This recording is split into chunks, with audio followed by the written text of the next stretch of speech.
the Seattle comedy competition, and Sunday getting free tickets to a Seattle Seahawks game. Yeah. I forget against who. But here's 15 comics that have been competing against each other. Now we're all sitting together, smoking pot, eating hot dogs, talking shit. Yeah. And I remember sitting there making a note that no matter what happens with comedy, at least I got this from comedy at one time in my life. You know, it was so much fun, that camaraderie. It's important to remember those little ass moments, man.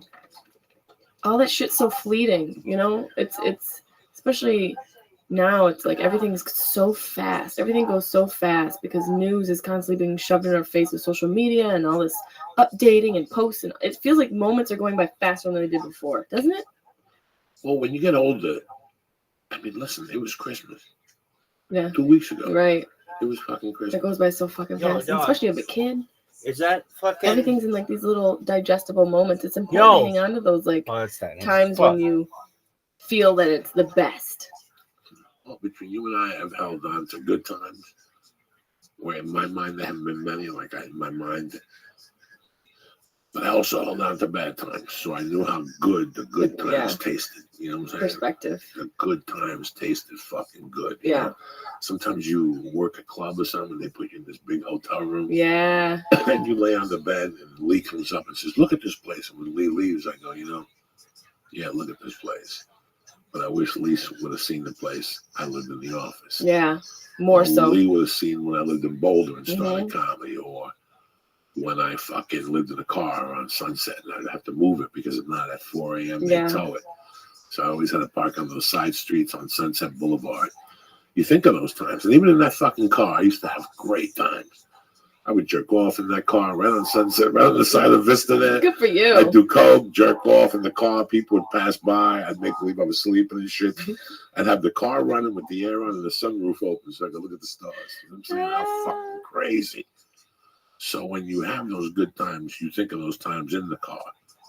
And you need that shit. I think of a time in Idaho when I was coming home from a midnight triple run. And I fucking was drinking Mountain Dews. Oh, God. And inhaling fucking no dose.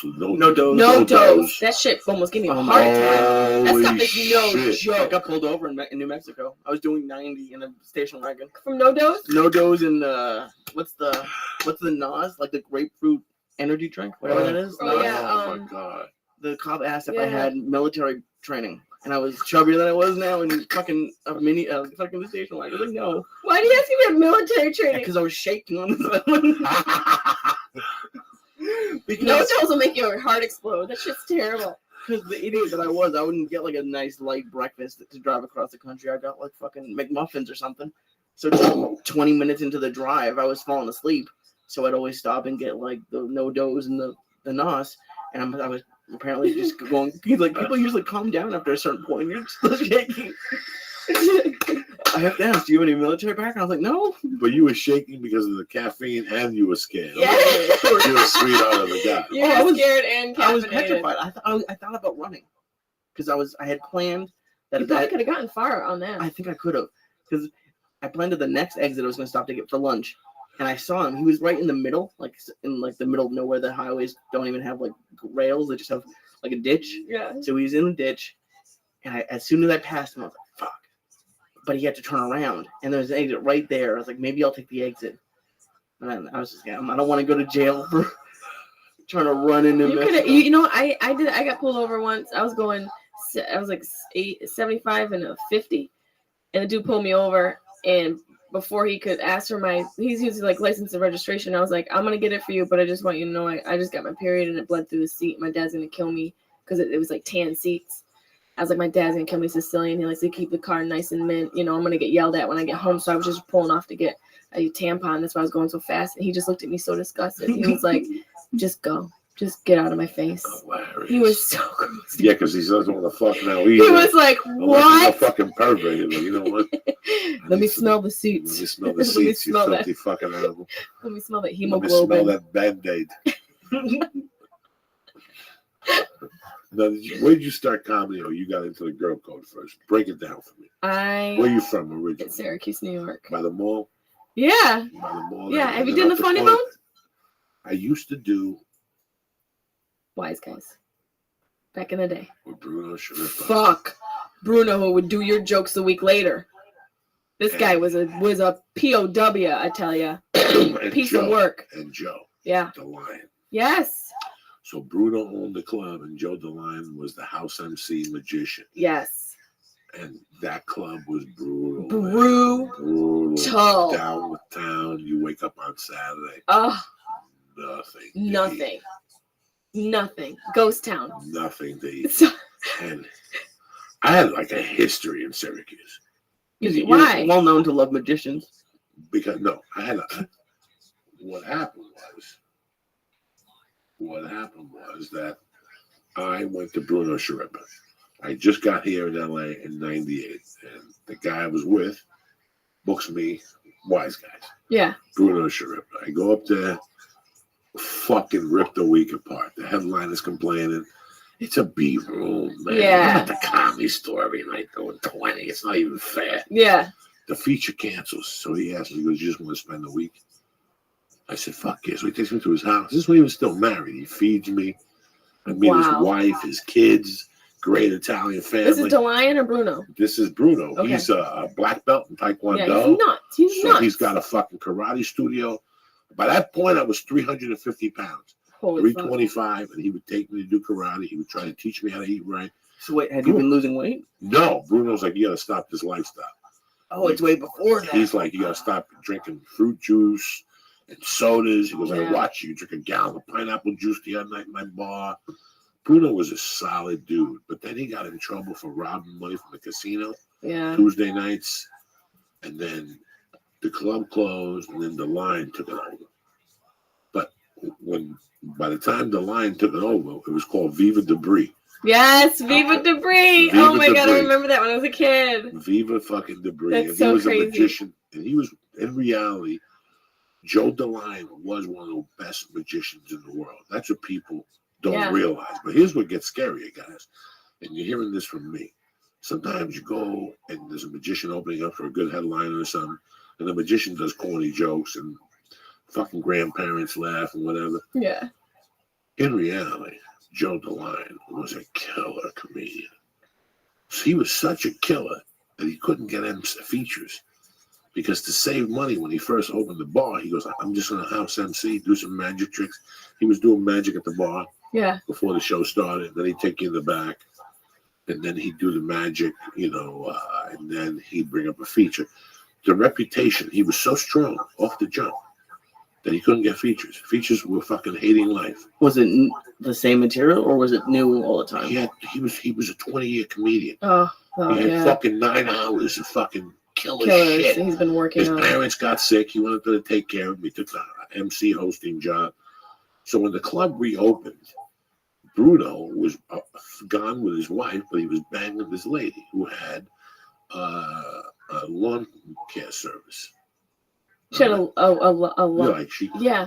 And she was divorced, but the husband was rich. He ran off with a 20-year-old and just paid this bitch off. Just paid that bitch off. Like, you want $3 million? I'll give you 4. Take the That's kids. what I'm looking for. Take the kids. I don't want to see the ugly fucking kids. They're your side of the family anyway. They're half the fags. I swear to God. I wish I was lying to you. Whatever she wanted, he goes, I'll give you $1 million more.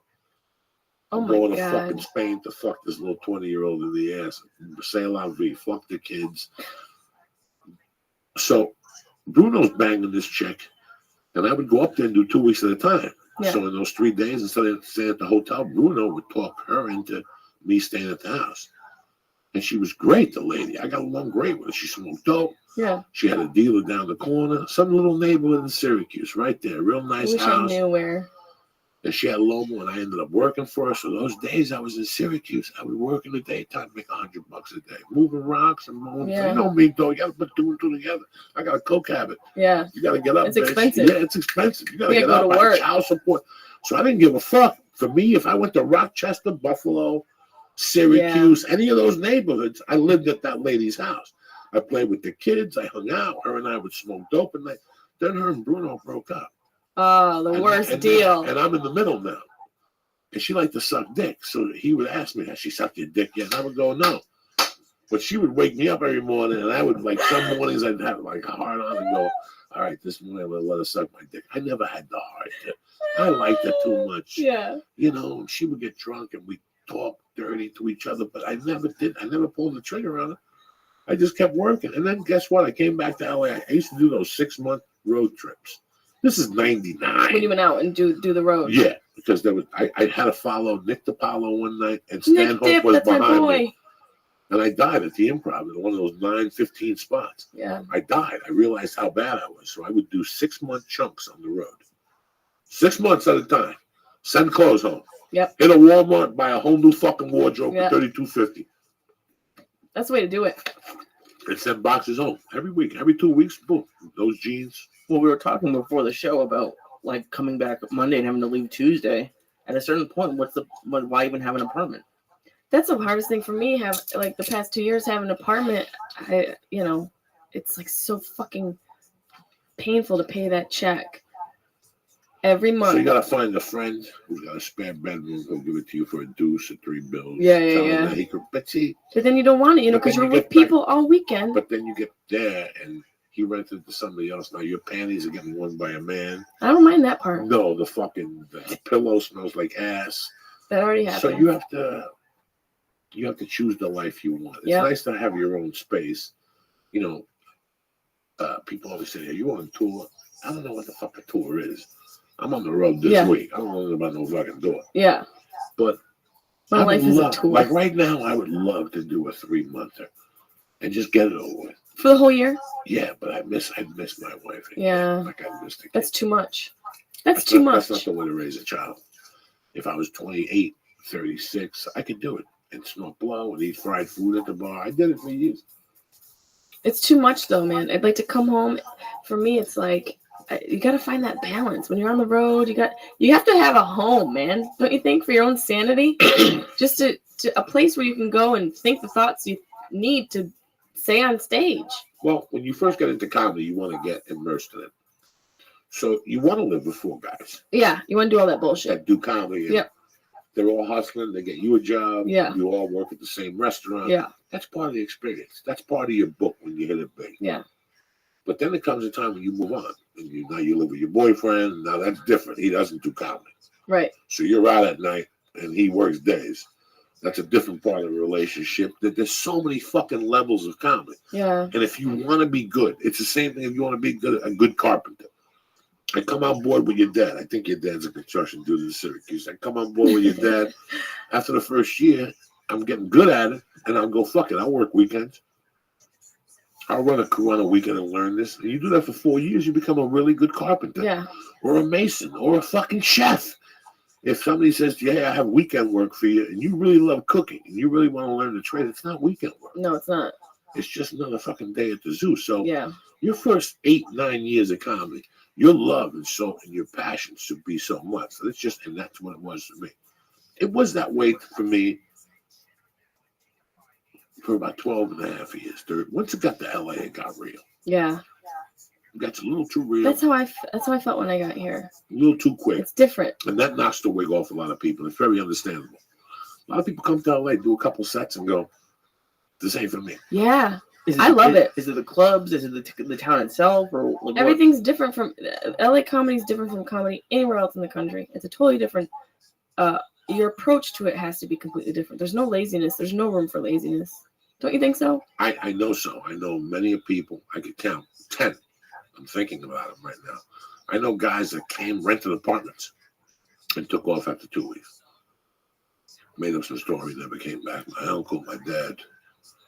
None of them really said to you, I don't really like it, or I really can't handle it. I can name 10 people. I can name 4 people who lasted less than a month that I know of since 1997. And I can name 50 people who have left. Since then, yeah. And people who had talent. I'm not talking about people who came out that weren't even at that point. I'm talking about people who you saw at the store. People who you saw at auditions. People who you saw at different comedy clubs. And one day, you're working fucking St. Louis, and they contact you on Facebook.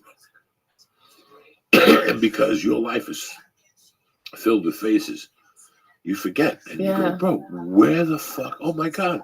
And they'll tell you what happened. You call them up. What happened? What are you doing here? Oh, I got stuck here. You know, LA, man. Me and the girl broke up, and I had no apartment. You hear it in their voice that it broke them. Mm-hmm. Because you have to maintain a high level of bullshit. I'm not even a comedian, and just driving down in Burbank the other day, and there's billboards everywhere, and you're driving past Disney, and it's every conversation you have is about it, and every conversation you hear, even if you just go to be quiet, every conversation you hear is about this meeting or whatever. It's kind of cliche to say it, but there's a different feeling in LA, even for me. So I can't imagine having to perform. It feels like you can go out, and the way I approach it is I go out, and in my mind I'm like, anything can happen tonight in LA. And I felt that way when I was in New York. I was in New York for almost 9 years.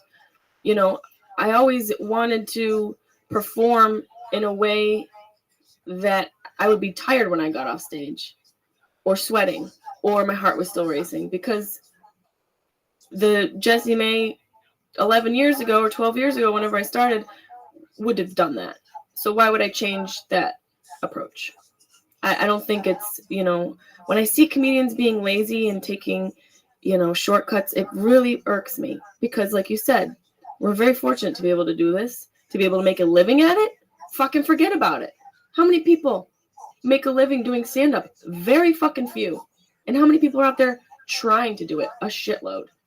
So to me, laziness, there's no room for it. Last Thursday was my true test. Last Thursday was the 4th week. In a row? No, I did 4 out of 5. And last Thursday, I had to get up at 2:30 to be at the airport by 4. Flight was leaving at 5. There was a lunchtime flight that I looked at the day before. I did get so fucking fanatical about it. I looked at the lunchtime flight the day before, and I said, I'll get there at 7:30. I'll make the show. I would never do something like that to a club owner or myself. That's a horrible stress to put yourself under. I still remember that alarm going off at 2:30 in the morning last Thursday. And my wife didn't sleep with me because she didn't want me to wake her up in the middle of the night, so she blows up her fucking air mattress and sleeps in the baby's room with the baby. I remember opening the door, and they were 1 inch from each other.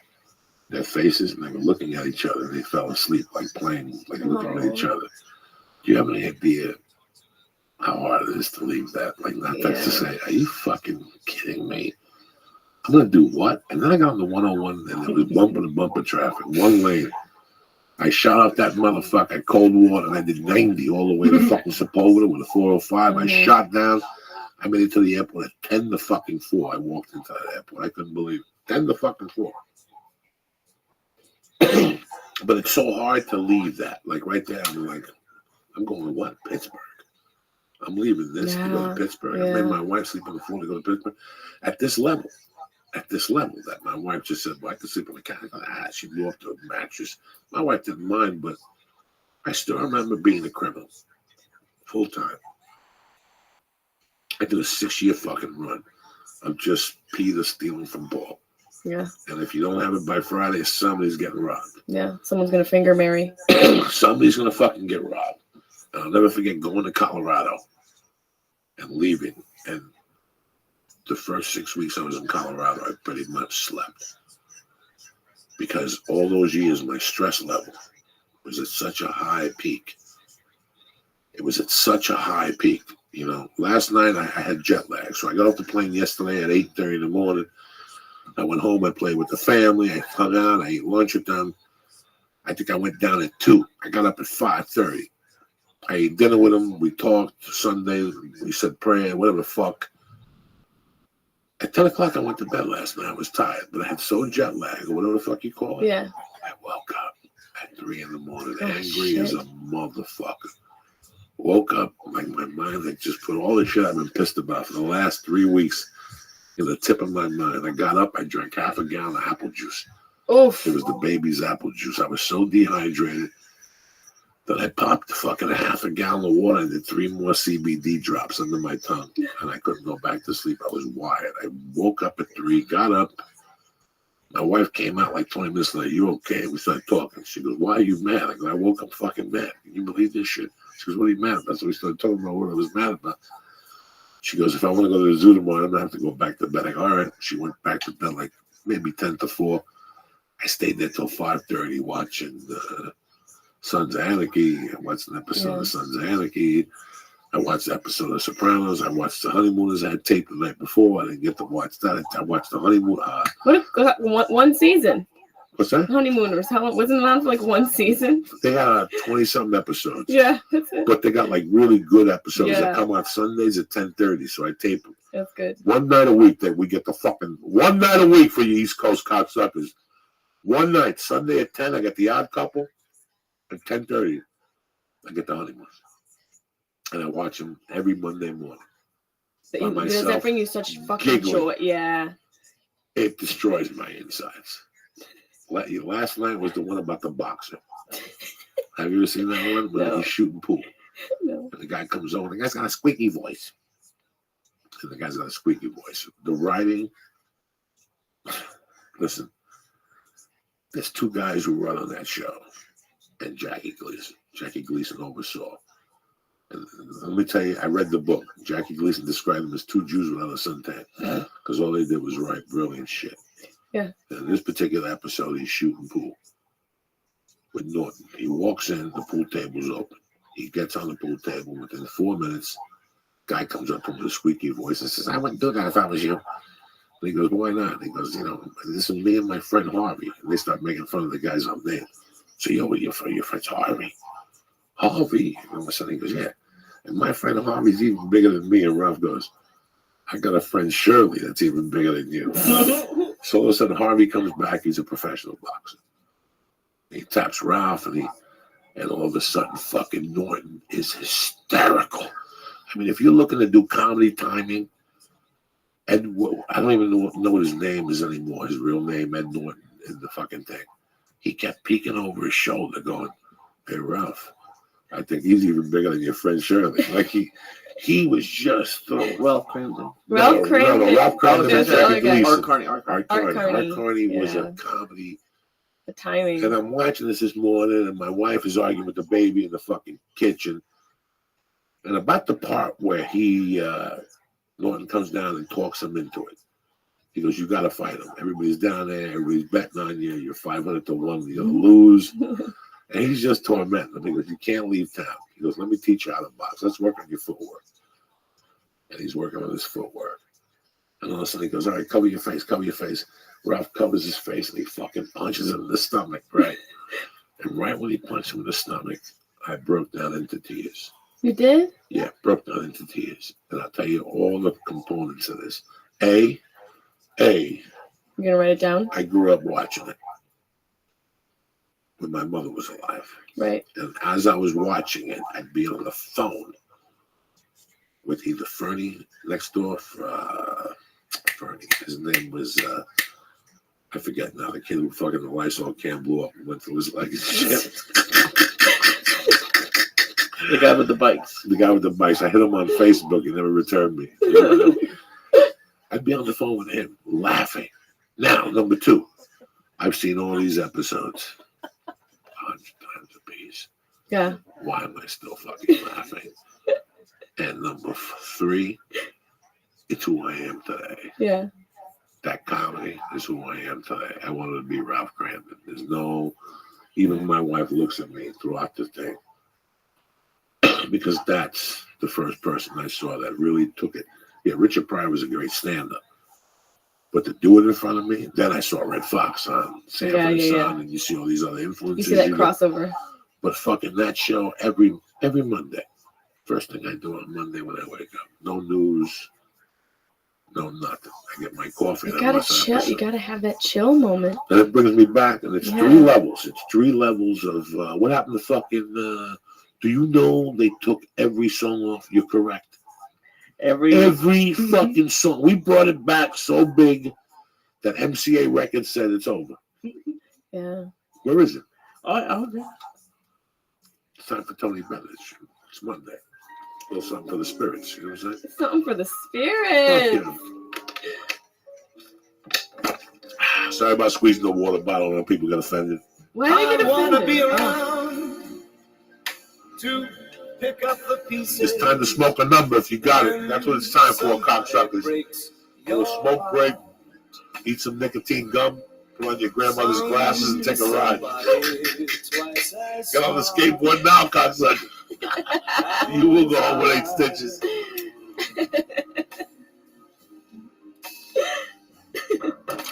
It's also time for another mushroom. Oh shit! I'm pulling mushroom.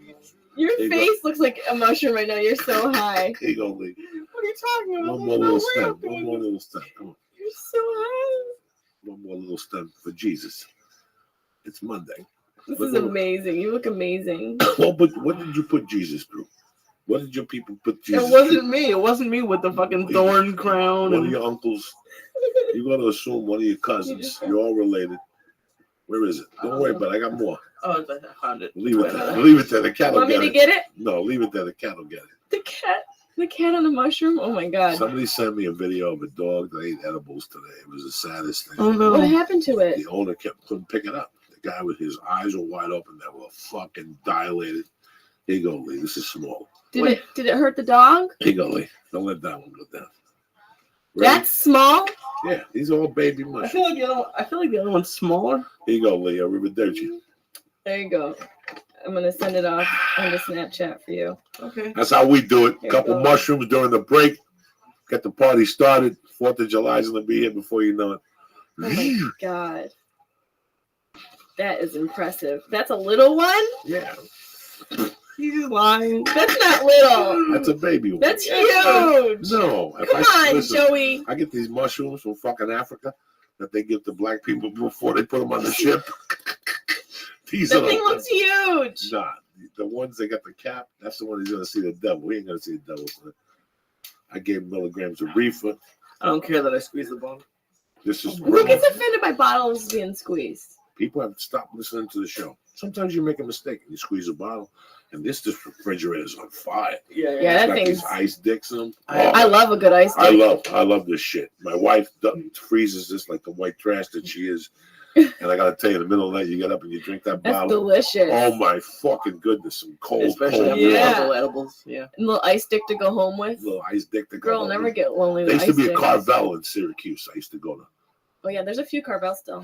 one. There was one particular I used to go. They used to make my milkshake thin. Little Chinese guy, very thin. I like it thin. You know what I'm saying? Did you ever know Why Mike do you Goss? like it thin? It's still. It's I made a thin against shake the other day milkshakes. about 2 weeks ago. Like watery? Yeah. Nah. I put vanilla ice cream, a lot of whole milk, and a fucking scoop of cane sugar. Don't drink that whole milk bullshit. But now I put coconut milk with vanilla. Good. ice cream. Oh shit! Good for Lee. you. That's good. I make almond milk smoothies every morning, Lee, and I love it. That's good. You put With good some nuts in there? I put fruits.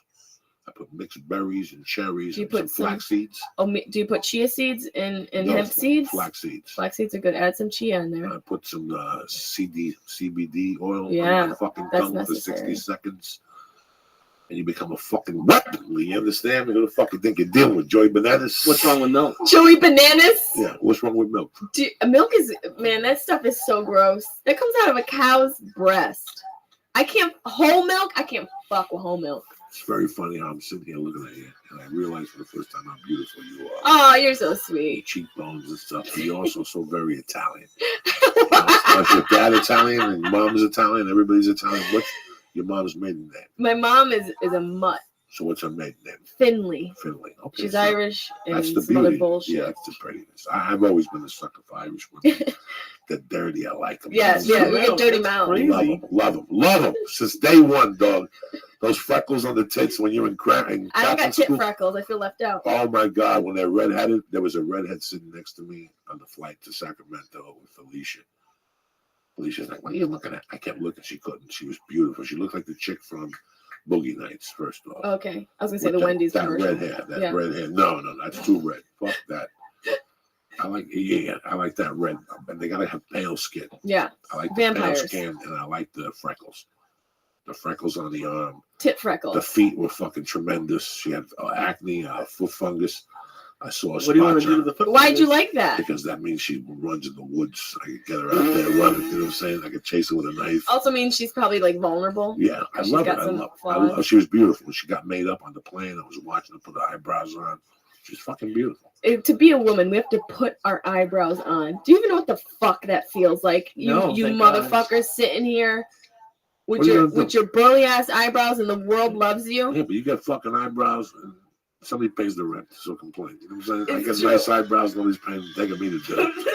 Your eyebrows are all over the place and you're adorable. Oh, my eyebrows, women have stopped me.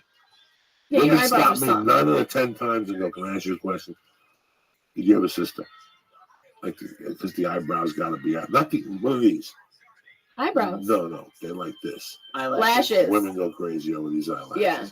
They say that they grow weird. My eyelashes grow to what you ladies want them to do. They curl. So a lot of women have come up to me over the years and said, your eyelashes are tremendous. Out of all the fucking things. Have you thought about doing any modeling? Any eyelashes? Yeah. I just sent the fucking package to Mad Magazine, all right? To be an eyelash model, whatever the fuck it is. I get mad when dudes have nice lashes. Because women have to extend them or something. She was telling me. We have to put like baby boar fat on our face to feel pretty. We have to put colors and chemicals and shellac shit onto our face. You guys walk around with your burly ass eyebrows and your lashes and you're fucking fine. You could smell like salami and have fucking hair from your temple to your chin and I be don't eat fine. salami no more because I did last week. Last week was I don't eat salami anymore, but I did last week. My wife bought salami again to put in the fucking salad, and I found it at night. I made a salami sandwich, and I was leaving at 3:30 in the morning. I'm not hungry when I wake up. I'm starving. No, I don't wake up with hunger. I have to have that coffee first. Then I gotta wait 10 minutes. Then I gotta hit the tuturuts. And then once I hit the tuturuts, about an hour later, when I smell bacon, before I go in the shower, and I go, you know what, I could eat something. At one point, do you shit out the window?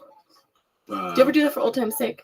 No. About 8 years ago, I started shitting in tubs because I just couldn't take it no more. Shut up! While I was taking a shower, I get out.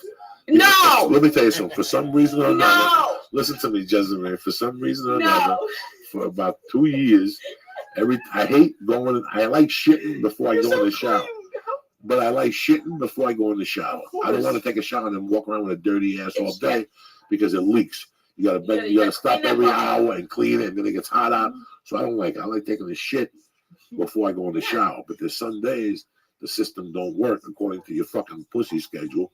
So you wash and then you come out. Some days I was taking a shower, and as soon as the water would hit my back, I'd have to take a shit. I think that's the worst. Let me tell you something. When you gotta dry off to take a shit, and it makes you have to go to the bathroom as soon as the water hits you. So sometimes you do sit on a wet toilet, and it's a horrible feeling. It's the worst feeling. It's a horrible feeling. So for a while there, I was just saying, fuck it, let me just shit while I'm taking a shower. So you would just scoop it out? No, I would either unscrew that thing. Sometimes I pick it up with my hand, just throw it right in. No! Joe, stop! That's how disgusting I am. Sometimes I would just shit. In Vegas, sometimes I was eating pills and doing blow, and I would just sit in the thing with my legs open like a Chinese guy.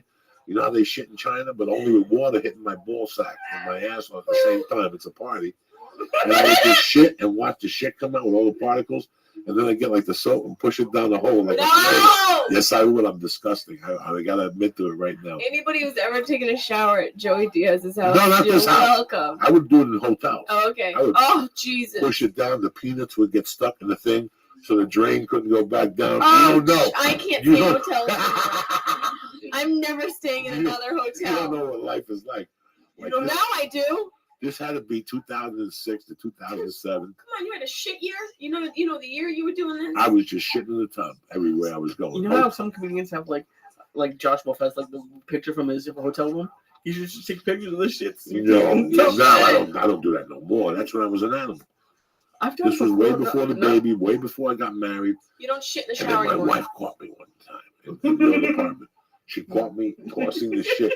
And she goes, what was that? It was in midair. She just caught it like midair shit. With the stink flying off and it was rolling in the air. The splash getter. And it just splashed. She goes, what was that? And I go, I had an accident. And she goes, you can't be having accidents no more. You're too old for that shit. And that was it. Because once my wife catches me, that's it. Your wife caught you tossing shit into the air. Right in the air, like a cannoli. You were like a little shit cannoli. Just like women's softball serve. Unbelievable. Wait, would you shit on the floor and then pick it up or shit into your hand? No, I was shit on the floor. Let it drop. Boom, boom, boom. I would be washing my back, and then I just bend over. An important detail. And then I just bend over like a mule and let the hot water. It was like a Puerto Rican bidet. That's what I would use the shower, like a Puerto Rican bidet. And I don't like He those. can't handle his life right now. No, and I don't like those things, those shower things. That I don't like that because you're never cold. If you take the thing off the thing, then you're freezing. Yeah. So your balls are warm, but your back is freezing. So I don't like that. I like water everywhere. If you go to these new modern hotels in Vegas, they got a couple different directions that water's coming from. Don't get me wrong, I get tempted. You get tempted to At the take hotel they put me in old school. Vegas now, they have a chair in there. Oh, that's a party. A chair in the shower? In the shower. Oh, that's so you can like sit down and get BJ. Yeah. And take a shit comfortably. There's times I just go in there and lay there and think of jokes and shit. That's my best work when I'm in the shower. Yeah, I do too. I love 10, so many 2 hour, ideas in the 3 shower. hour. The old apartment I had in Hollywood, the guy told us the water tank was from 1910, where it was the size of a city. I would sit in that, when I first got to sleep apnea, I would sit in the shower from 3 in the morning to 8 in the morning. Will you get pruny? The fucking the wallpaper and the paint would come off the walls. And I would just sit there, get a pillow, I put a plastic bag around it, I put it behind my head. But before the sleep apnea machine, that's the only way I could sleep. Because it's a slant, steam. You'd fall asleep in the shower. With the hot water hitting my chest like a doctor. That's the way the Greeks did it in the old days. Like a doctor. Fuck yeah. Is that documented? Turn the lights off, fucking leave me in here with the hot water hitting my chest. Like what kind of doctor sleeps in the shower? A doctor, a real fucking doctor. Somebody who's making big time fucking cash. What kind of doctor? Listen, if I ever make big time cash, I'm going to design a house with a mattress in the shower and an unlimited tank of hot water. I feel like I was drowning. I wouldn't. Yeah, I feel like I was Hit drowning. my chest on a slant. Nice steam. You breathe nice. You put some eucalyptus in the fucking humidifier. thing. Whatever. Who gives a fuck? You're literally making a human-sized humidifier, like a huge humidifier. He just needs Turn the light down low. He doesn't need the sleep apnea machine. He just Some needs fucking waterproof rolling papers. Smoke some tuturuts in the fucking shower. Who's better than you, Lisa? I have nobody. That's amazing. In the shower? Fuck you. If I could smoke weed in the shower, do you know how many joints I'd smoke? Do you know how brilliant shit would come out of my mouth? Yeah. There's times I go in the shower, you can't write. I need a waterproof pen with waterproof paper. You have waterproof paper? No, I wish I could get it. They got to have that. Something that I could write underwater. Like if it gets wet, it doesn't matter. What do mermaids use? Snorkel, like riding underwater. That'd be fun though. Do you eat in the tub? You eat a sandwich or No, something? that's disgusting. Oh, okay. That's disgusting. Says the guy who just how he threw a shit Any midair. Jello and shit in the tub like a fucking. Some people do a beer, don't they? Yeah, I'll do a shower of beer. I don't need none of that shit. I'll I do don't one need of no those. shots, no glass. I can never be one of those people who drink wine. They go into this deep fog and they open their eyes. You know when you ever go to an AA meeting, people hug each other and they close their eyes. I never got. I closed my eyes once, nothing happened. I never closed my eyes again. Even when you make out, that's the creepiest thing in the world. I gotta close my eyes. Nothing happens. I want to stare at you. You know what I'm saying? Yeah. When I'm making You out keep with your eyes open? Fuck yeah. Like a dead person. I don't fuck around. When you sleep?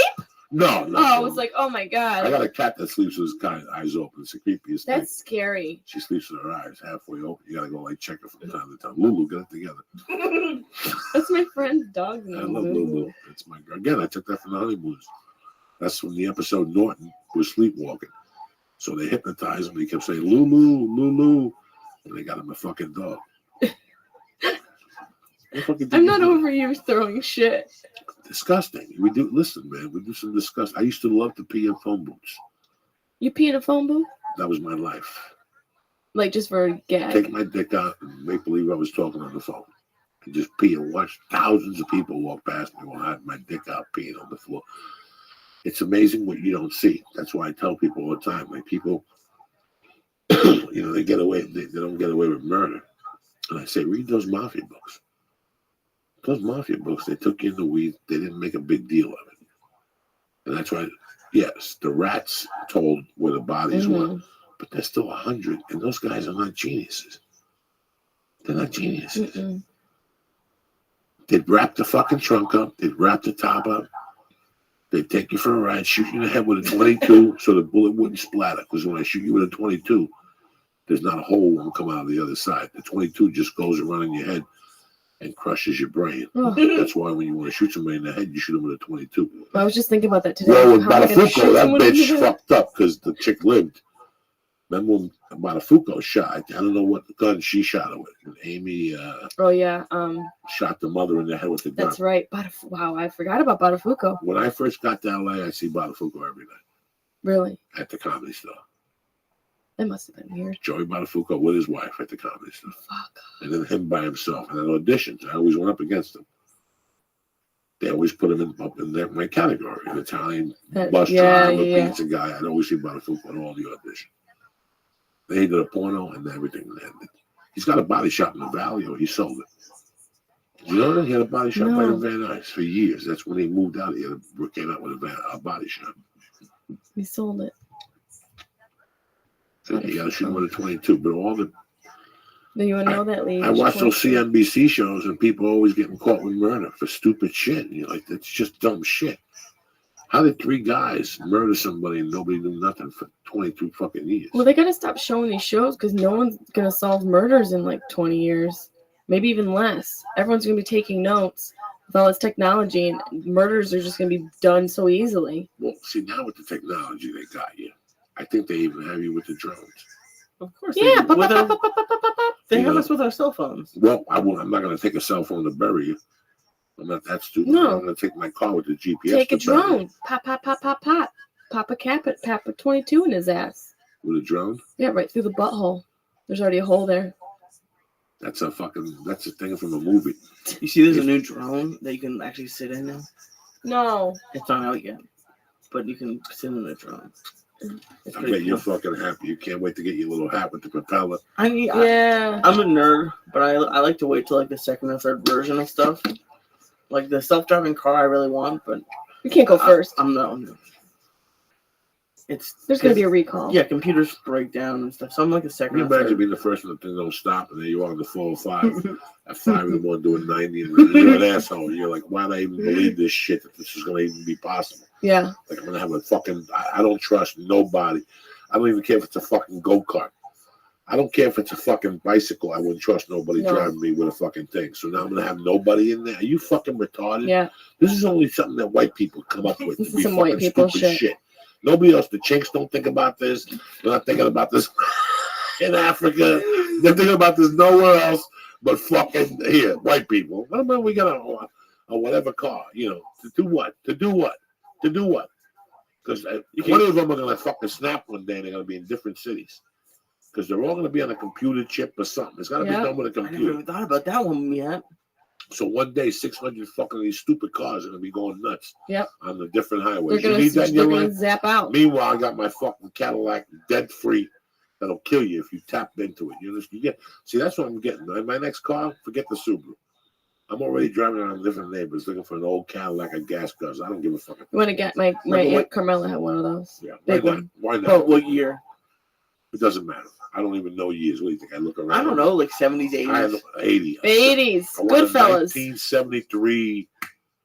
Not DeVille, but the other Cadillac one. DeVille?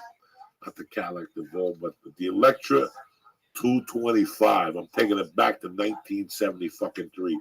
4-door electric windows. You hit somebody with one of those fucking cars, they ain't gonna live to tell the story. There's no kidneys. There's no hips. They're going down heavy. I would pay to see that going up World Let me tell you something. You hit me with one of those fucking driverless cars, you're blowing up right there. And I'm going to keep driving down like nothing happened. It's like one of those bulletproof tanks.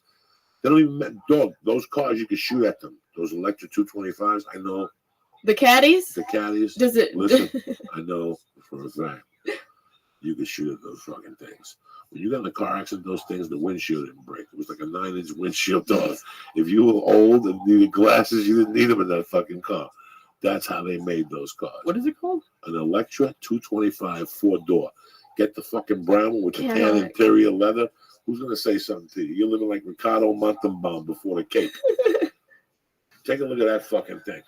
What do you think you're dealing with, Lisa? A 4-door. Those are nice. This is the real deal.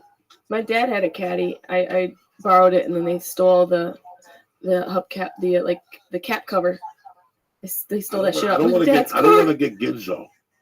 Yeah. But you got to get like old school Ginzo, like not that one. Caprice Classic. None of those. Right there, that black one at the end. Oh shit! You see that black one all the way top. All the way over to the first all one. the way, right there. Boom. Let's see what that that's is. the Goodfellas style. Who the fuck you think you're dealing with? What is that? What car is that? Yeah, that's a ship. It's what I put in. I put in Electra 225. There it is right there. Fucking beautiful. Yeah. Black on black. White wall. Look at no white walls. Look at that front tire. Is it a white wall? Oh no, it's not. It's got a stripe. The back tire is different though. That car right there. It looks like a shark. You see that bumper right there? That's what it was made to look like. That's what America made to look like. Look at that car right there. You have 9 feet between your face, the grill, and the windshield. Nothing's happening to you. Yeah, nothing. No airbag. Nothing's happening. Nothing. You got 9 fucking feet. Look at that. You got Lee. Shaquille O'Neal. You got a fucking. What engine do you have in there, Lee? fucking minivan. Let me check. What engine do you have in there? It's an engine made. You put oil in that thing, and it's gonna be expensive to upkeep, but ain't nobody gonna fuck with me. Once they put that car on the road, I go get an electric 225. I don't even think it has an engine. I think there's just a dick under the It's hood. a Buick, right? It's a Cadillac. It's a Cadillac. Okay. Cubans love Cadillacs. Always remember that. There was more Cadillacs in Cuba. Oh, maybe it is a Buick. No, Buick made it, but it was a Cadillac. Maybe it was a Buick. Wow, is it a Buick? Maybe it was a Buick. Because, I can't find anything. I guess it's a All Buick. right, let's go to 1973 Buick Electric. Let's see the Wikipedia, what the engine is on it. 72, let's see. Like that brown one. Get that brown one right there. Look at that motherfucker right there. Yeah, that's the boat. 2-door. That's the boat. I don't want the boat. That's the Ralph Varney edition. I don't even know who Ralph Varney is. I don't want to hang out with Ralph Varney. Let's see. Let me see what engine it is. It's run by a whale dick. I guarantee it. It's not even an engine. Okay, an engine is 401 cubic. Yeah. Are you 6.6 V8. Are you fucking kidding me? Are you fucking kidding me? It goes, and it just, the more you go, those horses go, Jack. You can hear those horses. Is it diesel? No, it's just regular gas. Yeah, no, I'm gonna blow. Listen, I'll You blow get 80. 6 miles a gallon. Yeah, I'll blow $80 from here to the comedy store, but it's worth every fucking dime. Because if I hit you on Lower Canyon, nothing's gonna happen. Yeah, bro. nothing's gonna happen. Nothing's gonna happen. But going I don't even uphill. think that car had seatbelts. You don't need them. They even tell you don't need them. You don't even.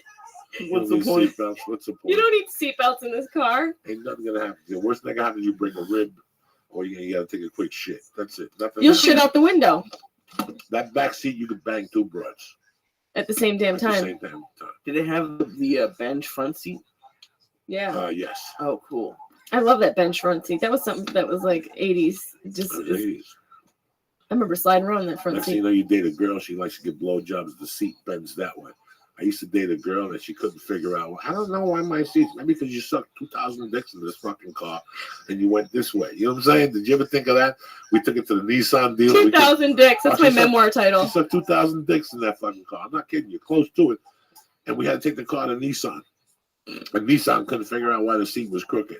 Engineers, little Chinese dudes with flashlights and shit. And I'm like, you got stuck with the Nissan bill? No, do I look like the type of guy to get stuck for a Nissan bill for the 2,000 blowjob? Are you fucking crazy? If I was the first blowjob in there and she kept sucking my dick, maybe I'd pay half the seat bill. Yeah, you give a quarter of it. Yeah, I'll vacuum the seat. I'll take all the dick length off it and shit. But I'm not fucking. The seat was crooked. Lovely blowjob. And I wish I was telling you a lot. Wow. I wish I was telling you Good a for lot. her. Hopefully she mastered her technique. Hopefully it wasn't a waste. What are you going to do? You know? Things are bad all over. You know what I'm saying? All right, so you start comedy in Syracuse or no? Yeah, and then I moved. Actually, no, I didn't start in Syracuse. I started in Boston. When I was 18, I moved there and I did improv for a few years. Where did you do improv? I did improv at this place called the Cantab Lounge. Oh, okay. It was in Cambridge. Oh, yeah, Cambridge. Because they have the Improv Asylum, so I was wondering if you were there. Because I used to love that. There was an Improv Asylum, there's Improv Boston, and then the Tribe was a group I was with. And then I started doing stand-up from that. I was like, this improv stuff is fun, but I was like, I can't do it. It's just 6 people. It's hard to make it good, man. Yes. It's tough. It's a the tough. long version, the short version. Yeah, we did musical. Go fuck yourself. Yeah, go fuck yourself. Just grab the mic and go for it. Yeah. Sucker. You're gonna go up there with 3 idiots. Give us the name of a city. I can tell. Yeah, nice shit. Oklahoma. Oh, like, oh, okay. Oklahoma. Now we gotta play fucking wizard. I gotta sit there and get a headache. for 30 minutes with And that we shit. did musical improv, so I had to like grab finger Get the cymbals and shit. Fuck out of here. I I gotta sit there and get a headache with a swami Yeah. hat on. I need this shit in my fucking life. It's too much, man. You were never in an improv troupe, Joey? Oh, yeah. I gotta live You for were? this. Get the fuck out of here. It Come was on. big. When I first got into stand-up in 91, where I got to stand-up, there was an improv troupe. And I went to watch it. And I liked what they were doing, but the broad drove me crazy. Because she thought she was Hepburn. Oh god. But meanwhile, she was just a fucking moron. Right. And then she got into stand-up. And she had this big attitude. And they made her a feature. And she died a million times. Who the fuck knows what happened to her? I didn't like it. I didn't like the attitude of it. I didn't like the people that went to see it. It's a different thing.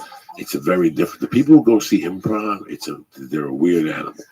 And at the I.O. in Hollywood, Yeah. they would do an improv show on Fridays and then put stand-ups on them.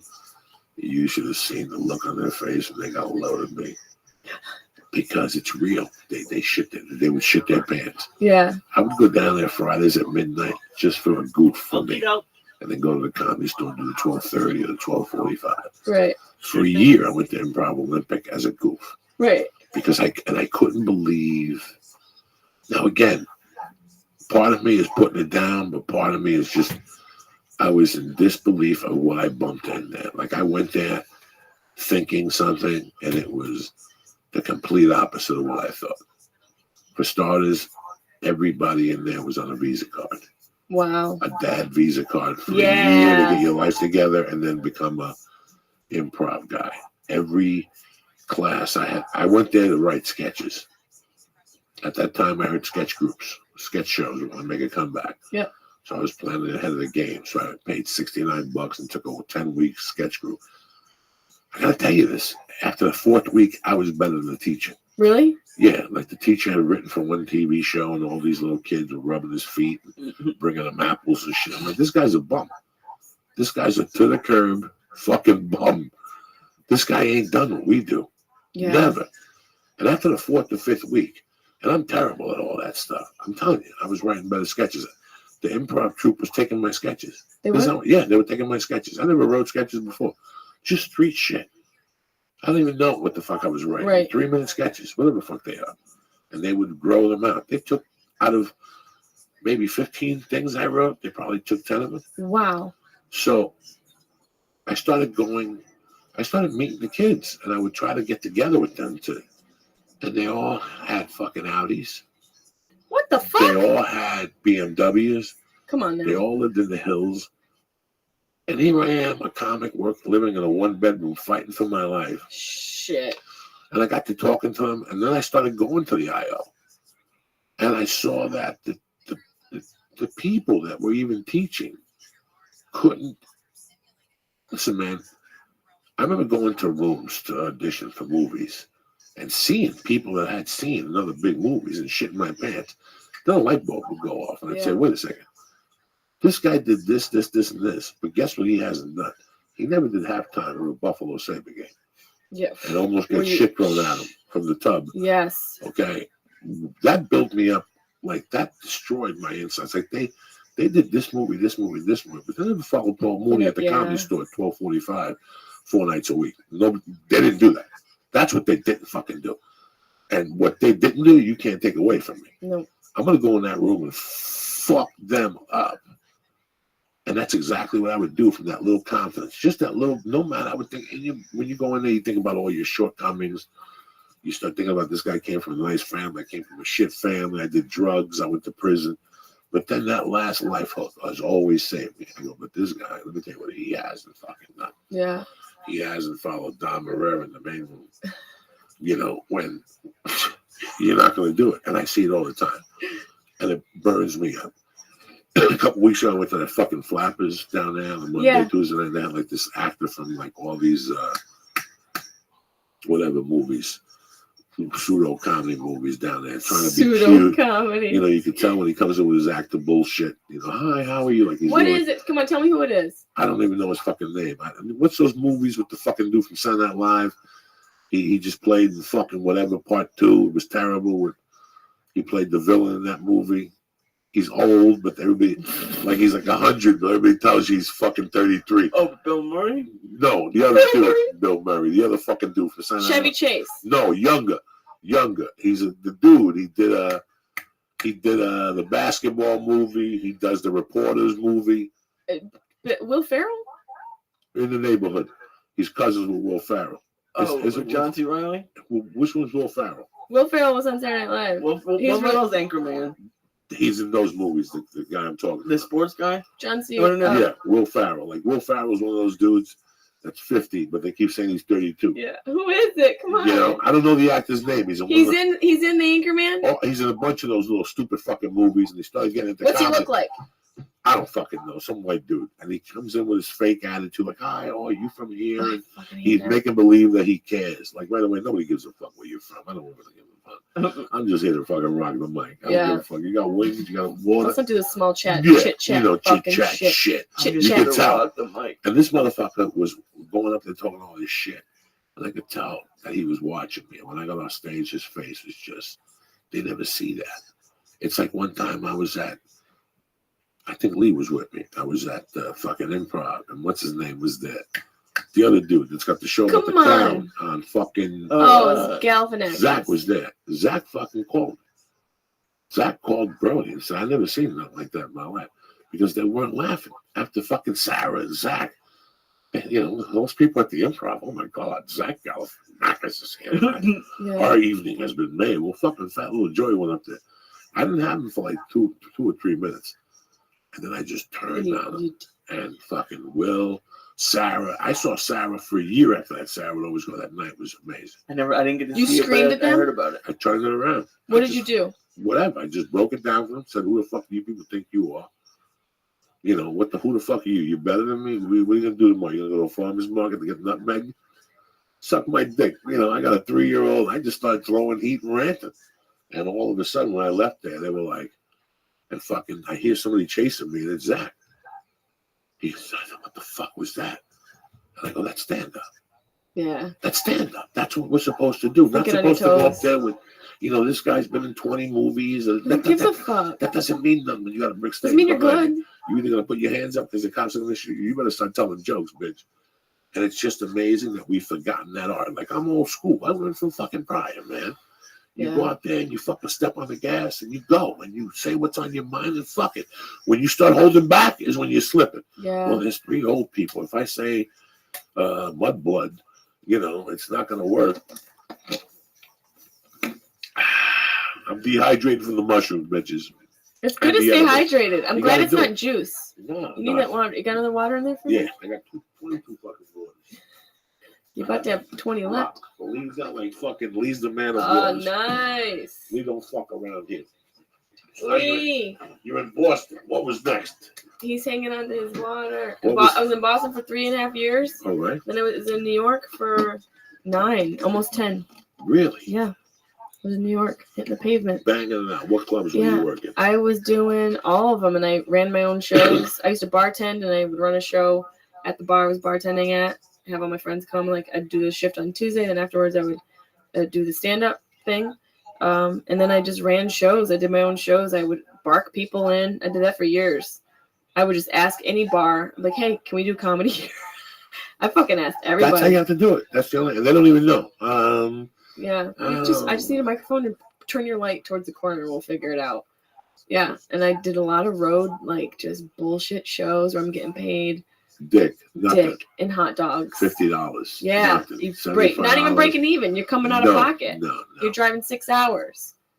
I would do that. You know, I'd do all that, like, Jersey and all those, like, areas that surrounded New York. I'd do all the Roger Paul. Yeah, Roger Paul. $50 gigs. Fucking come back to the office on Monday and give you 45 hours. I took my commission out of there. You're like, what the fuck? Yeah. You're opening for places. You're going to weird. I would call him and he'd get me fucking gigs. He'd get you shit. He'd get you death gigs. Death fucking gigs. Those are the most important ones. Horror. Those are the most important ones. Horror ones.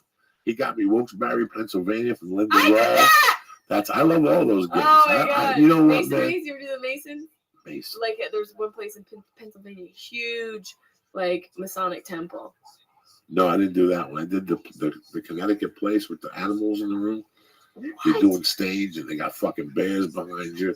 It's like the Hunters thing. Yes, yes. They call me the last minute, the headline there. And whenever I go to New York, I call bookers and just go, listen, I'm in town. What you got? Know, what you got? And they go, we have nothing. And by Thursday night, they're calling you with the worst gig out of the whole lineup. It's like Friday night in Baltimore, you're going to pick up $225, but you're not going to get paid till you come to my office Monday. One time I came all the way back and fucking Roger Paul kept telling me he didn't send me the check. I sent my friend Jimmy Burkle. He worked over there. And I said, Jimmy, just go to this place and pick up the money. I don't even want to keep it. I owe it to you. I didn't want the money. I just wanted the principal. Yeah. He got me a gig once on a Disney bus going from Secaucus, New Jersey to New York City, 42nd Street to tell jokes in the back of the fucking bus. After snorting blow all fucking night. The night before that, I was in Hula Hands in Secaucus, New Jersey. Oh my God. Oh my God. You have no fucking idea. Ladies and gentlemen, when you do comedy, you do it wherever you can. You do comedy, dog. And the people who are not doing this shit, you're not even ready for a cruise ship. Cruise ship is right before you're going to shoot yourself. Mm-hmm. You go on a cruise ship. That's what you do then. I'm talking about early on. They put us on a bus at 7 in the morning, like the people who go to Good Morning America, those assholes. And I'd be back there talking about eating pussy and fucking doing blow the night before. What else I got? Yeah. He would tell me the word clean. Fuck you. And they would just stare at me. You did 15 minutes, then somebody else did 15, then you sat in the back of the bus. And then you just sat in the back of the bus. That's amazing. And they put more people in, and you do the same thing going back to Jersey. That was one morning. I mean, and that, that just builds like scar tissue. It's like you perform and you do gigs like that, and you remember that, you remember those moments, like you can feel old cut, like you remember that scar, you can feel that scar tissue, and you're like, yo, who else has done stuff like that? The funny thing is that when you're doing that part of stand-up at that time, you're always carrying a little bit of pain from your past, and now this new pain you're encountering makes that old pain go away or lessen a lot. Yeah, because it's not really. Lee and I have had 1,000 conversations about money and this and that, and I don't think Lee understands that. For 18 years before the podcast, what I went through, what he went through, what a comic goes through. I didn't go through the same luck that a lot of other comics had. I came here when I was 32. You're long in the tooth. Nobody wants you from Montreal. Right. And you're at the store banging it out, And all those years, I still remember David Tell coming up to me in Miami and going, I wish I would have gone on as a feature act. I would have had a following there. Because all those people really remember you as a feature act, and then they're proud of you. You become a headliner, and now they're proud of you. It's like you become a piece of them. They've been there since day one. And I try to explain to people that even this podcast, what's made it easier, is our years of busting our ass in awkward situations. It's like me going to jiu-jitsu every day and going, listen, today we're going to start with you on top of me with your knee in my fucking throat, and I got to get out of this. Yeah. That's stand-up. That is stand-up every day. That's stand-up every day. A 400-pound guy on top of you with his elbow in your fucking throat. Lee, how you feeling over there? Lee's flying high. It's different. It's different than edibles. I don't feel like as like out. You want another mushroom? No, you look like a newborn baby. Yeah, take another edible. You look good. It's doing good for you. Yeah, you look like a pregnant woman, like in the face. Only in the face, like the glow. Let's get you a little nut. Look at this one. This is perfect for you. This is beautiful. His eyes aren't open anymore, Joe. No, that's the goal of the show. That's when you know the show has come to a screeching end. His eye is not open. When he's turning his head back like Owen Ed Benjamin in the first 20 minutes. His eyes aren't even open. Every time I look over, you want to wake up a little bit and eat this little stem right here. This is a special. He looks like a Simpsons character. You're going to give him this thing? Yeah, we're all going to do a little. No, me and Lee are going to do another little stem we put. It smells weird. What? It smells like my toe from that fungi. It does smell like your toe. Yeah, it does. It does smell like my toe. I mean, I don't know what your toe smells like, but I'm assuming your toe smells like that. I have a fungi toe. When I cut the toenails off, I sniff the toenails. It's horrible. My dad has got that. Yeah. His feet he looks like a goddamn gargoyle from the shins down. He looks like he belongs perched on a building. My front toe and the second toe. All the rest. The fucked up, right? Fucked up the first two. I got to sprinkle shit in there. Why do you do Lotrimin or whatever that? I do. I do every day, and the nails starting to crumble. The other day, I got it fucking blowtorch. When they blowtorch the fungus out, I went on Groupon, and you go to Ventura Boulevard, and some little black lady with goggles on fucking takes blowtorch with cold air. Yeah, it's liquid nitrogen. she starts blowtorching your toe. You see the steam coming out of your toe, and then all of a sudden she's blowing cold air, so you don't feel it. It hurts the second time. You're like, it just burns. Hurts a little kind of bit. nice. Yeah, Lee, eat that fucking time. Lee, It's time. I already ate mine 2 times.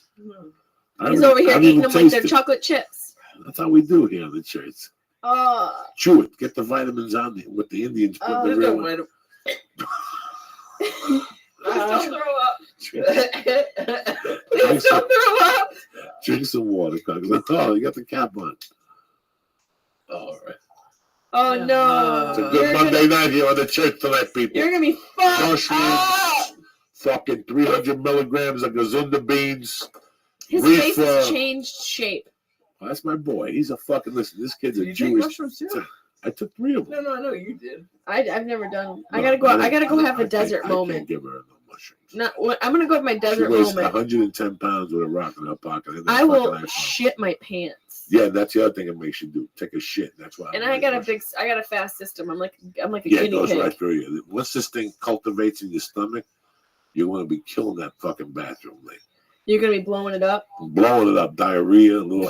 Are you okay, Lee? Are you having like an out of body experience right now? Lee's been having out of body experiences for 4 years now. Doesn't he look like a newborn baby? I made him smoke the hash out of the can. It changed his whole fucking life. You look so happy, Lee. That's not bad. That's because you're here. Oh my god. So now, how did MTV come aboard? 10 years of failure. They came knocking, you showcase. Yeah, I just was, they like keep their eyes on comics in New York, and I was doing my thing, working, and I was out there auditioning and doing all that, and I went in for it, and it fit my personality because I just say how I feel, and that's the basis of the show. That's the whole show. Is it still on TV? I don't think so. No, I left after the second season. How many seasons were there? I think 4. I left after 2. And it's fucked up because people give like that show and like a lot of other shows like a bad name. But like even when I was growing up, like Best Week Ever, I was a high schooler. It was fun. People like to talk shit about anything they can talk shit about. People are afraid. People don't like success. And when something is successful, they gotta chop it down because they fear failure in themselves. It's just it's human nature to do that. And to be honest, I became fans of Doug Benson, and I think Pete Holmes was on the show too. Mm-hmm. So On the Girl Code. no, on Best Week Ever. So it was like the same thing. You never went in for any of that stuff on like VH1 or MTV. No. One time they called me, and I didn't want to do that. Do you ever get shit for doing kid movies? No one ever like. I don't know. I'd rather do that than do a fucking the best week out. Yeah. That's how I always felt. You got to do what you want to do. One time when I went to New York, they asked if I want to audition for it, and I said no. I also did an audition for The Sopranos the first time. You didn't? The first time, my manager at the time was worthless. I'm in New York, and he calls me and goes, "There's a show on HBO, The Sopranos. You would have been They're fucking. looking for people like you." And I'm like, I'm not going to New York and dropping the tape off. This manager was terrible. If he was good, I would have fucking dropped it off. You would have gotten the role. I read the second season and didn't get it. I read for the detective because at first they wanted the undercover cop to look like pussy. Right. So I went in there and then I read for the part of Bacalao. I read for the part of Gigi. Wow. He let me read. He liked me, but I just couldn't nail the roles. I wasn't ready as an actor then. I was still, the paper would shake and shit. Auditioning is a fucking nerve-wracking process. It was for a while for me, and then I flipped that stand-up into it, and that's smart. Then I treated it like stand-up. I put the not the dramatic side of the theater into it, but the dramatic side of stand-up. That's smart. I always won the conversation. I always do 3 reads. I control the audition. I always do 3 reads. Do one for them and one for me and one together. Right. Let's see how it sounds like together. Because I can tell you to go fuck yourself in 18 different ways. Yeah. That's how I used to look at those sheets. I always read the sheets and say, what's he trying to say? Because once you know what he's trying to say, you can say whatever the fuck you want. As long as I come to the final conclusion and I hit my marks at every level. Yeah. So that's when I started booking. Once I added the dramatic side of stand-up. Not that's a theater. Smart. Stand-up. Because that's your core. Stand-up has a dramatic side to it. Yeah, because you're telling, when you do stand-up like that, you're telling the truth. Yeah. So I flipped that into it, and it became a lot easier in auditions. Then I started ripping auditions apart to the point where I didn't like the movie. I just wanted to book the job just to prove my point. Nah. I'll turn down the fucking movie because that's the shitty part is the working. Unless it was a scale movie or above. Right. All those other ones, I would just go in there for practice. That's smart because that's the only practice you can get is putting yourself in those scenarios. TV show, same thing. I got it down to a science. For 5 or 6 years, you auditioned in this town for. You went in for the audition, then you went to the producer session. Then you had to count 9 out of 10. You got to go to the producer session again. So early on, I figured out I had to have 3 auditions for them, one better than the other, and a little bit more on each time to push the envelope because they could always tell you to back your speed up, but they can never tell you to give more. Yeah. So I would always be a little over the top just to contradict the director. So the director would have to tell me, and it shows that I can follow direction. I was always good at following direction backwards, not frontwards. So you figure these fucking things out. And pretty soon you're going in there, and it's like picking off. I was picking them off everywhere. Law and Order, SUV. I was just picking them off. Special victim. Bam! How I Met Your Mother. I destroyed them without even reading a line. My ball fell out. The pants ripped. They did. I didn't wear underwear. My ball fell out. And I asked them if they say the ball. Boom. There's a science to auditioning where you don't even have to audition. I've been on 3 or 4 auditions. I didn't even read the sheet. Really? Just fucked them up from, I went to another pilot audition one time where the guy he was a real hillbilly in Philly, like a real yokel. Yeah. So this guy had he had a pool in his front yard that he was filling up for his kid while he was frying hot dogs. So who does that? Yeah. You know what I'm saying? So I said, fuck it. I went into it with bikini underwear or with sweatpants, and the Lord was in my corner. I walked in, and when I walked in, like, give us a minute, they turned around. Right there, I dropped my pants. I took my jacket off and I had a short shirt with my stomach coming out the bottom. So when they turned around, they were like that. And I made believe I was cooking. I go, living like a doctor. Ha! Boom! It wasn't, they wanted the dude to say, like, hi, I'm over here having a great time. Come over. And people were looking at me like, who's that fucking guy? No. If you come out of your house and I look you straight in the face and I got a hot dog and a fork and I got a hose and I'm filling up a pool and I got a thong with no shirt on and I'm looking at you and I'm living like a doctor, you're going to go look at that crazy motherfucker. He don't even have a backyard. He's got a 4x4 front yard. But in his world, this is a 4x4 front yard. Yeah, in his world, you ever see? That's not even a yard. You ever see a movie named 29th Street?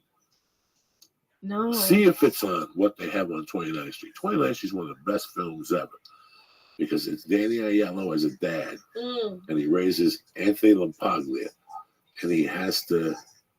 Then he move, but he had a little front lawn like a typical Italian, 4x4, and every day he'd be out there watering, talking about the Kentucky, and the whole family would go, Dad, stop already with the fucking lawn. He had a 4x4 lawn. He's proud of that. But to his world, it was fucking. He'd roll up his pants. And, 4x4. What's the big fucking drama? But in his world, Danny Aiello used to have a comedy club I performed at in Hoboken. There it is right there, dog. That movie is such a good. It's called 29th Street? 29th Street. I'm going to have to watch it. But on the beginning of it, Lee, what the fuck? You sitting there, you think I made you go to it to sit in? What the fuck is it written up on that screen? Let's see what we got here at the beginning of this shit. Make it move a little, Lee. You're going to make me sit here. What is this? What is this? Go, Lee. Oh my God, look at movies. Oh, that's right. Remember this? This is a true thing. This is about a lottery ticket. And a guy who wins the lottery, but he didn't want to. That's he said he won it and didn't want to. You know who wrote this movie? Who? Joe Pesci. Joe Pesci was the dude that says, "What do you think you're dealing with, Joey Bananas?" Yeah. And Midnight Run. And he was also in 48 Hours. He was in the beginning of 48 Hours negotiating with Eddie Murphy. Leave this. Oh, okay. Leave this. What the fuck? In the beginning, he's negotiating with Eddie Murphy in the truck. That's Joe Pesci. Joe Pesci sold this movie. Wow. This is and it's a true story. I worked with Joe Pesci. He was in New Orleans with Stallone when I shot that boxing movie. And he gave me a big hug. He still remember me. And shit. Joe Pesci is a great dude. He's been in a fucking... Look, Joe Garagiola. Look it. Click it, Lee. Right there. From here? Yeah, right there. Click Tony it. Cer. No. Right there. Click it. Open it up. Tony Let it Cerrito? play. Let it play. Look at this shit. Fast. Lou DiGiamo. I took his acting fucking class at UCLA for $200. My wife gave it to me for my birthday. We could barely pay rent. She paid $200 for the acting seminar by this guy. That's sweet. This is why he also cast Hannibal. He cast fucking oh shit. He cast Godfather 2. He cast Sleepers. He cast Donnie Brasco. This dude's a fucking Frank Pesh was one of the executive producers. See if he starts in the beginning. Let's see.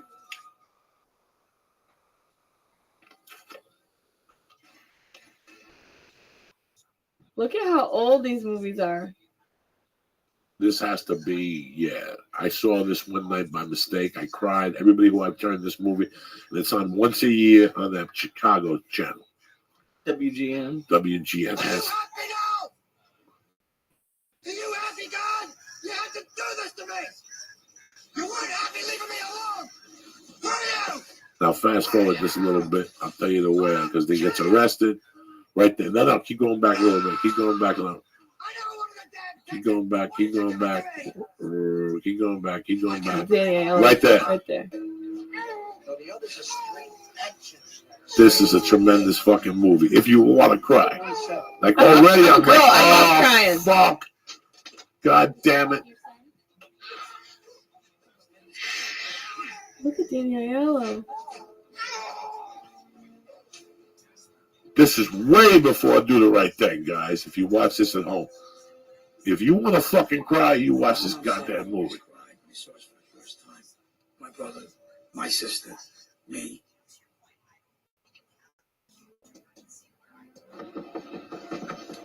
Aww. With the hot dog. Oh. We made 20 minutes from here to Radio City. You don't want nothing? Well, let's walk. All right, let's go. Walk about 8 blocks, right? Yeah, but we're going to see student friends.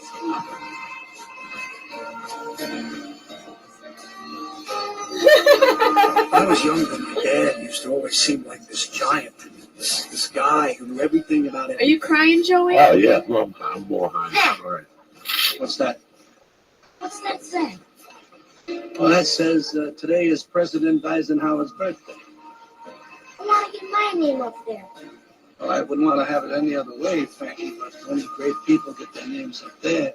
How can I get my name up there? You know, you got to do something big.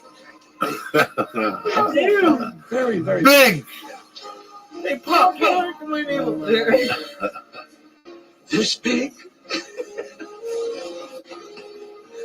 I guess that was something to make us. Did you ever do this club in Hoboken? Yeah, so he doesn't feel like a jerk for having me. And I figured, if I could get my name up on that building, at least I could have left some kind of mark on the world. Now, in my neighborhood, there are like 2 ways to make it. One's the right way, and the other way's the fast way. And I got to tell you, the fast way was pretty attractive to me as a kid. Wow, look at that. What's the matter? Keep forward, fast forward just late.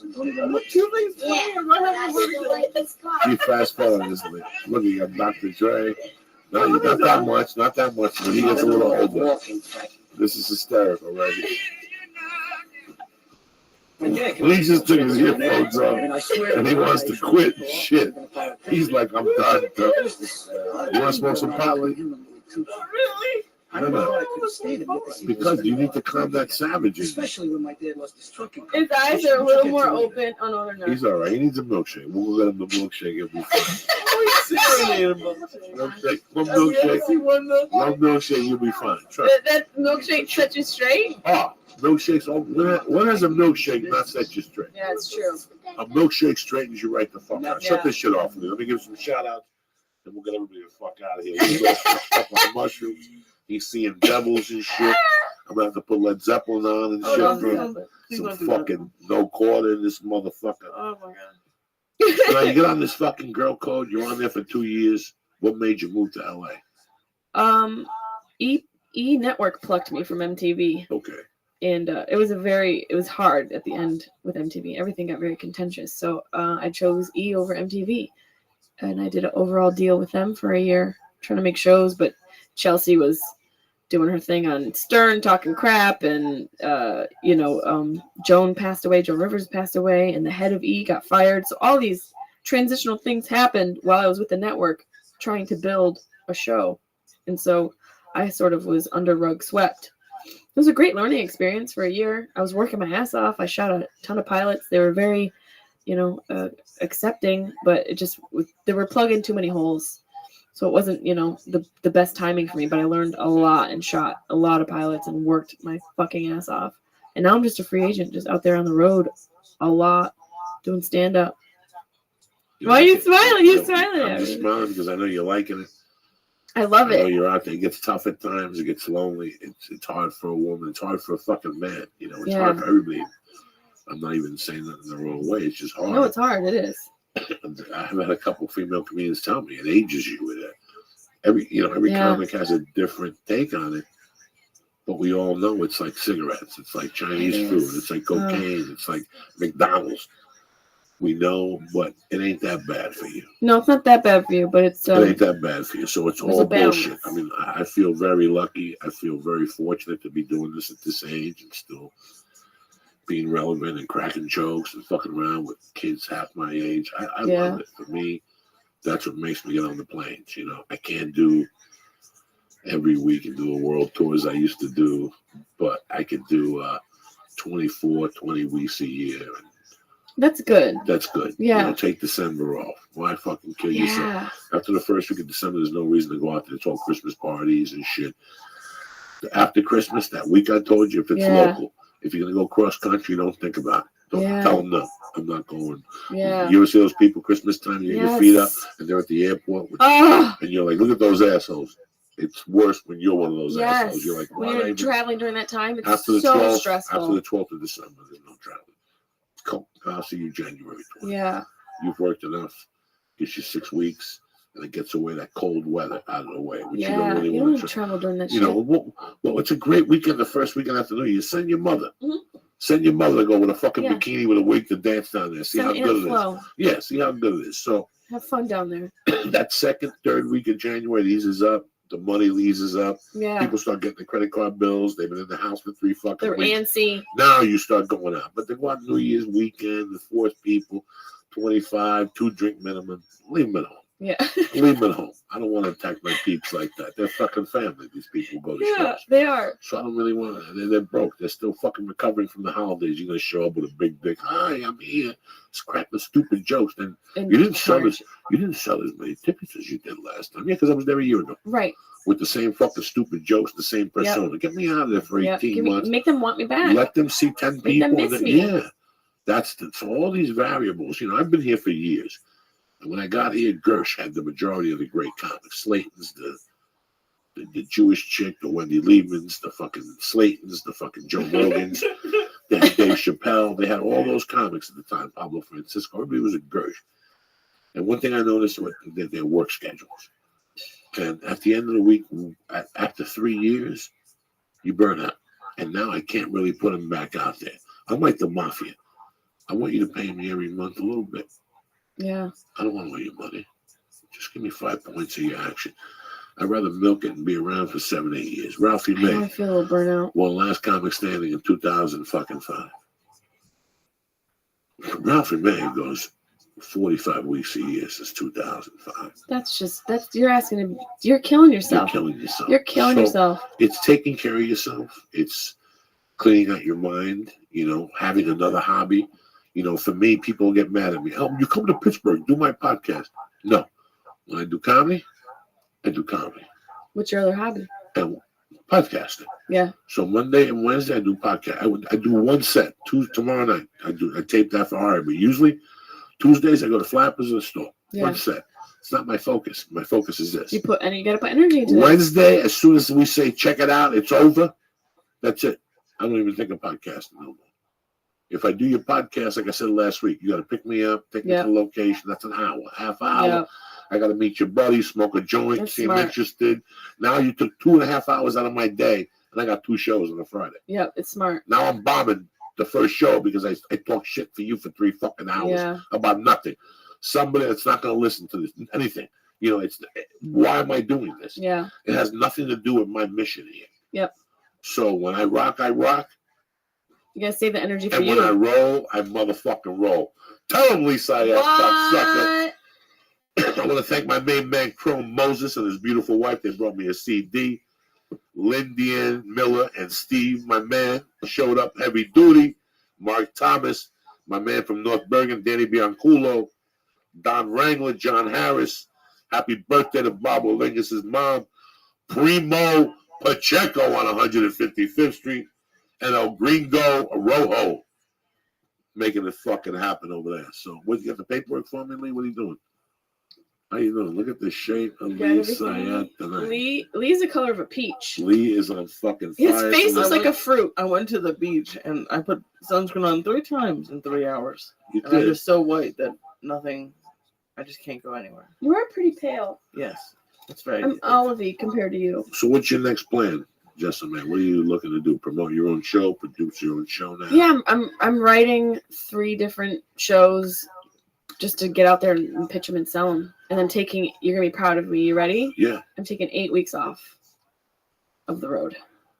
8 weeks. And what are your plans? I'm taking, after Philadelphia, I have maybe 7 weeks off. Yeah. I have 2 weeks off in June. I go to Vegas with Joe. I'm doing the 8th with Joe. That's one night. I come right back. I go to Is that in surgery June? Monday. Maybe I'll go down. July. Maybe I'll go and check you guys July out. 8th on a Friday night before UFC. I've been trying to catch you guys. Monday I come, Saturday I come back. I don't even stay for the fights. Yeah. I'm with my family Sunday. Monday I go over to the hospital. I break my nose. They clear out the whole Coke rocks. And I'm breathing by 2 weeks later. I'll do the Ice House. And then I do Denver, Oklahoma, Casino. And I do something else. Nashville. Then I got like 3 weeks off. Then I go to New York and Austin. Then I got 2 weeks off. And I need my time. I need my time, my family. I need my time to live my life. I like the road. I love performing. I love taking pictures. I don't sell shirts. I just hang out with people afterward.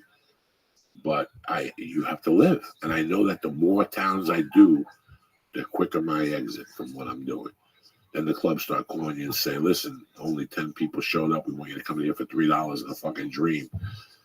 And that's what a lot of comedians are living through now. You know, for the guys that are selling tickets, you have to be very grateful because it's a short window. Yeah. And the other comics there's a lot of comics who aren't selling tickets. Yeah. And they still go in there and they fucking cling it up. You know, I always use Dave Attell. People don't want to go see Dave Attell no more. He's probably the best comic He's working. one of the best comics So out there. just because you're not popular doesn't mean you're good. Meanwhile, you're wasting your fucking hard-earned money but going to see some fucking fake fucking comic from some stupid fucking TV show Please stop. that's never done stand-up in his life. But David Attell is starving up there in Long Island. Not really starving, but nobody's going to see it. He's a great talent because we have trends and we have who's hot and who's not hot. Pop culture. And pop culture. And the industry pushing out the And I do the same motherfuckers. thing with music. I've said it 1,000 times. I don't want to go see Sabbath. And Rudy Sarzo sat there and said, why not? They've been doing it for 40 years now. How good are they? And if you look at Sabbath, if you look at fucking all the Sabbath tapes on YouTube, it's not Ozzy that sounds spectacular. It's Sabbath that sounds. It's Tony Iommi and Geezer Butler. Ozzy sounds like he's screaming through a hemorrhoid storm. Ozzy sounds like fucking Ozzy. You know, and you don't know who's singing. Last night I watched those American Music Awards. I watched bits and pieces. I was sitting there trying to kill time. I just want, listen, you're old. You don't know what's really happening. I was embarrassed for America last night. You were? I Because was how really bad embarrassed. it Well, was. Britney Spears is lip syncing. You look at Britney Spears, she sold 140 It's million. pretty obvious. It was pretty obvious. She Oh, sold that's 140 painful. million albums. Somebody bought these albums. Now, I'm not here to criticize nobody, but I don't know if you people know this. The studio, she's Madonna Jr. She is. What somebody didn't know all those years is Madonna couldn't sing, and she proved it last night. Did you hear her singing Purple Rain? Oh, my God. Was it bad? It's fucking horrid. It was fucking horrid. See if you find Madonna, Madonna, Purple Rain. Prince, Do you want me with to help? Stevie Oh, Wonder. we're definitely going to take it off of YouTube. Who gives a Do you, fuck? want, do you want me to help you type it? You got to see this What's shit. that? What's that? Search Madonna. Madonna and Stevie Wonder Prince tribute. Wait till you fucking see this thing. And it just wasn't her. Justin Bieber was lip syncing because they moved. They're doing that same Rhythm Nation. They're all doing the same Rhythm Nation. I told my wife, Rhythm Nation came out in what, 92. It's 2016. You're still going out there with that same, 16 dances flying through the fucking air. I just want to see you sing and see your lips fucking move. Where's my money going? Where the fuck is my money Peyton going? got up on a fucking thing like a witch with fire, like some. I don't need that. She looks like me. She's 80 pounds overweight, Pink, and she wants to be an acrobat. Give her a fucking breather. Then that Adele, who's also another fucking fake. She can't sing Give me either. the breather. Is this it here? No, We gotta play this. Go. Tell us about Adele. Yeah, what about Adele? That fucking cheeseburger eating fucking. Go, Lee. Wait till you see this shit. Oh God, I'm so. Wait till you hear her fucking voice. Look at what she looks like, for starters. She looks like a Muppet. Look at her. Look at her. Does nothing compares, nothing compares to you. Prince wrote this song. Look at her. Look at her. Now, I love Madonna. I bought the first 3 fucking albums. I love Like a Virgin. But a lot of people got a big surprise when they went to see her. She can't sing. It was all fucking studio thing.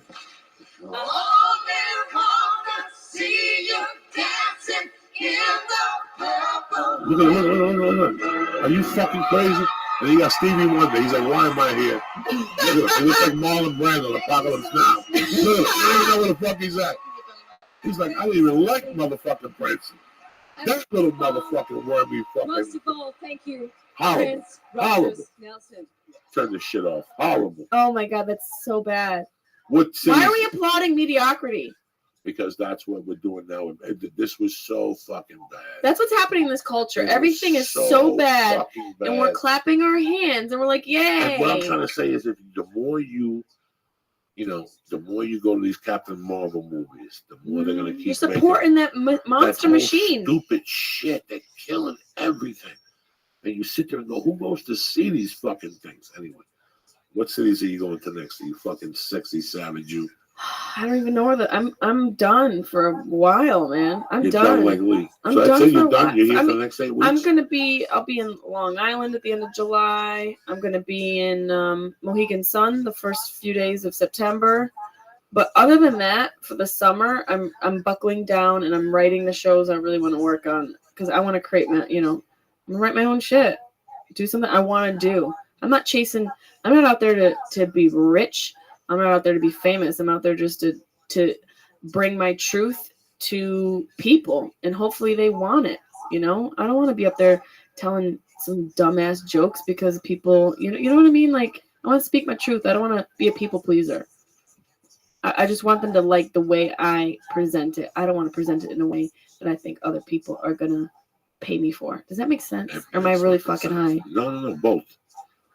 Both. Right now we're working on 2 fucking elements. Let me wrap this up here. Listen, man. I've been trying to get you on for a while. We're fucking up. You're always welcome here. Your family. Thank you. You did great tonight. I had a great time. I love talking you. to you. I love you too. Our first sponsor is on it, always on fucking point. You understand me? Alpha Brain, Shroom Tech, the Hemp Force Protein. Those are the ones I dig. And if they're fucking doing wonders for me, and I'm a fucking old man, could you imagine what they'll do for you?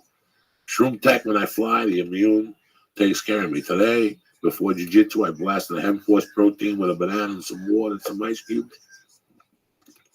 32 grams of protein. You digest it nice. It's that hemp fucking thing. Give it a shot. I'm about to try that shit out. They got an immune boost too? They have a thing when you fly. They have Shroom Tech Immune and Sport. Sport gives you more endurance. It's those mushrooms that are grown up in high altitude, so they expand your lungs. Quadricep. Thank you, Lee. Look at him. Look at you. Look at Lee. Drop some fucking knowledge from the Whoa! Look who woke up. Look who's dropping knowledge from the womb. You ready look for like another a mushroom? fetus. Yeah. I know why you keep doing that. Because we're just eating little ones. Does he look like a cute fetus? I have to open up a Word document and the numbers are all jumbled up.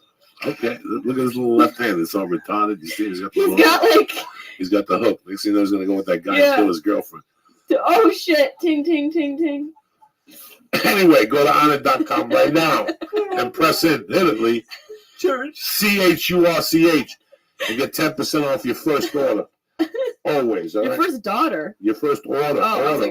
Jesus. And it gets delivered right to your door. Shroom Tech Sport, Alpha Brain with a money back guarantee. If you want weights and kettlebells, I can't do nothing for you there. Anyway, let me explain something to you, Heap.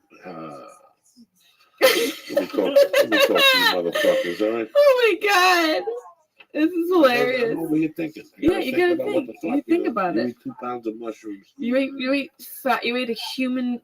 How much do we eat? A human size amount of like a whole human worth of mushrooms. You literally every time I look at you, you look like the different phase of life. Like the younger phases. You look like a pregnant woman in the face, and now you look like a fetus. Anyway, let me fucking do this shit and we'll talk all night. I tell you, one hobby I was trying to do was get into wine. A couple of years ago, I don't know nothing about wine. I want to get into wine. The problem is I don't know nothing about it. I tried Cabernets and Pinots, but I couldn't find anything that I liked at the store. Then I tried this Club W. These people approached me and they said, take a look at it. And I said no at first. But I went online and it's a wine club that gives you wine recommendations based on what you like to eat or drink. They've got a thing with a test, a little simple 6-question palate quiz that asks you questions like how do you take your coffee or do you like berries. Club W then matches you with the wine that you're guaranteed to love because it's tailored to your unique taste. And not only that, they deliver this wine to your house. It's great wine. It's very cheap. It's fast. Like I ordered some a couple weeks ago, and it's there in like 3 days. What? Not even. And it's like I got a really good Pinot Noir. It was like one of the fancy ones, and I got some other white ones for Paula, and they're great. They're great, and if you do 4 boxes, 4 bottles, sorry, they cover the shipping. That's not a bad deal. But what Wow. makes Club W different, okay? It's delivered straight to your door. We send you wine that is personalized to your palate taste through our palate quiz. Our recommendations become even more personalized with every bottle you rate. We work with top winemakers and growers from around the world directly to make our own wine, and we cut out the middleman. That's where the saving goes on to you. Our bottles are $13, and they would normally retail for $20 plus. You choose the type and the quality of bottles, the quantity of bottles with no membership fee or cancellation fee, and there's a 100% satisfaction guarantee. All right, we also partner up with local artists to develop wine labels that are unique works of art. So do yourself a favor, right? Do me a favor. Go to Club W.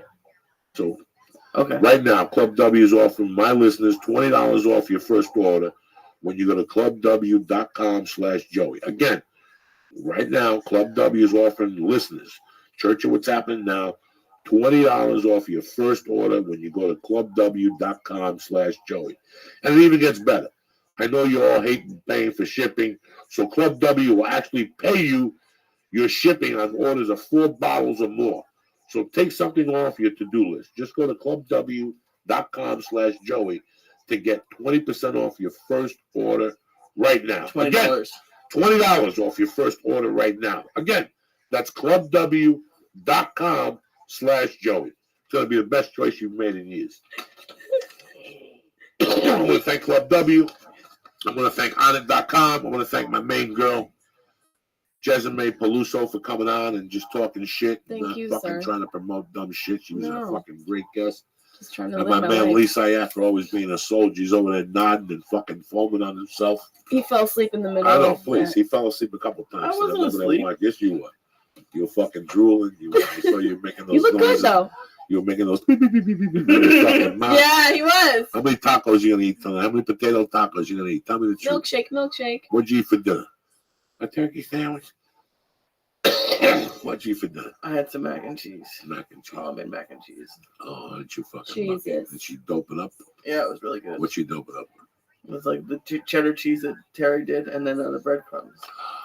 That's all you ate? Nothing else? No steak? No pizza? no No protein? steak pizza? Nothing? No, I didn't have any You steak. just carved it up with chicken breast? I knew it was gonna be a heavy night. It's going to be a heavy night. That's right. It's Yeah. going to get heavy, you cocksucker. All right, you church motherfuckers. I'll see you Wednesday night, 8 p.m. We'll be back. I'll be at the Funny Bone in Nebraska. Are you fucking kidding me or what? The Omaha Funny Bone, June 10th and 11th. And then I'm at the Philadelphia motherfucking Helium 2 weeks later. Figure it out. Like the 25th or some shit. I don't have the dates etched in my fucking brain. That's I a love great you, club. Jessica Maple. I love Fuck you. Joey You're Diaz. beautiful. I was looking at you for the first time. Like, fucking Jessamine's beautiful. You work with these girls, these sisters. You don't look at them. You start looking at cheekbones and shit. You're like, Jesus fucking Christ. You're my brother. I hear you. That's why I love you, baby girl. Thank you very much for coming on the church. Thank you guys for listening. I'll see you guys Wednesday at 8. Stay black. Lee, kick that fucking mule, cocksucker. That was fun. That was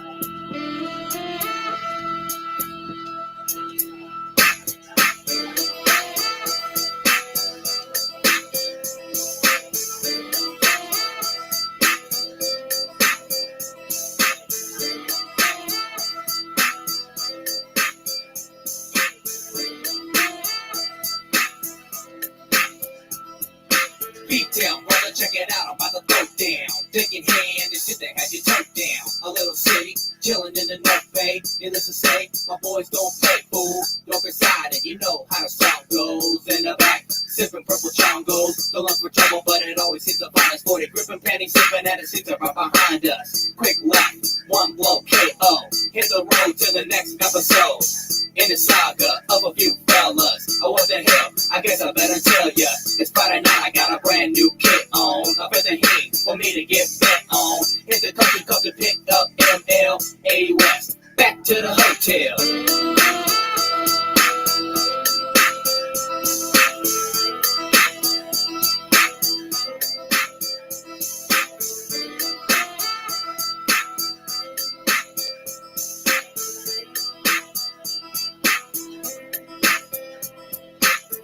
At the telly, folks was doing pipe work. Johnny Z had his hand up on my skirt.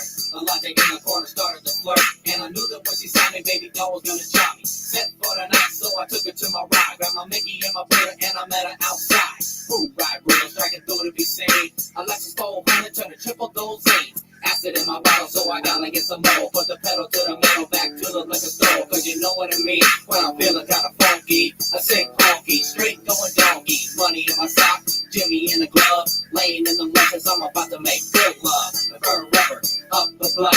Back to the telly, I gotta get some new car. New car, new car, new car, new car.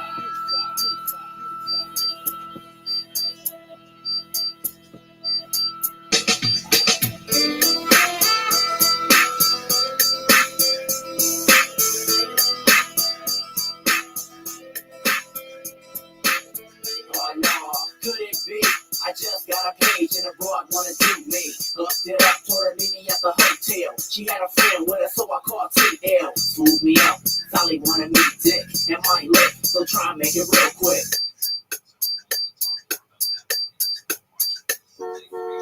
Oh yeah, I jumped in the F train, but wait a minute, we gotta hit the stove, man. I got to get some gum and some Tic Tacs, 2 chalk cans and a packet of blackjacks. We got the goods, now we're heading for the hold down. There goes the telly, so fella won't just slow down. Park the ride in the front like a sick one, just in case we gotta bust a quick one. Lock the low, let's go look for like 118, but lay low, cause I really don't wanna be seen. Is this the one? Oh yeah, that's the right one. I got the black rod and you got the white one, so hit the light, man. I just might, man, try and throw this thing all night and get her some sprung. Then she'll drop some mail so I can catch her and hit another hotel.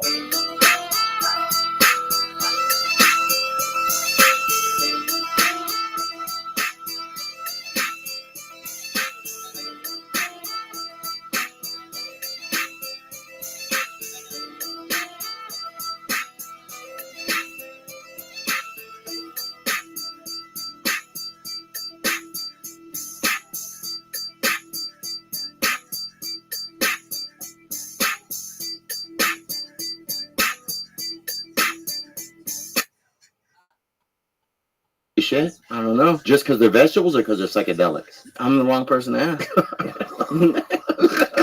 I'm finding out with you. This show is brought to you by Tracker. Never lose anything again with Tracker. Listeners to this show, the Church of What's Happening Now, get a special discount of 30% off of your entire order. That's right, 30% off of your entire order. Just go to thetracker.com, THEtracker.com, and enter promo code CHURCH. That's right. That's thetracker.com, THEtracker.com, and enter promo code CHURCH to get 30% off of your entire order. And the show is brought to you by Helix Sleep. Helix Sleep allows you to get a custom mattress online for hundreds of dollars instead of thousands. Go to helixsleep.com/Joey. I'm doing good. Can you guys believe it? I like this is the best I've ever done. I'm real happy. Go to helixsleep.com/Joey and get $50 off of your order. That's helixsleep.com. You're reading like the smartest brother in junior high. I was always really excited to it. Go to helixsleep.com/Joey to get $50 off your order. That's helixsleep.com/Joey. And go to onnit.com and use code word church to get 10% off all of the great optimization products like Alpha Brain and New Mood. Damn, I think I got Alpha Brain right now, bro. You better put a track on your fucking dome, Lee Sayat. You're losing ground, player. Oh shit. Oh shit. You have no fucking idea what cave you walked into. It's the church of what's happening now, motherfuckers. Kick that muley. Reefer. Mushroom. Edibles. Laughter. Laughter. Laughter. Get your shit together, motherfuckers. Wednesday, May 25th. You are here. The day the devil was buried, raped, given a Cosby pill, and fucked in the ass. What's happening, gentlemen? Amen, brother. It's that type of party tonight. Theo Vaughn in the house. We're putting the devil to sleep. Lee Sayat with his little blue shirt on tonight. Looking Still beautiful. We've got Lee in training. He fucked himself last week. Why did I fuck my Because husband? me, my girlfriend, we ate like 4 stars. I go, Lee, you're in training. Yeah. You cannot go backwards when I'm out of town. Yeah. So he fucked up for 2 nights trying to kick up the milligrams and bringing mushrooms and hash and fucking. Just for the record, He's up tonight. what he's saying is that on Saturdays when I take 500, 500. You're in training. I get this punishment. You're in This is like a training. You merit. gotta go up to 800-900 because all week we're flying with 800-900. You're letting your Pretty tolerance. sure I'm gonna be eating Yeah, 6,000. That's okay. It's all right, That's son. okay. I think you're an astronaut, dude. Star One, they don't give a fuck. They just want us to keep eating fucking stars. I'm never gonna stop eating stars. No, They're they're delicious. They're delicious, nutritious, and they take you for the fucking psychological ride of your life. Theo Vaughn, what is it, baby? I'm here, man. I'm freaking here, dude. I'm trying to keep the devil out of my system, bro. But he's here. Those mushrooms are fucking calling you and shit. I'm feeling positive, dude. Ate me a little stem. I'm right. I think I might need another, bro, just to get daddy, just to get the fucking devil off my neck, The son. little one. The little. There you go, huh? Something, this little Yeah, torch, get you a bro. little one, Lee. This little baton, Look huh? at this little black one, Lee. At least lose That's it. the longest one. That's the longest one in the bag. That's No, the brother, that dog. was the main one under the shit. I'm not even. It's We're not breaking shit. that one in half. No, you give me the worst half. How eat the other Oh, half? yeah. What are you doing for? Oh, look at Cheers, that. bro. Yeah. Cheers, you How come little you got fucking one that's so monster. light? Come on, Lee, get your brain up, man. You Oh, already, Jesus. Lee looks fucked up. Look, your head is holding blood, bro. Your head's holding extra blood from your body, bro. That mushroom tastes terrible with this shit in it. Ugh. I let it sit in my gum for a minute. Jesus Christ. We're going to see some psilocybin shit. The church of what's happening now, you never know what's going to happen. We might eat a mushroom. We might fucking eat acid. We might just do an edible. We might just be ourselves. You know what I'm saying? Might eat ass, bro. And we might eat that. Listen, all avenues are open on a Wednesday night. You should leave your fucking avenues open. I've been telling motherfuckers for years. I'll tell you what happened today. I had to go to Hollywood at 4:30 to do Ari's thing. I had to do the beginning of it because I didn't do it yesterday. At least you don't like this one. So what's happening now? Yeah, so I get off the fucking 101. First of all, I see two accidents on the 101. Back to back, Lee. Like that. Light day. 2 dumb motherfuckers right in front of me went to get into the same lane. It was perfect. It just went bam. And then this idiot kept going and hit him. I went right around that fucking moron. Oh, you saw it happen? I saw right in front of That's him. beautiful. And people are like, call the police. I ain't calling nobody. It's got nothing to do with Uncle Joey. I got shit to do with people say, I got to get back in the HOV lane where shit is always Let them moving. fight. Let them gun each other down, bro. So then as I'm pulling off, another motherfucker goes straight. I mean, this guy shoots into the fucking lane of the people coming from like Universal City off to Lancashire. And he just shoots into that lane. Sideswipes the motherfucker. I just went around him. It was like, Do you beep as you go by? Like on one of those I 80s. beeped at him though. I just beeped at him. They both looked at me like, what the fuck? I know you did. You always beep at him when you like wave. I waved both for me. Yeah, it's really messed up. You're beeping and then it's like, who the fuck waves? Oh. They just look at me like fucking. So I get off the fucking I get off I exit Lancashire and I go north on Lancashire and I make the fucking left on Magnolia and I'm thirsty as fuck. I got 10 minutes to kill before I got to pick up the baby, so I go to 7-Eleven. As I walk into 7-Eleven, it's bum day today at 7-Eleven. Oh yeah, it's fucking major league bum They got day. brothers out there out front. One brother. First of all, get him, dude. Every black community, you got to go to your local 7-Eleven. That's somebody's dad. That's somebody's uncle. That's somebody. Any 7-Eleven, there's a brother out there right now. Go get him and bring him home. There was one brother. There was 3 white dudes, and there was a creepy white dude in the corner. Oh, that's the worst. That guy. I come out, and the simple brother says, "Hey man, I'm having a rough time. Can you spare some change on the way out?" Very polite. The 3 white guys are like, "Hey, we need money. Can you help us?" And the fucking moron just sat there talking to himself with his hand like, he was like one of those language people. I don't know what the fuck he was saying. I go in, I get the water. You know what, man? I refrain from giving those people money because I saw that show where they stand on Laurel Canyon, and then they fucking drive to their fucking BMW. They walk to the BMW with, $200 in quarters and shit.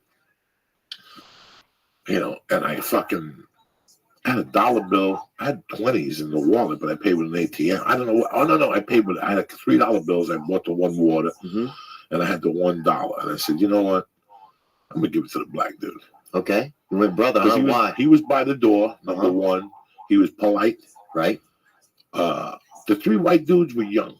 Yeah. At that age, I was robbing motherfuckers. Right. I refused to ask somebody, you know, a dinner or something, but not to stand in front of a fucking place. 3 of them. Yeah. Not one of them. 3 of them. 3 of them. That's not necessary.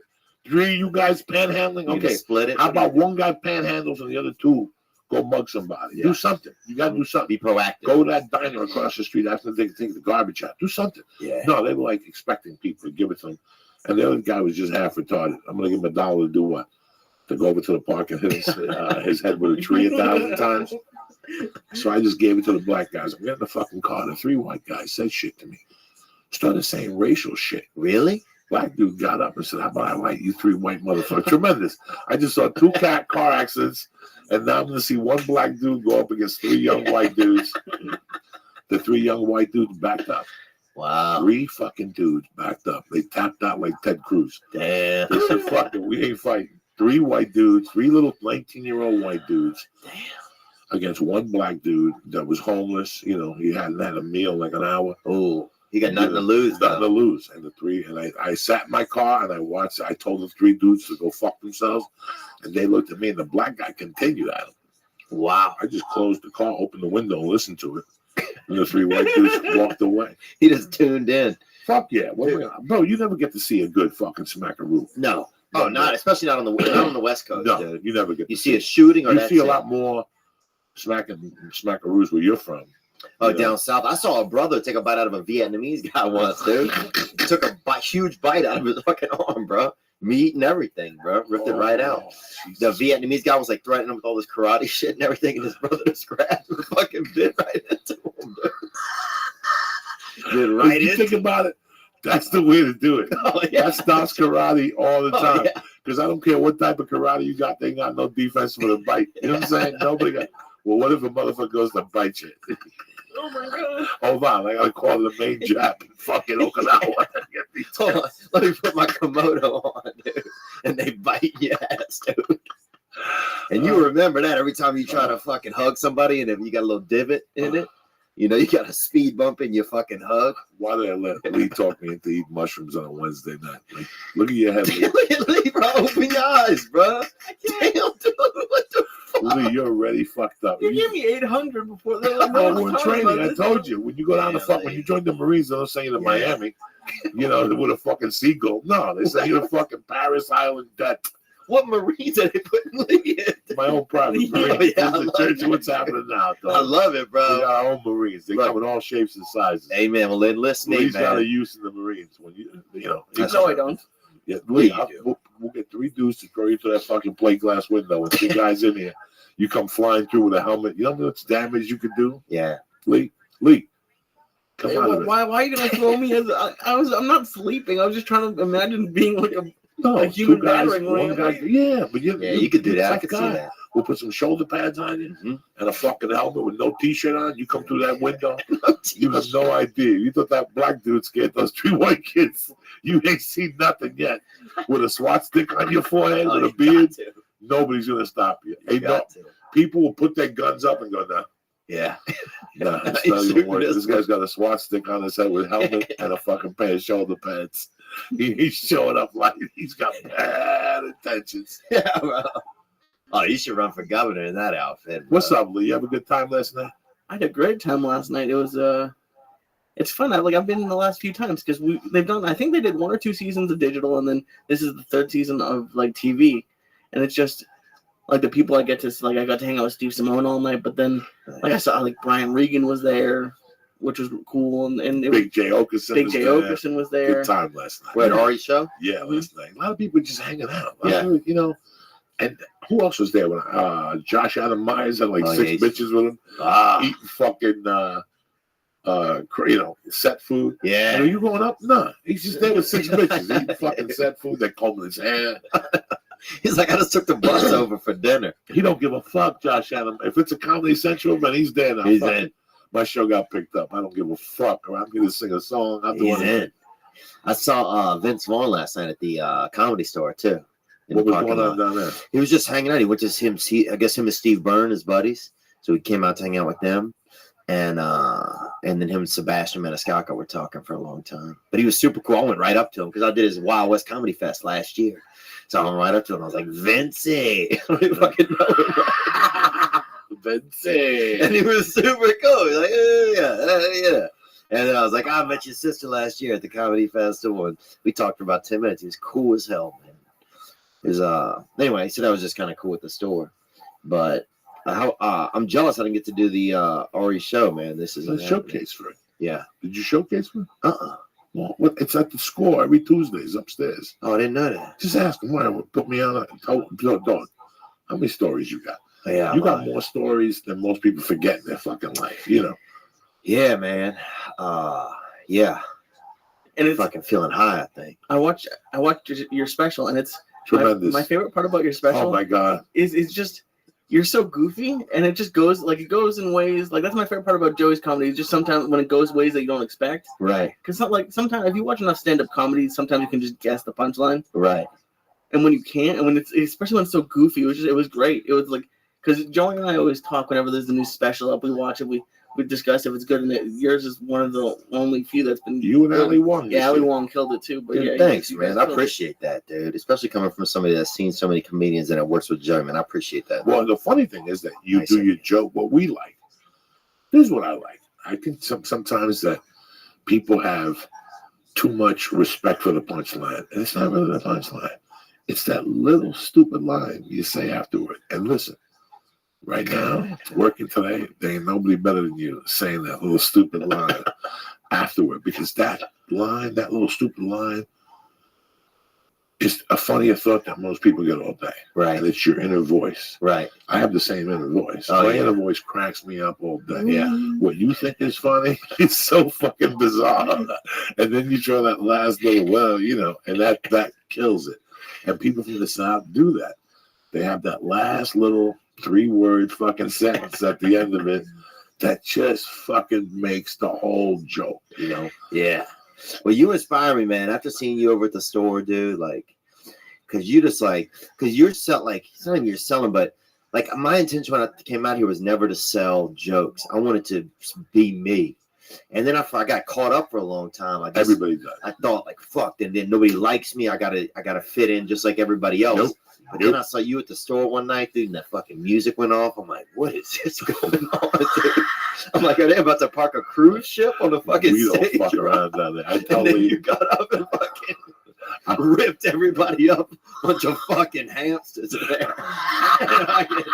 You When know, you left, I was like, I am never not gonna be myself again. when you come out to Los Angeles and you're here 3 months or you're here 2 months and somebody's interested in you and they take you to lunch and then they sign you as a commercial agent or theatrical agent or manager, Doesn't matter. They're gonna send you out for an audition. For most people don't know, that could be any audition, a commercial audition.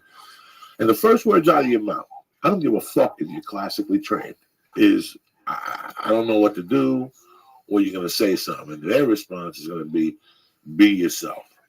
And you're like, thanks. And you hear that, guys, for fucking 15 years before one day you go, oh, I know what they want now. Yeah. I wasn't getting it. The whole time I'm here, I'm trying to be Doug Stanhope. I'm trying to be Paul Mooney. And I'm not saying that. I'm just saying. Yeah, I know you're not saying I want to be a brother. I'm trying to be Nick DiPaolo. I'm trying to be Mitch Hedberg. Yeah. What if people go home and go, what if I could put Nick DiPaolo or Mitch Hedberg? But the funniest character they're hiding is the character they're hiding. Yeah. Because that's the reason why they came out here, is because of that fucking character that's gotten them through everything for 15 years. That voice. Yeah. That voice that you only let out in front of your friends. Yeah. And that your friends like that is fucking hilarious. We're having a conversation at the store one night. Like last week, some guy got found with 30 pounds of hamster bones. They did in my town. They just busted a man. It just doesn't. Right away, you got to stop what you're doing in that conversation and giggle. Because 9 out of 10 people wouldn't be proud that that happened in their hometown. You know what I'm saying? Like they wouldn't even mention it. If somebody comes up to me and go, are you from New Orleans? Not really. I'm from Texas. Wait a second. I gotta go. You get to that point. Most fucking people would be embarrassed to say something like that. Or it would take them 10 minutes after everybody told their story to say, oh, by the way, there's a guy. No, we were just talking. It's Tuesday night. Dude, yeah. We were ready to go home, and you came out with it. And I'm fucking, me and Lee were dying in the car. Like, what's he talking about? Hamster meat? What the fuck is he talking about?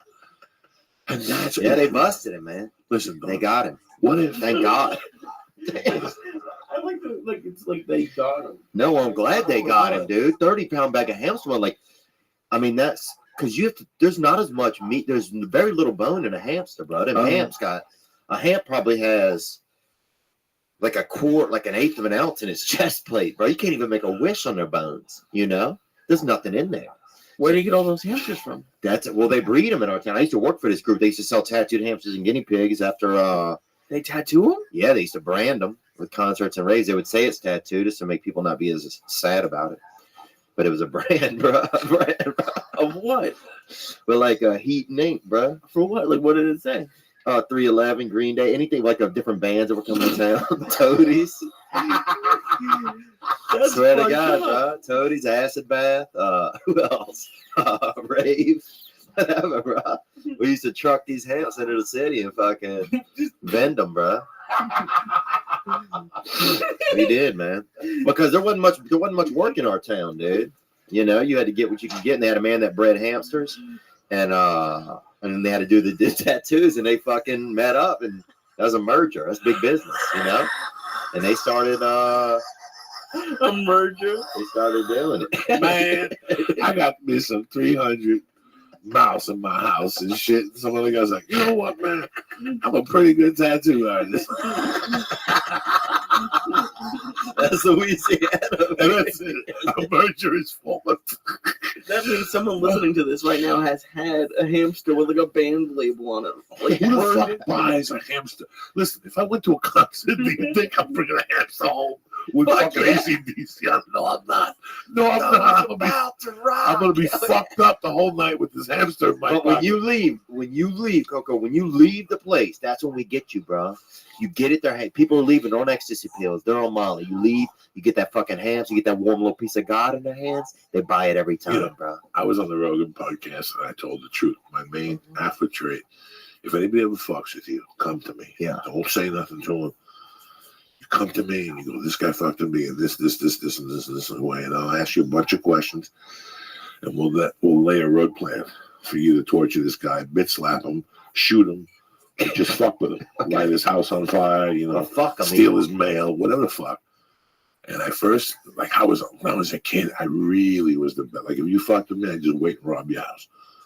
I just rob your fucking house. That's it. Like, you're getting your house robbed. That's it. That's always the plan. And I'm taking the most important thing for you in that fucking house.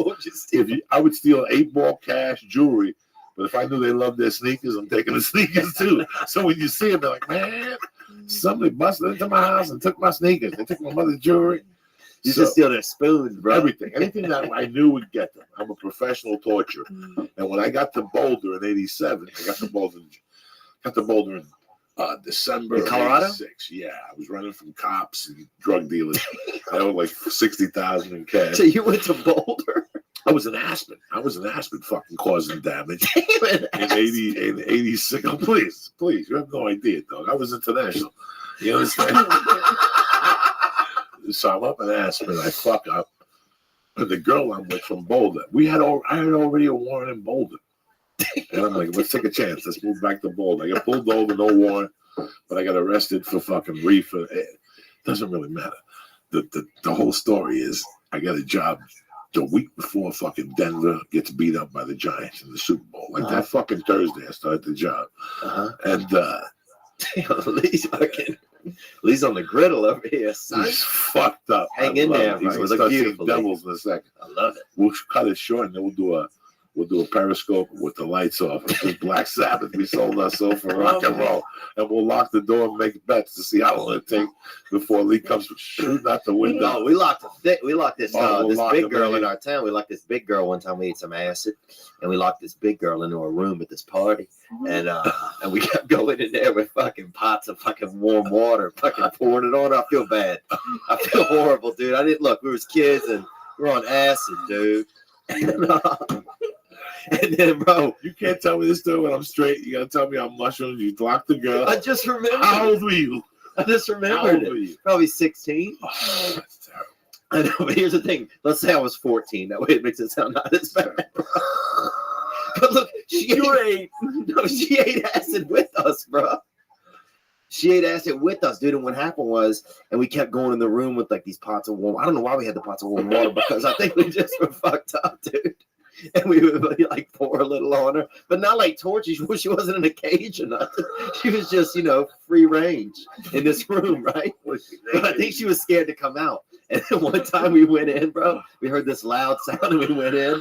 And she had ran against one of the walls so hard, bro. Had fucking moved the entire wall in this house, dude. Huge girl, about 240 pounds. Beautiful girl, too. The most beautiful, biggest girl that I've ever known. Beautiful girl, beautiful hair, beautiful face, large and beautiful. But she fucking got lifted, bro. And yeah, man, fuck. I just came down a little bit off that fuck. I just had a little mushroom fucking high, bro. Fuck yeah. So I get what were you talking about? You were in get Boulder. this job, Sorry. Boulder. Oh yeah. I'm making dick for wages, and they put me as a shagger. It's a body shop, combination detail shop. And they made me a shagger, which means I clean bathrooms, I take garbage out, I pick up customers, and it was $175 a week for like 90 fucking hours. Like I was the first one there. God. I had to be there at 7. The thing opened at 8:30 or 8. I had to be there at 7 to fucking sweep and For shovel $175 snow. a week. For $175 a week, Wow. I'll fucking clean off all the cars, start them all up, warm them in, bring them into the body shop according to order numbers. I did the whole thing, man. And I liked it. Listen, I was fucked up for a long time. This was a great little job for me. But you know what, man? $175 for all these hours. These motherfuckers are getting a little fat off me. And I'm like, fuck it. I want to go in the detail shop. So I started petitioning to go in the detail shop. I was a really good fucking shagger, so they knew my work ethic. The guy was from fucking New York State, Steve something. There's so many fucking Steves in my life that every time I look up his name on fucking Facebook, but he was good to me, Steve.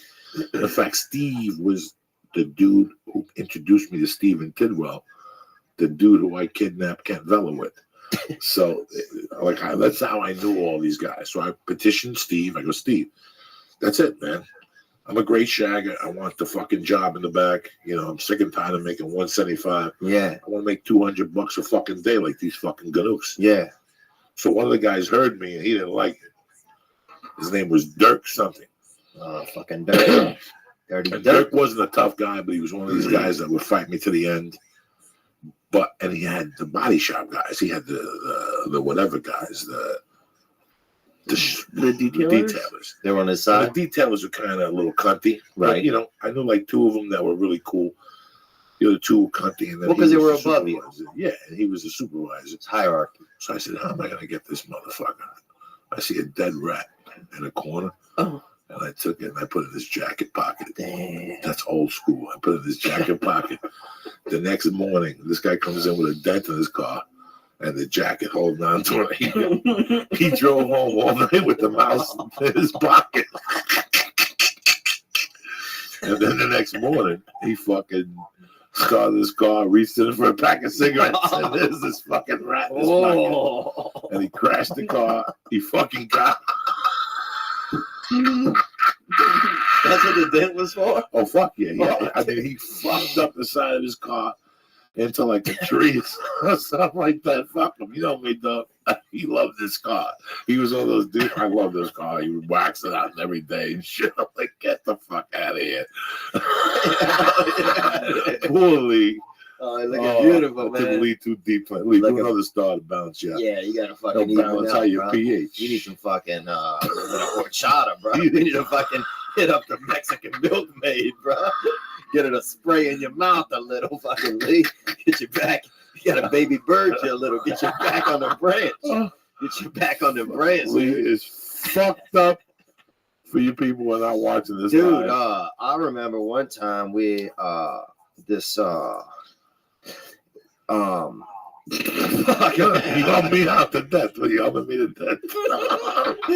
I'm gonna read it down. Anything you say to death is always funny. Yes, I'm gonna death. Yes, me to death. Joey's fucking died $1 million. I used to have a friend that he was describing the girl I was dating to me. He was her father. And he goes, thank God you got her off me. He goes, when she was a kid, I used to call her Dollar to Death because she Dollar to Death. Dollar to Death. That's a great fucking name. Give What me does a that dollar. mean? Give me a Dollar to dollar. Death. Oh. Give me a dollar. Give me a dollar. Give me how many fucking dollars? How many fucking dollars do you need today? It was Dollar to Death. Dude, I remember this.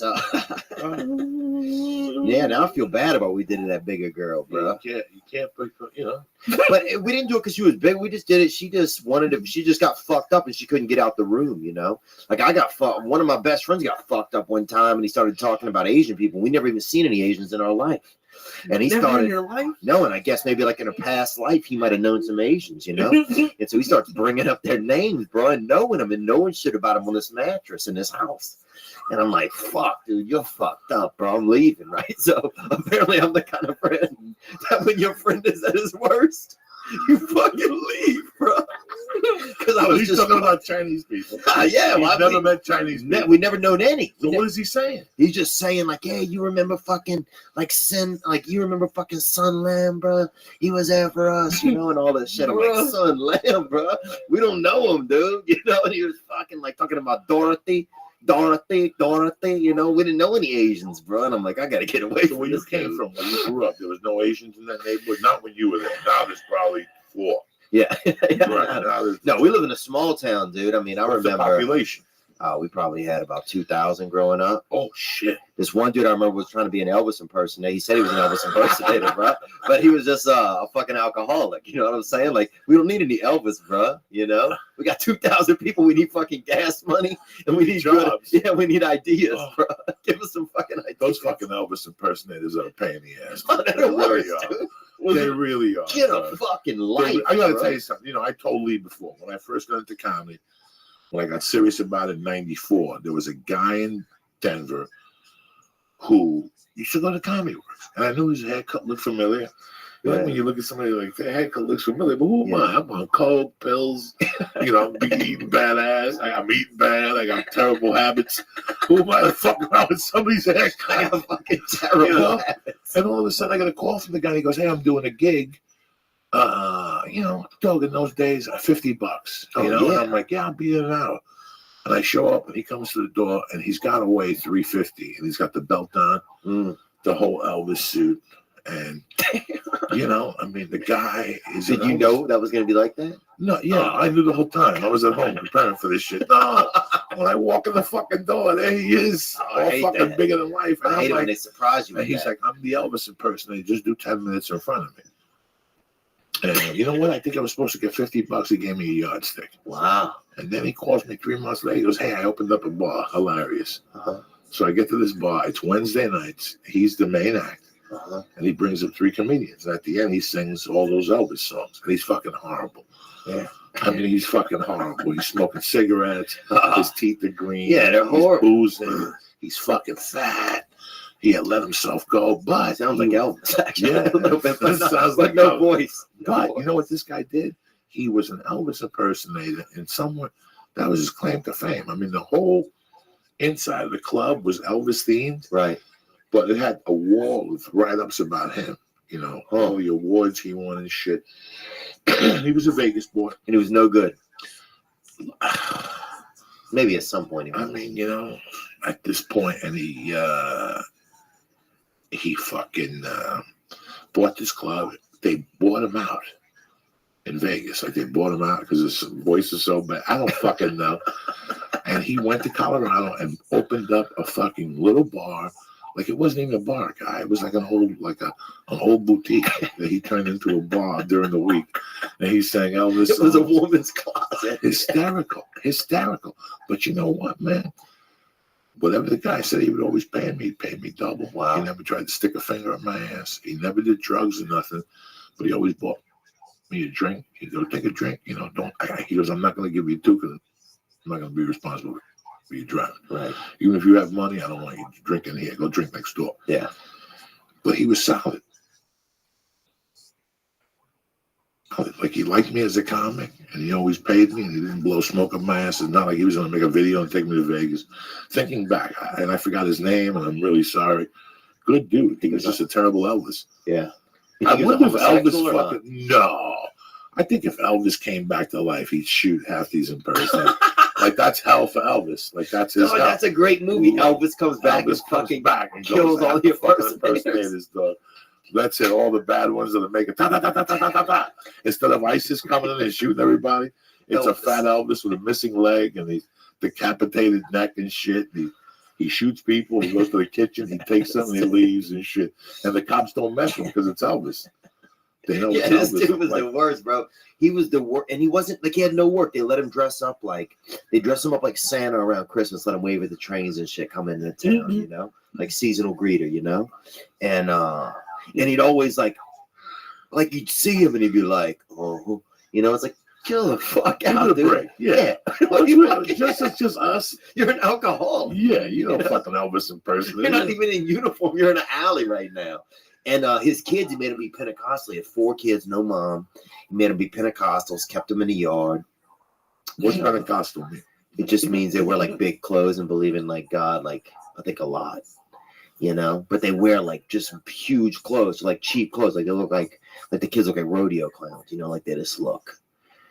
You know, like, and the girl let me feel her breast actually one time through the bar. They had a barbed wire fence around the house. The girl let me feel some fucking titty. What was her name? Was it Barbara, I think. Or Barbara fucking Bars. Yeah, Barbara fucking breast, right?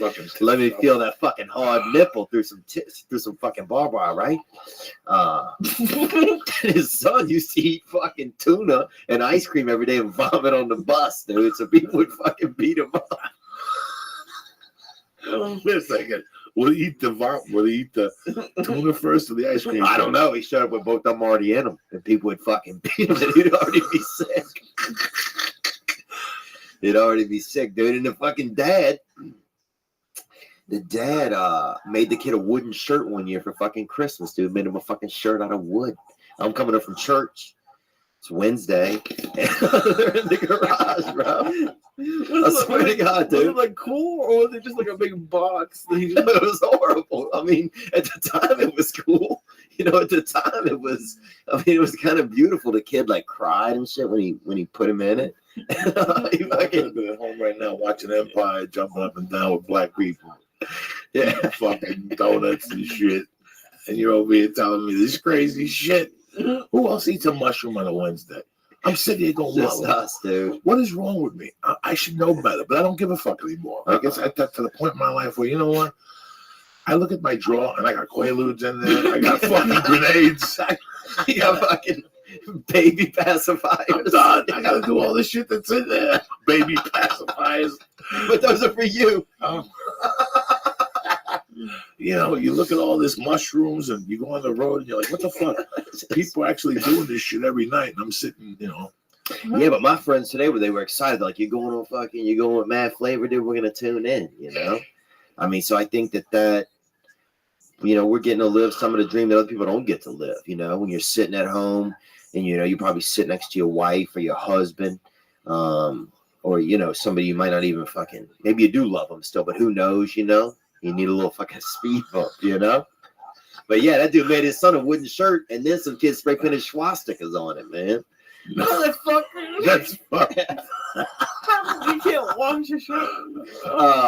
Yeah, they spray painted swastikas on the wood. But no, we didn't have any Jews either. We didn't have anybody. You know, people just seen like a swastika on like a pamphlet or something, you know?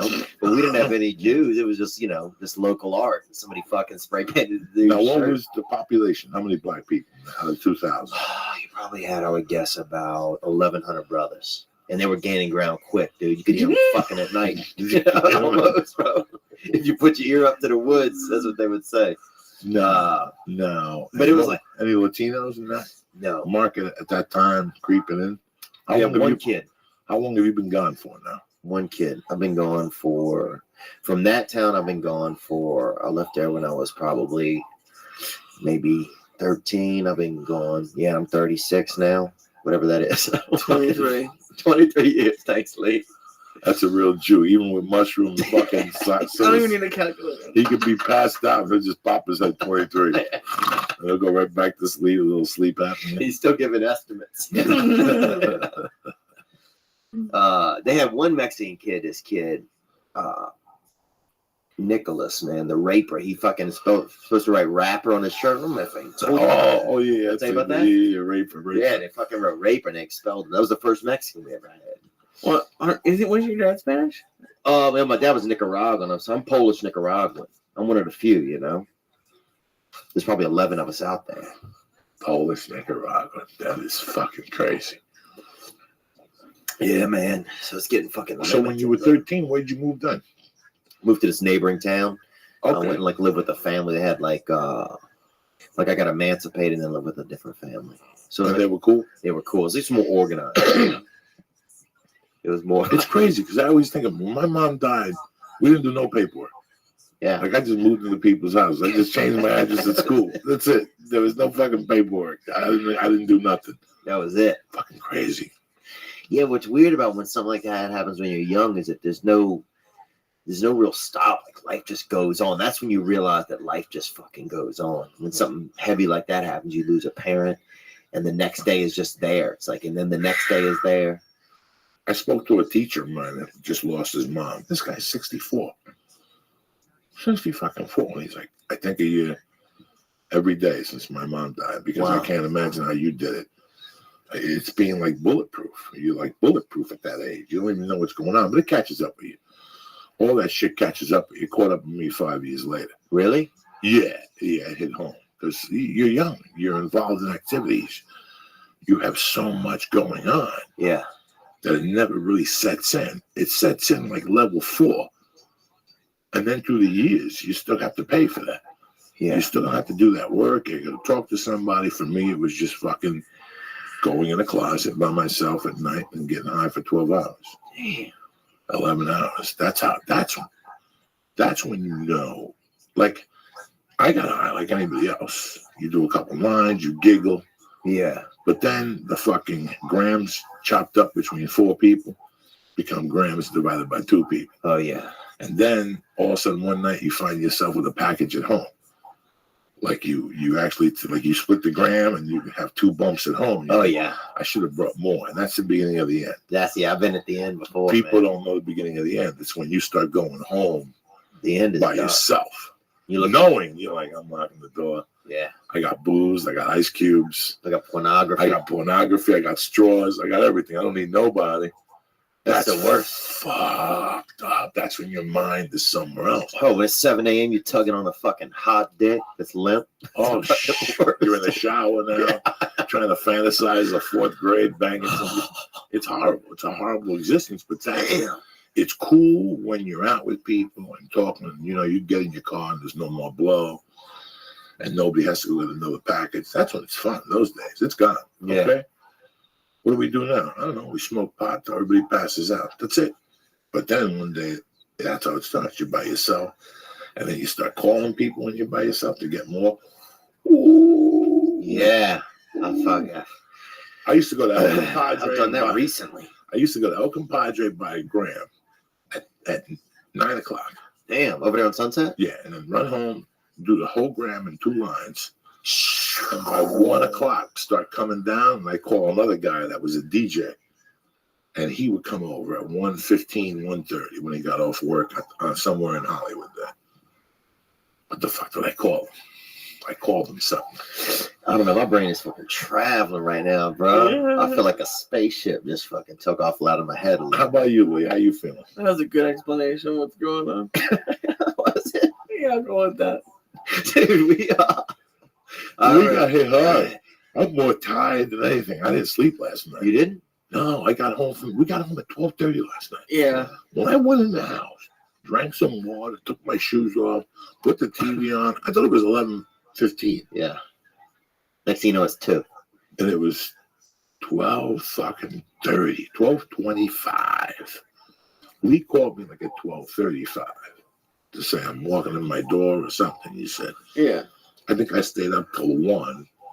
Then I went to bed, but I didn't fall asleep. It didn't hit home. I started tossing and turning, thinking about your set, thinking about who was there. You know, it's too real when you're there sometimes. Right.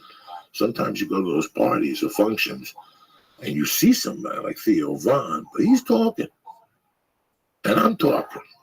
And Theo's cool. Theo knows, dog, we're talking business, or this chick's a pigeon. I'm taking this victim home with me. There's always something. And you go home and that hits you that night. You didn't say hello to Theo. Right, I feel bad. I didn't see you, Theo. That's the shit that I go through before you go to sleep. But it's nice because you're a friendly dude. That a lot of people, bro, when that shit doesn't go through your head, I think that's when that's when something's wrong. Well, you're getting high. Listen, you're getting high. You're having a cocktail. So sometimes the fucking camera moves really fast. Yeah. It's not till you go home and look at the paperwork, look at the film. Yeah. You're editing the film. Oh, yeah, You're seeing what's going on. And now is when you see, oh, shit, I fucking saw Theo there. Yeah. Wait, did you see Theo there? Yeah, what happened to him? I don't know. He was talking to someone. He didn't say hello to you. No, was he mad? No. He smiled, but he was talking to some broad and some guy, and they were talking about videos. And next thing you know, you're off. And then next morning, you'll say the same thing. Yeah. I seen Joey there last night. What the fuck happened? How the fuck didn't I talk to him? Didn't talk to him. That's what happened. You know, you go home and you play that channel out. And I wasn't drinking. I don't drink. Yeah. I just smoke dope. I can't imagine if I remember when I used to drink and have to decipher the night the next morning. You just wake up and just lay in bed for 10 minutes. Yeah. You pee, you grab something to drink, you sit back down, and you're like, what the fuck happened last night? And you see little flashes, and then, you know, you put shit together, and the next thing you know, your buddy calls you. Did you hook up with that girl? What happened to that you? fucking monster? Yeah, it's always some fucking monster, dude. Bro, I remember this one girl. We had this thing for a while. If you would vis queen a chick, right? And that's if you would bring a chick home and she would fall asleep or at her place or at your place, and you'd put like a piece of vis queen over her body, right? What the hell is while vis she was queen? asleep. It's like you know what it is, dude. It's like that material. Yeah, They like use it for painters the rain and shit. yeah, like that. for rainers. Keep rain off the Rain. stuff, right? What the fuck? People you hang out with. Yeah, because I hear like if you really want to kind of spook a girl, then that's like if I hear from a woman I heard who woke up on some biscuit once. She said it was the scariest experience of her life, bro. So then we were like, oh, we got to do this to some chicks, right? So we had this thing. He would fucking put biscuit over. Is it like the blue thing that they put down? I mean, It always has holes at the end yeah. because they always need to rope it together. It's clear. No, it's clear. It's the clear stuff. Oh, the clear The stuff. clear, okay, okay. It's I'm that getting it all clear. confused. It's a little thicker. Yeah, it's a little thicker, bro. Oh, Yeah. yeah, Visqueen. So Okay. you wake up Oh. to that. You know what I used to use that for? Roofing. Yeah, it's for that. It's for roofing. painting. It's All for of the that. first layer of roofing. In Colorado, you got to use Visqueen because it's cold. It was cold at the time, the first 18 inches or something like that. If it's the same, yeah. It's a little thicker, but this shit comes with glue on it, or it doesn't. Who the fuck knows? I mean, look, dude. What the fuck do I know? I don't know. I mean, but shit. there's about 30 chicks out there that have woke up under some fucking Visqueen. You know who you are. You know what I'm saying? Isn't there a board of Visqueen on them? No boards. That's fucking gangster, dog. Just a Visqueen. Just the Visqueen. And they gotta I'm get up. sure they wake up and they think they've been murdered, you know? They probably think they're going to see a detective when they pull that shit off, bro. Oh my god. That's gangster, son. If you could do that, that's gangster. Yeah, we did that, dude. Would you watch them wake up, or would you just? Fuck no, we wouldn't watch them wake up. Fucking Dexter. Damn, dog, we laughed, dude. We had to go to the airport. I'm sorry, Leon. I'm not trying to be rude. You I'm just call me fucked up. Dexter. I'm just fucked up. No, listen, I know Lee a long time. Lee always asks you the $1 million question. And one of those, oh yeah, Lee's known for the $1 million question. Typical Hebrew, right? That's his You with that fucking Typical Hebrew. I love it. Oh, Damn, I don't this is a fucking podcast, ladies That's what I'm and talking gentlemen. about, dude. Motherfuckers laughing, giggling for You real. fucking Don't monsters. get me wrong. Some of this mushroom powder is helping this fucking laughter. We'll listen to this tomorrow and go, what the fuck are we talking about? What the fuck is wrong with us? Fucking hamster killers. Right, you gotta loosen up from time to time, people. Every Yeah. once in a while, you gotta take the stick out of your ass and giggle and wake up the next morning and go, Yeah. wow. Take out a Mexican girl. Fuck a girl you don't even know what she's saying, bro. You know? I mean, but make sure the expression on her face is positive. You know what I'm saying? Because otherwise that shit might be illegal. But that used to be something I would do when I got into town, man. I would have somebody set me up with a girl who I didn't know what she was saying at all.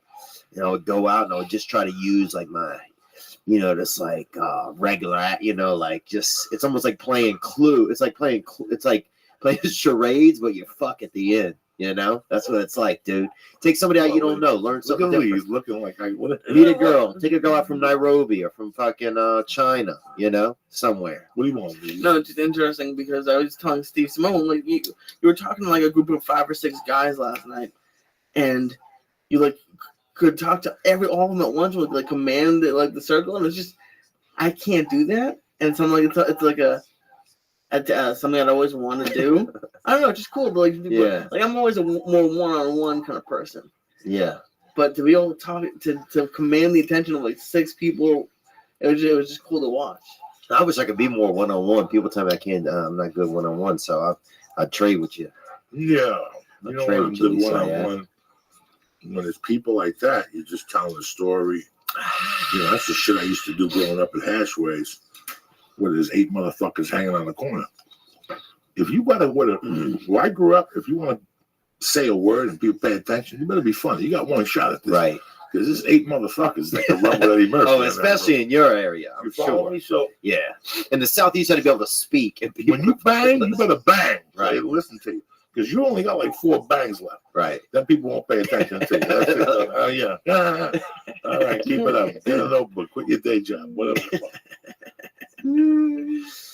Yeah, dude. That used to be the funnest, man, was making people laugh at the lunch table, man. That was the funnest thing. Until they had milk spray out of their nose. That's when I would leave. And it'd always be the bell would ring. Everybody be back in class. And one motherfucker would just keep listening for some reason. And I would just hold him by his fucking arms across the table and keep telling him shit until they fucking sprayed out of his nose. And then I would leave, dude. You know, they had the first wigger I ever met was from our town, bro.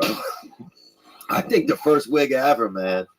This kid named Brian St. Pierre, bro. And they put him in He was class. a white dude that was trying to be black. Yeah, he was a white dude. They Where put did he him, move from? I don't fuck nowhere, bro. He fucking just, you know, he was raised like kind of like, you know, he was like Mowgli, you know, like he was just fucking spent a little bit of time on the other side of town, you know, and the brothers really got a hold of him. And he was cool though. He was a cool dude, man. Mowgli. He was, bro. He was like a Mowgli, you know? My whole body just shook. I thought it was an earthquake for a minute. He was like Oh my God. That's an inner yoga, bro. That's an inner yoga. But look, man, they put him in the fucking mentally handicapped class, bro, because they'd never seen it before. They'd never seen it before. They put him in class with kids with Down syndrome, with kids in wheelchairs. They put him. What? Just a dude who had like and couldn't he just be like, "Hey guys, I'm just the way I want to I talk." don't even know what the fuck you're saying, Lee, right now. You sound like him right now. They probably put you in that class right now. It's like, oh, Lee would be in, dude. You don't even know what you're saying. Crazy You're like that fucking. You're like, No, they put the wigger in the special class. that's what you sounded. That's what that dude sounded like. I wanted $1 today. Lee, You sound like cousin it. Shit, I don't know what the fuck you saying. I'm over here, you know. before we started, Lee kept thinking he was hearing a buzzing in the Oh my mic. God, people, we started late. And Because now, Lee was looking around the room like, and what now the he's fuck? making a buzzing in the mic. Listen to him. He's the walking buzz over here. Oh. When I was 19, I went to the movies with Louis Castellito and this dude Kurt DiLorenzo. It was the night after AC/DC at the Palladium. It was like summer of 1980. Yeah. It was right after AC/DC came back. So it was a Saturday night. Right. We were going to the movies to watch. I have no idea. And on the way back, me and Castellito gave each other a look. And Kurt kept saying, I hear something. Because the night before we did acid and blow. And throughout the whole night, he kept saying, I'm telling you, he kept saying, I keep hearing my ears break. You know, and you're fucking 16 and you do a gram of blow and hit a fucking mic without acid. That'll Me and change him. your future. Listen, him and I did. We stopped. One of the most awkward people. I grew up in a cocaine culture. So I knew when people were doing it. My mom's hand would stick close to her dick. Like a little fucking T-Rex. What's a little T-Rex? And my mom was one of those that I handed like he thought it belonged to somebody else and shit, right? So I knew the hand movement. When I was 16, I got a job at Rendell Lumber. And there was a guy there who blew my fucking mind. There was a tip of my tongue. Now I forgot the fucking guy's name. Oh, dude. I just forgot what I was talking about. It really don't matter. The guy was an Irish dude, really nice guy. But once he did one line of coke, every inhibition, every physical strength he had would dissolve. And he would do like duck faces in his hand. His name is Jack Finn. Jack Finn. And I'll never forget the one day Jack he walked Finn, bro. He walked in. He started fucking swimming. Oh in his my own God, tank, he was fucked up on a Saturday. And he walks into work. I'm 16. He walks into work all fucked up. That's the first time I heard that expression. He goes, boss, let me get 100 on the arm till Monday. And the boss looks at him and goes, my arms are heavy, and walked away. I'll never forget that expression. But Jack Finn was a fiend. For coke? Yeah. But once he started, the word on the street was, Jack Finn is tremendous until alcohol hits his tongue. Right. Then it's a different. You should have seen it. And he was tremendous. He'd give you money when he was drunk. He was a great guy. But just to see the transformation. But Jack Finn had something else. Jack Finn hung at a dirty bar in Weehawken, which is Weehawken sounds fucking, but they got some gutter puts. This is 1980 before fucking they started breaking those stones. Wow. The people that hung in Weehawken were fucking savages. Damn. And they sold this cocaine that just looking at it fucked with your eyes. And I had done it like twice. Drano out the there. night AC/DC came back to the Palladium. Oh, we used to sell hamsters at the AC/DC shows. Full circle. We just stopped at the fucking Sorry. At the AC. This is when Bon Scott died and Brian Johnson joined the band. This is how old I am. This was fucking huge. Me and Kurt were walking into the city and we go, where are we going to get coke? We're going to take a bus from Union City, New Jersey. We go, let's take a cab down to Weehawken. And we saw Jack Finn. And for $50, he gave us a bottle. And when we got out of there, we got back in the cab. We made the cab wait for us. And in the cab, we did little bumps of coke. This is when it came in a bottle with a spoon. Oh, yeah. Woo! There was not a gram in there. There had to be like 9/10 of a gram. Right. Me and Kurt kept doing it. And it was August 2nd, 1980. And it had to be 95. what's the temperature? 95 degrees, but 100% humidity in New York City. Right. And I'll never forget, I had Lee jeans on with a white t-shirt and sneakers. Mm-hmm. And that's the first time ever that, even after the fact that I got home, You thought you might be. no, my pants were drenched and my socks were drenched from my sweat. Wow. Like I had sweat so much at this concert. I jumped up and down so much. Yeah. Me and It's a good Kurt, feeling. then in the concert, me and Kurt popped the acid. And we had like vodka and Gatorade. We're drinking it. How old were you guys? 16. Okay. 16, 17 times. We're fucking lit. Yeah. We get out of the concert, we still got to have that vial blow. Yeah. We're on the train, we're on the whatever, the train Damn, back to you New guys York. are fucked. We're doing bumps. You guys are a couple of. So we didn't finish the gram. Kurt went home, I went to wherever I was living.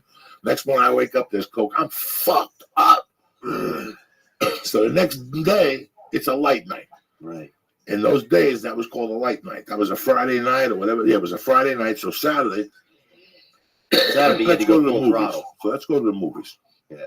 So we went to the movies. But that whole day, Kurt kept saying, look, my ears are still ringing from the blow last night. That's how good that coke was. So we went to here's the whole day passes. That morning, he said it. But the whole day passes. We're at a movie now. We walk out of there at 11 o'clock at night. I'll never forget, it was raining. And we were walking back down from Fairview, New Jersey into North Bergen.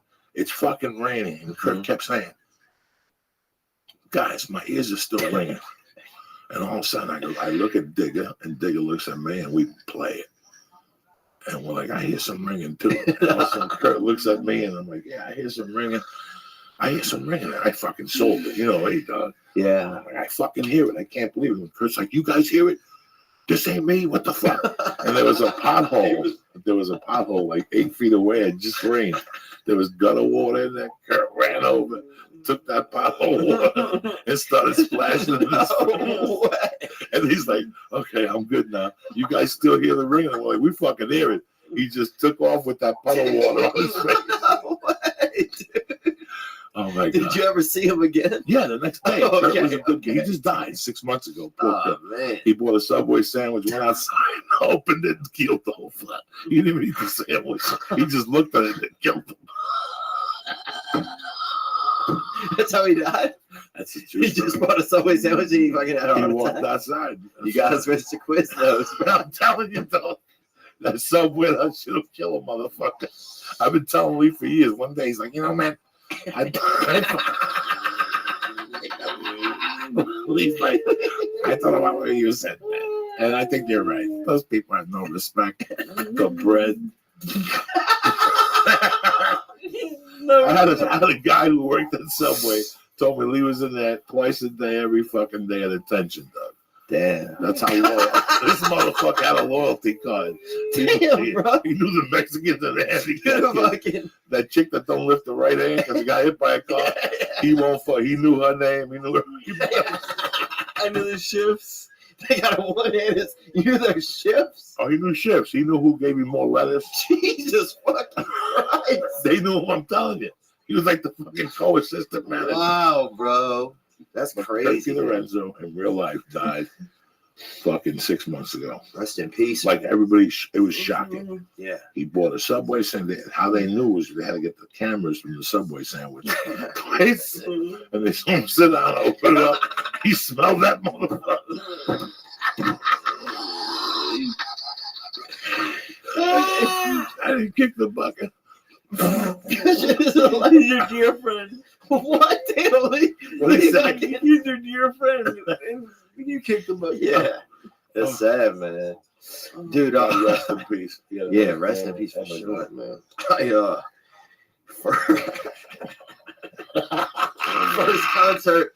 First concert I ever went to. This pedophile took us, right? I'm not even joking, dude. Rest in peace. He's dead. This dude, Richard Langenstein, bro. Oh. His family owned a fucking deli, dude, over in New Orleans, famous How did he meats. bring you to a concert? I'll tell you, bro. He's gonna tell you. Me and my little girlfriend at the time, Jessica, we met him at church, right? Because he was, I guess he was daylighting as a decent person, right? So we met him at church, okay? So I was like, hey, you know, that's And they called him Big Richard, bro, because he was big and he had all the fucking, his skin was scabbing up. He had different colors on his arms. And we're like, what's the fucking Lord's leopard print was fucking coming out of him, right? Oh my God. So we went over to his house. We're like, let's go to his house and I'll take him some cookies on Sunday and watch the Saints game with him, right? Not for nothing. We should have ate that second step. We should. Nah, I'm Oh, fucked yeah. up to the I'm gills, crying. bro. Oh my God. I'm crying and I have no words. I'm sorry. Keep going. Okay. I'm sorry. No, look, I'm amazed you. I just want to let you know I'm fucked up to the gills. Okay, I'm amazed There's a you lot talk of that nights. much. There's a lot of nights I can't even I walk out of here. He's all fucked up and I don't get it. Tonight is my God's punishment. I'm fucked up. I should have not ate that second It's step. okay, That Bridget. shit was grown in fucking cow shit. I can still taste it in my mouth. I need to go home and Listerine so- 2 times. So we went over to the dude's house, right? We took some cookies over there, watched the Saints game. Then he started substitute teaching at the school I was going to, Big Richard. Big Richard. And the kids listen. Your parents, I'm going over my buddy to cuddle with his old man. I want you. Well, I told the guy, like my parents was out of the picture. I told the girl's parents, like, she was there. The mother was there. We met him at church. I'm like, yeah, that's sweet of y'all. Go over there He and watch. started substitute at the school. Yes, we started He just substituting showed at the up one school. day, so listen. I didn't realize it at the time. Like now, I realize it's ironic the dude starts fucking subbing. Because I'll be honest, I was a handsome kid. The dude starts subbing. I have fucking long hair, beautiful hair, fucking strong in the fucking, fucking chest and shoulders like like the strongest French bulldog you ever seen, right? So, we go over to his house. Then the next time I see him at substitute at the school. Then he's like, yeah, come back over. I'm like, my girl can't come. He's like, oh, just come over, watch a Saints game, right? I come over, he breaks out a little bit of herb, right? Gets me high, right? So then the next couple of times I start bringing my friends over there, dude. Then he starts fucking like getting us all stoned and everybody was smoking out of apples and we're doing all kinds of fancy stunts, just fucking herb stunts. My buddy Scott, my buddy Glenn, we're over there herbing up with Big Richard, and we you smoke a little extra with him because you think he might die, he's older, he's in his 80s, He's in his 80s. What? And he's still perverting. Yeah, bro. Hey, look, you'll be over 80 and still be perverting. You gotta respect the This game, is too. way before Viagra. Yeah. This guy got dick. He just saw an ice cream truck. He got hard. You know what I'm saying? He just wanted a kid to look at his How the dick. fuck at are that you age. 80 and still perverting? So he was out there PVing, bro. You know what I'm saying, bro? So one time, dude, and I'll tell you how we found out that he was a pervert, right? It didn't Tell me. it didn't catch on with us, right? So we fucking dumb, dude. I'm so gullible, bro. I could have been molested a million times. Like, I'm gonna tell this. Molesters, if you're out there, bro, do you have so many fans? I'm sure you got about 30 fucking child molester fans. Statistically, bro. Statistically, dude. Cue me in here. Statistically, bro. You probably got 30 fans of the child molesters. You missed your chance. I'm gonna say that. You missed your fucking chance with this kid Dynamite, dude. Because I was gullible, bro. And I was a good kid. And I was strong, bro, handsome, long hair. But anyway, well, fuck. Joey's gone, dude. He left. Joey fucking left, bro. You want to finish telling you, Lee? What's up? Oh, you don't even know? You want to finish telling you the story or not? Go for it, buddy. Give me update me so you even know what the story was about. Do you know? I knew a second ago, but now keep going from where you told it because there's Okay. people. All right, so the child molester, bro. We didn't know. Okay. We didn't know. We just thought he was an 80-year-old man. So he had like a full career. I guess, dude. Like in our town, you could be 80 and still substitute teach. I guess, right? So that's like. We thought you just left. My piece coming out fucking green. Oh, my fucking dick feels all lit up. Oh, how's your dick got to do with it? You know, Lee, we're gonna have to do heroin on this show. No, that's right. Not tonight, though, man. Not tonight. Okay, good. I have to get a Because good I'm guest. gullible. We're gonna have to get a guest that's down. Okay, yeah. That'll be I'm the out. end, Lee. Like that'll be the end. Like that. Unless y'all have never done it, I might do it with y'all. First time was I did it heroin. when I was locked up. Oh, you done it. Oh my god. Yeah, but never with a needle. Like I'm a pussy. I would never do it with a needle. But now I can handle it with a needle. I'll put Santana on the iTunes and look the other way on the iPod. Look the other way. There's a little black chick down at Bob Hope. That chick, you don't even feel it taking the blood out of your arms. Damn. Oh, she's Bob tremendous. Hope Airport or hospital? I'm serious. Fucking the hospital. Okay. Oh my God, Dude, can I when I walk in there in the Bob Hope and I gotta give a physical or whatever, I always see her and I get happy because I'm dead serious. Yeah, she's a champ, huh? There's a little Filipina church up here, up at this one up here in the valley. Fucking Martin St. Laurent, whatever that hospital is over here, right there by the Boston Market. I don't know the fucking name. I'm just saying, they always give names to all the hospitals out here. Oh, yeah. Like, who gives a fuck? Just write hospital on the side. I just want to know where I go and I'm bleeding to death. Yeah. You think I'm going to go drive you to perfume name. I don't think there's a hospital name. Martin St. Laurent. It is a fucking perfume. I don't fucking know. I don't fucking know. Beautiful. What do I look like? I'm sophisticated? I'm not sophisticated, dude. I'm not. But here, I just want to at least let everybody know that the pedophile died. I don't want people thinking that he was 80. I couldn't even see him be 90 and still pedophile. Jesus Christ, a 90-year-old pedophile. But somebody has not been doing their fucking job. He took us to a Marilyn Manson concert, my first concert I've ever How been old to. was he at the time? He was probably about 82, right? We were 14, bro. He takes us to Manson or 15. But I remember being in a bathroom, me and my buddy Scott, and somebody's like, how old is those kids? And somebody else is like, oh, they're fucking like 13. And I remember the guy going, oh, somebody's going to fuck them. That's what the dude said, bro. In the bathroom, an adult. What it's like, what? Dude, and then we were back in the audience. Just to say that. Yeah. And I even go home and go, what happened to those two kids? How they get fucked? You know what I'm saying? What the fuck is like you're laying there in bed that night, you go, I'm going to say my prayers. How can you say your prayers? Don't you say, what happened to those two kids? They might be getting fucked right now. Nobody intervened. What fucking savage would say that to some kids? What a heartless fucking Muppet monster. What about the parents? Like, what was it just like free, like babysitting?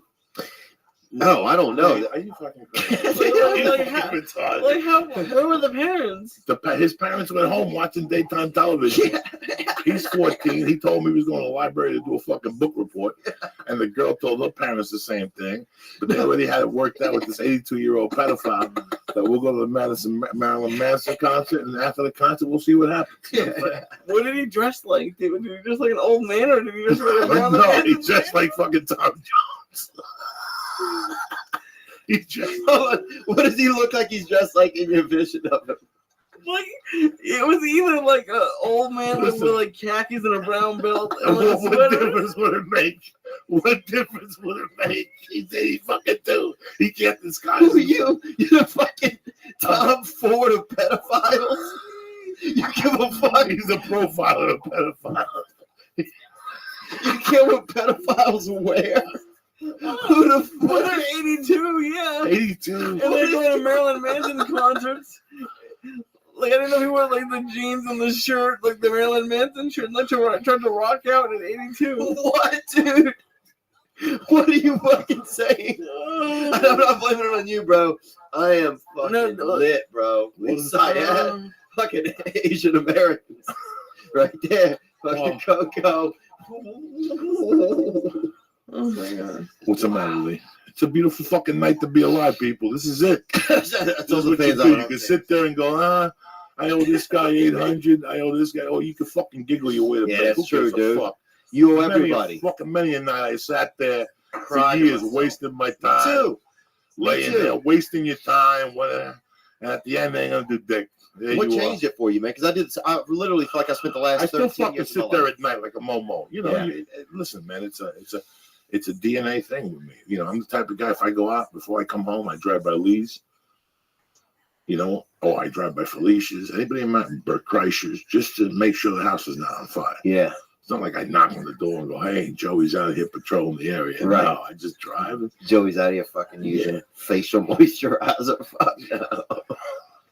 I'll be honest, bro. I use fucking facial moisturizer, bro. I'll admit some shit, dude.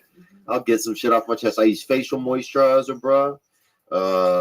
What else, dude? I fucking wet the bed till I was 28. I still wet the bed. Yeah, you got. Never mind. Not every week. Yeah, not every week, like a fucking muffin. Fucking week. I did it Like a fucking Bichon. Once a year, you have to pee the bed. You go fucking let it go. Let the hose go. Yeah, once a year I said, this ain't for you, toilet. No, fucking keep it for myself, son. I did it into like middle school. You did? Yeah, it was tough. It It was- was sucked because like you can't control it. That is true. You can't control it. And other kids, like, you can't go sleep at other kids' houses. I'm So gonna sit there like a fucking moat. you gotta, come to summer camp. I can't. yeah, you You gotta can. bring special sheets. Yeah, you show I up. used to have to bring special sheets when I went to Sacred Heart. Damn. I used to have those special, the one that they put under the sheets, like Yeah. a fucking rubber, like a baby. And it sounded, when you got on the bed, it sounded like fucking. You know, like young grandma's furniture. This shit sounds like break. Dude, they used to have a buzzer. Did they ever give you that? The buzzer, if it got wet, it would go off and wake you up. No. They had these buzzer underwear in the early 90s or late 80s. And I remember they gave them to me. If it buzzed and it went off, it would wake you up. And you Was it go to the bathroom. electrocution? Yeah, oh, it was a bad idea for sure.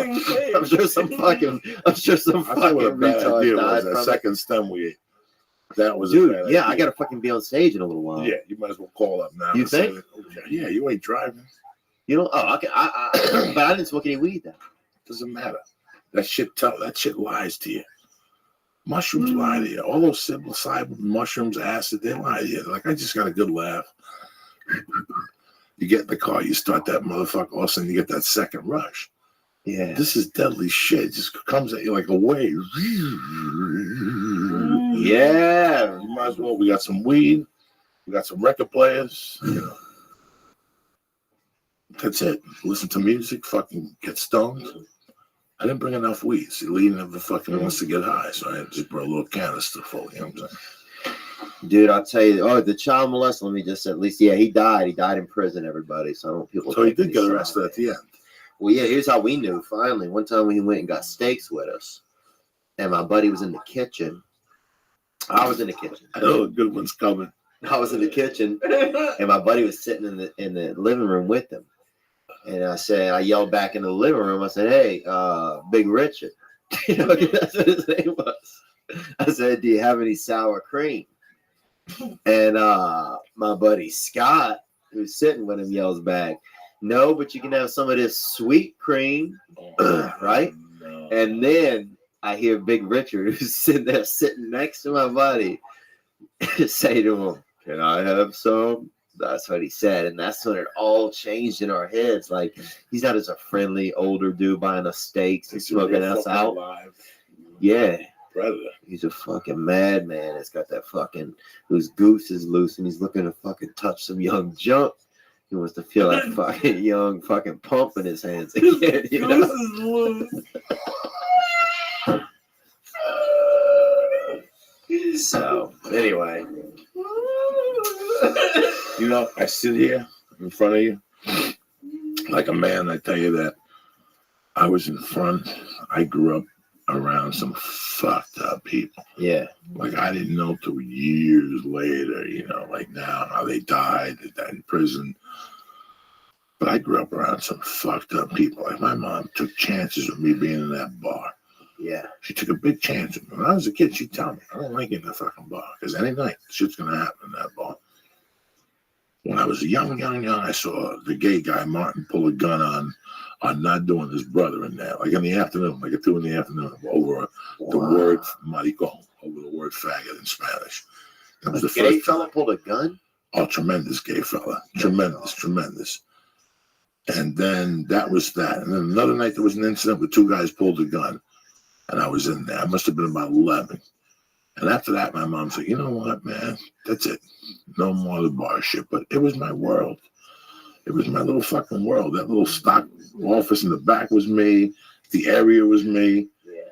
Is that you, Lee? Buzzing, fucking snoring over there. I just feel like somebody's howling. I'm thinking like it's my emphysema, and it's fucking left Lee. the fucking window. I'm like, fuck, my emphysema is acting up. It's fucking Lee over there passed out, snoring up a storm. fucking lifted like I'm fucking dude. And you know what, man? I sit here sometimes.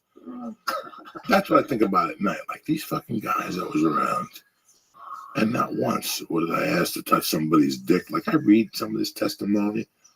Yeah. And my heart stops. Oh yeah. Because I didn't come from this world. Not at all. Like not at all. One time in the 8th grade, I fucking got in some guy's car and his hand slipped and he touched my dick. And now I think about, now Was it an accident?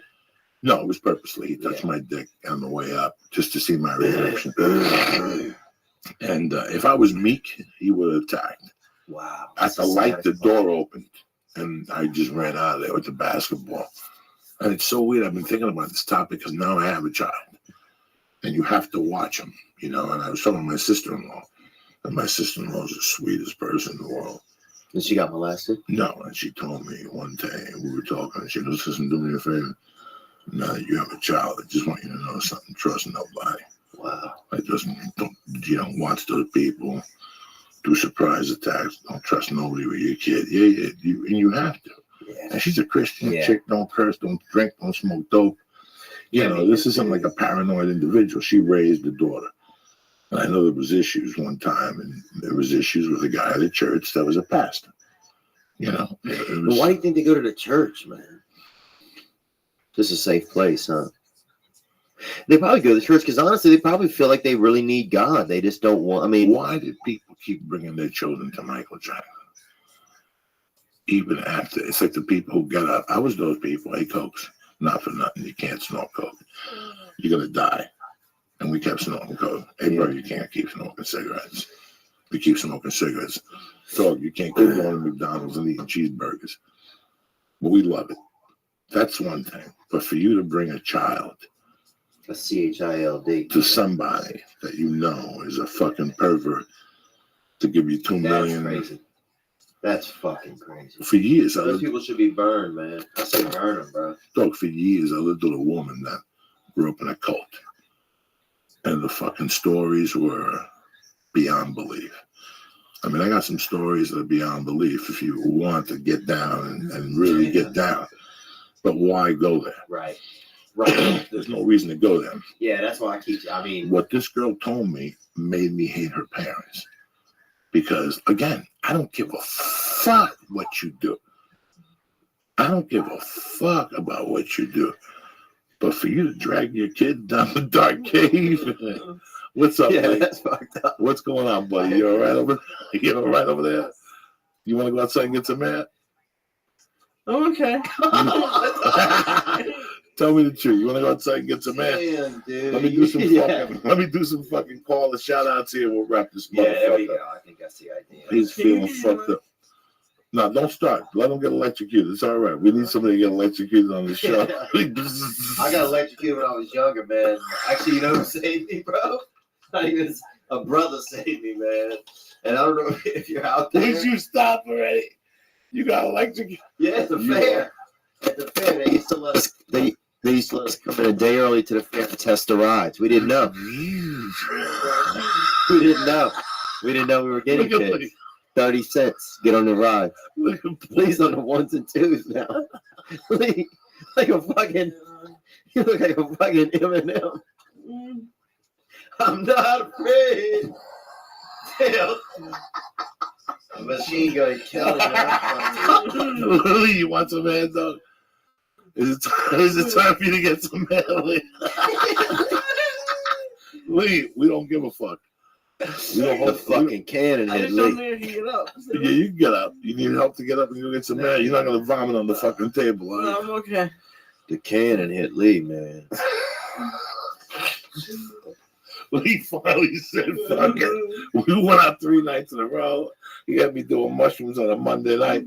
My main man, the Australian warrior, Horse Warrior, my man Conrad LeClaire, Burning Sage, Parish Mickey, Pearly Sweet Cake, Bobby and Crystal, my main people in Austin representing. Amen. Freddie Correa over there, fucking comic of the year in Vegas. Lance Armentrout, my dog, and my fucking band, Hero Jr., making it fucking happen. Rest in peace, man. They're bad motherfuckers. Oh, they died. I thought it was people who died, bro. No, it's a call out. These people that died, they're still alive and kicking. They think I'm calling them out. If they were dead, I wouldn't give two Frenchmen a fuck. Lee, how you feeling? You need some air? You need some water? Nah, talk to me. I'm fine. I'm just really, I'm good. Don't keep telling me you're fine, dog. I don't- I'm 300 I don't pounds. know. There's no- what else am I Throw supposed my to do? dates. Can I throw my dates in? You can do whatever you want. Hold on, we ain't even closing up. Oh, Give me 5 minutes. my bad, man. I'm fucked up, dude. No, fucking ever say that, man. You're a great guest. You made me fucking die of laughter here. To see you and Lee tonight is a fucking the way to end the month. This is a true fucking Labor Day, whatever the fuck it is. What is it? Memorial Day. It is It's a Memorial week Day, of soldiers. Yes. You gotta pull out the fucking flag if you're a fucking soldier and shit. Represent these motherfuckers who get on a plane to go stab people who are fucking creepy. They're warriors, dude. I could never do They that. really do. You think I could about it never from do time that. to time. You have to take a minute. I could You stab don't have to wear somebody. fucking. You don't listen, dog.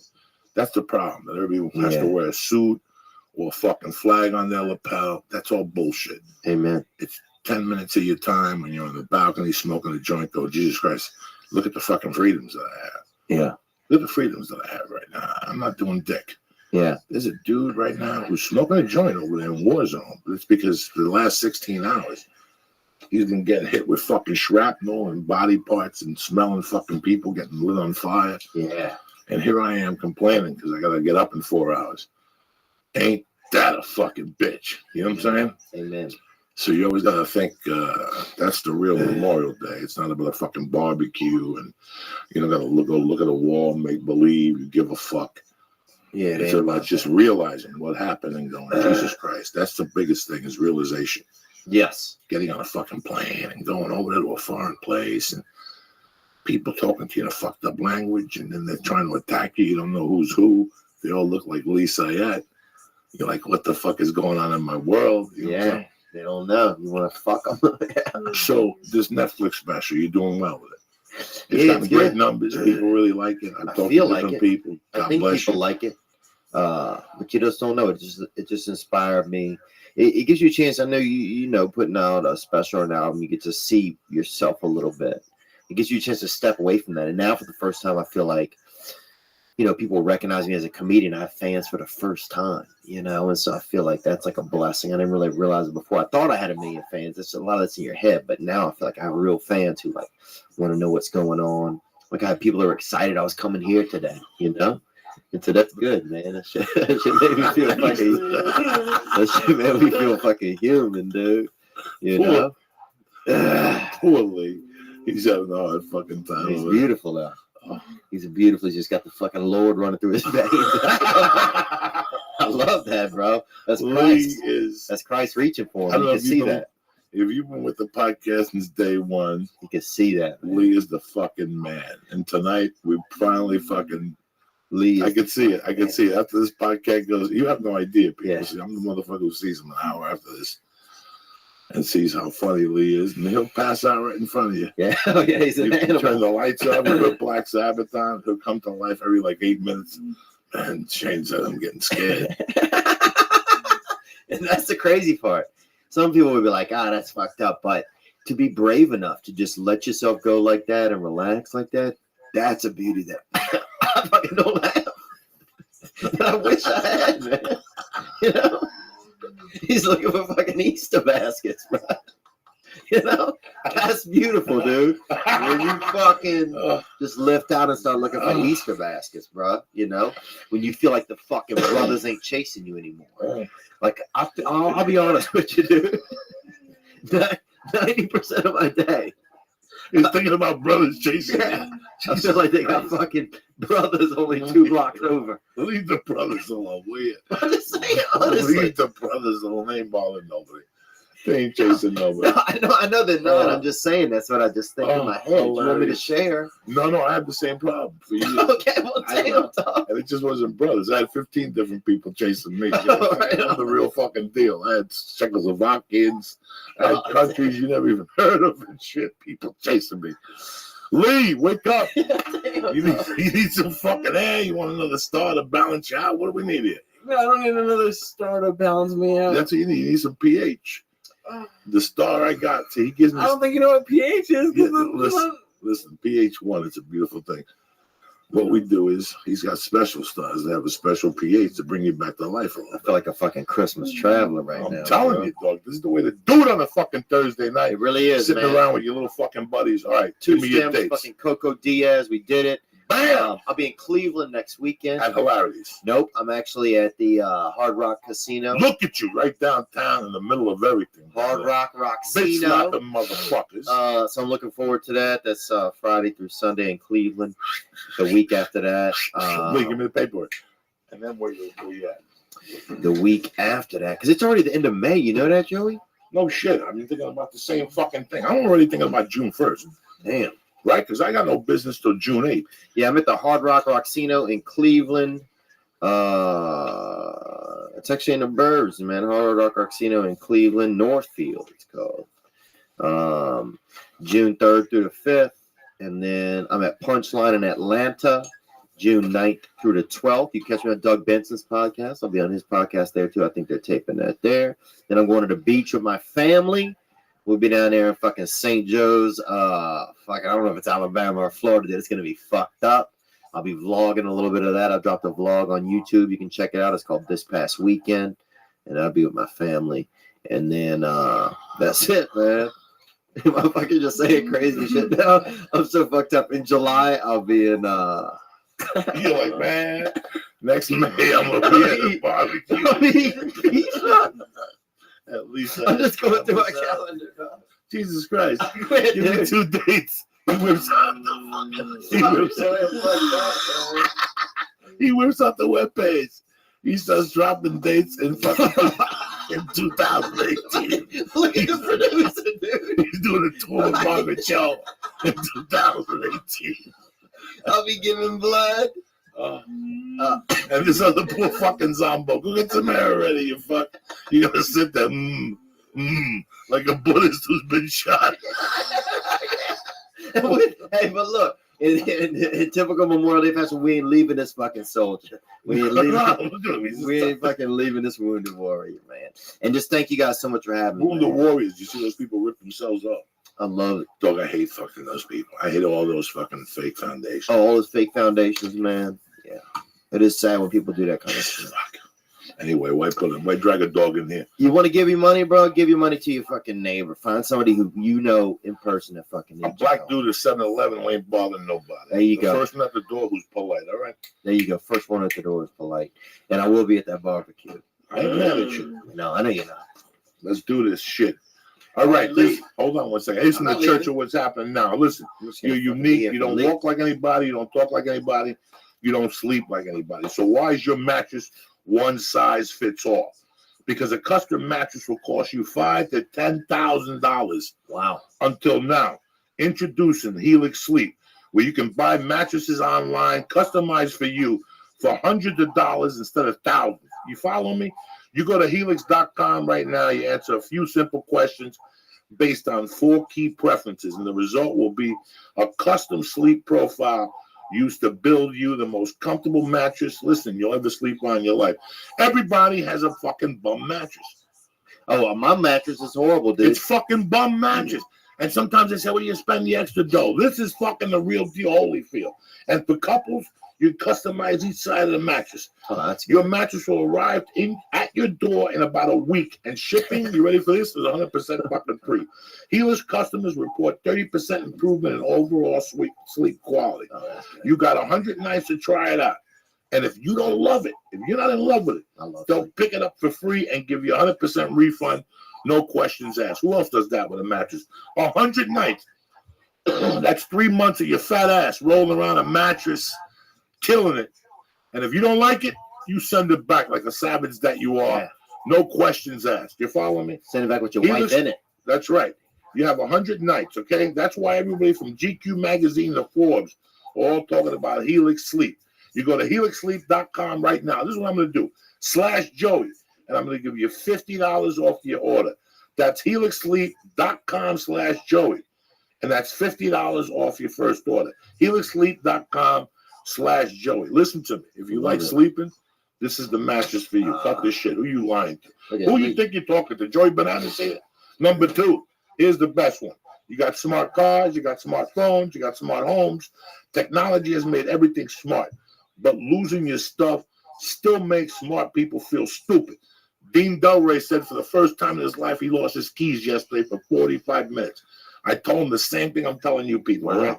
Tracker makes losing things a thing of the past. Tracker is a coin-sized device that locates misplaced keys, wallets, bags, computers, anything in seconds. Just pair Tracker to your smartphone, attach it to anything, and find its precise location within the tap of a button. It's that easy. You lose your phone? No problem. Press the button on Tracker and your phone rings. Listen to this. Even if it's on silent. Who's better than you? That's what Tracker does. You got, with over 1.5 million devices, Tracker has the largest crowd GPS network in the world. So your lost item shows up on a map, even if it's miles away. You're never going to lose anything away again with Tracker. Listeners of the show, you ready for this, what I'm doing for you? Bam. I'm going to give you 30% off your entire order. Go to the Tracker.com and enter promo code CHURCH, CHURCH. The hardest thing you'll ever have to find is their website. But do me a favor. Again, go to Tracker.com right now. TheTracker.com right now and enter promo code CHURCH for 30% off your entire order. Again, that's TheTracker.com, promo code CHURCH, CHURCH. Who the hell's better than you people? Nobody. Again, TheTracker.com right now, enter promo code CHURCH, 30% off your order. That's how we make it happen here at the Church of What's Happening Now. And never forget Onnit.com. Because, without Onnit, I wouldn't fucking be here right now. I'd be dude. Without the Alpha Brain cycle I do, without my hemp force protein. You on steroids or no? No, look at me. I'm a fat fuck. What steroids? If I was on steroids, I'd have muscles. I'd be choking him right now. I'd be helping him out right The now. Lord's got him, bro. The fucking Lord's got Lee. I didn't know, though. You never know. You look strong. Fuck, dog. I got no muscle. It could be fat. It could be This is all muscle. fucking It fat. could be loose I muscle. got itches over here. I got a rash under my armpit that's killing me and shit. Put a diaper on it, bro. Fuck that shit. Now I'm getting all itchy from the mushrooms and shit. Shit, There was some fucking cyropeptitis and shit. That's right. This poor bastard. He's Look, trying to fucking you might as well eat his call own 911 crap. right now and put Tracker on your ass. Yeah. Call TheTracker.com. Because God knows where they're going to take you. I'm going to lose you for sure. I know you got to Let's call track an it down here. ambulance, bro. No, let's not call. Let's call one of those Mexican ambulances down the corner. They'll take it to a nice. Yeah, I'll take you ever. $150, dude. Jerk you off. 150, and they'll jerk you off. That's the type of people that my man. I know a girl Theo, for $360, dude, will fucking treat you right for 24 hours. Beautiful woman. 360, Lee. There you go. Look, he's falling asleep. Anyway, that's why the problem with this fucking mamook is he don't take Shroom Tech Sport and he don't take some Shroom Tech Immune. He's a fucking mook. Anyway, do me a favor. Go to Onnit.com right now and press in the code. Hit it, Church. Church. How do you spell it? CHURCH. There you go. That's Boom. good. And you get That's 10% good. off your order delivered right to your house, man. Don't play around. Listen, Onnit is the way to go. I wouldn't blow smoke up your ass. It's a great. You're sure you're fucking hot. Look, he's taking his shirt off like this is a muscle contest. I'm high. Right away, you're saying, "Who am I on steroids?" Look at me, I'm a fat fuck. No, I look at you look like cheeseburger went muscle. bad and shit. Muscle. This ain't muscle. You just made me scratch my arm. I'm pulling my shirt up. If I had muscles, I wouldn't have fucking sleeves. Anyway, again, Tracker.com right now. I want to thank Helix Sleep. I want to thank Onnit.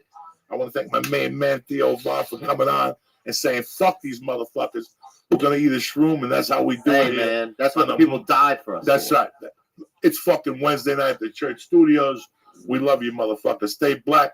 See you Sunday night for a special late Memorial Day little addition of the church just to break the monotony of Monday I morning. love that, bro. See you Muppets in the mud. Put the fucking music on, Lee. Come on. Put it on, Wake Lee. up, Lee. Let's do this. Church shit. us out, Joe. The quicker you do this shit, the quicker we fucking get up. Oh, shit. Listen to this shit, Theo Vaughn. I'm getting all scratchy from the fucking mushroom now. No, bro. That shit. It's like eating 3 Vikings. Now I'm burping fucking dog That's shit. worse. I burped in the bathroom. I don't know what was worse, my burp or my piss. The worst is when you're trying to get when you're eating a girl out and she starts Oh, burping. Jesus Christ. Stop.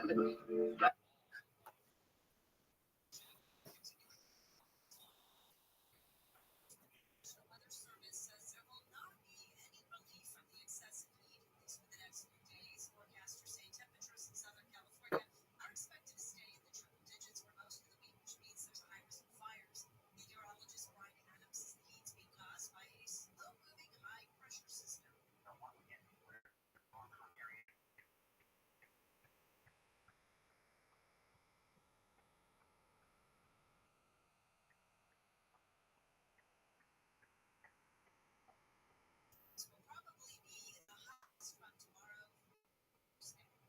Entrepreneurs in California have been invited to pitch their product to Walmart and Sam's Club. Walmart is accepting applications for its 11th annual open call event for small business owners and entrepreneurs across the country. The program is part of its $350 billion commitment to boost manufacturing of products that are made, grown, and assembled in the U.S. He has provided business owners the chance to become a Walmart supplier since 2014. Entrepreneurs who get a golden ticket will get to sit down with Walmart and or Sam's Club merchants. Applications are open until July 15th. Present KFI News. 19 people across Chicago have been killed and more than 100 were shot over the extended 4th of July holiday weekend. Chicago Mayor Brandon Johnson says these are not just numbers on a page. When this reckless violence ravages across the city in this magnitude, we are losing a piece of the soul of Chicago. He says there will be consequences for the violence. Police say the shootings happened over a 4-day period starting last Wednesday. France's President Emmanuel Macron has refused the resignation of the country's prime minister, asking him to stay on temporarily as the head of government. It comes after election results split the legislature. An alliance of left-wing parties in France winning the most seats in Sunday's parliamentary elections, though no single party is an absolute majority. French President Macron's centrist alliance came in second, while the far-right national rally came in third. ABC's Inez de la Guitara says experts worry the unexpected outcome could foreshadow a period of political instability. Negotiations are underway to form a new government. Southland weather for KFI sunny and hot. Low to mid-70s at the beaches, upper 70s to mid-80s metro LA, 90s to the triple digits in the valleys, the IE and the high desert, mid to upper 80s inland OC. Right now, 80 in Bahama, 71 Laguna Niguel, going back to 101 in Sherman Oaks. On 101 southbound, right at 405, so that accident blocking the right lane. And then on your 405 south, right at Burbank Boulevard, King Drive Field, got a quarter ladder in the middle lanes. Get on the 101 southbound, right at Santa Monica Boulevard, got some brush on fire over on the shoulder. In Norwalk, 605 northbound, connector to the westbound 105. Got Caltrans doing a great trying to clear some broken up furniture from the lanes. And in Mission Viejo, launch south by the Crown Valley Parkway, got a stall and then set it fire. With Southern California's only airport traffic reports on Jenny Harmon.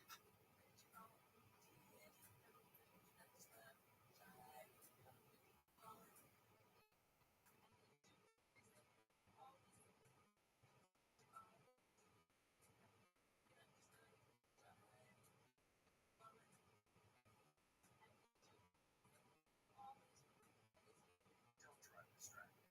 This is brought to you by iHeartRadio, National Highway Traffic Safety Administration, Project Yellow Light, and the Ad Council. We need your help to protect your right to AM radio in your car. AM is always there in times of need with the key information for our community. The overwhelming majority of legislators support a bill to keep AM radio in cars, but time's running out. Please text the 2 letters AM to 52886 and ask Congress to bring this bill to the floor for a vote now. Message today brings me along. You may receive up to 4 messages while quick stop to stop the message from the station. Getting quality employees to fill positions in your company is essential, but finding those people can be a major hassle unless you use ZipRecruiter. ZipRecruiter makes finding quality people a breeze, and right now you can try it for free at ZipRecruiter.com/free. With ZipRecruiter, one click sends your job to hundreds of top job sites. But more than that, ZipRecruiter's advanced technology identifies the candidates with the skills you need, sends you a list of great matches to review, and actively invites them to apply for your job. And the results speak for themselves. 4 out of 5 employers who post on ZipRecruiter get a quality candidate within the first day. That's right, the first day. Now you can focus on your business and let ZipRecruiter do the work finding the best people for you. See for yourself. Experience the ease, efficiency, and power of ZipRecruiter for free. Just go to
Oh yeah.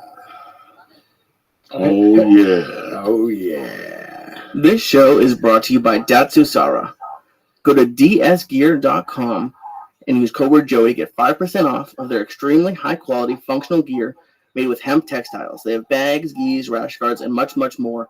Go to dsgear.com and use code word Joey to get 5% off, and go to onit.com and use code word church to save 10% on all of their great optimization products like Alpha Brain, New Mood, ShroomTech Immune, and ShroomTech Sport.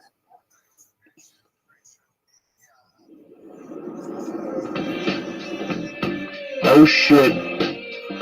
Just when you thought it was safe, cocksuckers, the church is back.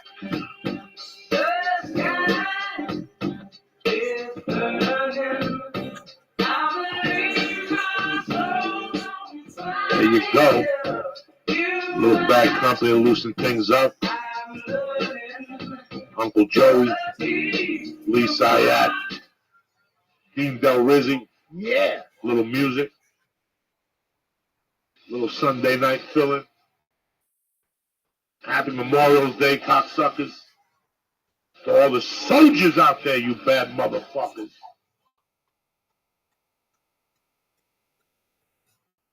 Santa, baby. Listen to that fucking voice, cocksuckers.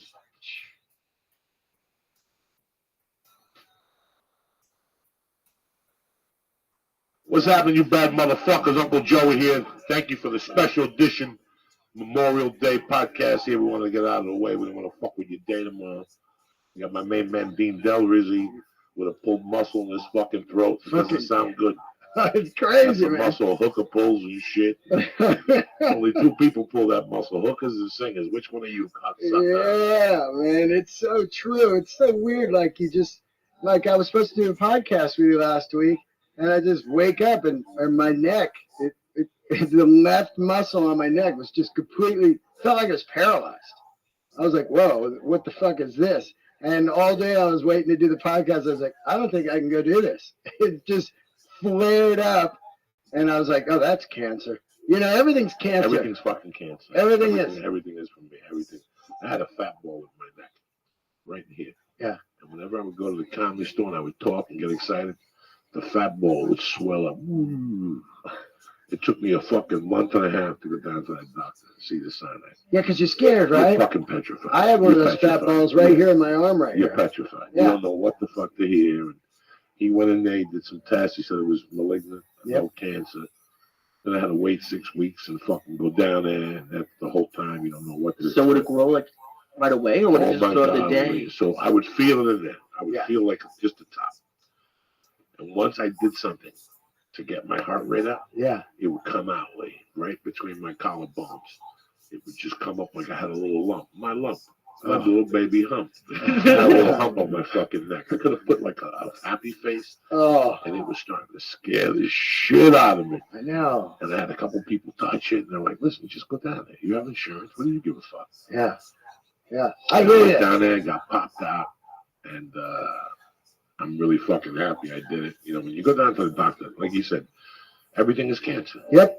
I went a couple of weeks ago. I had to do the scan for my brain to do the nose surgery. Oh, yeah.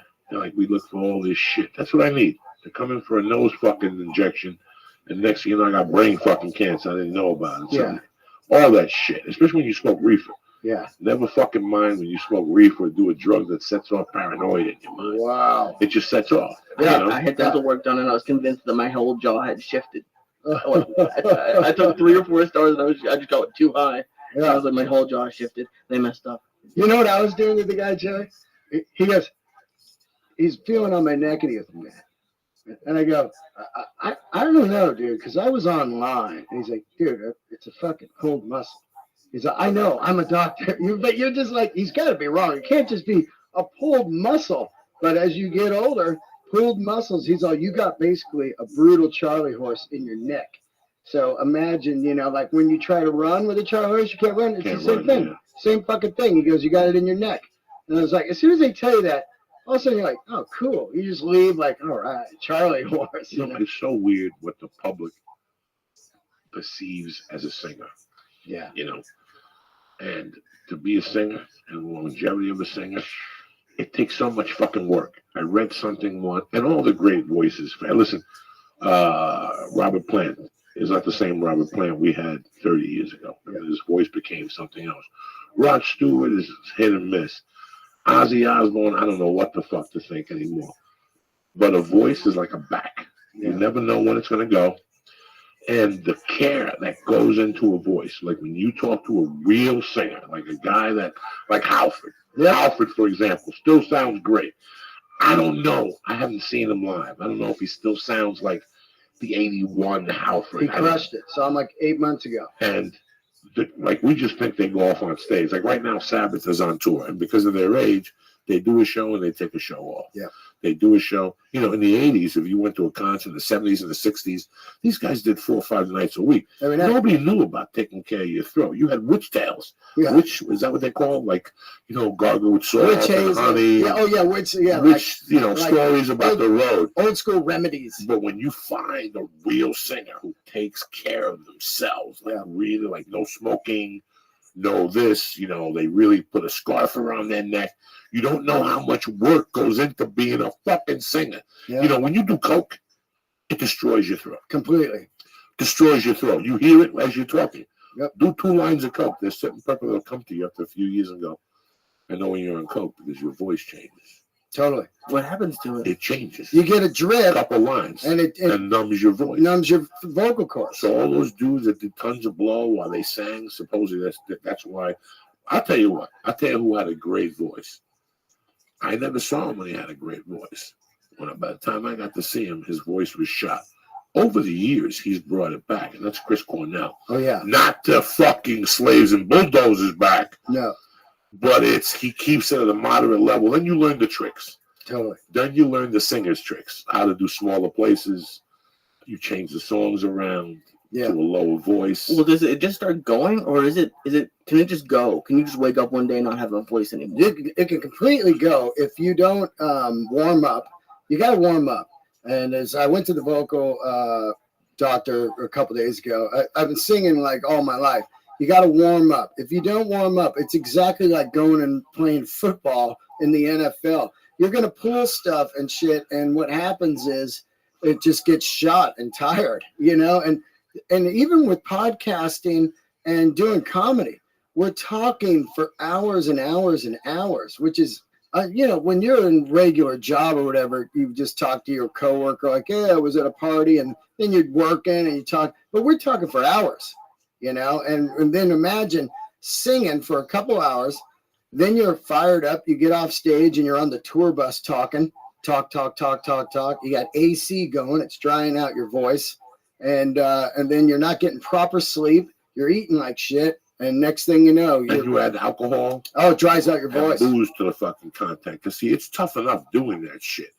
Once you add the alcohol and the booze and the bad food and the no sleep, Jesus fucking Christ. Over. That's it. It's over. And that's basically the life you have to lead. Yeah.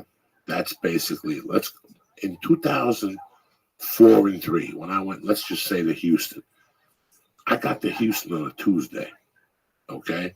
The week started on Wednesday through Sunday.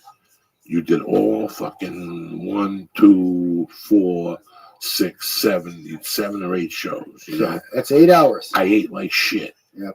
I didn't sleep because I did blow. Out of the 7 nights, I did blow 5 nights. So my sleeping was uninterrupted. That takes a toll. Talking to people, not sleeping, eating greasy food, not doing vitamins, not only even breaking a sweat. The only time I would break a sweat in those days when I was smoking coke, it was like new coke was pushing out the old coke. That's it. I had new coke pushing out the fucking old coke. Opening up the pores. Yeah, you really can't. Eventually, you get sick. Yeah.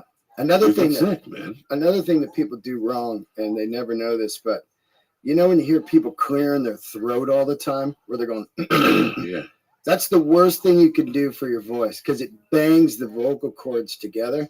And as you keep doing that, the banging together creates like a callus, which is known as a vocal node, and that thing gets rock hard, and then you can't sing anymore.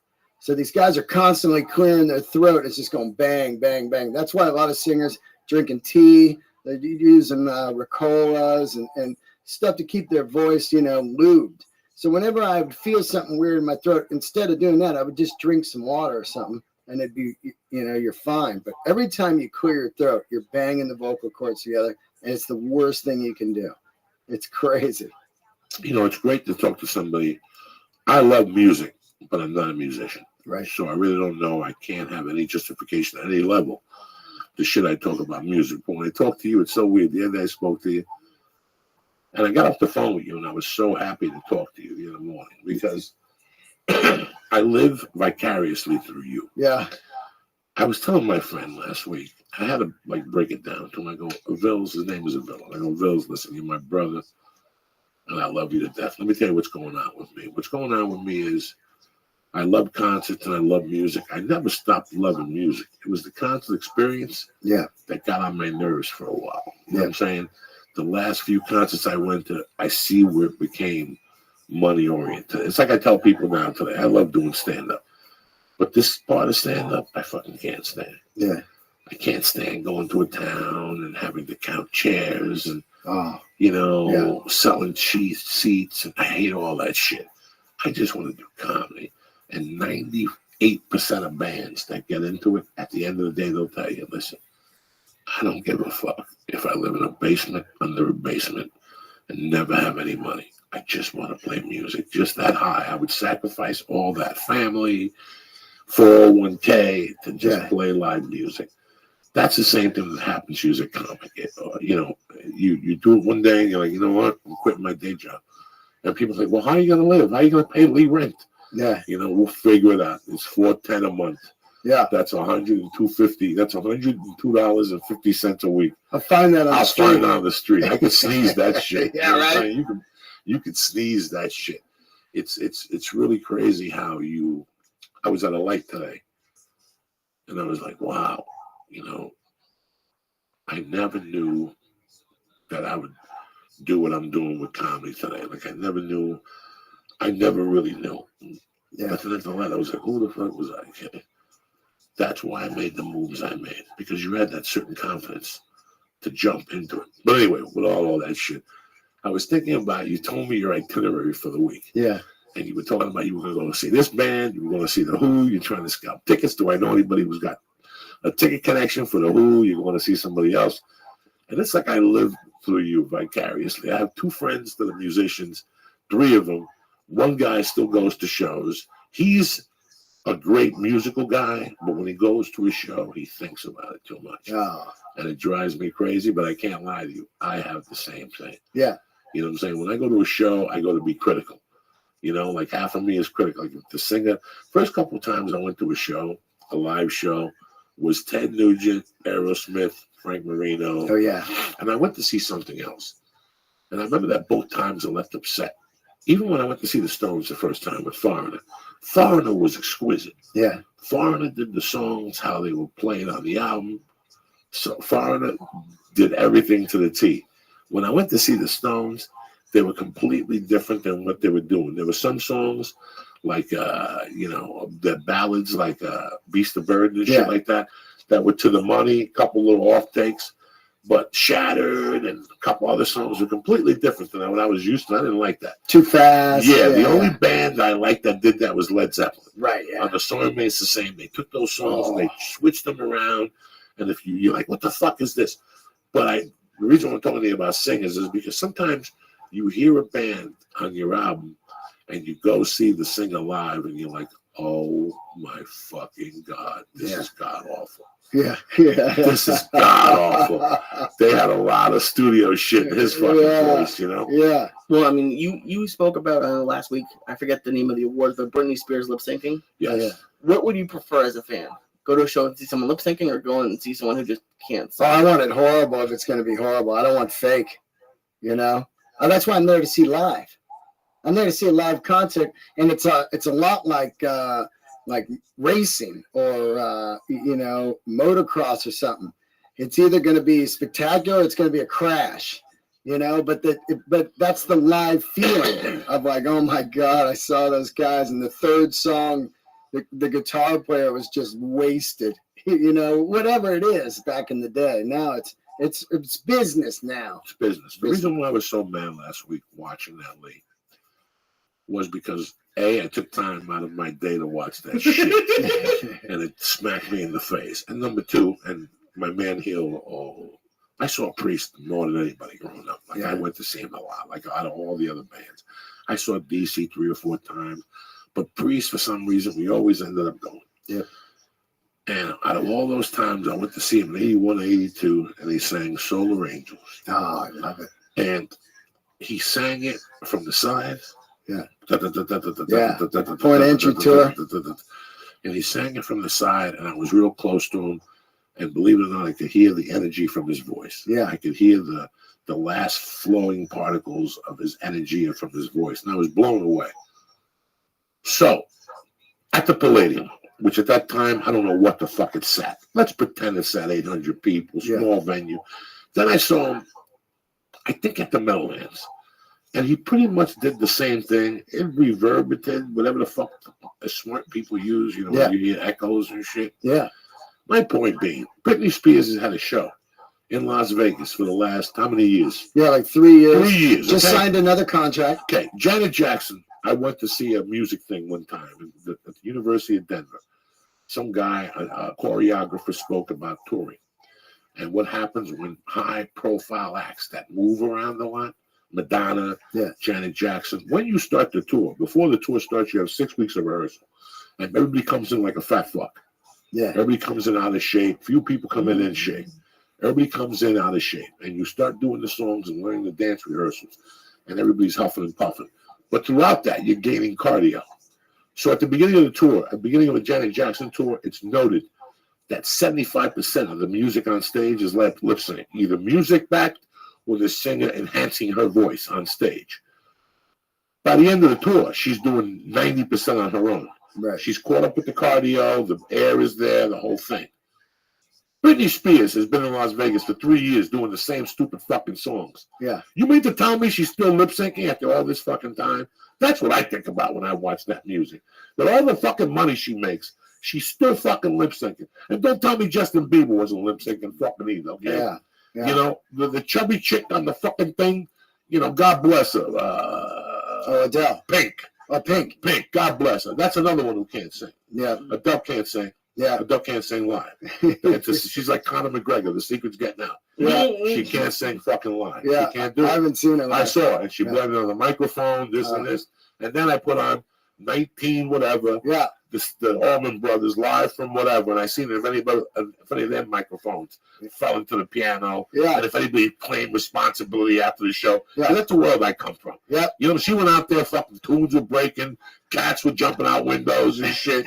Glass was breaking, and she's blaming it on the fucking microphone. Yeah. Okay, now I know she sings great in the studio, but if I'm gonna go pay a deuce to go see this milkshake bitch, I better fucking, you know, she's an opera singer. Belt it out, you fat fuck. Yeah. She got to tell me the next day she dropped the fucking microphone in the fucking piano. What do I give a fuck? You think Greg Allman ever did that? You think fucking Robert Plant ever woke up and called the Daily News and said, I dropped the microphone in the fucking piano? You heard what you heard because it was real. It's a different world, you know. It's just so weird because also now they have the most state-of-the-art gear. They got like in-ear monitors, and they only have to sing like, you know, I've been chasing pavement, like that low, you know. But when our gods, they were battling fucking Jimmy Page's 5 Marshall amps, shitty sound and everything. By the way, did you see that video of the drum outtakes? Oh, go look for a lead. John Bonham's drum outtakes from Into the Outdoor. Oh, man. I almost called you, but it was 2 a.m. I'm up. To hear that man play the drums. Yeah. I don't get insulted, but I look at people weird when they make accusations against Led Zeppelin. Oh, it's crazy. People have the YouTube videos, and you listen to the YouTube videos, and they're right there in front of you. You know, the accusations are right there in front of you. You know, Carlos Mencia years ago used to say, I don't steal jokes, I just make them better. Yeah.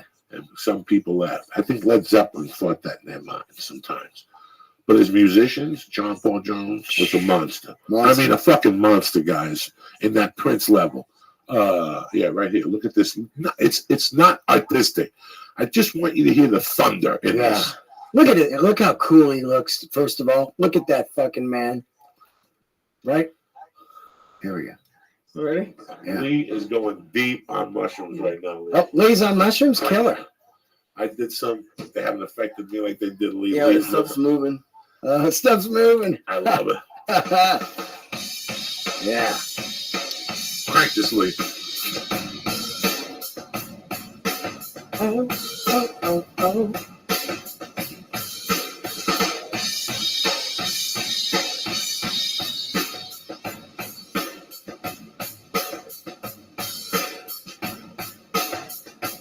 Unfucking Just groove. Groove.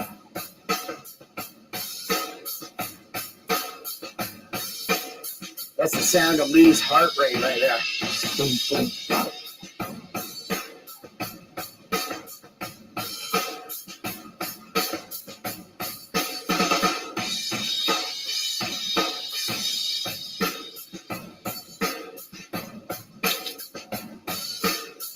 So cool, man. 1979.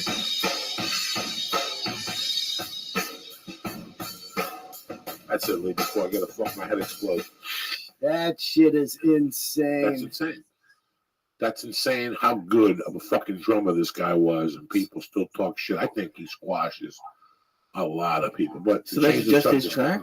That's just him and rehearsing, warming up to rehearse. What happened with the Who? Did you end up going to see? I went, okay, here's what I did last week. On Tuesday, I saw The Cure at the Hollywood Bowl. How were they? Fifth row. They played 33 songs, and this fucking guy sang every one of them. He sang fire. Flawless, dude. I mean, you know, just coming out, love cuts, you know, just there he is, like 63 or whatever he is, just killing it, man. I mean, the two, they have so many fucking hits. Even if The Cure's not your flavor, you cannot deny the songwriting, man. There was so many fucking hits. Then the next night, I go to see The Who. It was me, Biddlecombe, and Spicer, co-host on my podcast, Christian Spicer. We go to the Staples. I get some free tickets. We got these cool, like, up-high seats right by the stage where you can just sit down and like a movie and look down. They open with Who Are You? And it was unbelievable. And after the first song, Townsend goes, I just want to let you guys know that this is going to be a greatest hits show. We're going to play 23 hits. And they played 23 fucking hits, man. You forget them all. I Can See for Miles. Oh, I forgot about that. I Can See for Miles. And they played Tommy. Yeah, They played Pinball Wizard. They played Mama Has a Squeeze Box. They played fucking Quadrophenia. My Generation. The Real Me. No, they did not. Yeah. No, The Real Me. Oh, I would have jumped Rain on Me. Yeah, that's too much. Eminence Front. Oh, I love that one, even though it's 82. I fucking love Eminence Front. I love that shit. Yeah, that's the tour I went to see them. Me too. I almost went to see him in '76 with Who Are You? Almost. Yeah. I was a little on the young side, and I'm not gonna lie to nobody. At that time, I was still stuck on Zeppelin, and the Who came to town, and New York lit up, and all my friends went to see the Who, and we were gonna go over. And I said, you know what? I'm gonna stay down the hill and suck somebody's dick.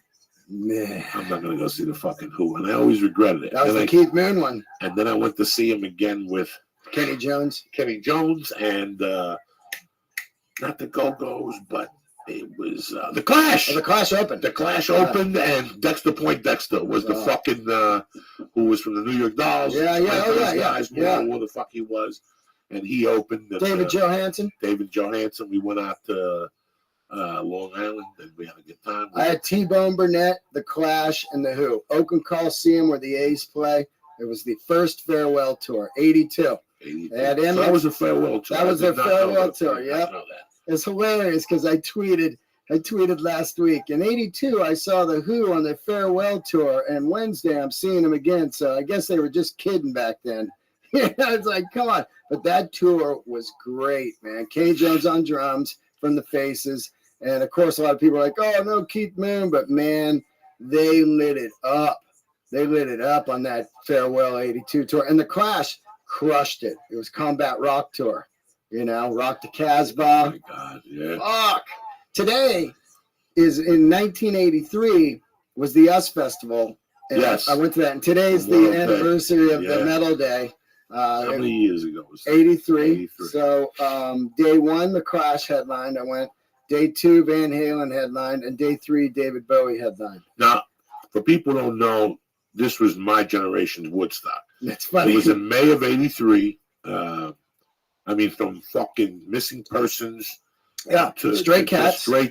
Men at Work. It was just 3 fucking days. I'm living in Aspen, Colorado. I'm watching it on MTV. Oh, yeah. MTV broadcasted it. This is when MTV was really cool. They didn't have black kids knocking up white chicks crying throughout the whole fucking show about what's going to happen to Leroy. I don't fucking know, but he ain't coming back. No Jersey Shore shit. Yeah, no Jersey Shore shit. It was Jersey Rock. This was when it was MTV 83. It was great. Lee's a young man, and Lee, your head's going to explode. Lee can't even think about this. This conversations I have with Lee, especially tonight with the mushrooms. I still remember senior year in high school, going to meet my friends to talk about MTV. Yeah. What just happened?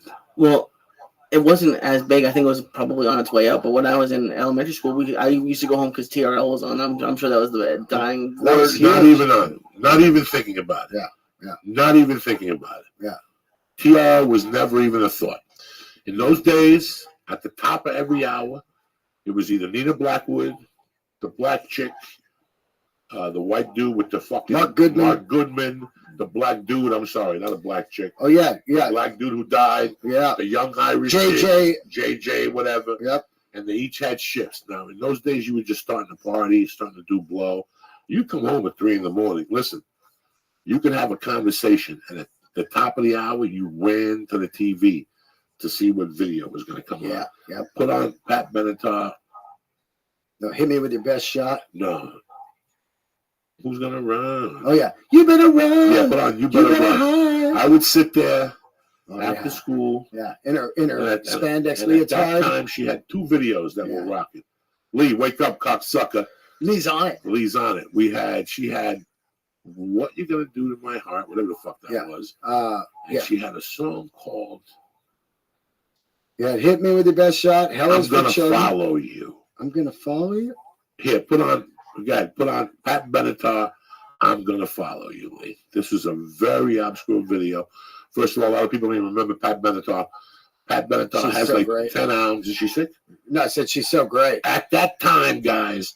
Wait, do you want to watch the video? Or Yeah. Pat Benatar, I'm Gonna Follow You. At that time, there was a fusion going on. These bands that you didn't expect had these tremendous guitarists Oh, yeah. that were cutting line of heavy metal guitar. Whether it was Billy Idol, he was cutting line. Jake, what's his name? No, you got Steve Stevens. Steve Stevens, Yeah. Jake. Yeah. Right Jakey here. for Ozzy, yeah. Hit it. Yeah. But this is her husband on guitar. This is her second album. Yeah. This album fucking blew up. Listen to the guitar on this. Yeah. Crimes of Passion. Great record. Great fucking album, Crimes of Passion. Great record. Look at her, too.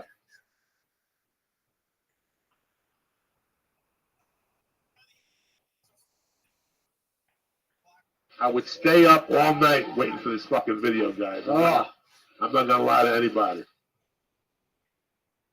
I do. What? Yeah. Super hot. Just 80s hot right there. Ooh. It's funny because right now she looks like a school teacher, you know? With the long hair, she got streaks in it. Yeah. She still does not the Hollywood Bowl, but the other one every year. Oh, the Greek? The Kangen Club. Oh, the Can Club. Oh, yeah. Like this time, August, she does it, and I'm always out of town. Yeah. Her husband on guitar.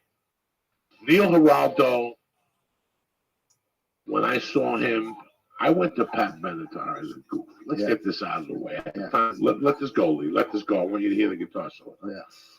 At the time, I was going to anything. I went to see a Police with some reggae band. Of course. I'd gone to see just anything that was in the city. And I was not dating this girl. I liked her. And we were talking. A buddy of mine called me that night in the Meadowlands. I said, I'll go with you. And I went to see Pat Benatar. And at that time, it was the top 3 concerts I had seen. Yeah. And I had seen everybody at that time. Wow. They were just, she was bad. Kickerly. Watch the guitar. Crank this open, Lee. Their Hell is for Children. I love it. On Live. Oh. I don't even know if you remember, in 83 and 84, she got an HBO special. Here we go. Listen to this guitar. Kick it, Lee. Kick this soldier, Lee.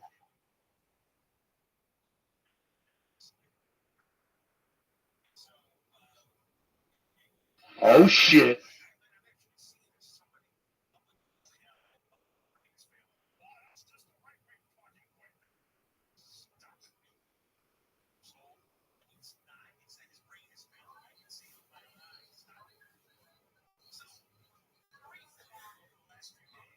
I'm telling you, motherfuckers, you guys don't know about Pat and fucking Neil. Put on You Better Run. Watch this motherfucker, Lee. Yeah. Lee, so we go home and put on MTV. In those days, it was this, Fish Heads, Mighty Mighty Fish Heads, Sticks. Yeah, Sticks. Sticks. Now, there was another channel that was on board way before MTV. It came on after.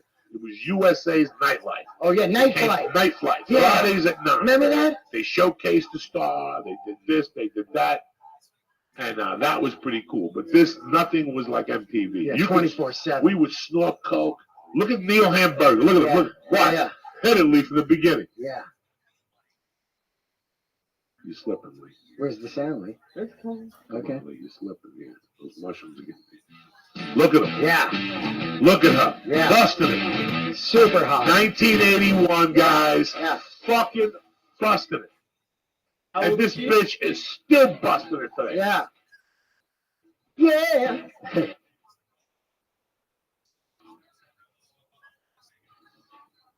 Look at spandex, hot. Look at her. They didn't even have big titties. Didn't need them. No. Didn't need them. Women were fucking women. They were savages. Yeah. Look at this dirty bitch. Go, Pat. Yeah.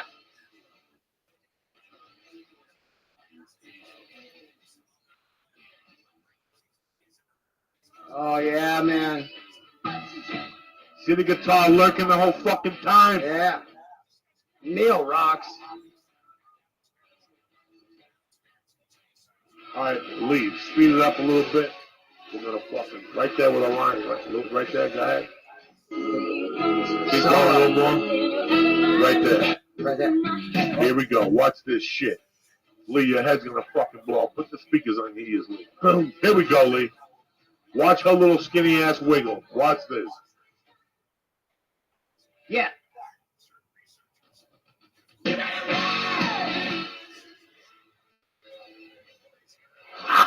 That's a hit song right there.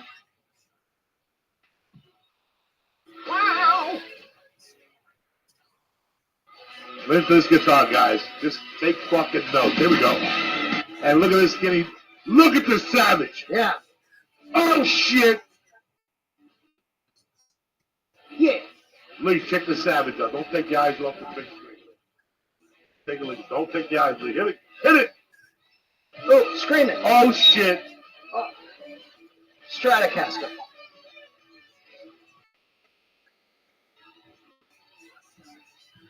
Fuck yeah.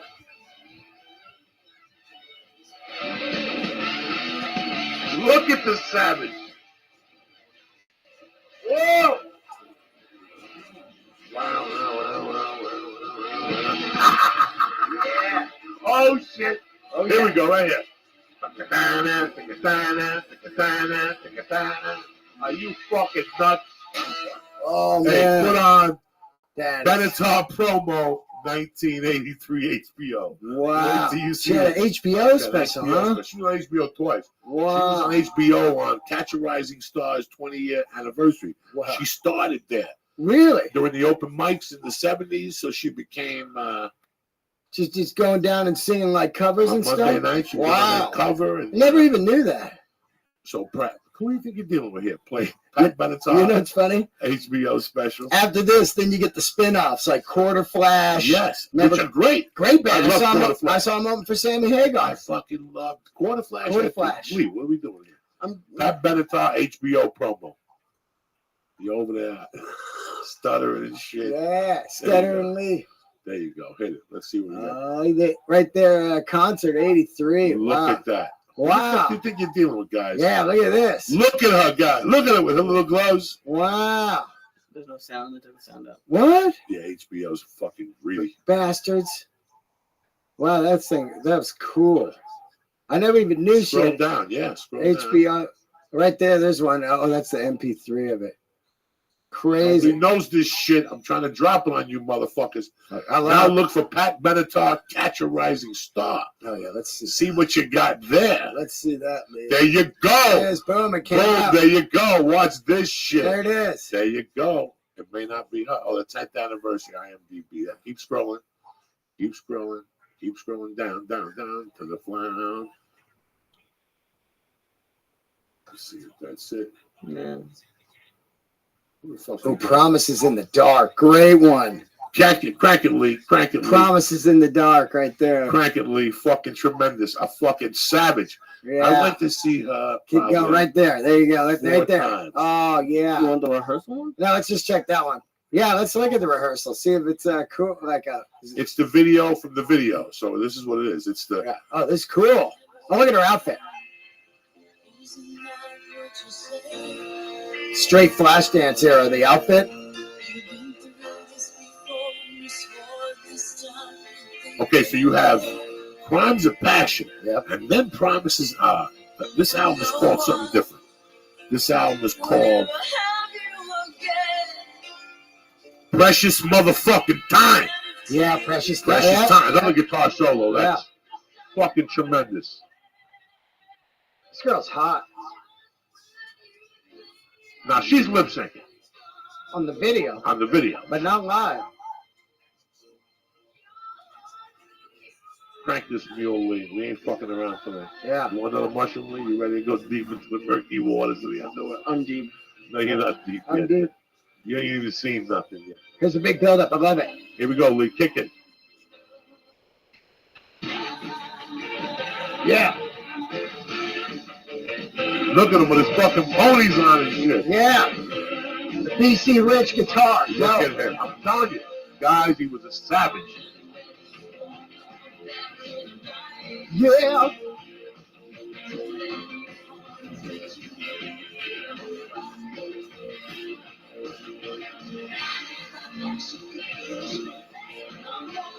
Are you fucking kidding me? Awesome. I grew up on this shit, dog. I don't give a fuck. Now. Yeah. Drummer's killer. Myron Rothbecker was his name.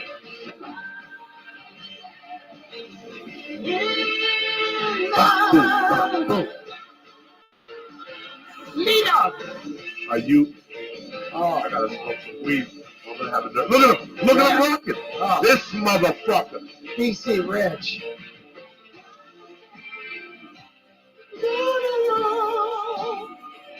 You sound so convincing. Are you nuts? So good.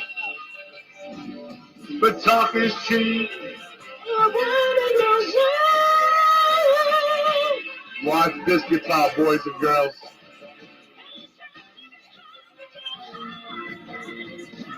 Drummer. Here you go. Oh shit! Hey, this is a killer guitar solo.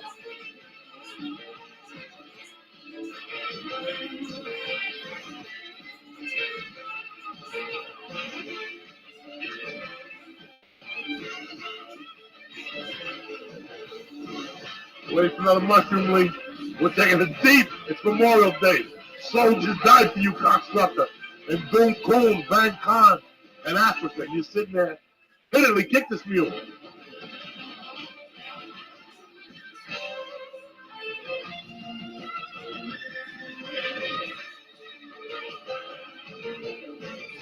Are you fucking nuts? I love that one.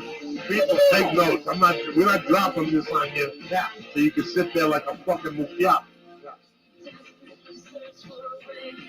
Look at a fucking solo. That guy's underrated, man. No, I always knew he was a bad motherfucker. He's rock.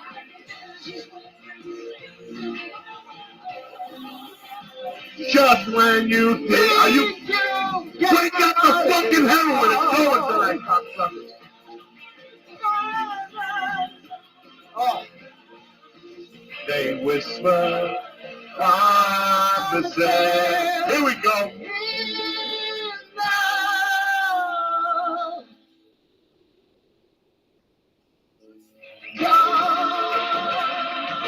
Are you fucking nuts? Yeah, Lee's I gotta get this back in the rotation. What? I gotta get on vinyl. All right, here you go.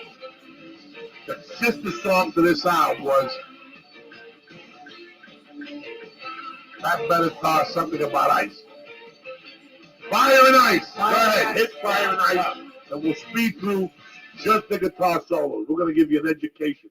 And after this, I'm gonna go to another guy that I found on a live tape of him that I nearly died. How good he was. Oh, who's that? The guitar player, the little guy from the Cars. Oh God, Elliot Easton. That Elliot motherfucker. Easton, dude. That motherfucker. They should just call him ISIS. Oh my God, that guy killed. Just call him ISIS. He's just that great. He's just that fucking great. Oh. In this tape I found, I almost had to go shoot I'm like, that's ISIS right there. Oh. He swear. Listen, it's a song off of Candy O. Yeah. I don't know what a song I watched, but we'll find it. Oh, so we're looking for Pat Benatar, Fire in the. Fire Listen, Nice. I'm a fucking fan, but I gotta tell you, once Love in the Battlefield came out, yeah, it was just a matter of time before somebody shot him in the head. That was the rehearsal. That was what blew me away. This shit was rocking. Hey, watch this. Look See, at this is the sister. She did both these videos on the same night. It was the same outfit. Right. She just changed for. Yeah. Hit it, Lee. What's the problem here? Come on, cocksucker. Lee, it's time for another mushroom. Yeah, Lee. Here we go. Here we go. Oh yeah. I'm telling you guys, I wouldn't be fucking shoving this down your throat. These two albums. Fucking great, man.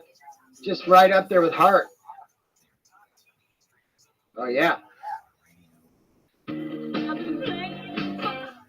Oh. Look at that outfit. One piece cat suit. Jesus Christ.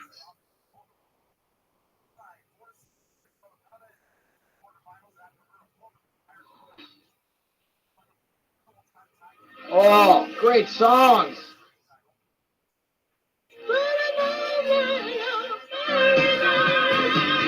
Yeah. We used to shove this song down gorillas' necks, and they go, Coach, we came over here to listen to Iron Maiden. Yeah. And you got this on. Listen, this is it. You gotta hear this shit. To me, back then, it was all the same. You go Maiden, and then you go to this. I listened to everything. Right? I would put this on, then Michael Schenker. I would put, then Black Sabbath. And It didn't matter. There was nothing, Quarter Flash. Yeah. You get the Quarter Flash. Oh, man. That saxophone. Oh, yeah. Quarter Flash. I'll tell you who else.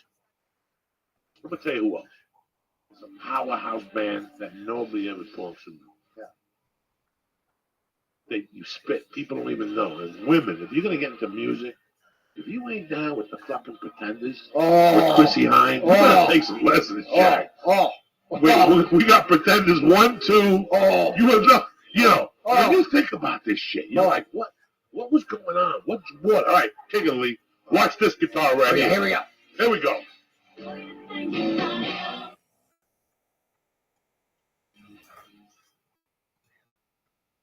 Down. Another shred, Lee. Kick this man. Kick it.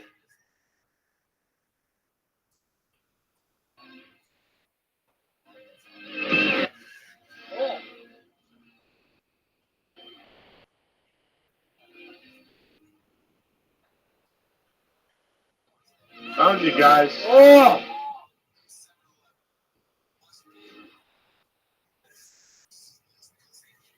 All right, Hell is for Children. Oh, Hell is for Children is the Hell is one. for Children, just the guitar. Yeah. Again, Yeah. guys, you got to, this is it. Listen, everybody knows about Abe Lincoln and George Washington. Oh. If you want to run with the big boys, you drop this fucking song at a party. And they'll look at you. They'll say, where the fuck did you come home? Who fucking gave you this?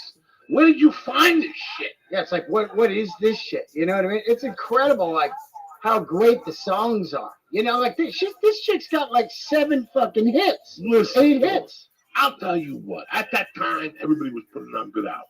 Yeah. The quality of the albums were very high. When Pat Benatar released Crimes of Passion, I can tell you this how it is. Not the live performance, the regular one. When Pat Benatar released Crimes of Passion, that was one of the first albums that I can, right there. Look at the album cover. Oh, I love it. That's the album cover. Yep. Okay, her with a little shoot looking to the floor. The album before this was like In Through the Night or something. It had Show Me a Lover and something else. What are we talking about here? These mushrooms are hitting me too. We're talking about fucking how great the guitar is. You had her. You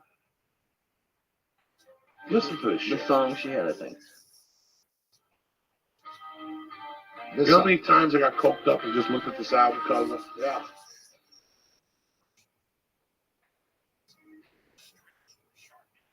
This was a dark tune for the time. Jesus Christ. Fucking Luca came years later with My Name is Luca. Yeah. I live on the second floor. This took you to the... Are you fucking kidding me? So good. Frank that way. Frank. I want you to blow the speakers out. I want these people to go, what the fuck is Joey doing? Yeah.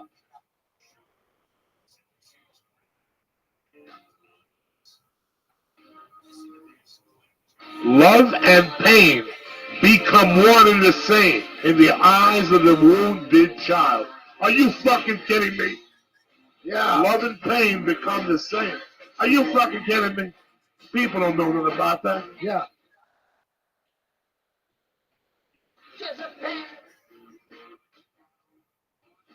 Hell. Hell is for children. This is the last song on the album on that side. It leads into this, guys. It's a fucking masterpiece. Down, down, down, down, down, down, down. What, Lee? Eat another mushroom, Lee, out of respect for Patty B.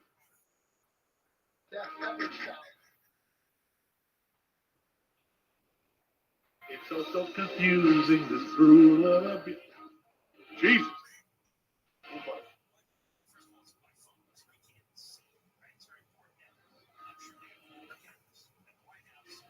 Oh.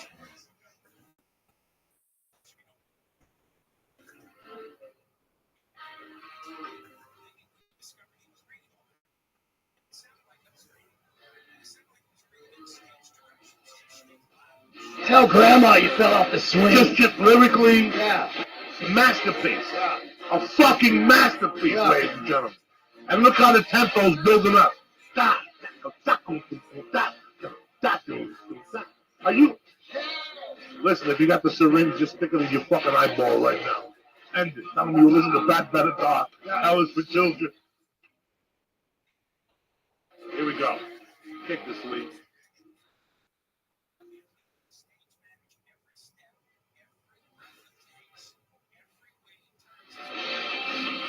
No fucking idea, ladies and gentlemen, to see this live. It sounded just like this. And Neil Geraldo shred this motherfucker.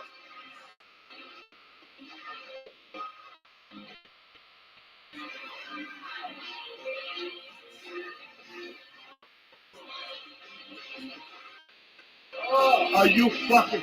What do you like no fucking parole? Come on! Come on!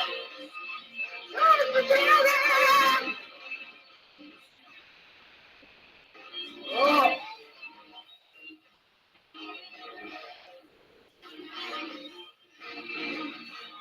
Here's some Lee air guitar.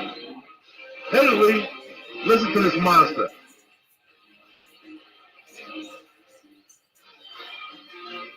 Oh, shit, Lee. Wow, wow, wow, no. Bow, bow, wow, wow. Yeah! He just jumped on that horse, ladies and gentlemen. He ain't coming there. Listen, he still ain't getting off. It's like Joe Perry in fucking 73. He ain't getting off the horse. Listen.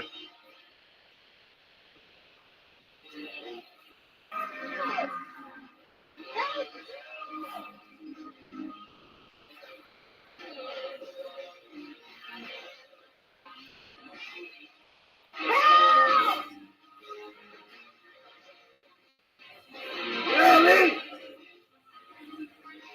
Hell is the children. Go, Lee, you cocksucker. We're eating the whole bag, Lee, tonight. That's it. We're going to the hospital.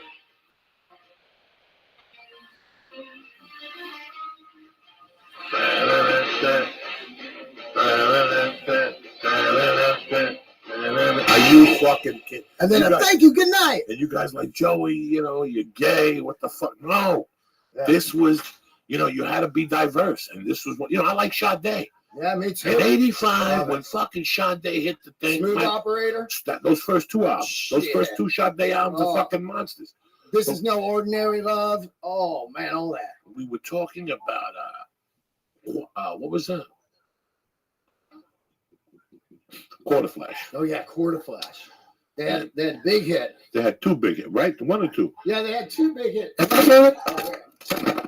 Lee, you're fucking up the mic. There There you go. I had they had a Like couple my hits. heart. Lee, Yeah. Quarter Flash. Yeah. Choo-choo. R-T-E-R. Yeah. called him Flash. Flash. I saw him open for Sammy Hagar on the Stand in Hampton tour. They're on, you know what? If you listen to like 80s on 8, or if you listen to like anything on Sirius, these guys come on once a fucking week. Harden My Heart. Find Another Fool also. Yeah, Harden My Heart's the big hit. But look at it, straight up the formula. It's just like record company, like, okay, we're going to go with a Pat Benatar here. 82. Yeah, this is 82 towards the end, but she didn't get close. No, This is also on HBO. Yeah. We grew up on this on MTV. I'm sorry. Yeah, MTV, big time. This video was all over the place. Back when videos mattered. Here we go. This video I remember being at a New Year's party, Yeah. 81, and seeing this fucking video and going, you can't jerk off to this lady with the fucking straight black. I mean, you know. Yeah.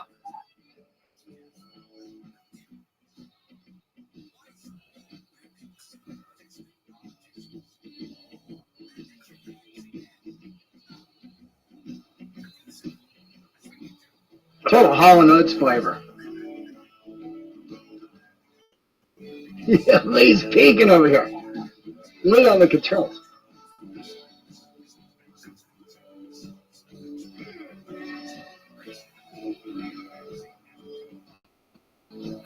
Then they had another chick, Lee, press in Scandal. Oh, yeah, Scandal. What was that jam they did? I like that second album. Yeah, Scandal had a big hit. It's funny that they opened for Sammy Hagar, you know? Like, And she was like a school teacher. Her and her yeah, husband were like they school fucking got a teachers. hit song, all of a sudden they're out on tour. Scandal. The Heat of the Night. That's something. There it is. What is it? Yeah, I had it there for a minute. Yeah. Heavy as the Head. Let's see what that one is. No, that's not it. No, that's not it. That's not it. Scandal. What's a Scandal? Yeah, that was the band, Scandal. I remember. Hold on. The name, the one. Scandal.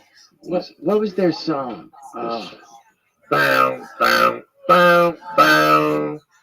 Put Scandal Band. Scandal. Yeah, band. Just, yeah. That's it. There we go. Okay, so let's see. No, not Goodbye to You. Goodbye to You. Oh yeah, remember that one? Goodbye to You. Goodbye to A You. really good song was Not the Warrior. Oh yeah, I Am the Warrior. That was Not a great the Warrior, but Love's Got a Lie on You. Beat of the Heart. Is that it? Oh yeah, Beat of the Heart. That's the jam. Put on Beat of the Heart. Yeah. Watch this little fucking jam. There it is. Beat of the Heart. Let's see if this is the jam I was fucking talking It's about. it. Oh shit! Yeah. Yeah. This all these Pat Benatars. All of them. Then that chick, I don't wanna fall in love. Oh yeah. I wanna suck your dick with the fucking ponytail. Ha. I don't know too much today. Look at this girl, huh?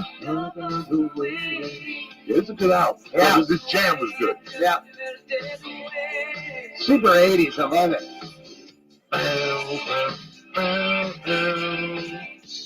It's funny because the 80s had all these different flavors, but they were all 80s. Like you had Stray Cats and Men at Work and all that. That's 80s. This is 80s. And I Am a Warrior, super 80s. I am the warrior. Wait, put on. Oh shit, the Pretenders. Oh yeah, oh yeah. Put on the Pretenders. Oh, fuck yeah. One, okay.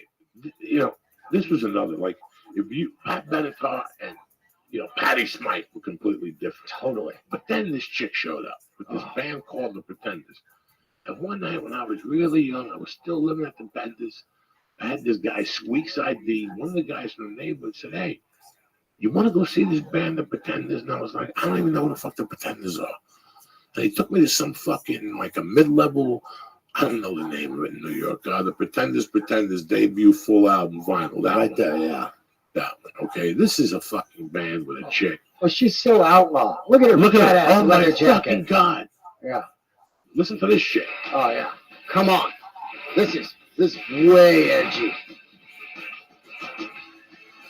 Oh, Oh, I went to see these motherfuckers, and this drummer was hitting the drum and making the drumstick go at you in the audience. yeah.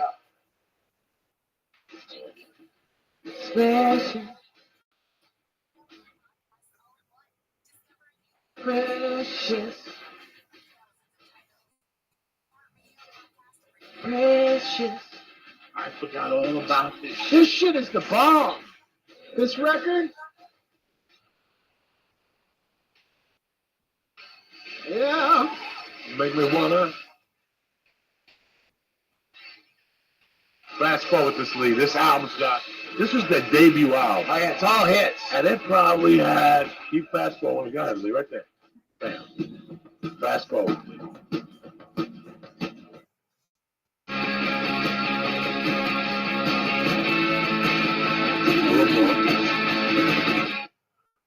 I've been hit by a truck. Oh, yeah. Jesus Big Christ. bell. I got into these guys when I lived in Aspen, Colorado, Oh, in my little bedroom. I ended up one time, like I got in, I went to see them. Keep fast forwarding, Lee. Keep fast forwarding. There's a good jam coming up right here. A little more, pick. A little more, fucking jacket's a amazing. little more. Yo, the jacket's fucking on Jacket's amazing. Here we go. Private Live. Brass in the pocket.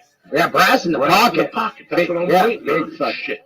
Side 2. So go to, keep going, Lee. Keep going, right there. Start this from the beginning. Listen to this shit, guys. That's great. This is it. A little more. Oh, Right there.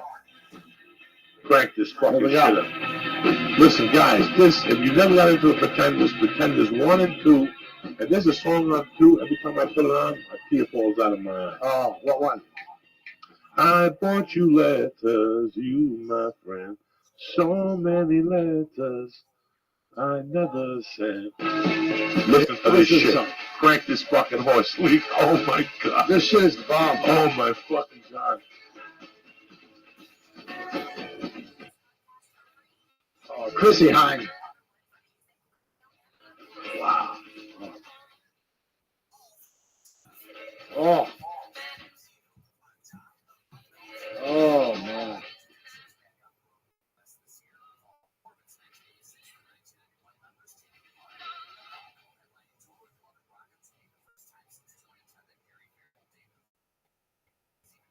I opened up my mouth. What was it? It's that jam. Yeah. There's the one. Jesus Christ. So good. What's 10 that? years since I had this album on. I gotta get this one on vinyl. Yeah, I'm getting this on my iPod tonight. Yeah.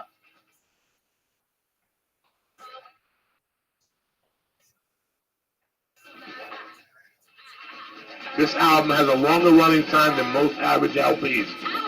The cheap full effective play loud.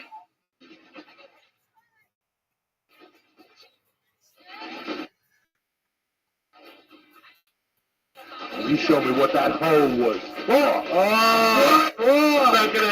Right here.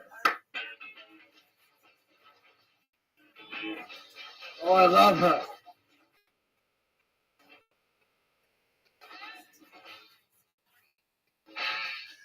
She's got a book out. Came out last year. Total Gangster. She married Davies, one of the Davies brothers. Yeah. She's been married 18 times. Yeah. But let me tell you how I know that her and Dean Delray are the real deal. August 14th, 1984. Yeah. She was touring that album that came out December of 93. Oh, yeah. 83. Earl Man ODs, right? Or kills himself. No, what's the fucking album that came out in 83, Lee?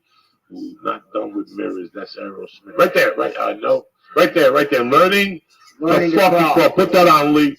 There's a jam I used to listen to. It was, December of 83. I had no fucking family. Yeah. I was living in a great little condo. Oh. I'm telling you Middle of the guys, road. this is no shit. Lee, you're Oh. gonna find the song, Middle guys. of the road. Keep going.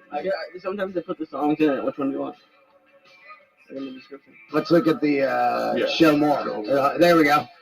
Back on the Chain Gang, man. So, look at, she does a thin line between love and hate on this that is tremendous. Yeah. Put on 2,000 Miles. 2,000 miles last song, yeah. It was the fucking holidays. Oh. I was by myself. I had no girlfriend. I was a thief. I was a burglar. I was making a ton of money though. Yep. I would snort coke 3-4 nights a week and whack off. And I almost got to suck the neighbor's titties upstairs and shit. Well, robbing and stealing. But December of '83, this is the song I would listen to. And I get fucking heartbroken every time this song came out. Sounds like Christmas. Great. That's us, right?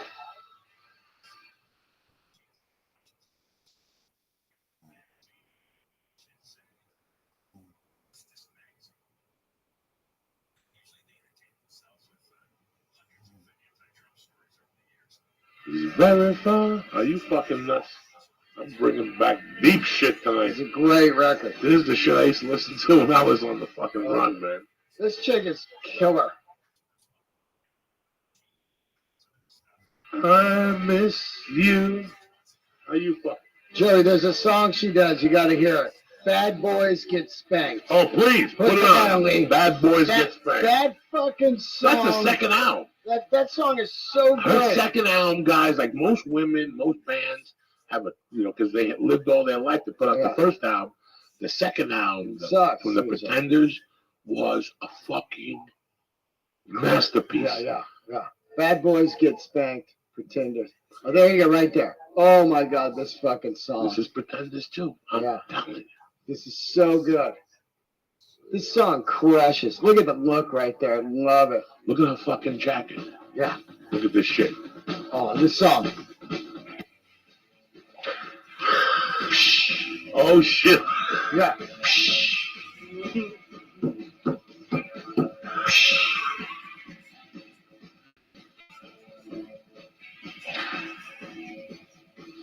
Kick that mule.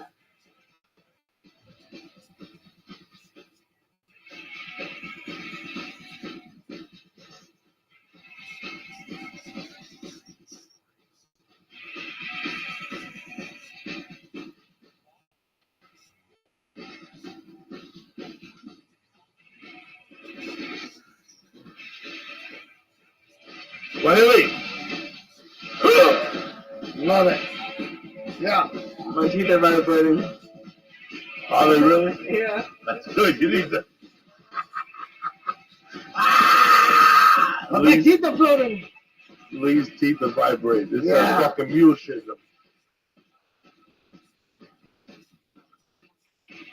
This song's great. Lee's giving me the evil eye, like it's my fault. Like I talked him into it. Yeah. Bad Boys Get Spanked. Ugh. Fuck yeah. Just crazy fucking music. This is came great out shit. this time. That And shit this is like great. a punk rock. That's punk rock. Because she's from the United States. Yeah. She's not really English. No, from She's from Ohio. Ohio. She even wrote a song on that album. Where it's from. I had, this is amazing, but I had the bass player for Devo, Jerry Casali, on my podcast, and she went to Ohio State. She was there during the shootings, and so was he. And he said that she would always be like, why don't you guys let me sing with you guys? And they're like, get out of here. And then when Devo toured London, their first tour, he never saw her again. And she showed up backstage. She goes, I got my own band now. Fuck you guys. And it was Pretenders. And he said he went and saw them and was like, wow, fucking great. It was, I went to see them August 14th. The night before on the pier, she had slipped on stage and broke her ankle or her leg. And they canceled the Monday night or something, but she went on Tuesday night. And it was fucking tremendous. She came out, limped out with two, what do you call those? Crutches. Yeah. And everybody applauded. She took the two crutches. She threw them into the audience. Oh. And the rest was fucking history. She did 2 fucking hours, standing ovation, 2 encores. And I always respected that. I never forgot that because let's face it, she had a broken fucking leg. You know what I'm saying? Yeah. She's fucking. I saw them live 3 times, and every time just crushing. Same thing with like the Cars, like we were talking about. Just hit after hit after hit, like The Cure, the Cars, Pretenders. Put on Dangerous Type Live. Oh. And watch this Sean Elliott. I don't even know what the fucking guy's name was. Like I said, Elliott Easton. Sometimes I'm getting stoned. Yeah. I'm in the house. I'm writing, and I got the computer rolling. The computer, if you put one song on, it goes on automatic roll. Yeah. And you just listen to music. Totally. I don't care what they play, as long as I don't have to fuck with it. And this song came up, and I had to fucking switch what I was writing, like start putting periods and fucking update chapter. Yeah. And I went right to this, and I probably watched it 2 or 3 times. Oh, here it is. Man, let's watch the Midnight Special one. Killer. Elliot Easton. He was left-handed and just a crushing guitar player. Oh, God, he's so great. Oh. Rico Kasich. I finally got to see them on the 3rd album. Oh, yeah. And it was one of the worst things I ever saw in my life in Central Park, but the sound was off. Oh. It was outdoor. They didn't know how to fucking contain it Right. yet, you know. Yeah. Kick it, Lee. Oh, yeah.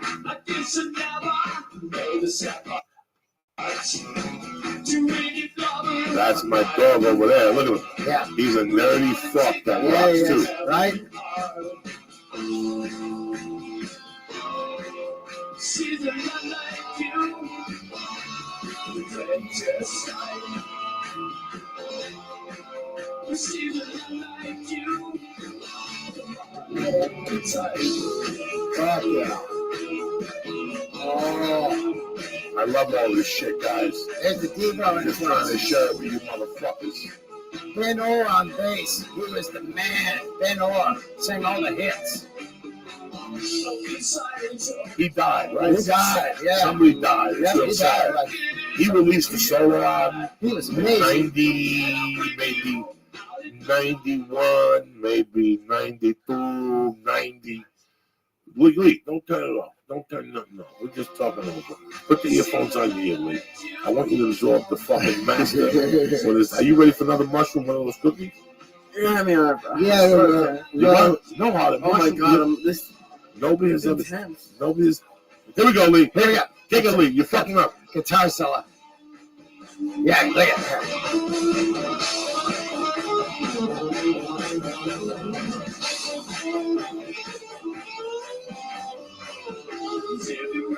yeah. Yeah.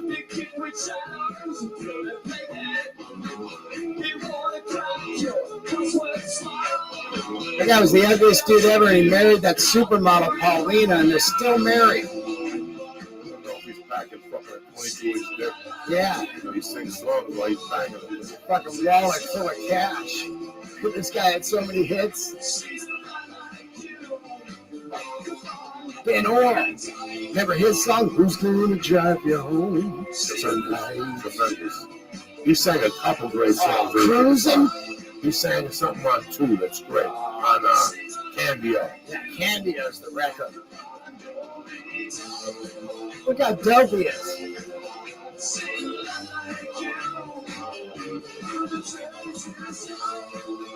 What a great fucking band, this band. 20 songs. I saw him live on the Shake It Up tour. 20 hits. One after another. They had no piss tracks. I kept on playing shitty songs so I can go piss. No, they didn't have one. They didn't have any piss tracks. I think 2 and 1 are masterpieces. Oh, it was I incredible. think 2 and 1 are. Once they did the one with the 3rd one, Yeah. I disappeared. That's it. I was deep into something. But I always knew they rocked. Oh, I absolutely. bought Candio. I bought 10 times. I paid for Candio 10 times. Candio rules. Easily. Yeah. Look at it.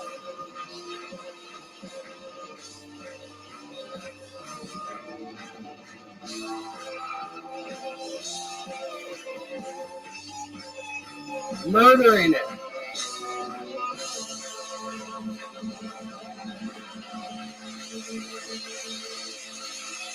Jesus fucking Christ. So good, dude. We love music, man. Yeah. Sorry if this is not the music for you tonight or whatever the fuck. I wouldn't push in the wrong direction. Yeah. This is the shit I got into along with everything else I got into that was heavy. I mean, listen, you can listen to, Led Zeppelin so much. You got to put in Fleetwood Mac rumors. Oh, God. When I was a kid, like I always told on the Rogan podcast, I do 2 things. I'm not a judgmental person, but I am. I judge you by what you got in your refrigerator and what albums you got. Yeah, If yeah. you have good albums, you know what I'm saying? Yeah. There's no reason for us to even get this thing started. I say the same thing all the time. You got bad music taste. We're What are we not gonna? going to make this mix. Yeah, because you must have bad taste on all kinds of stuff. Bad judgment, you know? It's really weird how you judge people. And that, when I was younger, oh my God, if I went to your house and you didn't have, listen, I don't want you to have Sad Bloody Sabbath, but you better have fucking Paranoid. Yeah. I don't want you to have 22 Led Zeppelin albums, but you got to have Led Zeppelin too. Yeah. I don't want you to have every Santana album, but you got to have Abraxas. You got to have Dark Side of the Moon. You got to have Deep Purple. Not When We Rock, We Rock. This one album of theirs that's fucking tremendous. Space Truck. We never really talk about them too much. Did you grow up a Deep Purple fan? You know, The truth. I Deep Purple was before me, but when I went to go see Sabbath with Ian Gillan singing, then I found him. You know what I mean? And went backwards because I saw the Sabbath tour, Born Again, and that was one record with Ian Gillan. And I was like, this guy's fucking great. I knew their standard hits, you know. But then later on, after I saw Sabbath with him and he quit and got Deep Purple going again, I even liked the Deep Purple with Perfect Strangers record, man. That record was fucking great. Once he comes back, they get back together. But I love Ian Gillan. I think his voice is so fucking cool. And the B3 in Deep Purple, the B3 playing is insane. The organ playing, I love it, man. And I love Rainbow. See, I didn't really get. Once I heard Smoke on the Water. The neighborhood I grew up with, that's all I fucking heard. Yeah. So right away, you have this apprehension towards them. And then I bought an album by them. I didn't think it was any good. I didn't really appreciate that music at the time. Sometimes you buy an album and you're not really ready for it. That's and right. It takes a different road to get back to the album and go, oh. U2 Octane Baby, hated it when it came out. I was like, I sold it back. I was like, I don't want this. This is terrible. Now it's one of my favorite records of all time. Really? Yeah. I just. So it does happen. I happen. thought sometimes you think it's just you. You're like, I don't like that. I took mushrooms. I went and saw them live, and they played that whole record, and I was like, holy shit, I saw God. You know, I felt like I saw God. They had the Mini Coopers flying over me. I was just pissing in the crowd. It was people rocking like this. They didn't even notice. They started pissing in the crowd. I didn't want to lose my good spot. You know, the fucking lights are going. I'm like, oh shit. You know, but I fell in love with that record, and it happens. Like when I was growing up, I hated Springsteen, and I hated the Dead. Springsteen too. Couldn't stand it. The Dead too. Till I moved to Boulder. Yeah, and then people walk you down the right steps. Yeah. The worst thing ever is when you're a young kid. Okay, you guys have no idea what we're talking about. Okay, you don't know what it's like to get a paper route, for example, or shovel snow, and all of a sudden you put all your $6.95 in. You go buy this album, and by your morals, it's a piece of shit. Okay, let me tell you what happens. You immediately shut down on that band. You shut down because they took your $6.95. You know how important your $6.95 was to you? Dude, you could have bought Led Zeppelin 2 again. You could have bought so many albums. I'll tell you what band did that to me. And I'm sorry if I insult anybody in you. Cheap Trick. Oh, yeah? I bought a Cheap Trick album. What one? Not Bogota, whatever, Budokan. Not Heaven Tonight. In Color? Something that had to happen in 80. Yeah. It happened before 80. Oh, yeah, all right. And it was so fucking bad to what I was listening to at the time. You know? I remember one time, I can't lie to nobody, you're going to be pissed at me. I bought a Beach Boys album. I thought I was going to jump out the window and stab somebody. Yeah. Because it was like a double album. Yep. And all I got was the one song. Like, I didn't pick up anything else. Same thing happened one time when I bought a Frankie Valli and the Four Seasons album. That was a bad investment. They had like 2 good songs and 6 of them. I didn't know what the fuck I was talking about. I got mad at Frankie Valli for a while. Didn't like Sinatra. Yeah. I liked 2 or 3 songs growing up. Now I can at least tolerate them. I get it. I get where the fuck they're coming from. So just because you're turned off to somebody who I'll always be turned off to, I don't know why, is Rush. But on the other hand, I love Triumph. Wow. You know, Lay It on the Line is a fucking great jam. Fight the Good Fight. Fight the Good Fight. They're a band out of Canada. That's how I got really introduced to Canada. Sometimes you're like, who the fuck is Canada? That's a Triumph. That was me with April Wine. Yeah, April Wine, same thing. Yeah. See, I didn't like Just Between You and Me. Oh, yeah. I like the other songs. Nature, the I'll tell you what else popped up the other day. But I was never a fucking. There's some songs that if you like, I don't like it. Yeah. You know what I'm saying? Yeah. You ever go to a party and see some guy get really emotional about a song? You're like, I don't like this guy. Yeah. I hate that fucking song and I hate this guy. You're like, really, dude? This song's touching you?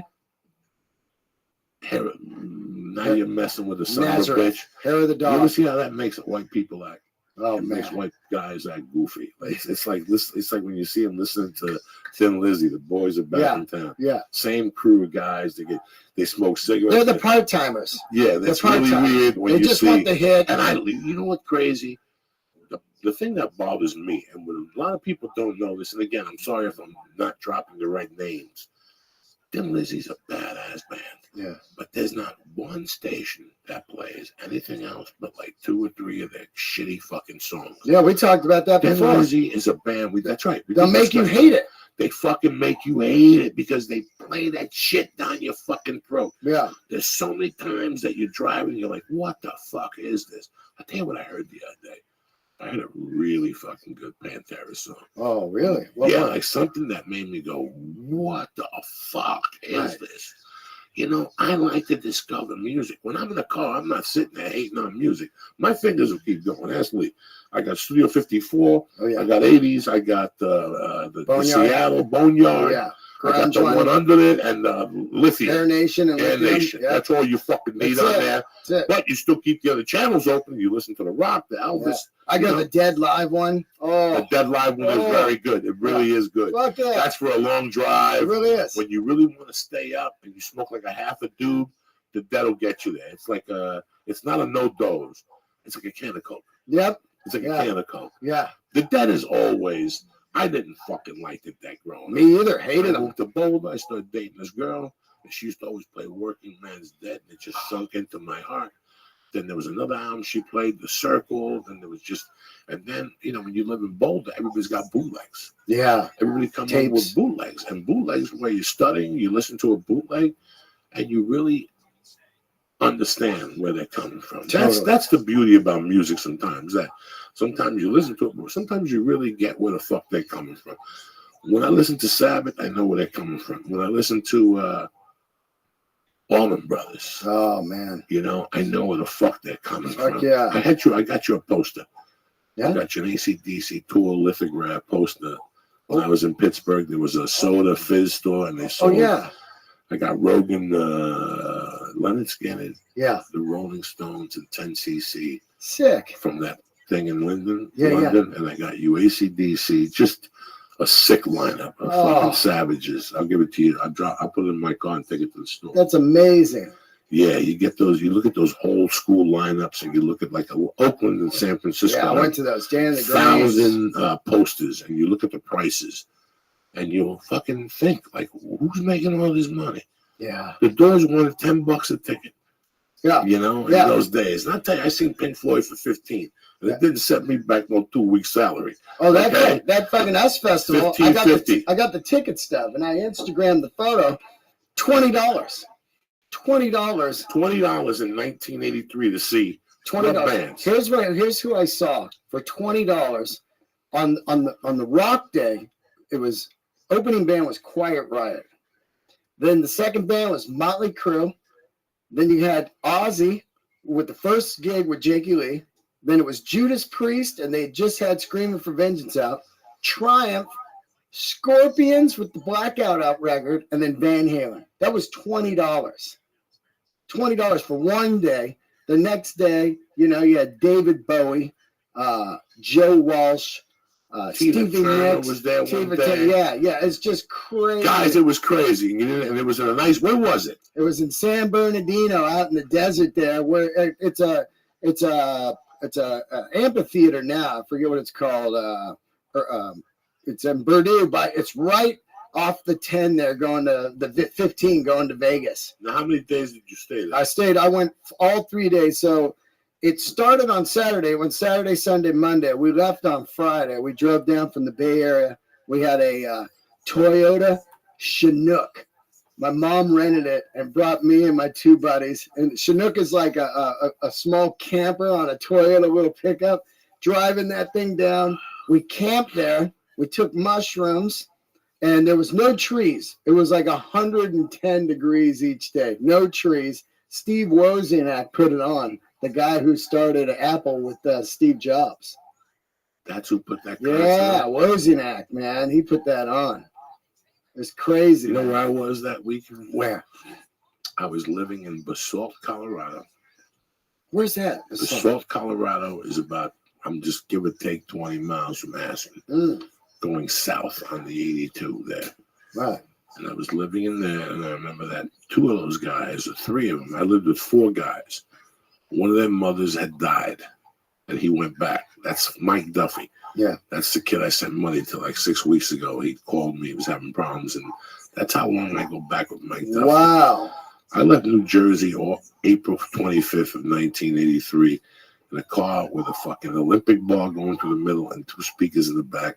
The only 8-track we had was Led Zeppelin, Trampled Underfoot album, Physical Graffiti. Ooh, good one. And we drove from New Jersey to Aspen, Colorado. We left Thursday night at 10 o'clock at night, and we got to Aspen, Colorado at 5 in the fucking afternoon, Saturday afternoon. And we went out and got high and whatever, and then I ended up the house where these three guys, it was me, Jimmy Burkle, a guy, George Burkle, and Mike Duffy. And then there was a guy in the basement that they call him the garbage man or something. He was a garbage man. The garbage man. Shit. Yeah. But he went back because something had happened, and Duffy's mom died. So I ended up getting one of the rooms, and three of those guys, or two of them, had gone to Colorado Springs for the weekend. So I had this huge house in Basalt, Colorado to myself. At the time, I had a little bit of weed, but I was smoking like a fiend in those days. And he kept telling me, George kept saying, listen, if you want weed in the freezer, it's homegrown, that'll knock you the fuck out. Homegrown in the freezer. Okay. And he goes, we keep it in there. It's deadly. And I'm like, I looked at my weed that I had bought in Aspen for, I don't know what it was. And I looked at the weed in the freezer, guys. It looked like lawn that you had cut. Yeah. And Trimmings. Yeah. And they put in a bag. There had to be, guys, 6 ounces in there. Yeah. Okay. Guys, do you know one day I ran out of weed and I didn't want to take the bus up to Aspen. I said, fuck it. I've been smoking good weed all day. I'll smoke this tonight, guys. Do you know it was one of the strongest weeds What? I had ever smoked. Just the shit, the fucking leaves? About a month later, he came back and he goes, Jesus fucking Christ. I told you to smoke a little bit, not the whole bag. Yeah. I had probably smoked 2 ounces of that swag. That was the ugliest weed you ever, Lee. It was grass cut. Yeah. Lee is giving me the Malouk. Like, I'm not gonna even look at all. What's going on with you, Lee? Why you giving me the Malouk? Are you high? Oh my God, I'm just enjoying. What are you enjoying? You want another mushroom? I need another cap. How much did Lee take? How many caps did you take? Did you take I took one huge one. A gram? No. I don't know. No. He needs a gram. He needs to eat it. I never take more than a gram when I do mushrooms. Yeah, but I had the little cap. You ready? Yeah, you ready for another one? Yeah. It's time Let's to take a see look the at it, devil. Lee. Let's see these fucking things. Lee is just satanized. These, I'm gonna eat a piece. I need another one. This is a good buzzword right here. But Lee, I'm gonna eat the little shitty one. The little city. Just out of What'd you guys respect buy, an 8? No. This is from one of my favorite Jews in the world. Oh, dope. You know how we do it. Yeah. Lee, look at this for you. This is a tiny one. Wow. A little dickhead. Give that to Here me. you go, Lee. Eat that up. Get some more fucking boy. I love when they're all blue inside. That's when the shit That's the psilocybin mania. That's the shit that kills the mule. Mm-hmm. Lee Sciatico. Lee dog. Did you eat it, Lee? Are you ready? I'm not ready, but Oh shit. Why aren't you ready, Lee? What are you ready? I'm feeling the devil right now. Nah, I can see the way you're looking at me that you're knocking on the door. Yeah, Lee looks normal right now. I've seen Lee way worse. I've seen Lee. I'm sick. Whoa. Your lights going out. That's probably me. I'm sorry. Oh, there I am. There I am. Look at this one and shit too. Like, oh shit. That's a little cute one right there, Lee. Oh shit. But that's the cutest one of all of them. None of them will hurt you. Lee, power that up, dude. Lee, these things taste like fucking ass. Oh yeah, just right now I'm going to go and brush my teeth 2 times. Yeah. Just eating butthole. I just swallow them, dog. I don't even chew them no more yet. You know, I just learned how to swallow. I like to chew them because they're just so gross. But No. Yeah. You don't want to do that to nobody. That's my boy Lee. Lee, you take these. Next time we'll get what's left and we'll boil them and we'll make a tea. oh We'll yeah, put some sugar in that motherfucking, some lemon. Lee, yeah. my buddy used to wrap them in peanut butter. He would put peanut butter around them and then eat them like that. It takes too long to get high though. Oh, Lee, you're such a fucking trip. Lee dog. We don't fuck around. Lee. It's a Sunday night. It's Memorial Day. Yeah, yeah. Soldiers died for us, and you want to be dicking around? I don't know. There's the ticket right there, Jared. There's the ticket. $20. That's festival. What's the matter, Lee? I think I'm gonna puke if I do that. So give me You're one not, second. you're not gonna puke. You're as tough as nails, Lee. Here you go. Little us festival. Rob Halford, KK Downing in the summer. They're in the outdoor leather. Look, the outdoor leather. Fucking short sleeved leather. Priests don't fuck around. 104 degrees. They wear leather When does still. it end, people? When does it fucking end? We eat mushrooms. We eat fucking edibles from the name of the Lord. Lee, eat that mushroom. Come on, we gotta go. Let's go. You should have ate it by now already. What the fuck you doing? You're sitting there like a mama look at the eat it with a cookie. Red Man just hit me. He's watching. Wants to know if you'll do Wednesday night with us in the main room, 8:30. No, I got a podcast at 8. I'm gonna be at the store tomorrow night though to host the comedy store. Oh, you're doing the potluck? Yeah, the potluck. Oh, damn. Okay. Lee, trust me, when you eat this, right now we're knocking on the door very lightly. We eat this last one. Right now I hear that hum, the same hum you hear. We want the hum to go away. Lee, the quicker you do it, Lee, the quicker you go to bed. You know what I'm saying? Yeah, Lee, man. Just think. You're going to have some psychedelic dreams. You know what? You're going to pick up mama tonight. You know what I like about mushrooms? When they first come on, does this happen to you? Your back teeth start to float. Oh, my God. They're They'll floating start right to now. float, right? Isn't that crazy? My whole fucking jaw is floating. Yeah, it's Somebody's so broken. weird. It's so Go, Lee, weird. but get the water ready, Lee. If not, you're going to puke. Hurry up, Lee. There you go. Lee. Oh, Lee. You got that, Lee. Lee, you got this. You're an animal. Plug in his nose. Oh, Go, Lee, you bad motherfucker. plug in his nose. Eating dirty socks. Lee's eating a dirty sock right now, just foot mold. Lee just, Water's dripping down his neck. This is, ladies and gentlemen, this is it. We do this shit for you. We go on tears, then we don't do it no more. We went on a fucking hash tear for 3 weeks. Oh, man. We just do this shit to let you know, listen, everybody put the fear of God. We're just having fun here. We're not doing blow. No. We're not doing stupid heroin. We're talking about music. We eat some mushrooms. We're getting stoned to the gills. Next time I'll Uber over and we'll smoke the hash. Okay. All right? All right. The one-eyed Jew called me the other day. He said he smuggled 3 ounces in his asshole. He says, wait till you taste this. Whoa. He says, it tastes like shit, but you're what's up, baby boy? Look at you, becoming a fucking man on a podcast. Yeah. When you came on here, you hadn't done nothing. You were drinking soda. You had a hat with a propeller. No pussy. You never even had a skateboard. You weren't banging nobody. No. You Now were look, smoking the meat. just an outlaw. Look at you, an outlaw. Star- An outlaw a star of Jew is what you are. You YouTube. understand me? A YouTube You warrior. podcast, fucking everything. Fuck yeah. Look at you, tougher than fucking half these Hell fucking books yeah. I No, have with. I just don't know what to expect. It should be fun. You should call Ari and tell him you want to be the fucking whatever in his mushroom fest. You're gonna hold your own fucking party. Oh, That's yeah. what you should do and get it sponsored and everything. That's killer, Get man. that thing sponsored by fucking I think NASA. we're doing that right now. We do it all. This is just a warm up. We didn't even need a gram. Yeah. Wait till we inhale 10 of these motherfuckers. That was- You don't think that was a gram? That was totally different what I had. Wow. No. We didn't know fucking gram. Yeah, I go nothing over a That gram. fucking stem tasted so badly. Oh, just foot. It tasted. I didn't even bite into it, but my throat picked a little bit of it up. Just dirt I foot. don't know where I put my nicotine gum. It's not to be bouncing off the thing. I'm like Mark Maron and shit.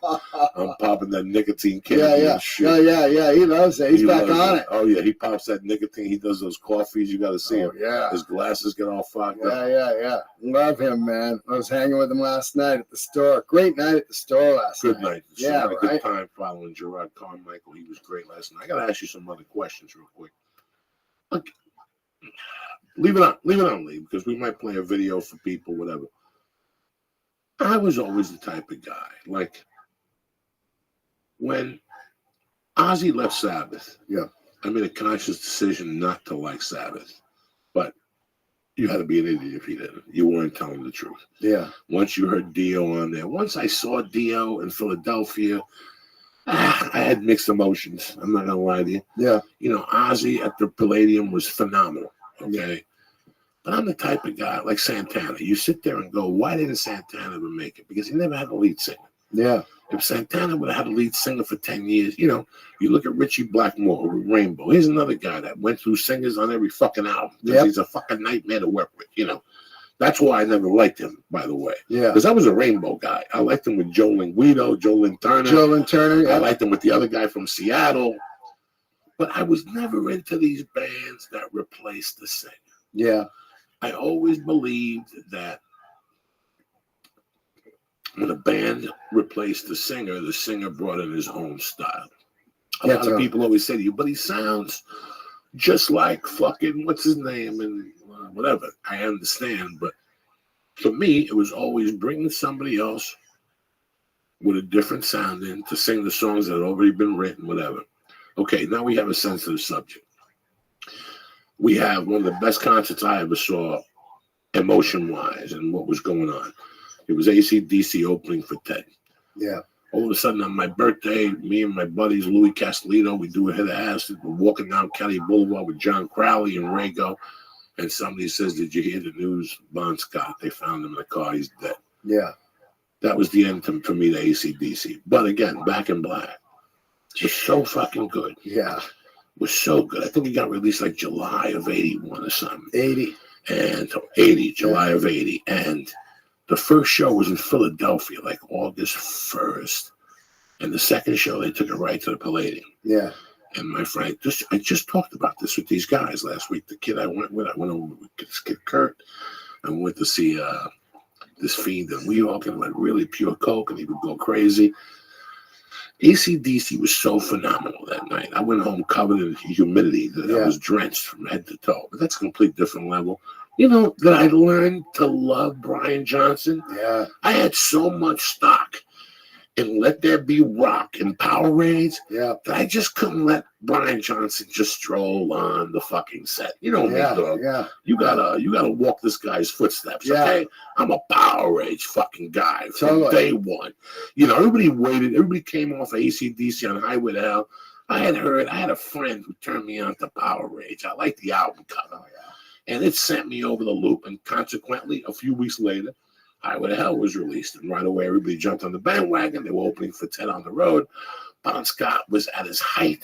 Yeah. Angus Young was at his height. Yeah. You know, and all of a sudden he dies again, and I had too much invested. And here comes Brian Johnson with his suave looks and his giddy charm. No, I'm doing the Godfather. Yeah, I love it. And he fucking takes over, and he wins over a nation. The album after that was called what? For Those About to Rock. That album right there, that's when I tapped out. Like I shoplifted that album, brought it home with the Canon on it. Yep. I robbed it from Pathmark on Kennedy Boulevard. I brought it home, listened to it. I was involved in maybe a week with it, and that was my end with AC/DC. Wow. Over the years, I heard Thunderstruck or whatever. Yep. Was it a good song? You know, whatever. It still wasn't Walk All Over You. Yeah. It still wasn't. Nobody understands Night Prowler. what your heart felt like when you were in high school and you heard Walk All Over You. Like girls are saying, take it off, we want Springsteen. You're like, fuck you dirty bitches. Yeah. This is staying on. The only neighborhood that it stayed on all the time was 64th Street Field. They couldn't, you know, those were the neighborhoods that chicks just didn't talk. They got beat up. Yeah. That's the pride. My friend Timmy has a present for you. When you go to New York, he's going to give it to you. He's from those projects. Yeah. Him and you are going to have a 10-hour conversation. He still goes to all the concerts. We were talking about him coming out for Sabbath, but it's the same week I'm in New York. Oh, wow. So he comes out on fucking Monday to leave Tuesday because I got to go to work. I got to do 2 fucking podcasts before I go to New York on Thursday. So we're talking about him coming out to Chicago to shoot the special. Shoot your special in Chicago? Yeah, October 15th. Oh, badass. Where at the Vic? The Rosemont Zanies. Oh, badass. Right by the airport there. I'm in and out of there. I can smuggle. Lee's going to eat 22 mushrooms. He's going to be the master of ceremonies. They're with gonna a call him tuxedo. Cap City. He's just gonna be eating caps. He's gonna have a little tuxedo. My friend started a tuxedo company for $99. You can get a tuxedo online. Oh man. Mike Ricka, so we'll get you hooked up with a tuxedo nicely. Oh. You gotta drop another 30. You gotta do a shot of Deca Duraldo and get your fucking pecs up. You gotta look sharp for this fucking CD. Oh. You want to talk to the dude next week? Some dude hit me with an email. He's got a new type of fucking. He says he wants to put like a Beatle wig on you.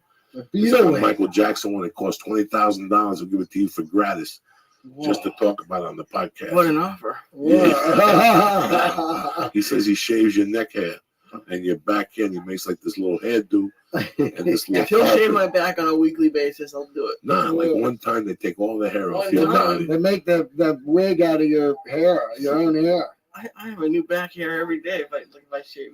This has to be like a full-time thing. Crazy. Yeah, this we're talking about this album right here. I once got criticized for putting one of this on Twitter.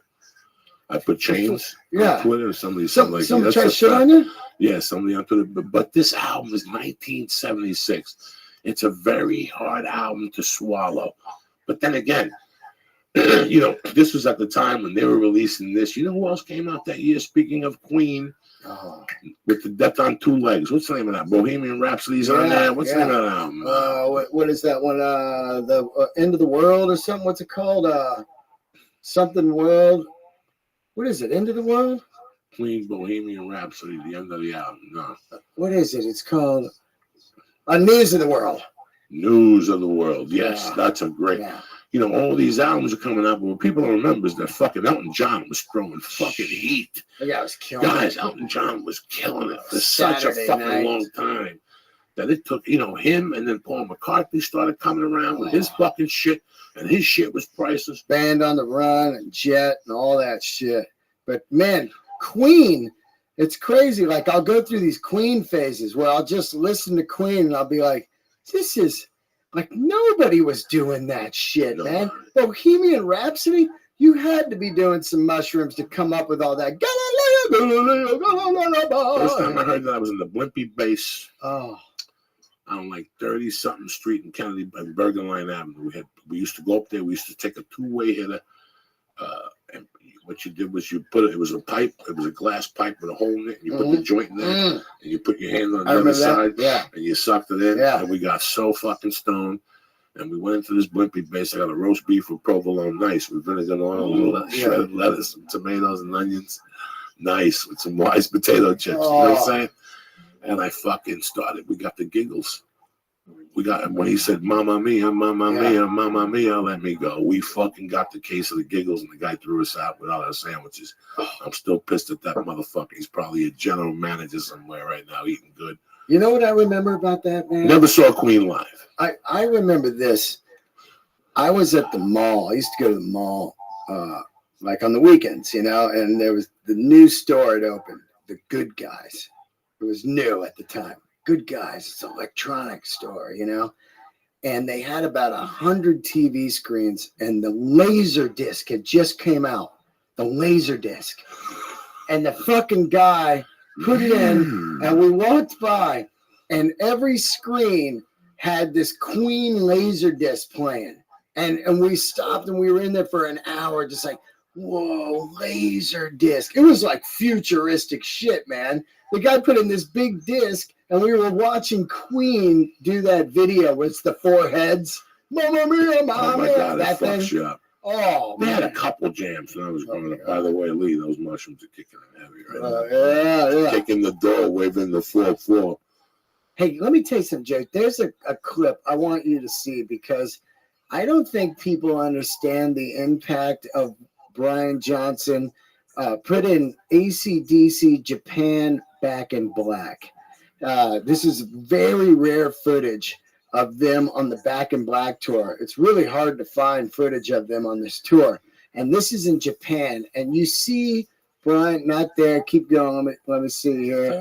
Fucking 6 years ago. Yeah.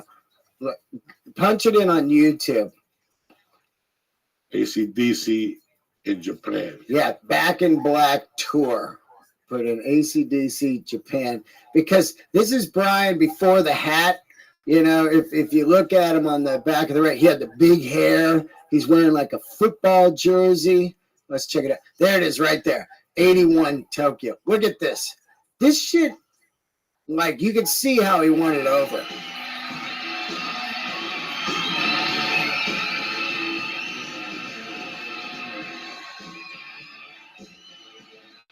Check out Brian here. Big old hair. You can barely hear the guitar.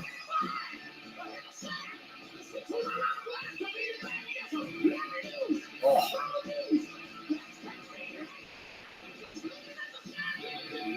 Oh.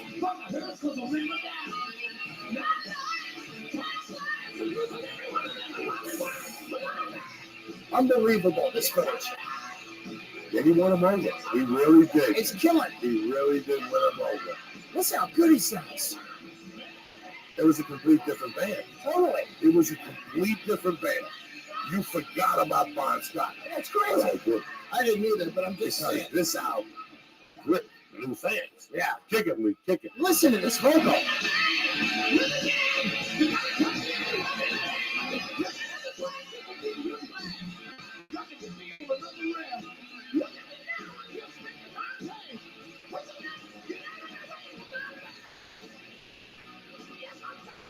at that. Unbelievable.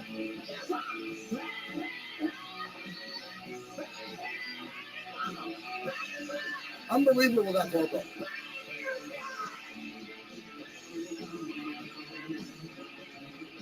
It's a totally different Brian Johnson. He's got moves, he's out front, his hair's rocking.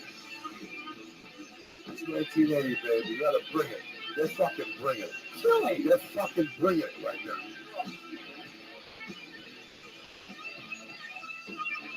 The screams coming out of here are insane. Watch when he hits these notes.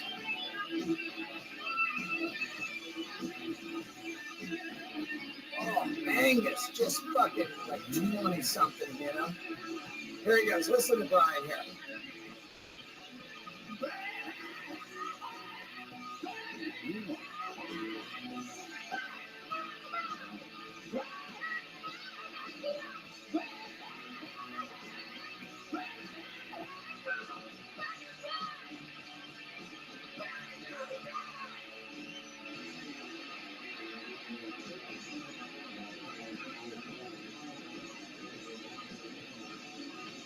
Oh, it's blowing my mind. Guys, you really is fucking it up. Oh. I probably saw this 2 or 3 times. Insane. It really, really was. Look at this shit. What's this? The reason why his hair's like that, he didn't have time to get a haircut. That's it. That was it. They were rolling. When they got rolling, guys, they steamed it through America. You know who opened for them that August? Yeah. Who'd you have? I had Nantucket. I'm like, yeah, yeah. Oh, you got lucky. Out through the out into the Oh, yeah, on through the night. they sang a couple songs from High and Dry. Oh, yeah. Like 2 or 3 songs Yeah. from High and Dry. So Wow. think of what this concert was for me. This was too much.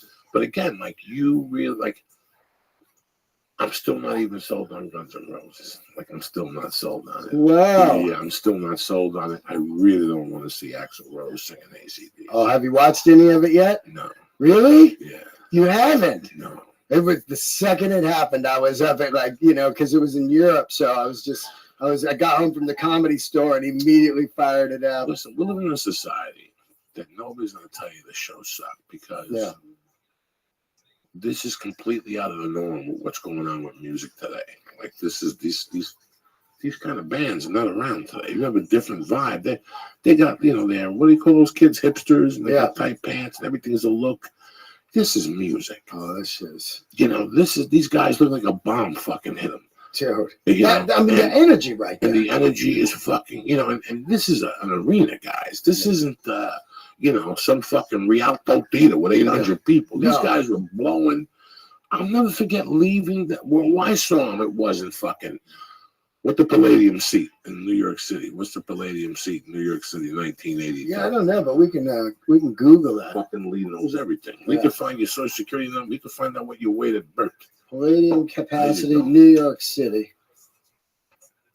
Let's see. There it is right there, Wikipedia. Oh, I think it's at 7,000.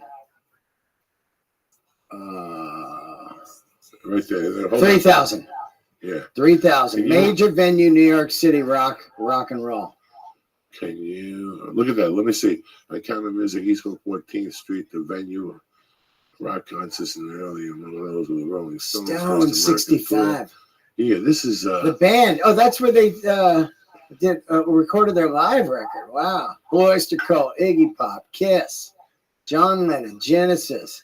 That's an epic spot. Grateful Dead played 2 extended stands at the venue. 7 shows straight. Wow. I was very fortunate to see them there. I saw Iron Maiden there with Paul Di'Anno. It's like the Clash played there. I think I saw James Brown there. I know for a fact I saw Ozzy Osbourne there. Yeah. I saw a couple good fucking shows there, man. Shit. Springsteen, Palladium. I never saw Springsteen there. 76, dude, and 78. Wow. When you were outside the place, it had that feeling. I love that. It's like being outside the garden. If you ever went to the garden and when you walk a block away from the garden, people are already hitting you for tickets. You can feel the electricity. People are walking with like a ghetto boombox playing to that album. Like I still remember taking a bus to see AC/DC open up for 10. Like you had to be there by 8:01. That's when the show started. Fuck yeah. And getting on the train and people with fucking ghetto blasters. Listen to Highway to Hell. Me, D'Agostino, this kid, not the D'Agostino today. This kid, D'Agostino, I grew up with his sister. We shared lockers. And me, him, and this kid named Randy Mergle, God rest his soul, one of the toughest white dudes ever. We took a bus from Jersey, North Bergen, Newport, Union City, all the way down to Seaside Heights. And we fucking, he refused to take that off. We did a hit of acid, and he kept putting AC/DC, and he kept flipping it. He kept putting on Highway to Hell and flipping it over to AC/DC, the Australian release. TNT. TNT with Soul Stripper and all that shit. That Squealer. You know how many times the bus driver pulled over? They said, the next time you turn that on, we're throwing you off the bus. And again, we do it. And again, and that's oh my God. You're sad. You're sad that you didn't really put those moments on tape. Like that's what I always tell my friends when I talk to them now. I say, I'm really sad that I didn't think I had the box. I didn't have a camera. Oh, isn't it crazy, I feel man? fucking terrible. Somebody taped the Pink Floyd show I was at. It's on whatever. It's not a great taping.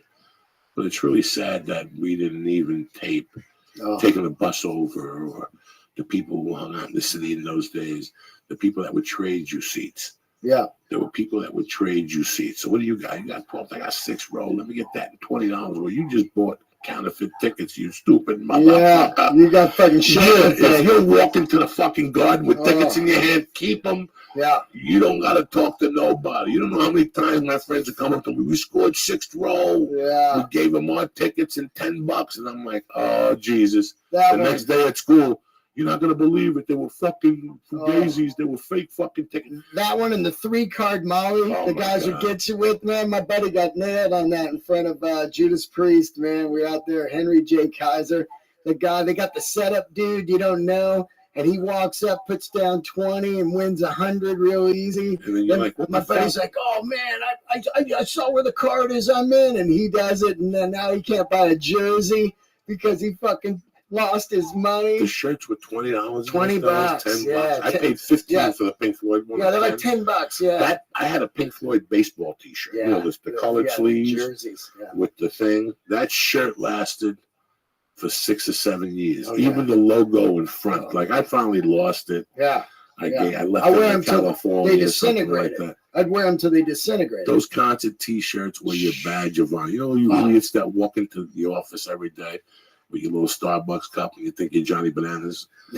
In those days, when you went to a concert, if you didn't wear the concert T-shirt Monday the at next school. day, what do you mean Monday at school? Yeah, the next day. Oh yeah, the next day. church, Yeah. a fucking funeral, Yeah. a first communion. Yeah. You wore that shirt. If you went to a concert, whether it was tall, whoever, you bought a T-shirt. Oh, totally. And you wore that motherfucker to school the next day, and you were proud. You were like, fuck this shit. It was the only place you could get a shirt. Yeah. You couldn't go to Hot Topic. There's no Hot Topic. Go down there. Hey, look at this. You got the shirt, and you walked onto the campus at school, and people were like, you went last night. And What was it like? And God forbid somebody bought you a shirt, Oh. and you didn't go to the concert. Oh, that was sacrilege. Oh, guys shit. used to go, will you buy this shirt? And I'd be like, no, it's not gonna man. work for you, man. I ain't getting your Olympic medals. No. It's crazy because now when you go to Walmart in like Kentucky or Yeah. in a small city like a big $7. they have all those like Led Zeppelin, the reunion to the one tour, Yeah. the Devil, whatever. They have them in all those stores. If you go to not Walmart, but the other one, Target. Target. They got them all. No. Well, Target has Target's them. got them. Kmart. Target. Which one? Kmart. One of those stores, Yeah. Kmart and Target, have all Target's got vintage, them all. every vintage T-shirt.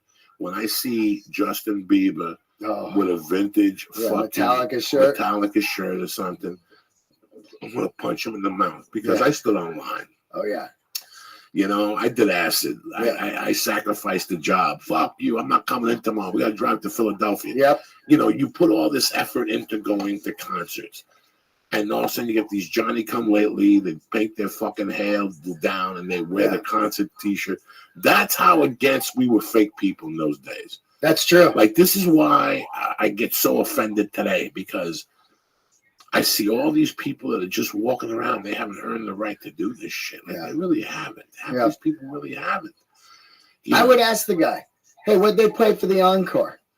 And you go, oh man, I was fucked up. It's like, no, you weren't there, dude. No, Because you you would know what You they would played know. for Yes, the you encore. would. Yeah, Everybody knows the encore. Yeah. You know, they'd be like, fuck, dude, they came out, they did Let There Be Rock. That's the first thing you told people. Totally. Yeah. That night when you bumped into people at the bar. Yeah, when you what was went the back, encore? Oh, shit, you fucked up. They were tremendous. Yeah. Dog, they went out, they did 3 fucking encores. Like, I still remember going to see the New Barbarians at the Garden. Oh, and that's they cool. Did, and they did a bunch of encores. Yeah. I'm like being so happy. And they did, you know, like what Sugar, Yeah, whatever the fuck yeah. they do. Rock and roll. Yeah, whenever they do those encores, Yeah, that's- those super bands get Yeah, together, they do like a 50s tune. that You're like, come shit on. drives me crazy. Yeah, right?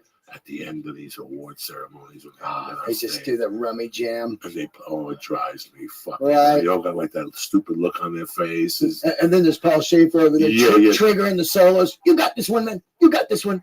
You know? He drives me. I thought he died. No, he's still When out I there. saw him last week, I almost fucking threw the TV out the window. Oh, Let me give some shout outs so we can get you out of here. I love you, dude. Hey, man, What a Memorial- great episode. Memorial Day weekend, just talking music. Oh, Honesty about music. I want to give a shout out to David Rubin, my man Jeffrey Collins, my man Scott Hughes, Chris Murphy, BJJ Cardio Kid, Digger Smart, Ali Baz, my girl fucking Lady J. I haven't seen her on Twitter. Get your shit together. Watch that monkey. My main girl, Ookie Spooky. My fucking peeps in Austin and shit. Tommy Easter, Digger Smart, Paul Perez, Kush Squad, Glenn Carlin, and Cheeseburger Dan. I love you motherfuckers. Don't forget, I will be at the Omaha Funny Bone June 10th and 11th. And I'll be at the Philadelphia Helam throwing some fucking heat June 20-something, 20-something, and 20-something. Go on their webpage. What are you bothering me for? I'm doing Comedy Works 5 nights headlining. 4th of July weekend? June 28th through July 2nd. It's a great club. And People go out there and fucking see him, you reefer heads. please do it, And man. bring him Come out. reefer, he'll bring it back to me. Yeah, I will. And then come out and see me. And also, I got an excellent podcast dropping tomorrow with Tim Bloom from the Mother Hips. And shout out to Greg Riley from El Cajon Harley. He's a big fan of the church and a good friend of mine. So, Good man. Good yeah, man. love him. It's Yeah. funny, I was going to try to get you on with Missing Bird. Oh, yeah, I wanted to do that with your son. Yeah. And I keep forgetting to hit him up. He's right here in Van Nuys. He listens to the podcast. Great kid. You know, I see his tweets. And Yeah, shit. he hit me up. He's got a band. You Yeah. know, what happened to his dad? Is he still alive? Yeah, I talked to him. I said, can we get your dad on? I saw your dad at the US Festival, and your dad's one of the first, like, really super drummers that had the instructional videos and stuff. And he said he's going to try. He said his dad is kind of an introvert now, stays in. stays in the house. You know, doesn't go out much. And I was like, well, sometimes a podcast will jumpstart somebody's life. They get out and they do the podcast and they start interacting on yeah, social media. Yeah, social media. Exactly. And they go, hey, man, fuck, it's great. And Lee, great to see you, dude. Always. How you doing, buddy? Nice to see you. I love you. You seen anything yet, Lee? No, I'm feeling a lot of shit, but I don't see nothing. What do you feel? What do you feel? I love when he goes, I'm feeling a lot of shit. When you say teeth floating, I think I feel what you mean. Look at somebody got a good picture of me on Twitter. Look, look at that. That's my man. That's my man. One by one podcast. Yeah. What kind of chocolate cookies are those? Oh my god. Someone. Hey, before we get out, I want to leave one note for you. I really think, Lee, fire up this band just 1 second because I want you to hear this. Lee, he don't want to write no more. Lee's like, I'm done. Lee, I've been typing up. I can't type 1 second. What cookies you got, Lee? Okay. What flavor? So Steve and Amanda Barstow, I'm not sure if they listen to this podcast, but they listen to Good Times with Steve Simone, and he was in Edmonton, and they gave him these chocolate cookies, and I think they have Reese's Pieces in there. So you're gonna fucking break one out? Yeah, go for it. Oh, you're gonna eat one all of a sudden? I'm too high to do that. Trust me, you need a piece of cookie in you to calm that dragon down a little bit. Calm that dragon. Why do you think I'm fucking suggesting it? For my health, Lee? I don't want you to go overboard. Tomorrow is Memorial Day. You're gonna be sitting there with your family and shit, thinking about your fucking pathetic life.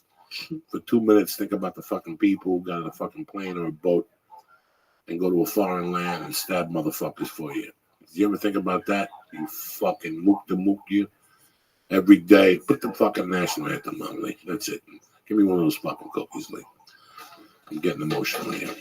Lee gets a cookie for himself. He forgets about his name.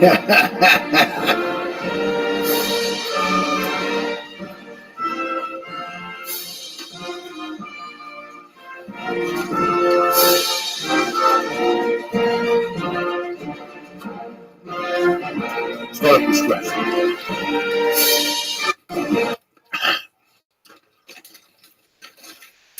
When you're ready. Hit it!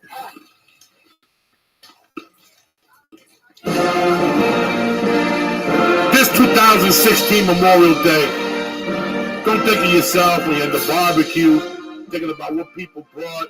This guy brought donuts. This guy brought steaks. This guy brought chicken. This guy didn't bring nothing. What the fuck did you bring? What the fuck did you bring? Did you take a boat and go over there and stab fucking Vietnamese people? Did you go over there and fucking fight the Nazis?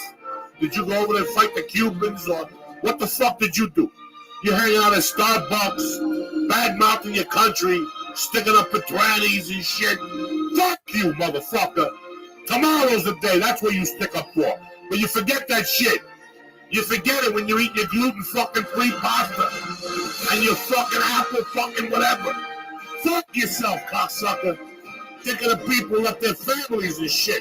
Me, I never went. I can never jump a fence. But tomorrow, think about that, you cocksuckers. Think about fighting ISIS and these stinky fucking mucky-mucks before you eat your fucking cheeseburger, you worthless cocksucker. I love America. Thank you for coming on tonight, my brothers. I'm high as fuck, and that's all that matters. You understand me? Those are pretty good cookies, right? Yeah, they're going to tame the fucking spider. You understand me? You don't want this fucking spider getting a hold of you. And as usual, one of my newest sponsors, and I love him to death, Susara. You know what it means to leave the salary worker's life, to fulfill life.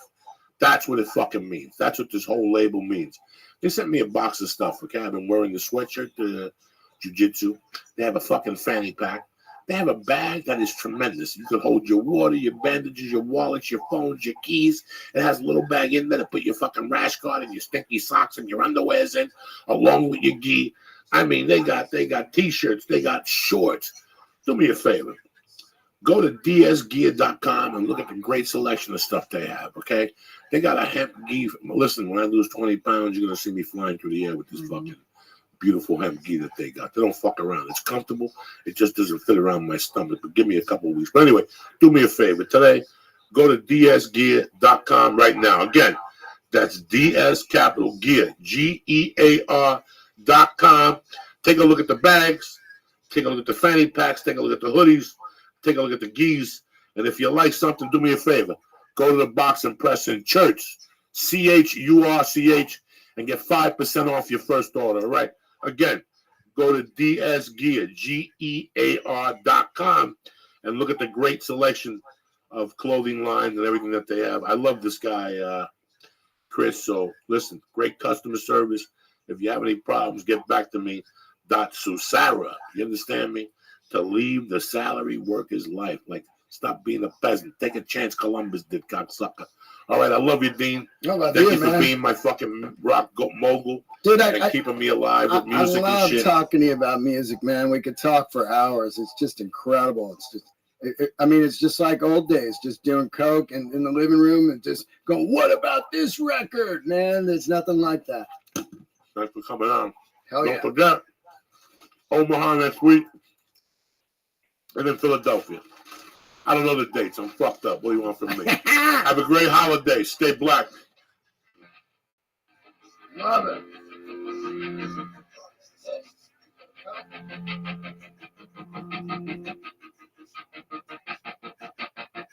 I walk a lonely road.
Just something like that with the blowjobs.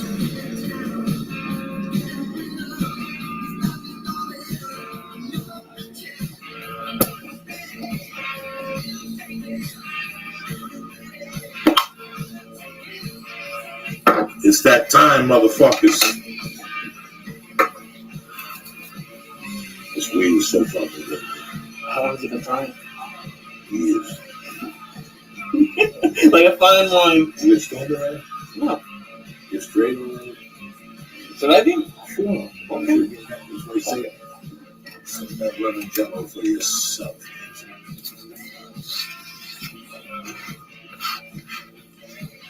God, that gets so much fun.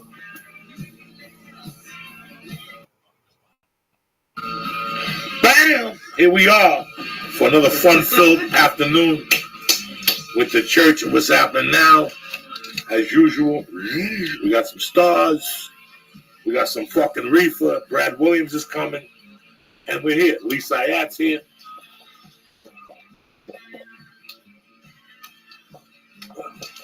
Fresh from the Rogan podcast, all hyped up and shit.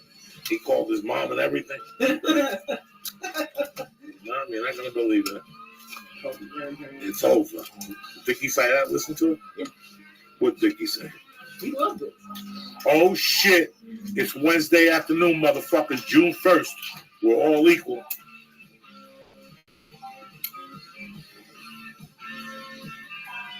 It's a beautiful reefer type of a day. Whether you're in Tornadoville, fucking East Coast, where the fuck you're at. Yeah, everybody's living in tornadoes all fucking week. I never seen nothing like that in my life. It's like Jewville, Israel. It's like Jewville. Maybe.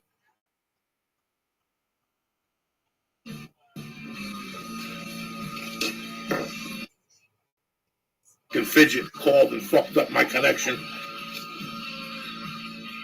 I need this shit in my life. You know what I'm saying? I'm just trying to be a good guy, smoke with my fucking family here, and this guy's gonna call me for fucking directions.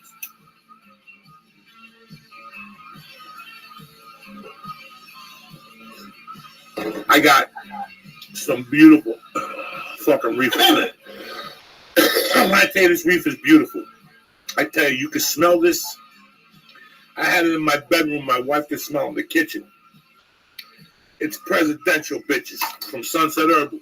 While you're there, you might as well get some stars and get your head together. It's that type of day. We don't fuck around here. We don't give a fuck about nothing. You know what I'm saying? You think I'm going to be one of these guys? I got an email last week. What should I do first? Who gives a fuck? Shoot yourself. If you send me this email, shoot yourself. You do what the fuck you want. You ain't going to die. Listen, you eat 3 stars on your own, you're going to end up in the hospital. But it ain't that bad. They give you a turkey sandwich, apple juice.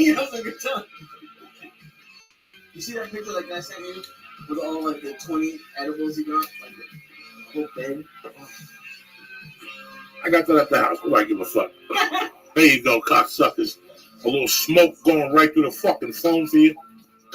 You know why? Because I love you, cocksuckers. Little Def Leppard, High and Dry. December of 81, Mutt Lang. You know how we do it, bitches. Getting stoned to the gills, podcasting, stand-up, jiu-jitsu, kettlebells, flying through the fucking air, you know, Weight Watchers, whatever. What'd you say? Mushrooms. We ain't got none. We always got shrooms in this motherfucker. It's Wednesday, bitch. If you don't have shrooms, that's because you fucked up. You didn't plan ahead like the fucking guy who owed Rocky money. Remember in the beginning, he didn't plan ahead.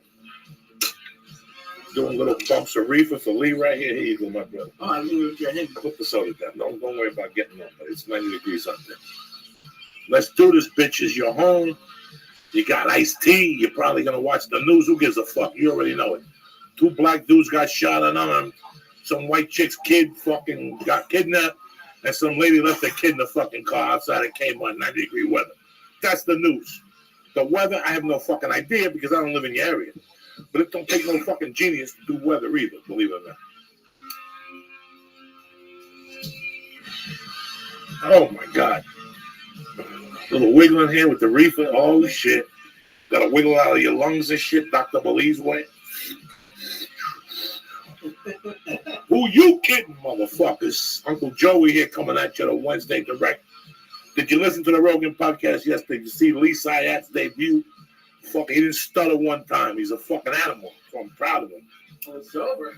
That's about it. Sober. Let me tell you something. Being sober is overrated. It really is. It really is. Who wants to be fucking sober? And that's what I think it's not addiction. It's just more fun. Thank you, Lee. Fucking something from the peanut gallery. You understand me? It's not about addiction. It's about having fun. See what I'm saying? When I was just doing a couple bumps, putting Coke rocks on people's pussies and eating them, it was fun. Once I started going home, peeking behind the curtain, getting all creepy, that's when it gets fucked up. All creepy and shit, jerking off in the bathroom, looking out the window. It's a fucking nightmare. Unless you've been there, you comprehend.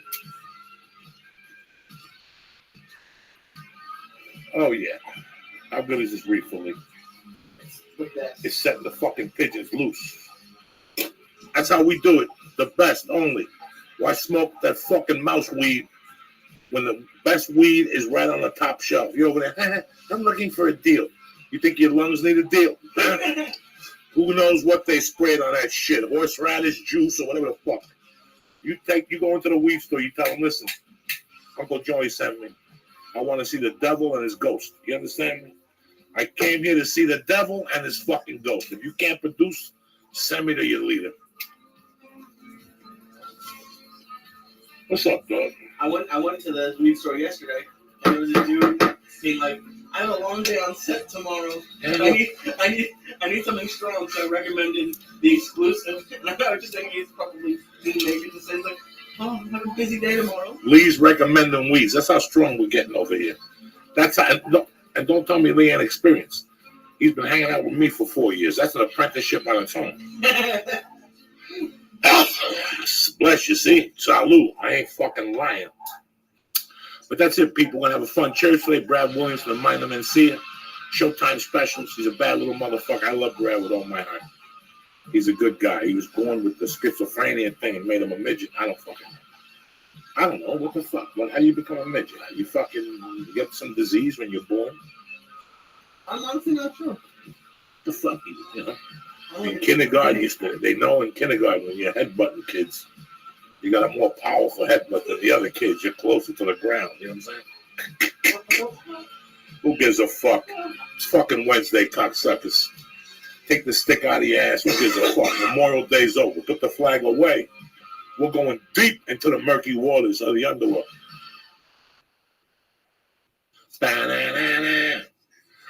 Oh, stop it. Are you? Oh, shit. To the dungeon. I've been drinking all day. I'd be passed out by now if I was drinking all day. I drink one fucking drink. I'm dizzy. It's too bad. I wish I could drink like you fucking animals. I'm a half a fag when it comes to that shit. I can't drink. I could drink like simple drinks, you know. Don't get me wrong. I have a doers and ginger ale. Fuck with your world. But it takes time.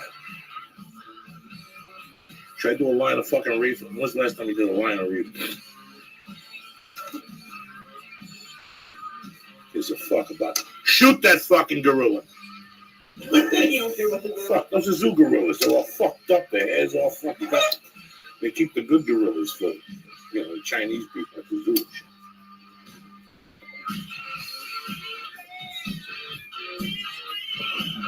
Oh shit.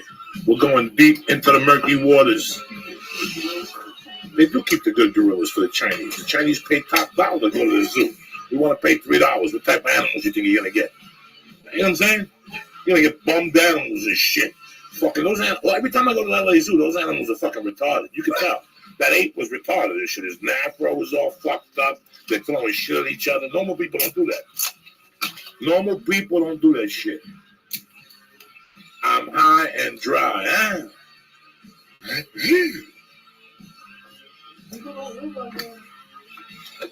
People don't live like that, motherfucker. You want to go check on fucking Superman? Let's see if he's up. I'll be able to go get some man, get the bad smoke out of him. You dripping something out of your ass? It's kind of wet and shit.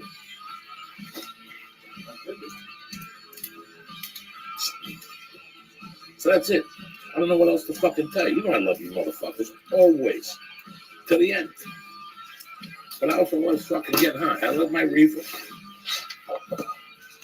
I don't go to jiu-jitsu high, though. Believe that. I just don't. I respect it too much. Plus I get fucking anxiety attack. Who needs a fucking anxiety attack at this age? And we're just getting ready. I'm just lining this shit up. I'm getting old and uglier. Ugly by the day, but I don't give a fuck. As long as you know that going in, it makes your life easier. It's these guys that, you know, they don't know what the fuck's going on. They're walking around my age, making believe they're 22. I'm 22 in my fucking heart. That's it. Everything else, I'm an old man. But we're going to have a good time on the podcast. We're going to smoke a couple numbers. What do you want from me, guys? Oh, shit. Hello, sir. Brad Williams coming in full effect. Oh, how are you, man? Good to see you, buddy. I haven't seen Brad in a long time. Yeah, man. I was thinking about Brad this morning. This motherfucker's like a shark. He bit into it and didn't let go. So tune into the podcast. You're going to learn some shit today. Yeah. We're the hardest working men in show business. All right? Stay black. We'll be back in 10 minutes. Let me talk to my man, Brad. Have a good day. Stay with the church.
was the best person to beat Donald Trump in 2024. Biden also calls for an end to the drama that has torn Democrats apart. The Israeli army has started a new offensive against Hamas in the eastern part of Gaza City. ABC's Jordana Miller says it came hours after the IDF issued evacuation orders to civilians. Civilians describing a terrifying night of intense airstrikes and artillery. Hospitals reporting dozens dead. The IDF calling it a counter-terrorism operation and defending its strikes on a UN school turned shelter. Miller says the IDF accused Hamas of hiding dozens of fighters and piles of weapons in the UN building. The KFI financial update: the Dow closed down 31, S&P 500 up 6, Nasdaq up 51. Southland weather from KFI: hot again tomorrow, highs upper 70s for the beaches, 80s to low 90s. Metro LA, triple digits in the valleys, the IE in the high desert, low to mid 90s inland NRC. Right now 75 in Dana Point, 82 in Anaheim, 83 in Diamond Bar, and it's 87 in Simi Valley. We're going back to the 101 in Silver Lake. So this crash was reported on the southbound side coming up on Vermont. It appears to have been cleared out of lanes. There were low on details to begin with, but I'm definitely seeing the back end out of Hollywood getting away from Santa Monica Boulevard and drive route slow all the way into downtown Los Angeles. Michael Bryant's checking out Riverside. KFI in the sky. Angel, big problems here on the 215. 215 southbound. It looks like right about Iowa Pasadena, just into Riverside there. Car pulling the left lane block, and that is just slammed now. And northbound, it's got to look at it losing there. None of that is normal slowing northbound coming out of Moreno Valley to Riverside. That was travel down to the exit. Come home fast. What's the bizarre? 15 northbound, that's jammed up after the 215. Hook up right on through 138. And the southbound side of the fence, they're talking about a problem right around the 138. Looks like they're clearing out lanes here, but boy, oh boy, it is solid back to Ranch Narrow. You're heading to Santa Ana Canyon, 91 eastbound. Pretty typical slowing there from Bear Canyon over the Green River. Michael Bryant, KFI in the sky. What's Southern California's open airport traffic reports? I'm Mitchell Martinez. Medal of Honor is the highest military decoration in the United States. Since it was established in 1981, there have been 3,500 medals awarded. I'm Malcolm Gladwell, known as podcaster industries in iHeart. Listen to Medal of Honor, Stories of Courage, on America's #1 podcast network, iHeart. Open your free iHeart app and search Medal of Honor. All the good stuff, yeah. Camps keeps you on top of pop culture. More than a year after its previous episode aired, Starz has announced the premiere date for the rest of Outlander's 7th season. Fantasy historical drama based on the hit book series by Diana Gabaldon is already the longest-running series on the network, with 83 episodes since it started in 2014. The remainder of season 7 will lay 8 installments in total, with an already announced 10-episode 8th and final season also in production. Focuses on a nurse who World War II sent back in time from the Scottish Island 2 centuries prior. The series has an overall 91% certified fresh score on Rotten Tomatoes. The remainder of Outlander season 7 will premiere November 22nd on Starz, with prior episodes available on demand on the Starz app. Alright, That's what's poppin' at Camps on iHeartRadio. The free iHeartRadio app is #1 for music, radio, and podcasts, all in one. Discover a new podcast from our library of over 350,000 titles. Here's an iHeartRadio podcast preview. Buddy! have a lot of things for you. Sackaroos! Ooh-la! Shut up! Dough! But you know, your kids also have a zillion questions about money. I love it. How is money made? Who invents money and what? How can you buy things with dollar bills? They're just pieces of money. Besides, what things are worth? What is money made out of? What's not made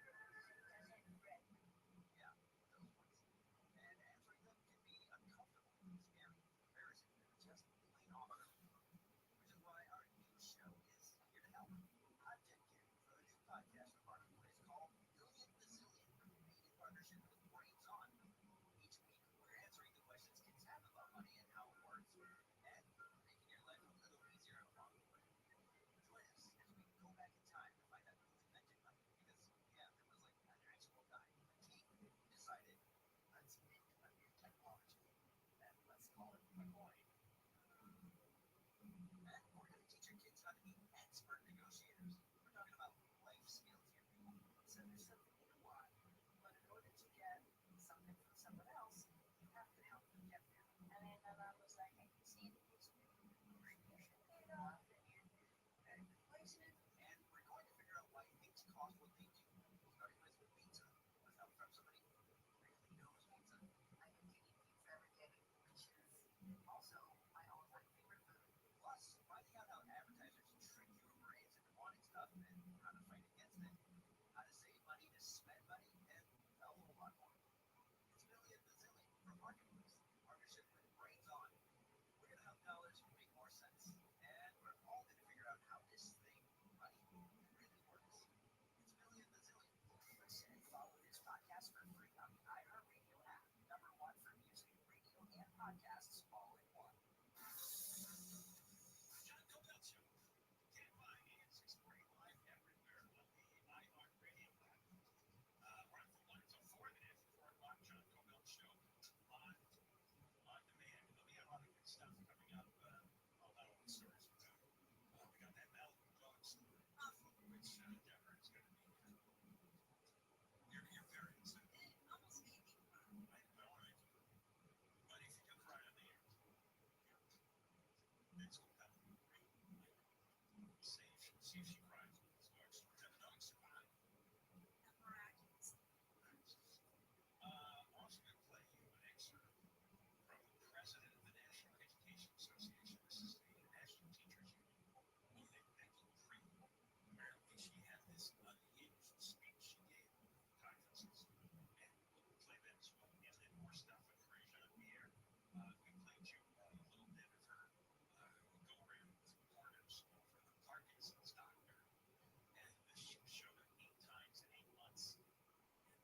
There's another 30,000 that can be moved from the county to the city, and that's what Bass is fearing. They say an equal, which is essentially LA that borders Pasadena, the disgraced councilman Kevin De Leon, not enthusiastic. Says he fears the ruling will spur the small cities that border his district to force the homeless populations out. If you're an unhoused person, isn't that cute if it is the politically correct term? That's so sweet. If you're an unhoused person and you're feeling harassed constantly, you're just going to self-evict and relocate to the city limits of LA. Use the term evict as if living on the sidewalk there's some legal protection. Why they're being evicted? As if they're in an apartment or a home.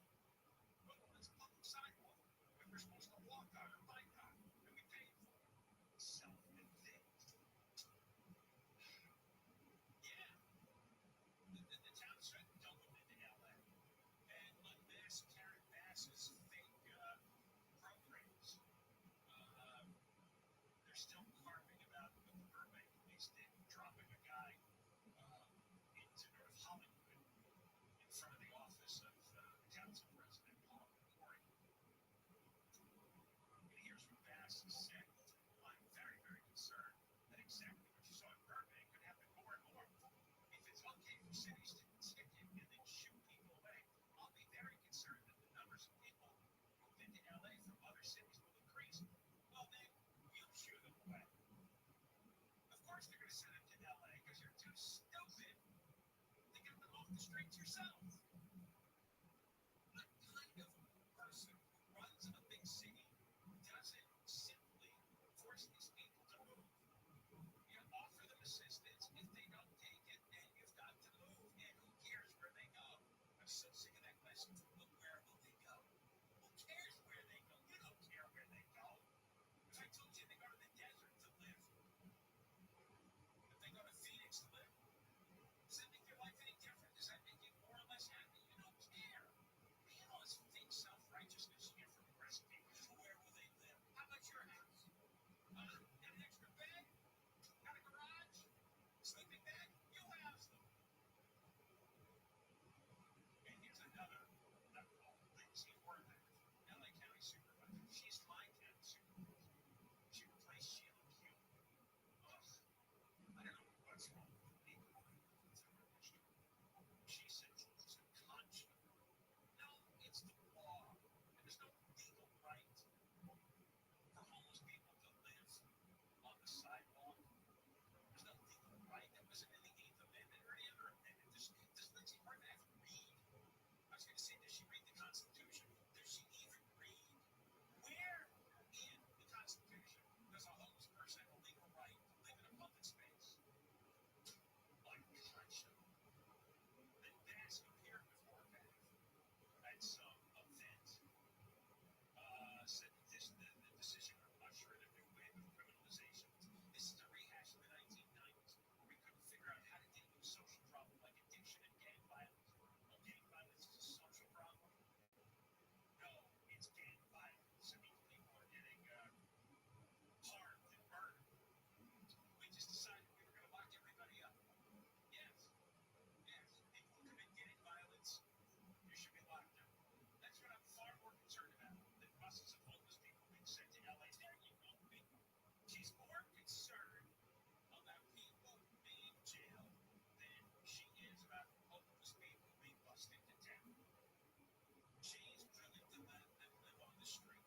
The only way she takes them off the street if you personally, if the neighborhood makes such a ruckus like they do on the west side, that the council people are forced to move.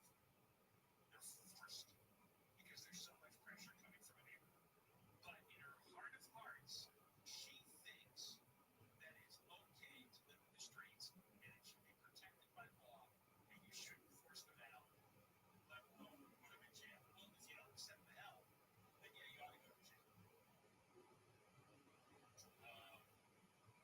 Giving people tickets and punishing them, how are they supposed to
stuff, you go to jail.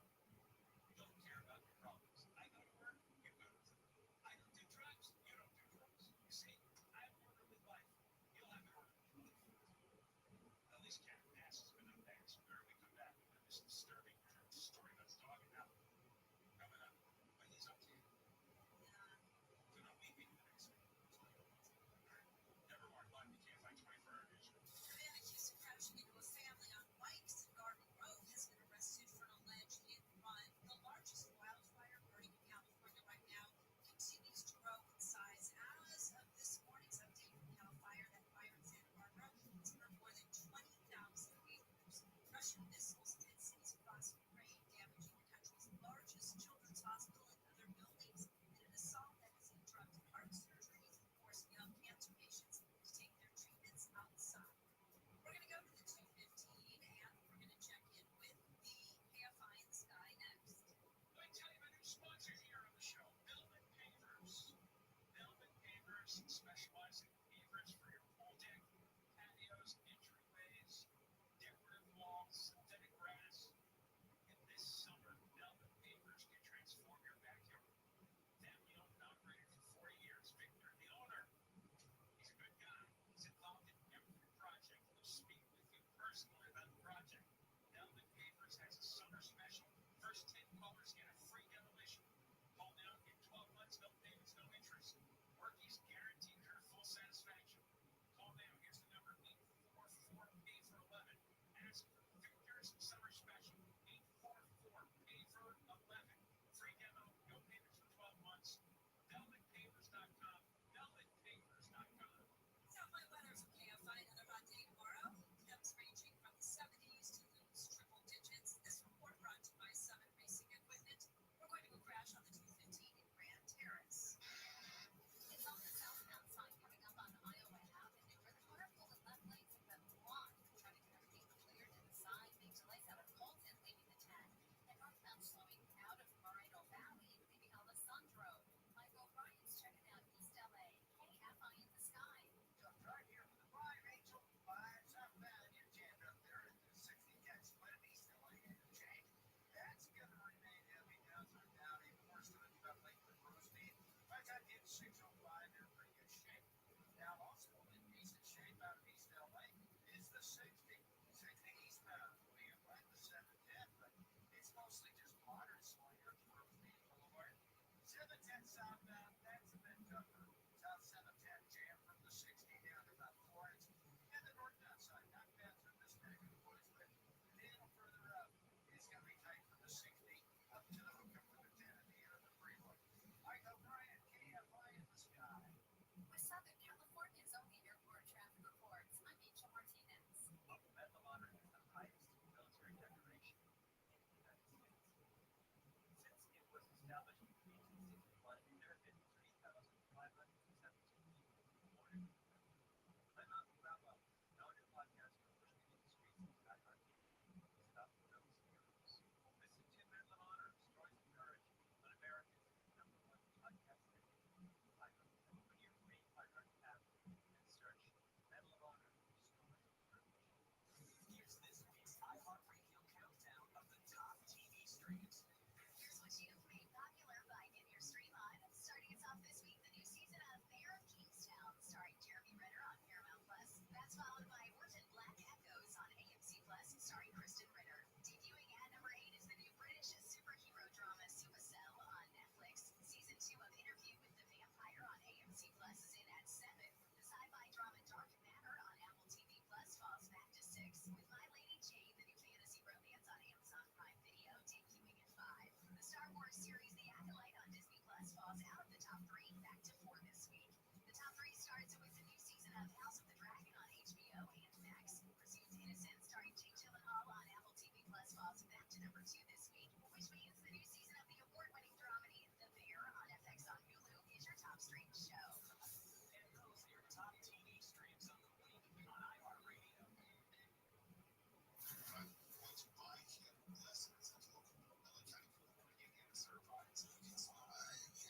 I get pink eyes on public pool. I understand your concern. Okay, like, you're not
its trust long enough to remove the zip tie from its mouth.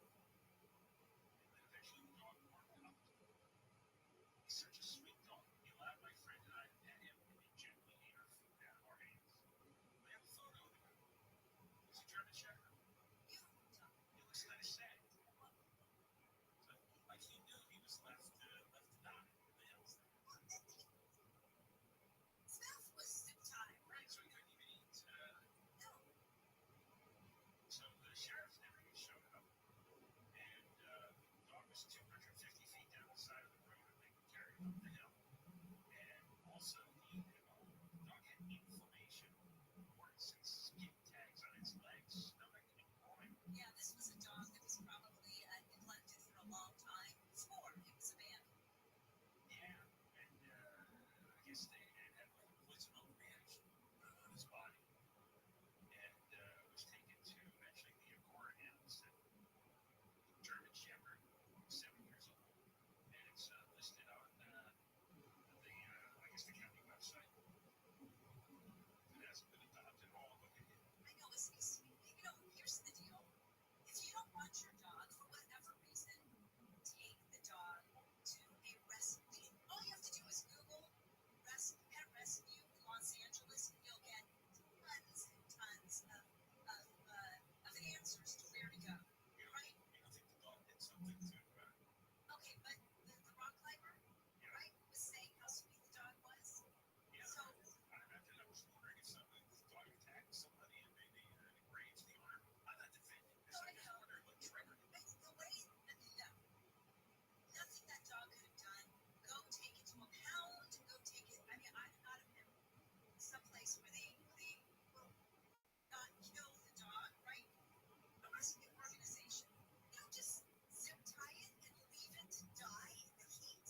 I mean, that's horrendous. The hiker said someone did this intentionally. They left him stranded down the hill in the middle of nowhere off the side of the road. They left him suffering. They left him for dead. I'm still trying to wrap my mind around what happened. I know something needs to be done to find the person who did it. Somebody on our team, I won't say names, Oh, I bet I know. said, "Who cares?" What do you mean, who cares? Doing that to me. I don't like that. We all do those things. Don't be messing with dogs. I mean, this is so cool. I mean, you know what we're gonna do? When that person is found, that person is gonna be zip tied and handcuffed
ABC's Andrew Dimberts is a motorcyclist died from heat exposure while visiting Death Valley National Park. He says it's 128 degrees there. 3 teens at Columbia University have been placed on indefinite leave over anti-Semitic text messages sent during a panel about Jewish life on campus. The university president says the comments referencing Jewish wealth, calling Jewish students privilege, are unacceptable and upsetting. She says Columbia is adding an anti-Semitism and anti-discrimination training program this fall. The school is already under federal investigation for reported anti-Semitism on campus. And some businesses are trying to combat loneliness by encouraging more besties at the office. ABC's Daria Allreader says the Surgeon General warned that since the COVID-19 pandemic, loneliness has become an epidemic in the U.S., especially now that more people are working remotely. In some cases, it affects more than just corporate happiness. It can impact productivity. She says corporate businesses are updating office layouts to encourage friendships and get rid of offices and cubicles, and others are holding more social events. John, I'm your bestie, right? I mean, you're my bestie. You're so sweet. I don't want anyone else to come and talk to me. I know. We're besties. She's like a middle school. We're going to go to the 5 next. It's my turn for something here. Yes. Yes, sell this advantage. They'll make you a cash offer, and there's they'll buy the house as is. Okay. You don't have to repair it. I mean, it's done. It's fine. They'll buy it. And you don't have to wait on contractors and repairmen, and you won't have to wait on a mortgage because no closing days to buy with cash, and they might even offer you a $10,000 advance to help with moving. And you can do this with no real estate agent either. How about that? So go read the reviews online. Call for a no obligation offer. 888-321 as is. 888-321 as is. 888-321-2747. That's sellersadvantage.com. DRE number 01961658. Top that weather for KFI. Hot again tomorrow. Temps number 70s at the beaches, 80s to low 90s. Metro LA, triple digits in the valleys, the IE in the high desert, low to mid 90s. Right now, 78 Laguna Woods, it's 84 Rancho Santa Margarita. We're going to the 5 in Castaic. This is a work zone on the northbound side of the 5 from Lake Hughes Road to Templin Highway, where the right lane is off limits. Watch out for Caltrans crews on the scene. And that drive could also tag on an extra 30 minutes to your commute. Got Mike O'Brien checking out Santa Monica, KFI in the sky. Majorly Santa Monica Freeway again. And eastbound, that's jammed up about a Cloverfield. That's going to remain tough. Downtown Los Angeles. But that's on 405 was rise. That's moving up in Culver City. About Culver, it'll be slow most of the way up into the valley, up to about Roscoe. Then the gap around Mulholland, I think we could have problem. That's not much. Now, the southbound 405, you're on the brakes now above the west side, starting in about Wilshire here. Wilshire, you'll be on the brakes into the airport, Montiera. And then once again, if you continue on into the South Bay, that's going to look up again for the 105, most of the way to Long Beach. Mike O'Brien, KFI in the sky. West Southern California's only airborne traffic reports. I'm Angel Martinez. Our music festival presented by Capital One. Coming back to Las Vegas, September 20th and 21st, streaming live only on Hulu. Superstar performance. Tickets are on sale now at AXS.com. Season fanatics, your summer persona is calling.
saw the results from Delta Airlines and Mexico, JP Morgan Chase, Citigroup, and Wells Fargo.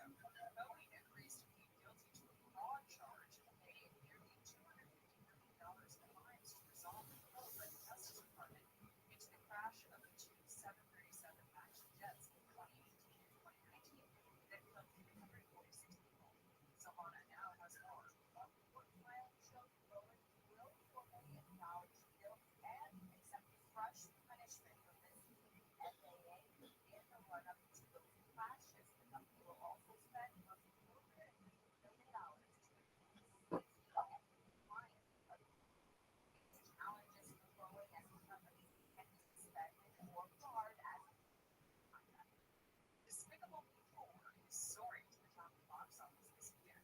Illumination's latest sequel in their hit animated franchise released on Wednesday, pulling in $122.6 million over the holiday weekend. Inside Out 2 finished second with $30 million. A Quiet Place Day 1 placed third with an estimated total of $21 million. The U.S. Postal Service is raising the price of the Forever stamps later this month. Mark Mayfield fills us in. Stamps will sell for 73 cents beginning on July 14th. That's up a nickel from the current price. Other postage costs are going up too, including postcard and letter rates. Increases are part of the decade-long financial outline that USPS is calling delivering more American life. Mark Mayfield. Consumer and business news, Aaron Real, NBC News Radio. KFI AM 640. And I operate this station. More stimulating talk. John Cooper Show, KFI AM 640 live everywhere on the iHeartRadio app. We've got, I'm talking about how things that have been going on for years in the public, nobody talks about them. And strikes an accurate when everybody plays pretend. And one of those things, in addition to whatever you want to fight for, is that we have public school systems that are just absolute atrocities. You have unbelievably, shockingly low numbers of kids in the LA school system, except for one who can do basic math, master basic reading skills, right? The percentages are always low, and they've been low for decades. And the teachers are terrible. The teachers union acts like some kind of mafia criminal organization, extorting more and more money. The way they acted during the COVID lockdowns was one of the most shameful things I've ever seen in my life. And yet their union leaders often are, when they're public, they act crazy. I think they seriously complain and they're upset. And the thing is, their performance is terrible. It's terrible. Especially in LA, it's mostly minority children. And, the testing is incredibly bad. And how can you not hold the teachers and the union responsible for a lot of it? How could you not? That's their job. They got it for 6-7 hours a day, 180 days a year. And they spend the entire year in class for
looking to the sky, mouth wide open. She's howling at the moon.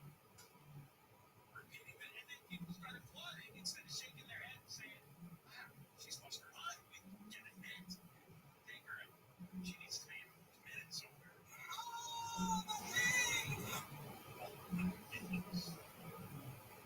She says, we are warriors.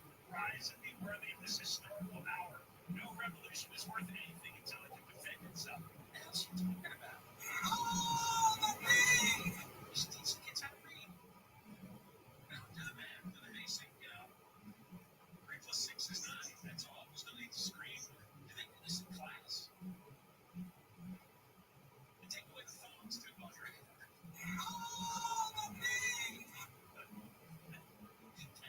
That's mentally. All right, we got more coming up. Deborah Martin, live in the KFI 24 hour. The San Bernardino County Board of Supervisors is calling for an emergency over the lack of property insurance. Tropical Storm Beryl has knocked out power to more than 2 million homes and businesses in the Houston area as it swept across the Texas coast.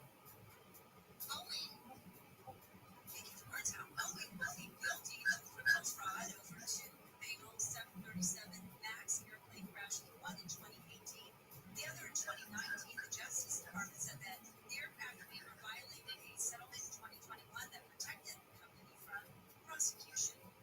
We're going to go to the 5 and we can check in with KFI in the sky next. Melvin Pavers, which finds you here on the show. Melvin Pavers specializes what they do is they have pavers for your pool deck, patios, and entryways, decorative walls, synthetic grass. And this summer, Melvin Pavers can transform your backyard into this beautiful outdoor space. Family-owned and operated for 40 years. You got to meet the owner, Victor. Thank you, Bill. Victor is involved in every project. He will speak with you personally. And here is Victor's summer special. First 10 callers get a free demolition. Call now. You also get 12 months, no payments, no interest, and the work is guaranteed to your full satisfaction. So renovate the backyard. Melvin Pavers. Call 844-811. Ask for Victor's summer special. 844-811. Free demo. No payments for 12 months. MelvinPavers.com. MelvinPavers.com. From Southern California Toyota Dealers Traffic Center, let's go places. It's slow on the 5 in Irvine. The northbound delays are filling in on the 133 freeway, taking you all the way to the 5722 split. You can add on right around 25 minutes to your drive. We've got Michael Ryan, KFI in the sky. Yeah, the summer East LA Royal Heights area. 710 southbound, jam up here from the 60 down to the Florence. Beyond that, not too bad into Long Beach. Now it looks like the North 605 on the brakes now. 105, pretty much up to the 60. Southbound side of the fence, very similar slowing. Kind of road down to the 5, and now they're reporting a vehicle fire. It's an odd one. It's southbound 605 is Smith and Baker. They're saying Tesla has smoke coming out of the battery department. Mike O'Brien, KFI in the sky. With Southern California's only airport traffic reports, I'm Angel Martinez. My Heart's Yacht Rock Radio goes commercial free every weekend. Into the greatest 70s and 80s smooth soft rock. Just open the app, search Yacht Rock, and listen now. My Heart Radio, free, never sounded so good. All the good stuff, yeah. Camps keeps you on top of pop culture.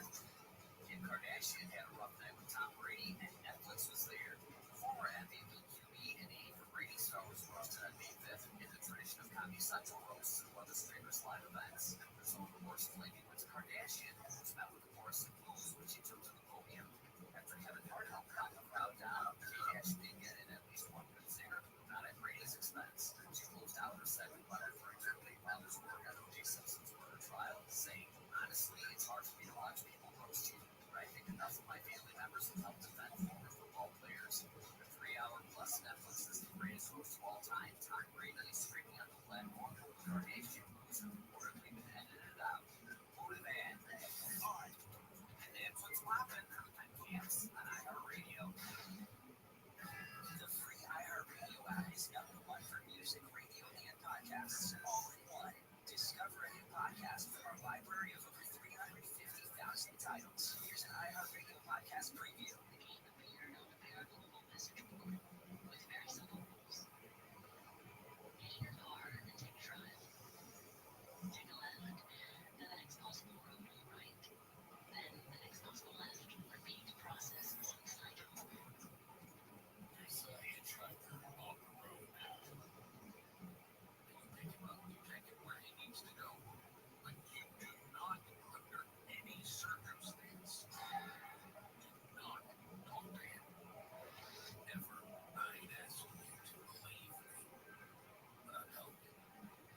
music, radio, and podcasts all in one. Taylor Swift is the only one making a huge splash across the pond this summer. Morgan Wallen is now behind the largest country concert ever held in the United Kingdom. The superstar performed July 4th at BST's Hyde Park in London. The event attracted 50,000 fans, including Ashton Kutcher, Mila Kunis, and Patrick and Brittany Mahomes. Police in Cleveland are trying to track down a Steve Perry imposter who stole over $100,000 from a fan. WKYC reports a 75-year-old woman responded to a Facebook message from someone claiming to be the former lead singer of Journey. Police report says she sent the person $72,000 in wire transfers and $50,000 in gift cards. She realized it was a scam when the Perry imposter asked for pictures of a passport and a driver's license. And the widow of John Belushi has passed away. Judy Belushi Casano died Friday at the age of 73 following a reported bout with cancer. The wife of Animal House and SNL star Belushi was an actress and a producer. The two met when they were attending Wheaton High School in Illinois and wed in 1976. They stayed together until Belushi's death from a drug overdose in 1982. Actor and wrestling star John Cena retiring from the WWE. 16-time world champion wrestler made the surprise announcement this weekend. He shocked fans, saying he'll make one last appearance in the Royal Rumble and the Elimination Chamber, and he's retiring after WrestleMania 2025. That's entertainment. I'm Liz Warner, NBC News Radio. Pizza Hut. Like, remember they had a pizza, wings, and then a dessert, and it came in 3 drawers. It's like a treasure of food. We're so fat as a nation that Pizza Hut is selling food and furniture. Particularly to your shelves. There's our farm of food coming to your house. Live 4 to 7 p.m. on KFI and on demand anytime on the iHeartRadio app. John Cobenser can't find me at 640 live and everywhere on the iHeartRadio app. We're on from 1 to 4 content coming up in just minutes. One of the other bits of Biden news over the weekend, we found out that if you interview Biden on the radio, the Biden staff gives you questions to ask, and they found radio hosts willing to go along with that scheme. Imagine this. I mean, this is stunning. They gave the hosts the questions, and the hosts were instructed to ask because, of course, Biden had it was phone interviews on the radio. So, he probably had a printout and he read his answer back. And the host said, "Yeah, sure, that's a good idea." It was on 2 black radio stations, one in Wisconsin, one in Pennsylvania. One of the hosts is Earl Pinkley. He said Biden reached out directly to him and sent him 4 questions in advance. No negotiation. They gave him the exact questions to ask. His show's on 20 stations in Wisconsin. There was no back and forth. And when he was asked, "Why'd you do this?"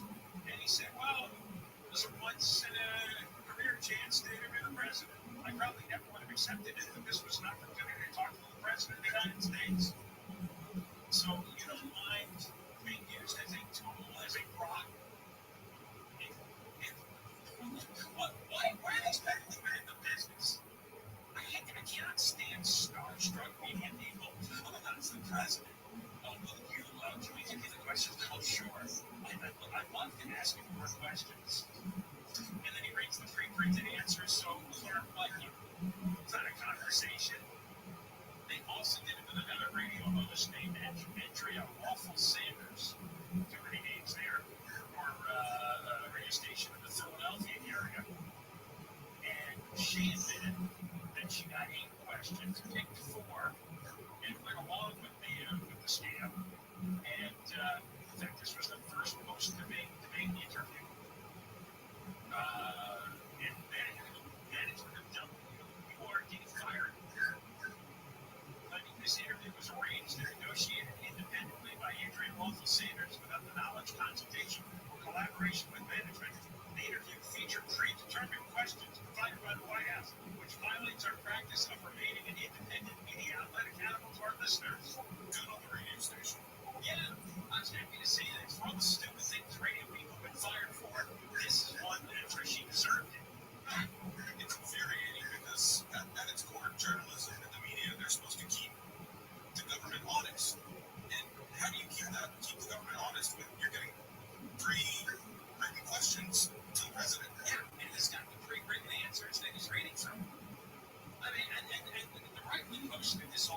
too. And it's like, whose side are you on? Are you on the side of your listeners, the people? You know, the people who pay your advertisers, people responsible for your pages, they're listening to you to get the truth. And you can do friendly interviews, hospital interviews, but you should do honest interviews.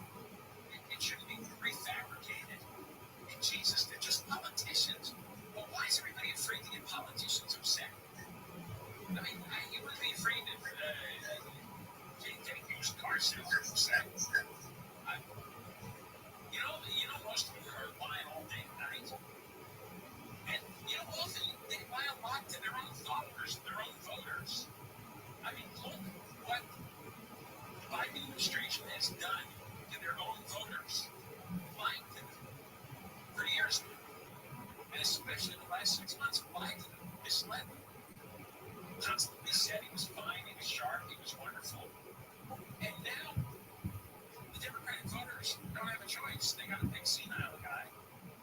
They're not going to go with Trump. Why wasn't there a set of primaries with real candidates running against Biden? I mean, there was a real Republican primary. You had possible presidents there. You had Ron DeSantis, you had Nikki Haley, you had Chris Christie, you had Bergam, you had a group of people that wanted real presidential candidates, real stuff. How do you have that in the Democratic side? They find the debate routine in public, and you found out 6 months ago that he lost his mind. Why your own followers and your own listeners don't get it? Conway's here. Hey now. The 4th of July weekend is over. And more breaking news. We're giving away money. That's cool. Yeah. Cash contest. We've been giving out dough. Yes, 3 times. You ever wonder, like, where that pile of money is around here? It's not around here. I don't know where it is. It's not in this building. But I'd like to see that pile of money. I'd like to check that out. Yeah. I don't know how much they're giving away. One of the local TV stations was off on the high in the valley yesterday by 21.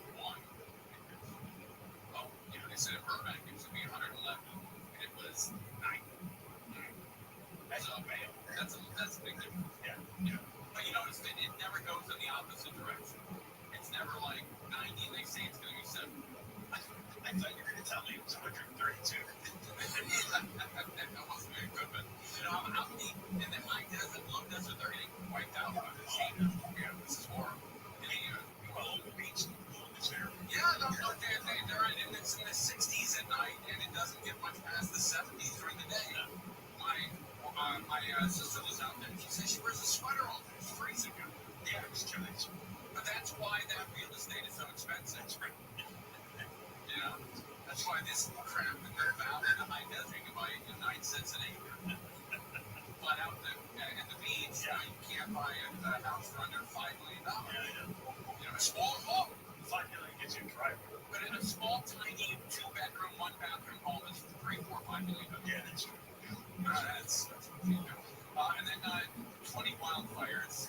But this is historic heat. We talk about those. I know a lot of fire bugs out there that like to I think they like to hear about the fire they started. They do get so excited. And then the Santa Monica reports a drop in tourism because of crime. Wow. Yeah, that's shocking. Bad vibes out there. That used to be a cool place to go when I was a kid. To go out there and never worry about crime or anything. The homeless were cool. And now the homeless have turned aggressive. They're serving. Yeah. But I get it. You know, 30 years of being living on the sand or on the grass. Horrible. Look, I've been a crappy food and I worked up with air conditioning. You know what I got a refrigerator for now. That's for now, right? For now. And then I got stereotyped over the weekend. I didn't like it, but I did. Okay. Conway's very strong. Crux is coming in live. We can't find 24-hour news.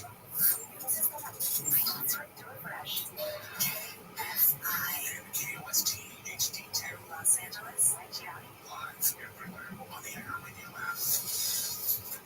That's all the kids. I'm Michael Trojan live from the KFI 24-hour newsroom. Within 70 teenagers accused of going wild and mauling cousin have been detained and cited. Investigators say 17 set up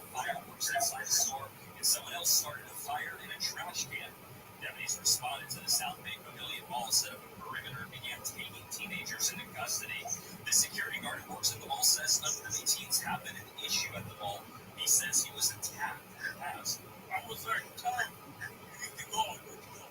This one kid went up to me, smacked me. The LA County Sheriff's Department says the teenager's behavior Saturday will not be tolerated.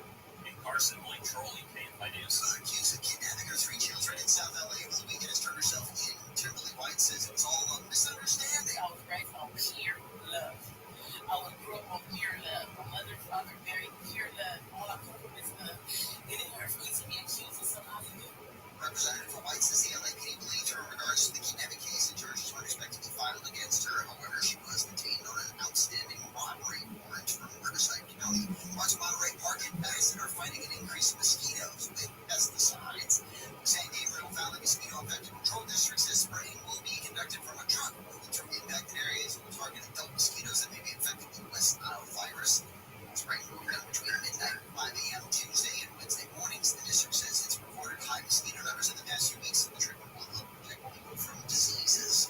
Cleanups underway in Texas now that Tropical Storm Beryl has moved out of the area. Houston, Houston Fire Chief Sam Higgins says hundreds of down power lines that are going to take time to restore. We have resources on standby now to start clearing some of the debris off the road, but we expect a long cleanup process. Higgins says people need to be patient. He says anyone using generators to power their homes should be sure to do so safely.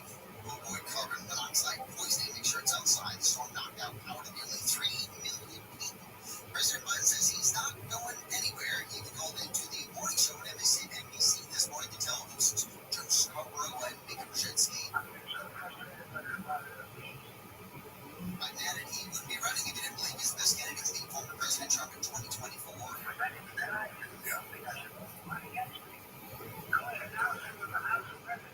Growing number of publications, editorial boards, and brand leaders and celebrities. Both Biden to drop out following Biden's performance in both the debate and the ABC News interview. France's President Emmanuel Macron has refused resignation of the country prime minister, asking him to stay on temporarily as the head of the government.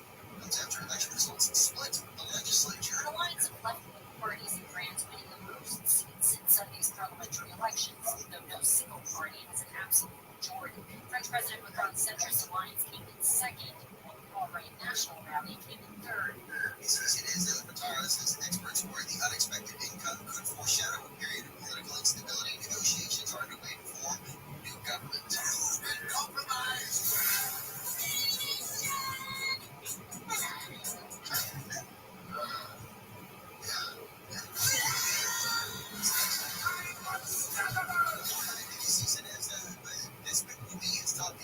Box office with an estimated $122.6 million in ticket sales over the long holiday weekend. Despicable Me features Steve Carell's the former supervillain and leader of the Minions. It's followed by 2 other sequels for the top 3 in the box office this weekend: Inside Out 2 and A Quiet Place. Hey, well, take a look at the 405 freeway when we come back. Let's talk about advanced hair. Oh, yes, man. Advanced hair. They got it going on. Guys, I'm going to tell you about a real solution that can make you look younger, bring your hair back. It's advanced hair. So you really need this in your life. We live in the look and decaf of the world, and we got to look great. What makes them different? Good question. They combine science and technology to give you back your real growing hair.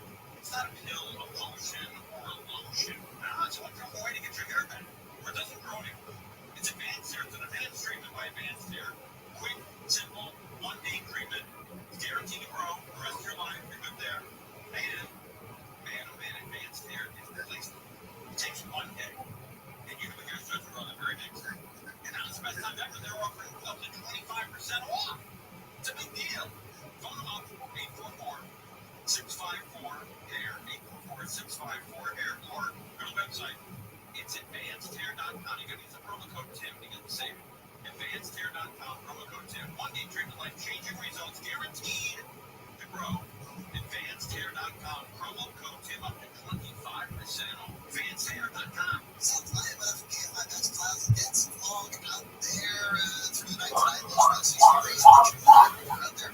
Clearing by midday tomorrow, and another jump up in heat, about 5 degrees at least. Highs above 80 in the beaches, above 90. Metro LA, Orange County, close to 120. Way out in the Inland Empire, Palm Springs area, above 100 in the valleys, maybe 115 in the high desert. About the same Wednesday, and maybe down on Thursday, and a little bit smaller of a break into the weekend. Right now in Irvine, 79.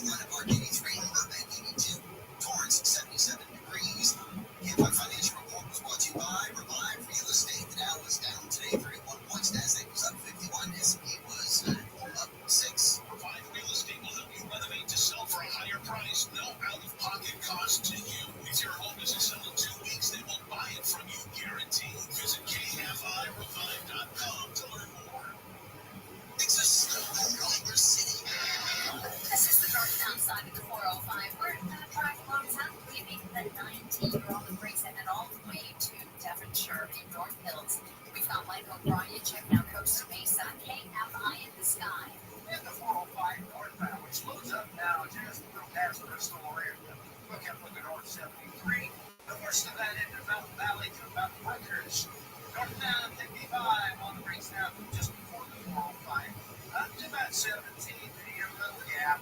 Back on from Vitella most of the way to the 91.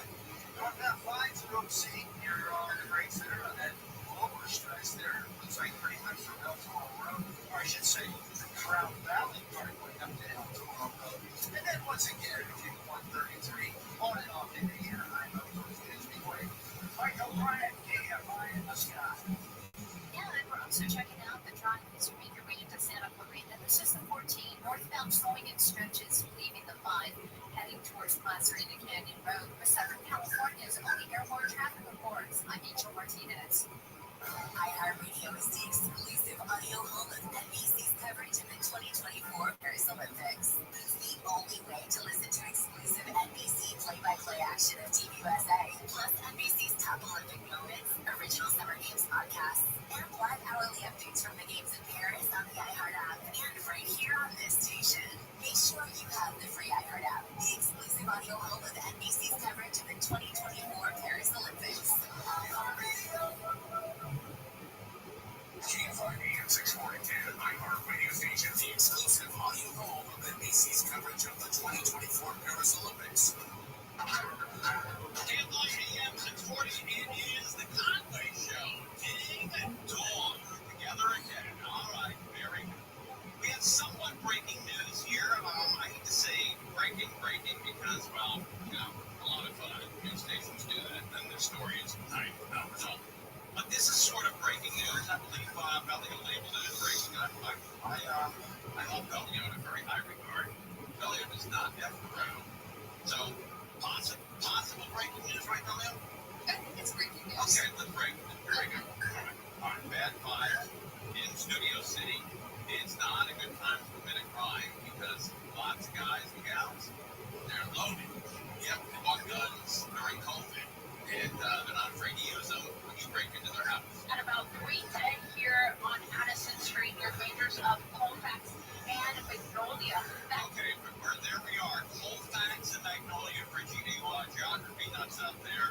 Colfax and Magnolia. North Studio City, radically north Studio City. Almost at the border there of Studio City and, I don't know, Hollywood, whatever. It's North Street near Rangers of Colfax and Magnolia. That is when 3 masked men tried to break into the home that you see here in the center of the shop, but they weren't counting on the armed homeowner being present. Oh, here we go. Guy in the house has a gun. He opened fire, striking one of those suspects. The other 2 took off. The search continues for them. But we were the only news helicopter overhead at the LA City Fire Department. That's a nice brag. I didn't know that. NBC was the only one over that field. For them, but we were the only news helicopter overhead at the LA City Fire Department brought out that injured suspect to take him to the hospital. His condition is unknown at this time. Yeah, I don't know if it's unknown. I mean, I know he got shot. Yeah, well, I don't know what his physical condition is, but mentally he's got exhausted. Went in to try to lift a couple watches, jewelry, electronics, and cash, and then you get shot. What we have now, though, is the investigation, of course. The LAPD is talking to the homeowner. You see him there up against the garage. He is, of course, answering all of their questions, but obviously a very... How did she know that? She's in a helicopter.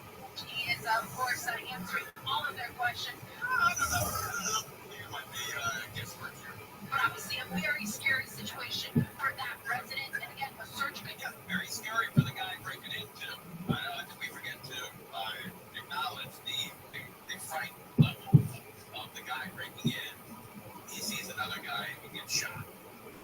And we always forget about the level of scared and frightened that guy was. But obviously a very scary situation for that resident. And again, the search continues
people are home, just come by here one day.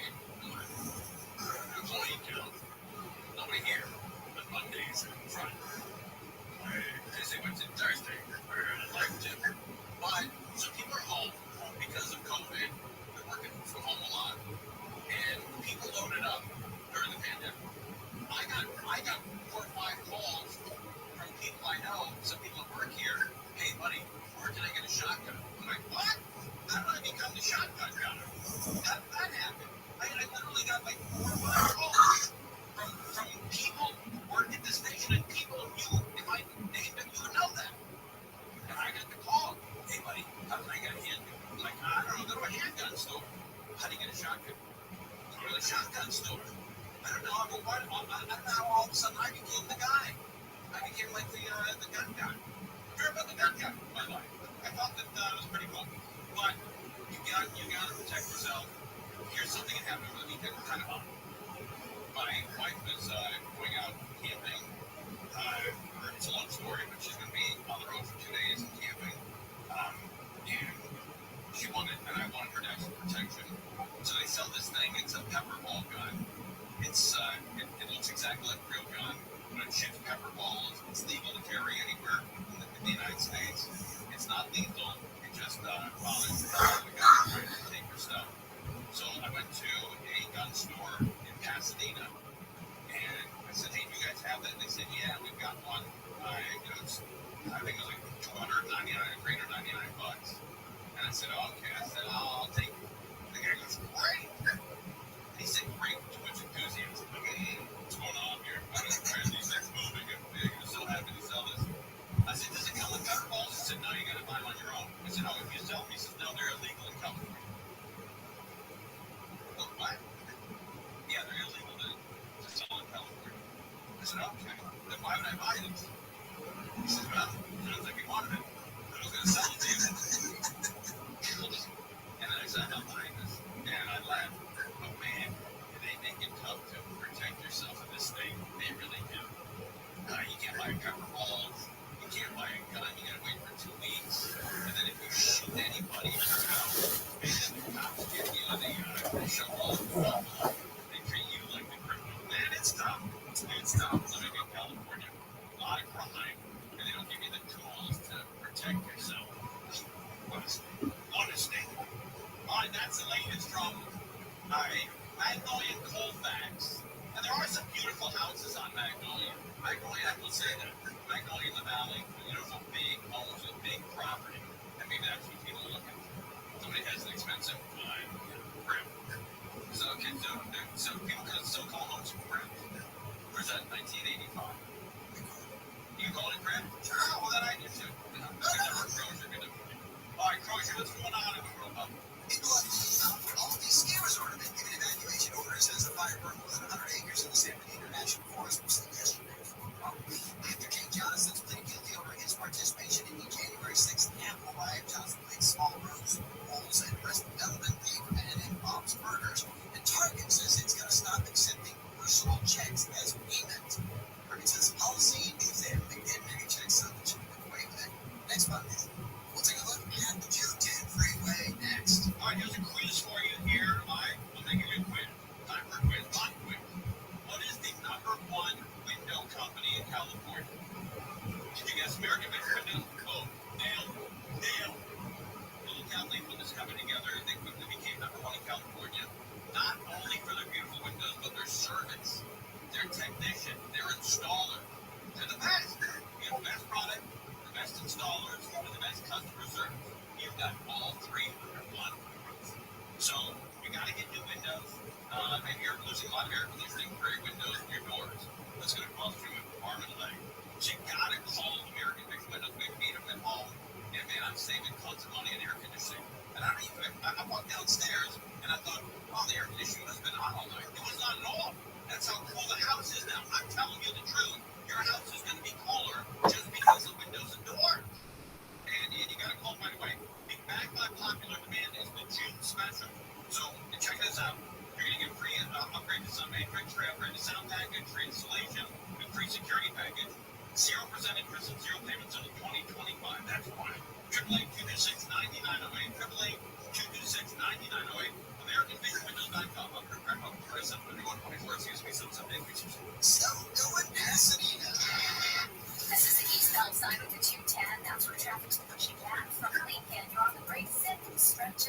into Azusa, then Casamigos and then out of Santiago from the 57 as you continue towards the 15.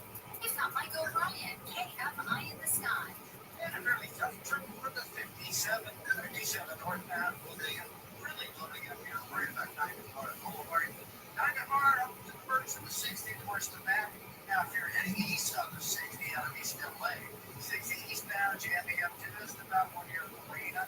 First stretch moving in now. That's pretty heavy over towards the Boulevard. And then again, loading up here at Gallows Fairway as you make your way to the merge to the 57 at Diamond Bar. Michael Ryan, KFI in the sky. With Southern California's only airport traffic reports, I'm Angel Martinez. iHeartRadio is the exclusive audio home of NBC's coverage of the 2024 Paris Olympics. It's the only way to listen to exclusive NBC play-by-play action of Team USA, plus NBC's top Olympic moments, original Summer Games podcasts, and live hourly updates from the games in Paris on the iHeart app, and right here on this station. Be sure you have the free iHeart app, the exclusive audio home of NBC's coverage of the 2024 Paris Olympics. Here's this week's iHeartRadio countdown of the top TV streams. Here's what you made popular by Give Your Stream On. Starting us off this week, the new season of Mayor of Kingstown, starring Jeremy Renner on Paramount Plus. That's followed by Orphan Black Echoes on AMC Plus, starring Kristen Ritter. Debuting at number 8 is the new British superhero drama Cell on Netflix. Season 2 of Interview with the Vampire on AMC Plus is in at 7.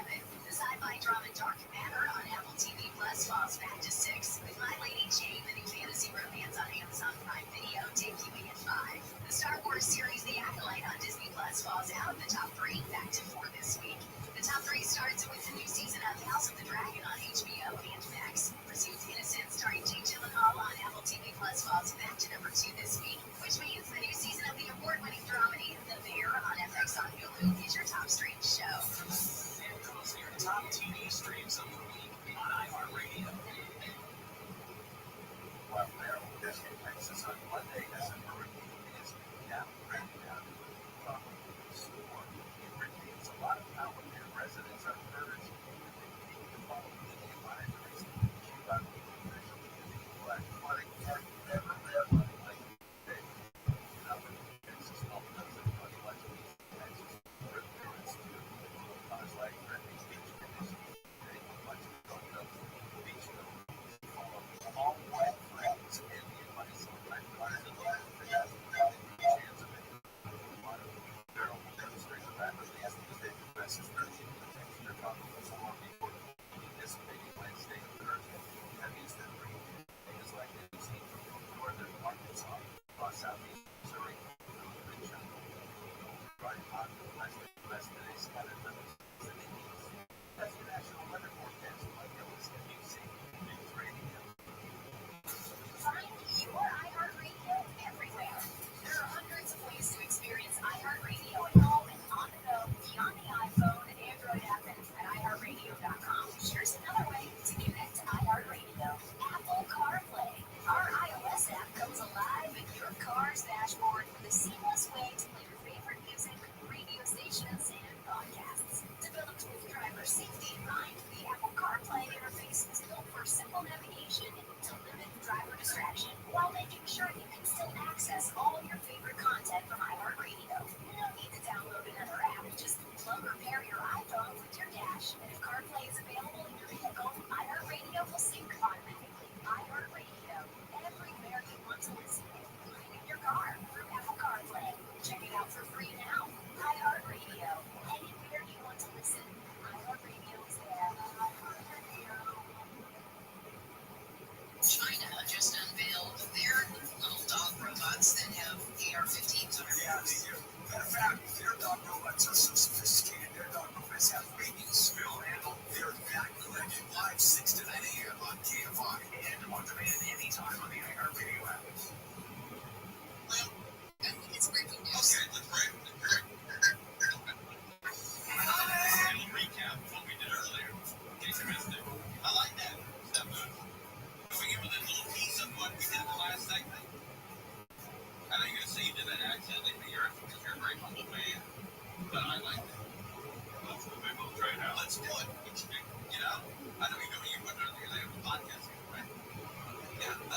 like that. Buddy, I think that should be called the snafu. You should own that. Let's call it that. Yeah, let's come in with a snafu where it's music and a little bit of what we did in the last segment, and then the show starts. I love that, buddy. And I know you're gonna say you accidentally did it, because you're a humble guy, but I think you've been working on this for a while and just presented it on the air because we thought you were gonna get shot down. We discussed it off the air this way to test that. That's right. Yeah, it's soft launch. Yeah. Work to do. Yeah, that's right. Hey, look, if it gets more people listen, I think it's worth it. I think it's it was a soft launch. Soft launch. I got money to give away. We give away about $1,000. It could be yours. It's the cash contest. Here's how you can win. Now, your chance to win $1,000. Just enter this nationwide keyword on our website. Bank. That's bank. B-A-N-K. Enter it now at KFIAM640.com/cash. Powered by Sweet James Accident Attorneys. If you're in an accident, winning is everything. Call the winning attorneys at Sweet James. 1-800-9-MILLION. That's 1-800-9-MILLION or SweetJames.com. There you go. It's the cash contest brought to you by Sweet James. And it's an online entry only. Go to KFIAM640.com/cash and put the keyword in. The keyword is big. B-A-N. You win $1,000. So maybe you spent a ton of money over the July 4th weekend. And now you can get that money back by just simply going to our website. KFIAM640.com/cash. Over the weekend, I visited some stores, and I went to a sporting goods store. I don't want to say the name of it. It always makes my life complicated. I get a call from sales, I get a call from the company, and it's never worth it. It's never worth it. So I'll just tell you the story, and you can figure out what sporting goods store this was. But I've been going to the sporting goods store since I was a kid, and it's a big sporting goods store. Big. What did I say? 5 times. Big. Yeah. 5 times. Yeah. Big. Yeah. Okay. So my wife was going out camping for a little while, and I wanted to get her some stuff as a very supportive husband, and so I got her some stuff for the road, a flashlight, a cantina. She carried water around with her. And then also a shower. You put water in this bag and hang the bag up, take a quick shower outside. And it was only $14, so I took it, paid for it. So I get home and I said, hey, I got you this. And she goes, oh, that's so nice of you, but I bought one of those the other day, one of those portable showers. I said, oh, I'll just take it back. So I go to the sporting goods store, take it back, and it was $14. I was thinking about just giving it a charity instead of hassling with the return. So I walked in, and the guy says, my boss has to okay it. And $14, huh? You gotta get signatures on this thing? Okay, all right, I'll wait. It was about 15 minutes. They said, the guy's over at Guinness right now. I'm talking to a guy about guns. And if you know anything about sporting goods store, the guy who asks about and talks about guns, 45 minutes. 45 minutes for now. Easy. A lot of questions, a lot of answers, a lot of looking, a lot of feeling, a lot of touching, a lot of negotiations with the guns. Guy goes to the gun store. Out. Easy. Whatever. It goes. So he's over at guns. I'm waiting 15 minutes. And I said, hey, I think I'll come back. And he goes, oh, no, just be a couple more minutes. He said, all right, I'll stick around. And then another guy comes out and he says, hey, I can help you. I said, yeah, I'd like to return this thing. It's a portable shower. It was completely unused, still in the box. Nobody touched it. He says, I got to wait for the manager to sign off. I said, okay. So, you guys don't have the privilege and to sign off for about $14. I said, no, we don't. I said, you know who else doesn't? Me. I don't even work here. I find that really insulting. That they don't give you the ability to return an item like under $50 or under $25 without the manager's signature. So I split it. I didn't return it. I went back the next day, and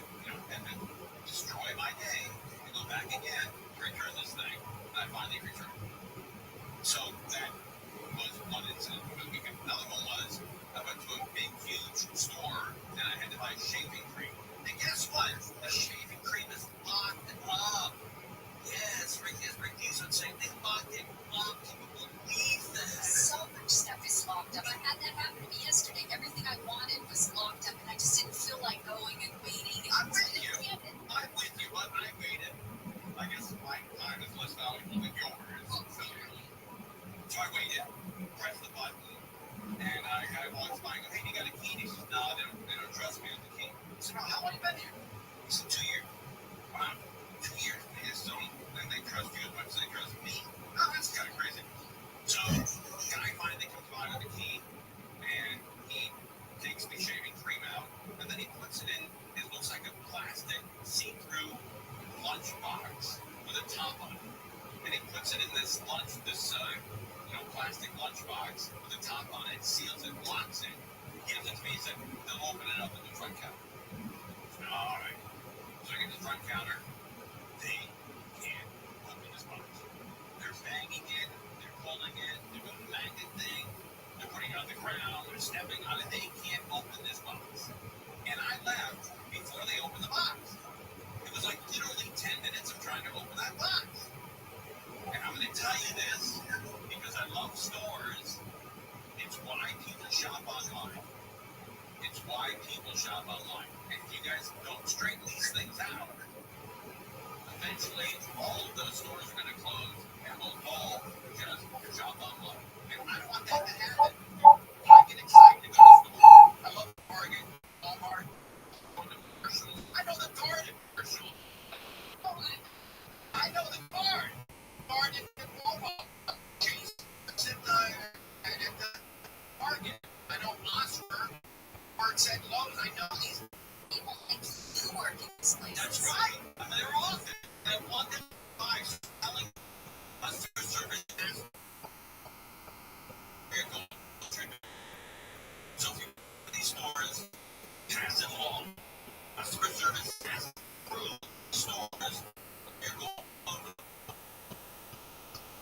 stores. That's happening. And I think it sounds very mean. Only way to get me have to change terms of these they are. I'm on camera. Foster children from becoming homeless. Fastest nonprofit, the mayor's fund for LA is working to keep people from falling into homelessness. Now she says the program's expanded to include people aging out of the foster care system. Our message to former foster youth in LA is clear. If you are a former young person in the system, help is here. The mayor's fund will work with local service providers to connect those in foster care to housing and other government benefits. One agency will even take out the lease on behalf of an individual in need if necessary. In Baldwin Hills, Michael Monks, KMI News. This report brought to you by Sweet James and Accident Attorneys. The San Bernardino County Board of Supervisors has called for an emergency over the lack of property insurance. Supervisor Don Rose says the reduction of options in the state is impacting local homeowners. Our homeowners and businesses at a risk of catastrophic loss. Requests for emergency passed last month. The board says it wants state leaders to expand insurance options and improve transparency on how rates are set. 19 people across Chicago have been killed, more than 100 shot over the extended 4th of July holiday weekend. Chicago Mayor Brandon Johnson says these are not just numbers on a page. This reckless weapons damage is a culture city. This magnitude, we are losing a piece of the soul of Chicago. Johnson says there will be consequences for the violence. Police and shootings happened over a 4-day period starting Wednesday. More people have flown across the U.S. than ever. The holiday travel period is not fully over. The TSA projected it would screen 32 million people from the end of June through today. But yesterday, as expected, was the busiest day ever. ABC's Brian Clarkson's numbers show for the first time in its history the TSA screened more than 3 million people in a single day. The record topped the June 23rd mark. That was 2.99 million screened passengers. The only privately owned first edition of Mary Shelley's Frankenstein's been auctioned off for more than $843,000. It was sold in Texas last week. The 1818 first edition of the novel was published anonymously in 3 imported volumes. The two copies are at the New York Public Library. Some clouds, some fog floating in tonight. It's going to be pretty dense out there. Watch your driving if you're out there clearing up, and a bit hotter during the day tomorrow. Tiny bit of relief coming by Friday into the weekend. It's 80 in Tustin right now, 72 in Seal Beach. So let's get to a crash mid-city. It's on the 10 eastbound just before Robertson, where everything is mixed down onto the right shoulder. The delays are solid after Santa Monica leaving Cloverfield beyond the scene of the crash. The drive remains slow all the way to the 5 in Loyal Heights. Let's check out downtown with Michael O'Brien. Hey, Sky. Outside.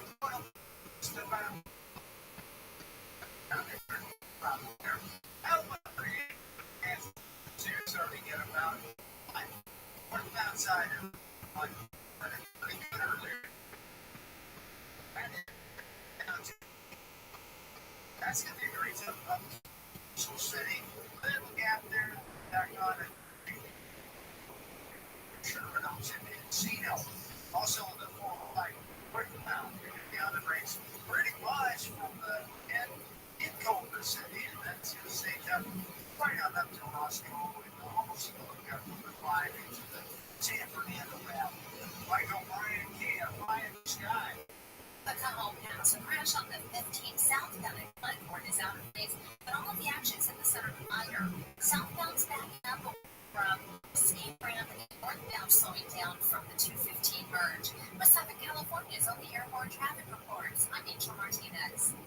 iHeartRadio is the exclusive audio home of NBC's coverage of the 2024 Paris Olympics. It's the only way to listen to exclusive NBC play-by-play action of Team USA, plus NBC's top Olympic moments, original Summer Games podcasts, and live hourly updates from the games in Paris on the iHeart app, and right here on this station. Be sure you have the free iHeart app, the exclusive audio home of NBC's coverage of the 2024 Paris Olympics. The free iHeartRadio app is #1 for music, radio, and podcasts, all in one. Discover a new podcast from our library of over 350,000 titles. Here's an iHeartRadio podcast preview. Okay, spots. Things seems to be in order here, except your vehicle registration. How's that now? Who is Earl Watts again? Yeah, I told you that's my father. Okay, so why are you driving his rig? I'm just covering for him. It's temporary. Look, I didn't do anything illegal. Right, we'll find out. We'll find out. I need to get this trailer delivered. Man, sit tight. This will take a heck of a lot. You ever driven a racer? What? A refrigerated trailer. Do you know how to handle one? What is this? Right. It's a tight schedule. You hand off to the receiver by 5 a.m. so you don't get too many pit stops. Well, look, I don't get to expect it first. We both seal all our trailers. No Vanto's policy. That's not going to be a problem, is it? Hey, You know what you're doing. A sealed trailer. Yeah, that could be anything. Drugs, plutonium, aliens. Mr. Caldwell, I need to know what I'm transporting here. It isn't just corn back there, is it? What do you see? Kim Cole presents Carrier, starring Cynthia Olivo. Written and directed by Dan White. Listen and follow this podcast for free on the iHeartRadio app. #1 for music, radio, and podcasts, all in one. All the good stuff. Yeah. Camps keeps you on top of pop culture. Bernie Taupin, a longtime lyricist from John, is stepping out of the shadow in a new documentary. His yet untitled project, David Taupin's Import, is described as taking a deep dive into the roots of Bernie's creativity. Unsurprisingly, Album will be on hand in the new interview along with Ringo Starr, Andy Lennox, Pete Townsend, James Hetfield from Metallica, Alice Cooper, and Brandi Carlile. Taupin has said that the experience has been helpful for him, noting that, quote, this project has been enlightening on both an emotional and analytical level. The originality of all parties involved has made participating in it much easier as I look smoother on the cards I hold closest to my chest. No platform or release date has been announced for the upcoming Bernie Taupin documentary, but his musical partner, Elton John, Evan Tulane, will premiere at the Toronto Film Festival in September. All right, advance what's poppin' at Camps on iHeartRadio. Here's this week's iHeartRadio countdown of the top TV streams. Here's what you've made popular by Get Your Stream On. Starting us off this week, the new season of Mayor of Kingstown, starring Jeremy Renner on Paramount Plus. That's followed by Orphan Black Echoes on AMC Plus, starring Kristen Ritter. Debuting at #8 is the new British superhero drama Suicide on Netflix. Season 2 of Interview with the Vampire on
like to do that.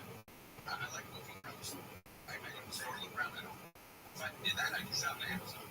You know? But I like going to the store and looking around. And why do they all have to change? Because some idiots. You know, that's like in third grade. You remember in third grade where the kid got caught eating like a chocolate bar piece of gum? And he was asked, "Oh, you have enough for everybody in the class?" Or the guy in your third grade class got caught doing something stupid, and everyone had to stay in for recess because of one idiot. That's what society is now. Society now is we all have to change our lives because of idiots. And there's a lot of them out there. You see them every day. I see more idiots than I see regular people. You know, people driving 90 miles an hour on Alameda or Olive, Burbank. People driving 130 on the freeway. People driving on the shoulder. People cutting you off on an on-ramp, off-ramp. You see it every day. Every day. There's idiots every single day. I was talking to Melody during the break. She's cool. She's nice. You seemed nice.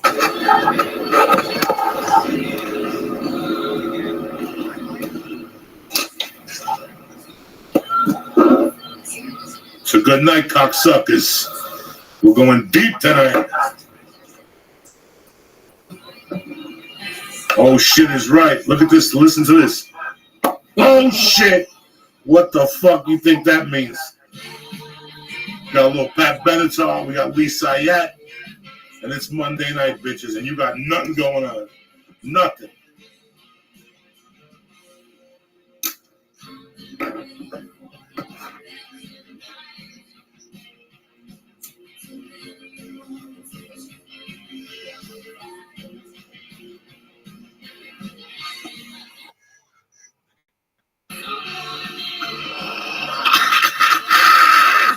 That's how we're banging it out here on a Monday night. What's happening, bitches? Uncle Joey here.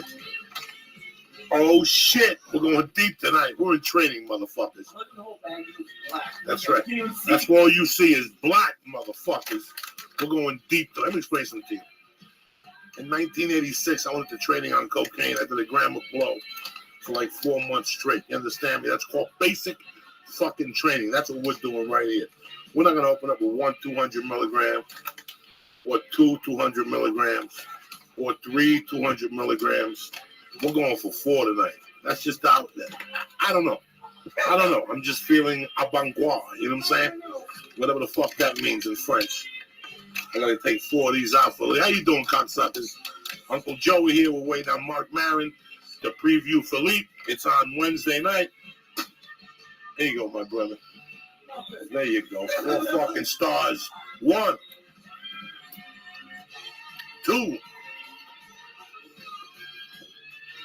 3, count them with me. You bad motherfuckers. You thought I was going to cut you short tonight. You thought we forgot. 3, motherfuckers.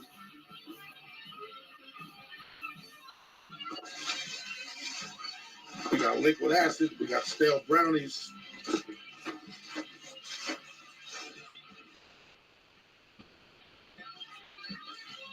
We got shrooms somewhere. We ain't fucking around here. Where we had the shrooms at? That's how fucked up I was. I hid the shrooms for myself. That's like I hide everything from myself because I'm a fucking savage. And then I can't find nothing. You understand me? You ever had snacks? No, I'm not that much of a fat fuck. I just hide, important shit. $100 bills, bags of coke, reefer, old condoms. You don't wear a condom? Anyway. My trusted sidekick, Lee Sayat. Look at him. What'd you do with those other ones, cocksucker? I don't know bullshit. This guy's a magician. You gotta watch him. He sneaks him for later and shit. He gives him out. Motherfucker went to Boston, came back with ziti, his mother made. You think what I gotta deal with? 10,000 Jewish dishes. He comes back with fucking ziti. But what are you gonna do? Why cry over spilt milk? There's no what Jewish dishes travel. Remember, They all travel. Everything travels. You understand me? I had a Cuban lady once who put a pig on a fucking plane, dead, flying him out, put adobo on the motherfucker so while he marinate on the flight. You understand me? Wrap that motherfucker up in saran wrap and carry them on like she owned the fucking plane. That's how you roll. I get Cuban sandwiches in Miami. I don't get them cooked. I bring them right on the fucking plane. Nobody says nothing. You just make believe you don't know what they're talking about. I don't know nothing. But you build a fish. Jews don't make that good food. Yes, they do. You could have got fucking. He could have got fucking. He could have got that fucking salmon from the East Coast. It's better than this shit I'm eating down here. This fucking salmon's half gay.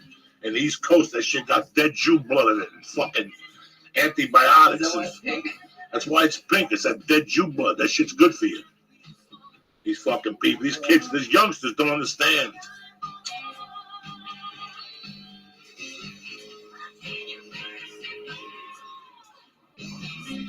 What do you think of that, cocksucker? There's 10 Indians right now jumping up and down somewhere. Fucking smoke signals like a motherfucker here. You know what I'm saying? If this is Auschwitz, we would have been saved the second day. Drink that, smoke that shit. What are you giggling over there?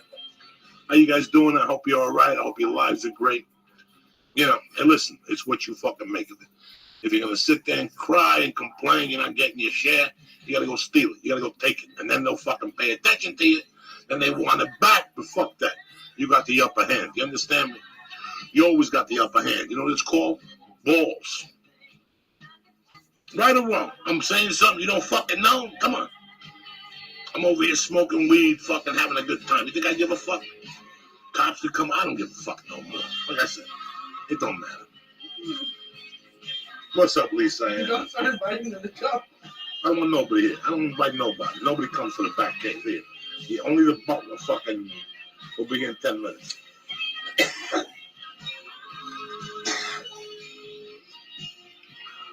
Remember, eating pussy cures cancer. If you don't know, now you know. I read it again today. Very important, like that asshole and that little, especially when that asshole sweats into the fucking monkey and it's got that little fucking patois to it. That's when your immune system is. Go fucking pack.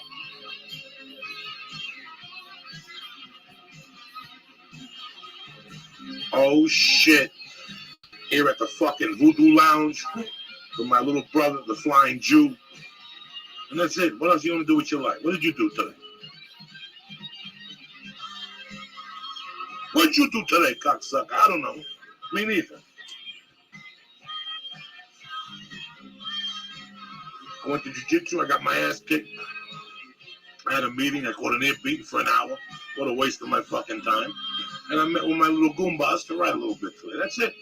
I had the baby this morning. You know me, dog. I'm a man of many fucking faces, many hats. I got an ear beating for an hour. You go to a meeting, I got an ear beating for an hour. Thank God he was buying lunch. If not, you know, I would have to get up in the middle of lunch and say, you're a fucking prophet. Anyway, you know me, guys. I keep it cum si, cum sa. I ain't got time to be fucking around. I'm too old. You follow me? Your Uncle Joey is too old. When do you get too old? I don't fucking know. One day you go, you know what? I'm old. I don't want to do this shit no more. I just want to smoke dope and do a fucking podcast with my little brother, Lee Syed. Sitting there like the Emperor of Saigon. Look at him. With his little fucking Catalina Island shirt on. Who gives a fuck? Who gives a fuck? You got to do what you do. Fuck these assholes. I got to get a sweater in the back, too. Gives a fuck. Huh? What are you thinking over there? You over there eyeballing me like I did something. It's gonna be fucked up if one day it comes up with those heads. Oh, I'm not, bro. I want to be buried in the Jew cemetery. That's going to be my claim to fucking. That's going to be my fame to claim. My claim to fame. I got buried in the Jew cemetery next to the baddest fucking Jews in the world. You understand me? Why? I got no tattoos and it's a Jewish state of mind. Right or wrong? It's a Jewish state of mind. You fucking see something, you think like a white person. A Jew sees a tree falling, he gets under it. You understand me? He sues the park and the whole forest system. You're scared of a fucking tree. The Jew don't let the tree hit him. It scratches him. He gets a stitch or two. Any good Jew knows it's $22.50 a stitch. You understand me? So if you get 2-3 stitches, that's 60 fucking grand. A lot of people don't know that. I'm here to tell you. I had no idea. No. If you get 8 stitches, you sue somebody, those stitches go up in fucking value. That's how you get your Guinness. You get 2,000 stitches in your head. You know how much money it is in Jew dollars? I can take that to Israel, live like a king. Eat that fucking Jew fish, forget about it. Bang Israeli chick, throw rocks. I can do whatever the fuck I want.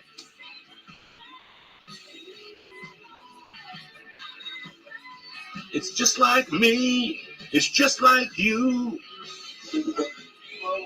What, brother? That's right. That's my goal. That's success. Anybody can fucking have a BMW. Go to Israel and throw rocks with a fucking astronaut helmet on and shit. That's fucking success, okay? Okay. Me and my wife just bought a house down the shore. We're so successful. Suck my dick. Any fucking Gentile can do that. Let me see you fucking get a house in Israel and shit. Put the cross in your front yard. Suck my dick. I've arrived. I'm the king of the Catholics, cocksuckers.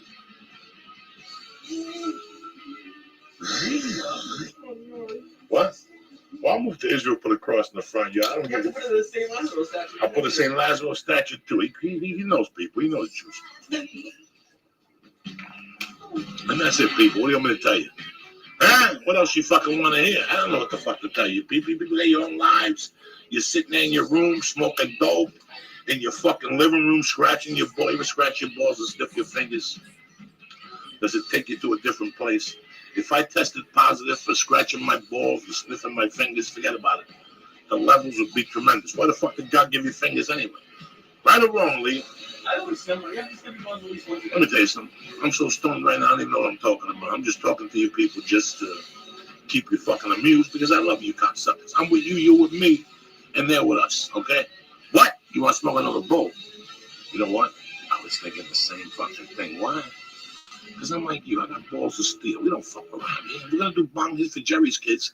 Let's do bong hits for fucking Jerry's kids. Hell no way. Hell no way. Que cojones, said it. You're going to come to my fucking party. You're going to come ruin my party.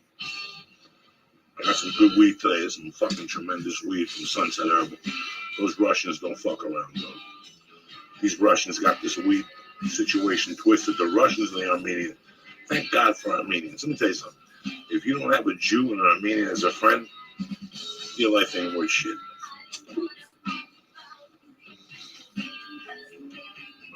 You always got to have a good Jew as a friend and an Armenian, priceless.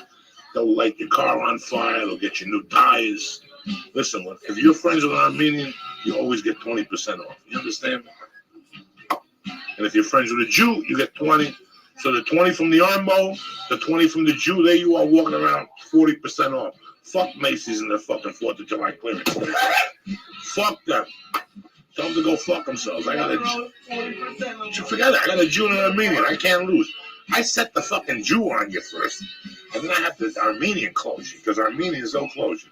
They're the only race that get a fucking Lexus, 0 down, 200 a month all across the country. Go buy a Lexus.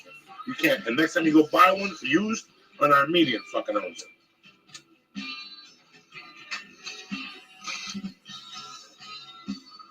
Listen, if you're not gonna smoke dope and eat ass, why you up to it? To waste my fucking time and your own time. Go hang out on Catholic.com or Christians.com where you get together and pray and talk about Joel Osteen and any other mind fuck you got going on. This is the Uncle Joey show, motherfucker.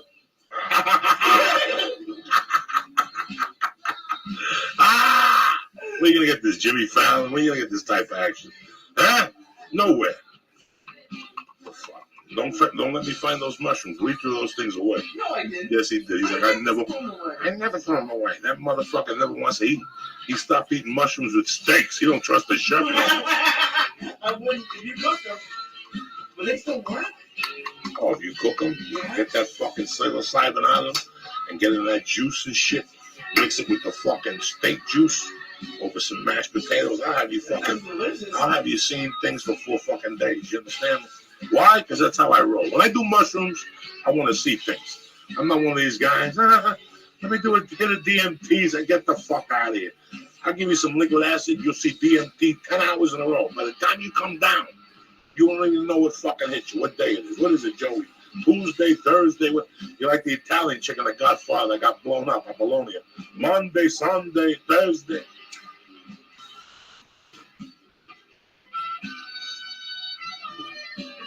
into this fucking Neo Geraldo solo right here. Are you kidding me? It's like a slow finger up the ass right here.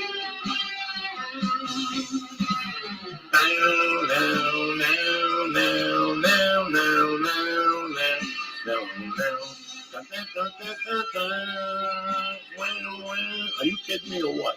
This is heroin right there. Right there. Just get the needle. Get grandma to sit next to your grandma. Hold my arm. Fuck it. What happened, grandma? I have no idea. He told me I had the flu. I was giving him a flu shot.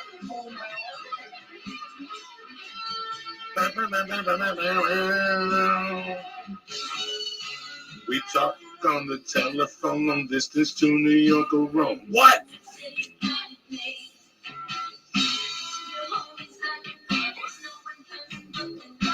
The gardener and the maid. You call me on the telephone. You say you feel so alone, too tired to get dressed and get out. Ookie Spooky in the house. Timmy Holloway in the house. Fucking Leon over there giving predictions and shit. Fucking Lairs in the fucking house. That bad motherfucker out in Vegas running things and shit. Running things in Vegas. You got a problem in Vegas, you call me, I call fucking Lair. Done. They find him in a fucking hole out there in the canyon with an ace of spades in his forehead. You understand me? Why waste precious time? All right? You're thinking of fucking eating her ass, so eat it. What if she goes to the kitchen and has a heart attack? You gotta take it to the hospital and you didn't eat nobody's ass. You know what I'm saying? Now you gotta sit at the funeral thinking, I should have ate her ass. Life is too short, motherfuckers. So why waste precious time? What time have you got, brother? 7:35. Tick-tock. What do you want me to tell you? I don't know what to tell you no more. We already smoked 8 bowls. We listened to a whole album side. And that's it. We're just getting ready for the podcast to get started. I love you guys. Tune in. It's my brother Mark Maron. YouTube, right? Mad Flavors World, whatever the fuck it is. I fixed it. You fixed it? YouTube.com/C/Joey YouTube.com/C/Joey Diaz. Joey Diaz. All right, cocksuckers. Tweet it out. I love you guys too. I love the hearts. I see purple hearts. I see yellow and blue, and I don't give a fuck. I love you, cocksuckers. See you in 15 minutes. Get your shit together. Go get a sandwich. Take a shit, jerk off. Because when we start, motherfucker. I gotta look for these mushrooms anyway. I'll see you guys in a little while.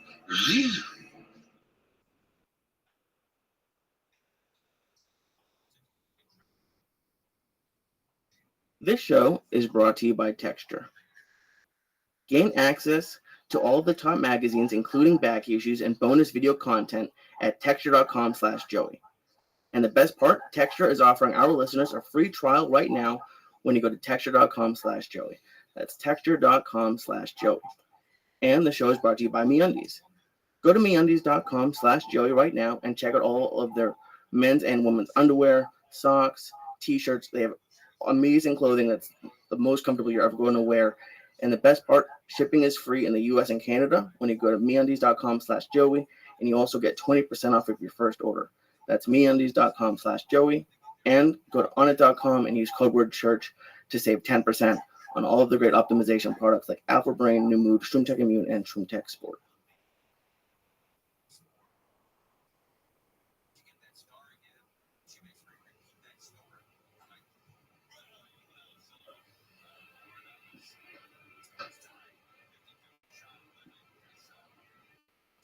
Oh shit. Kick that fucking muley.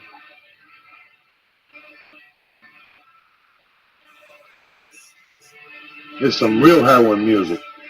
It's a Monday night, bitches. June 6th. 6/6/16.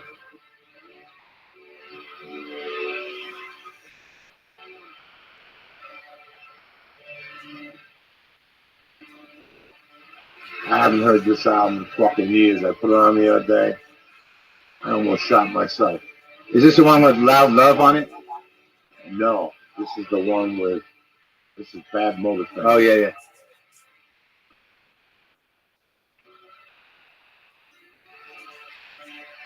I like Loud Love.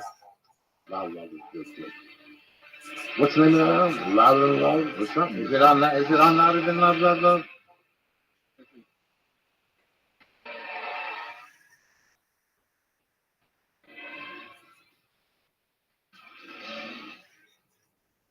Are you kidding me or what?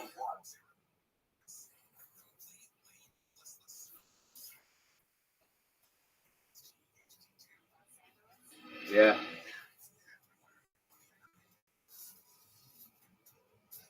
Lee Syatt, Mark Maron, Uncle Joey.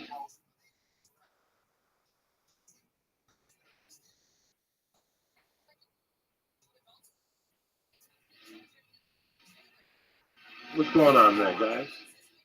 Loud Love is on Louder Than Love. Yeah, it's on the number 7. Yeah, that's a good one. That's a great album. Yeah, there was a period there where I was just cramming those guys into my head. Every day for like 2 years. Right. That's what I listened to. It's weird like that when I look at records, because like some records I don't listen to anymore, and then I'll put it on and I'm like, I know this fucking record. And it was because of when I got it, I never stopped listening to it over and over again, and then it just kind of goes into the back file. I will play the fuck out of an album. Yeah. For 6-7 months if it gets me going in the Right. morning. And to be honest with you, all these albums I played the fuck out of growing up. Led Zeppelin 2, I fucking did everything to it. This song here, Sabbath Bloody Sabbath. I just woke got up into to that one. Oh my God. I woke up to that song. Still, on a Monday morning, I play this at 6 a.m. at the fucking house. Sabbath Bloody Sabbath. Yeah, I just started listening to Sabbath Bloody Sabbath. Good fucking album. It's great album. Really great album. Great album. Santana, Braxis, when I was a kid. I didn't even know what the fuck Santana was. I ordered this on Columbia House when they would send you. Oh yeah, fucking albums and then you'd have to you get your skip it. parents to pay for it eventually. Yeah, eventually. The collectors start coming. Fuck you. I had like, I would send them on to other people's names. Yeah. Like the people next Right. door and the people next door. The records would come every month. You're like, I didn't ask for this record. Who the fuck wants this Dan Fogelberg record? I didn't know what it is. They were signed up. They were already bootlegging albums 50 years ago, Columbia House. Yeah. That's how they made their money. Is that true? Yeah, if you went and bought Sabbath Bloody Sabbath from a record store and you bought it from Columbia House. Oh, they did their own pressing. They did It was their own probably pressing. an agreement though. Yes, they did their own pressing, so the cover was different. You're like, A little fuck, that different. has a different cover. I remember some of the records I got. The Smoker You Drink. I got that Joe Walsh record with the Rocky Mountain Way on it. How old were you? I got. I was probably 13 or 14, maybe 12. I got ELO's Greatest Hits for some reason. I got the first Aerosmith record. I remember those 3. I remember Rocky Mountain Way. Spent the last year rocking. I wasn't even a third that cool. You know what I got? What? Tom McLean. American in Pie. I already had that. I already had that. Like, that's what I ordered the first time. Yeah. Some BG album. It wasn't Signing Out Loud. No, it was before. So they weren't bad then. Before the disco thing, they were all right. That fucking album I ordered. The Braxis, yep. Like Earth, Wind and Fire album I ordered. Yeah, that's good. That's good. And you didn't get to choose, right? It was just you sent in for stuff, and that was the ad. Get 9 albums for 1 penny. Oh, that was so it? You marked the boxes and then you put 1 penny. You had a choice, though. You scotch taped They had it. a list. And you just mailed it. Postage was already paid for. Nothing. An idiot could do it. They had a list, though, right? They had a list. Yeah, everybody at that time they had all the hot albums. Captain and Tennille. Anything that was hot in that fucking time. Yeah, Joey was rocking out the Muskrat Love back in the telling day. you, I had when I first Smooth fucked, sounds. when I The first, Captain. When I first fucked over Columbia House, I fucked them for garbage. Yeah, Garbage, like garbage. And then I got hip, and I started sending them to people's houses on my block. Janine Tristano. But you go check the mail. You say my shit come yet? I had to get outside, and if I saw the mailman drop the box off, we knew what the box looked like. You had either 9 cassettes in there or 8 tracks. All the fucking albums. That reminds me of that story. What happened? When I was just waiting for a truck because I thought there was some blow on it. That is a funny story. Hit me. We're here. We got till 9:30. What's the problem? I was like when I was in it, when I was doing the blow. You know, like I didn't have a hookup. I was at Acme. You know, I was in Minneapolis. You know, it was cold, and I just finished like an 8-ball or something. I don't even think it was Coke. Me and my buddy Azell finished it. I think it was Speed. And you know, it was like the Saturday. I just wanted some blow, so I called up buddy Bob. I'm not gonna use any last name out here because he had a hookup. And I'm like, dude, could you just, I'll FedEx you money for an 8-ball, and you FedEx it back. So I FedExed the money for an 8-ball. I guess How the do you money. FedEx money? You just put money Put in an envelope. cash money in an Cash money in an envelope, and I sent it to him, and he was going to FedEx it right back. And he goes, "Okay, I did it. It's coming." He said, "I hid it in some peanut butter. It's in a bag." And he had a big story. He had a tracking number. And the next day, I'm in front of the fucking club, waiting for that goddamn FedEx truck. And it pulls up, and I'm like, "Do you have a package?" Mark Maron, care of Acme. And the guy's like, "Could you get off the truck?" I'm like, "What? No package." The guy fucked me. Like, there's nothing more disappointing than being led that far down the line with it. Like, "Hey, it's coming. It's in. It wasn't in peanut butter. That's someone else's story." That I remember that story. It was he said he packed it in a videotape that he opened, like to hide it. He had a whole fucking thing, and it didn't come. And it was heartbreaking, Joey. Heartbreak. It's the heartbreak. You know, you just think you're going to be good. That's such a scumbag move because your heart. They don't understand that you. He understood. They had no fucking understatement. He went and got an 8-ball with my money. He made good on it later. Years later. I used to have when I first moved to Basalt, Colorado.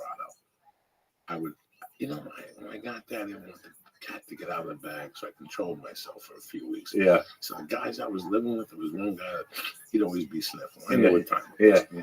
And one day, we got in a conversation like, "I'd love to do a line now," and he's like, "Oh, I can't get the cops and all this shit." And I knew his brothers. I grew up with him.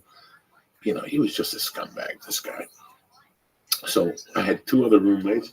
It was 4 of us in this huge house. And one day I hear him on the phone, "Just send it to the P.O. box." And so he would go to work. I'd take his key. He would leave the key hanging. Yeah. I'd take the key and I'd hitchhike a ride to Aspen.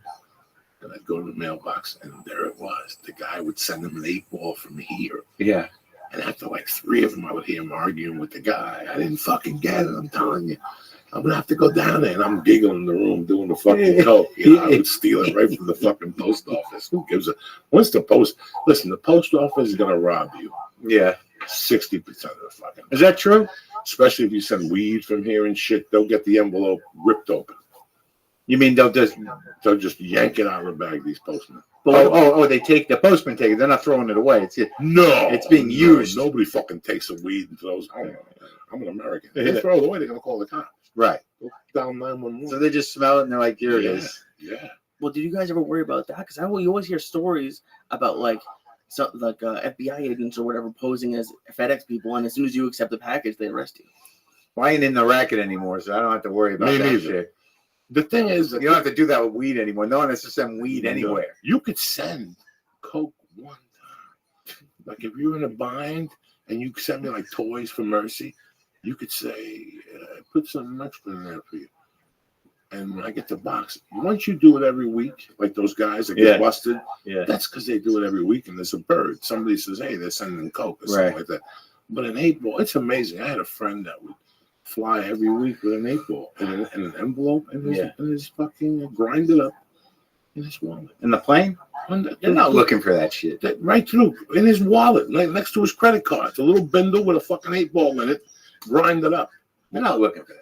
Okay, because I have a question. I got pulled twice because I went. Oh, they pulled you on the way back, too. On the way back, so I'm not sure if there's just a number of TSA when they pull you aside, or if there's actually something. I don't know. Maybe my detergent, but I got pulled twice. Maybe they found out that you got ejected from the South Point, and you're an international fucking THC smuggler. Who the fuck knows? You know what sets the bomb dogs or my chick was she had a cut.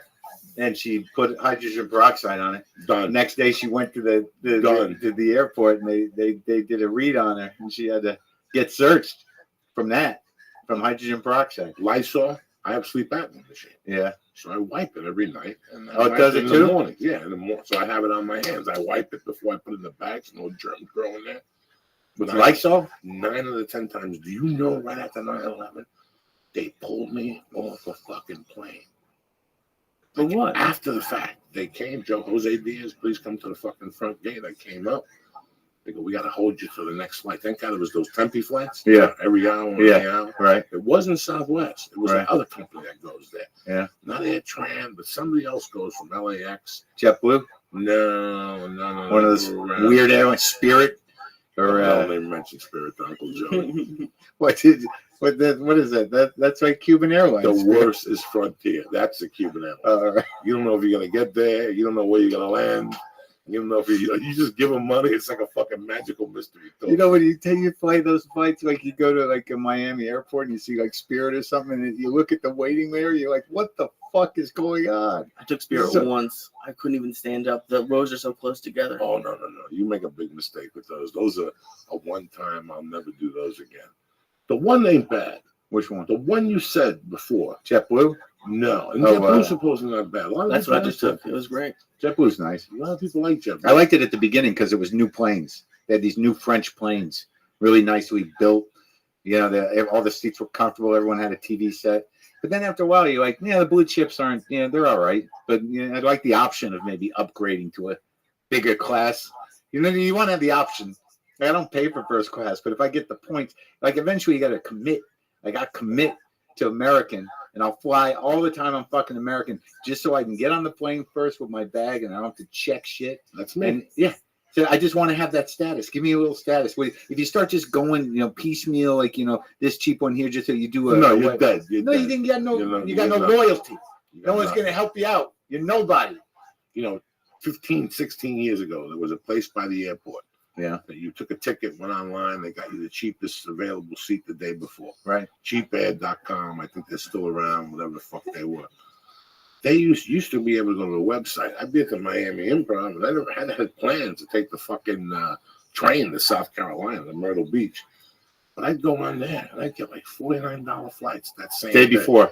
Day before. Because they just want to fill the seats. Myrtle Beach to NYC, Kennedy.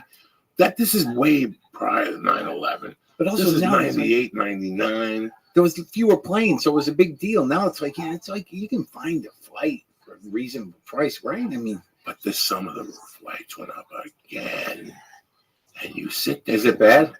It's fucking bad. I seen some of those. I was supposed to be in Albany this week. If I tell you what they wanted for the flight to Albany, I know who covered the week, and I called them and said, well, you got flying to Buffalo? You got to fly into fucking JFK and take a little plane. Right. A little plane. The base ticket was $606 on American. Round trip? Round trip. The little one, all the way at the end, was $606. And when you went to those flight things, they were $598. Nothing. $596. Yeah. Same thing. So by the time you pay taxes, it's $607. Yeah. And you're like, what the fuck? I could have got my points and flown like a doctor and at least been able to negotiate with upgrade. Now you blew your fucking upgrade. Right. Now you blew the fucking upgrade. Listen, I live on upgrade. I'm an upgrade. What's the airline? American. Me too. I know exactly where they're going to upgrade me and where they're not going to. They're You do? going to upgrade you to Chicago or JFK. No. I got it one time. I got business section on the way back. Right. Very tough to go to JFK. Those tickets $2,300.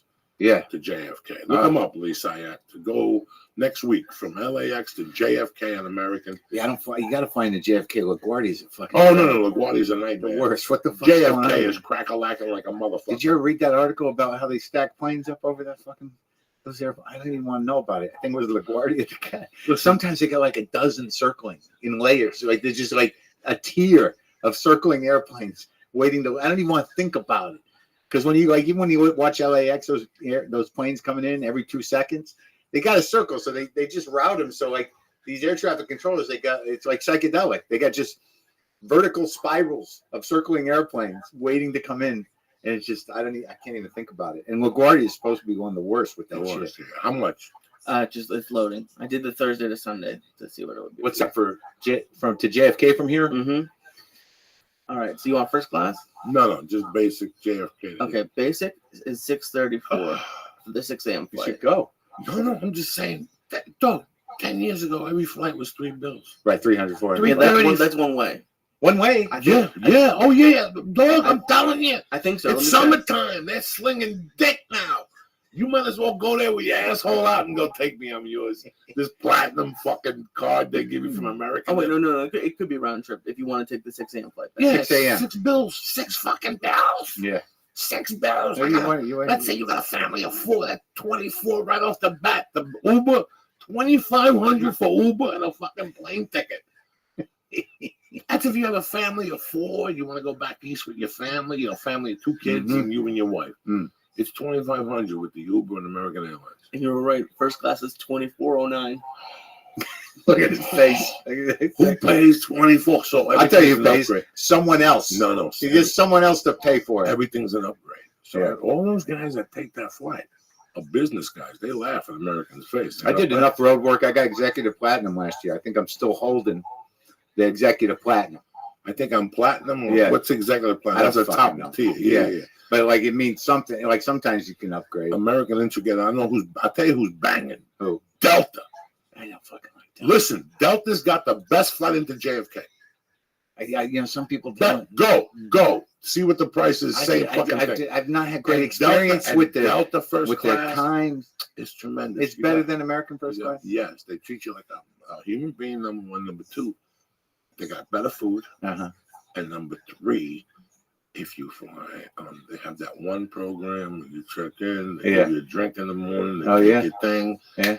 They got beds. Yeah. Oh, where it's in the lounge? Delta's got beds that go down on the plane. Oh no, they got those on American now, where you get your own. Get your own apartment. Yeah, on the plane. you got your own fucking Little- apartment. On little these burner. things.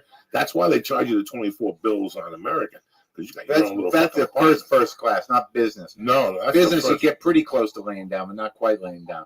First class you get an apartment. Right, first class. Business is regular first class. Yeah. American, like if you go to Kentucky from fucking LA, how much Delta? All right, let's. A little bit. It's $628, but it actually first class is only $22.45. Yeah, they always try. What are you talking? Yeah, it's like $3 less. It's $150. So everybody who takes that flight, No one's paying for it out of their own nobody's pocket. paying for it. So everything's an upgrade. So An people- upgrade, or they're being flown by the company. That right. So I got like, wow, there you hit on that. That's what you got. That's what you're working for.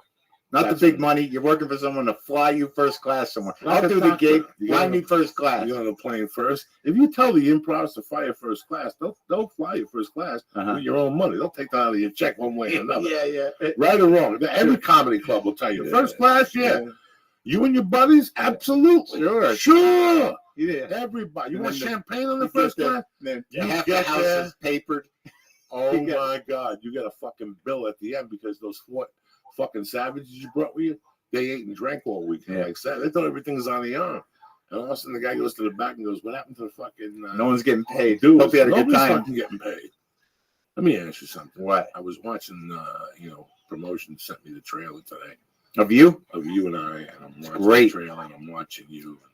Doing a great shooting days. I'm thinking about Joey and the Rooster. Oh my You God! should I'm have made so a scared short of fucking film. Chickens, dog. I'm Guy was scared of fucking. chickens. I gotta get. I wish I could get those outtakes. I should just pull those I outtakes. was so scared of chickens. I couldn't believe it. It was the best thing. What It were you was- gonna say? I'll tell the story in a minute.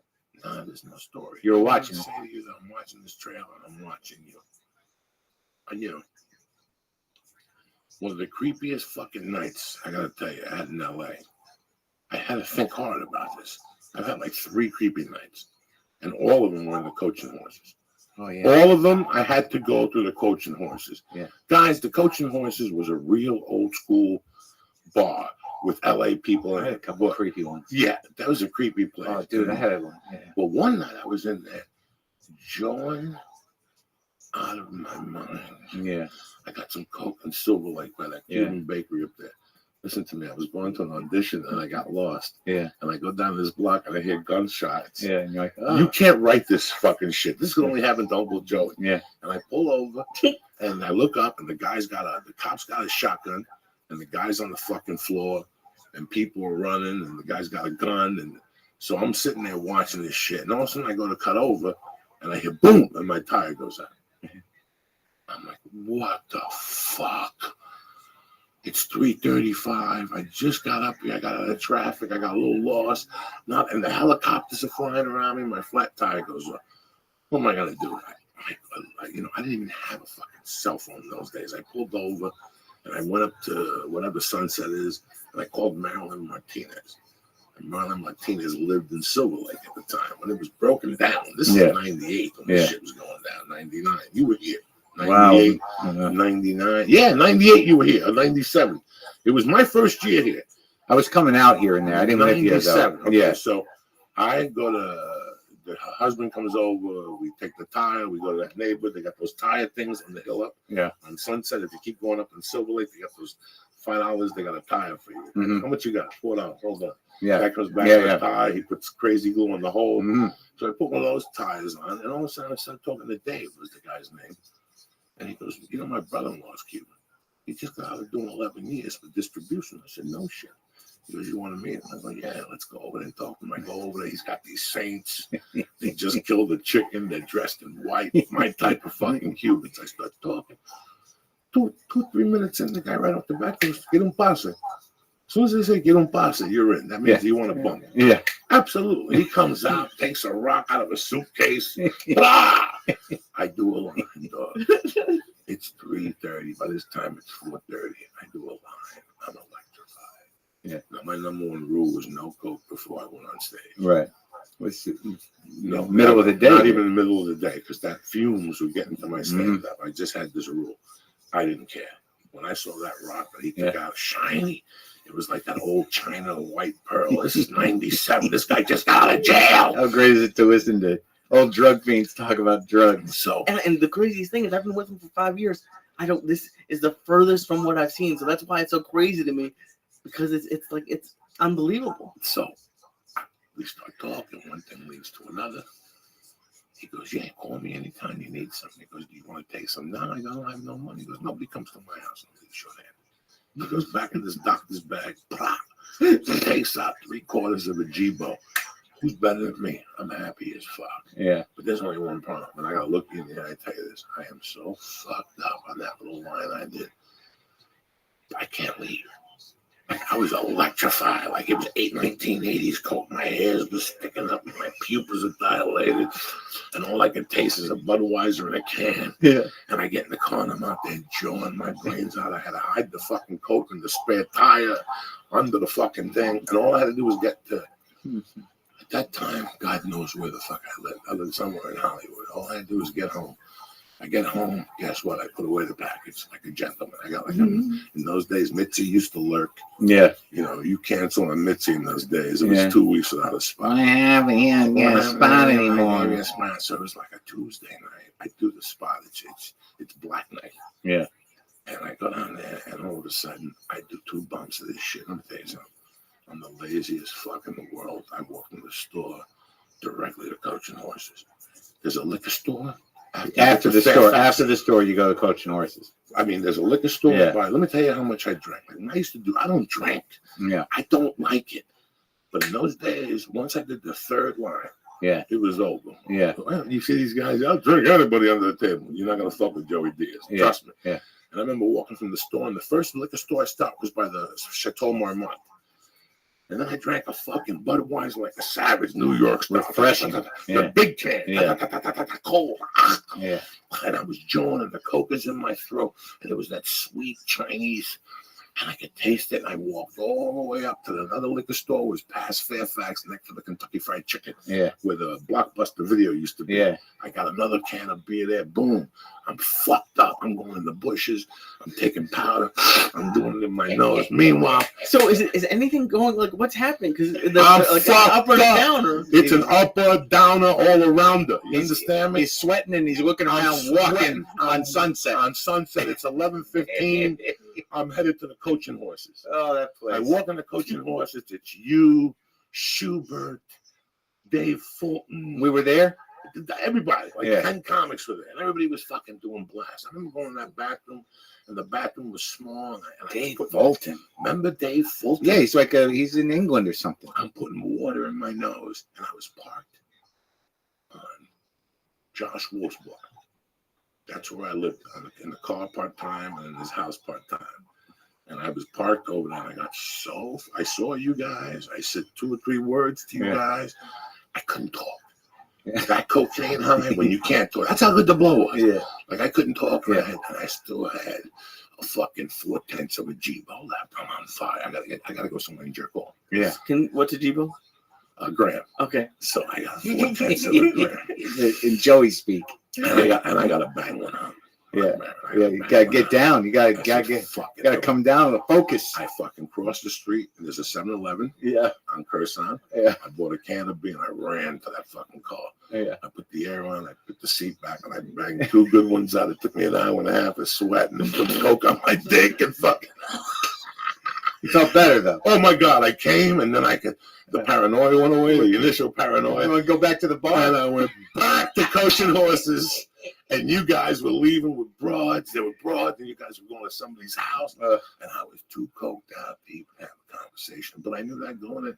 Yeah, that bar was evil. That bar was evil, and I wasn't gonna. You ever get those guys that are annoying, and then they show up and now they can't talk and they're drinking. I didn't want to be that guy. That was my guy. Well, there was always like a contingent of like relatively healthy kind of young people, and then there was always these old fucking druggies there. Like there was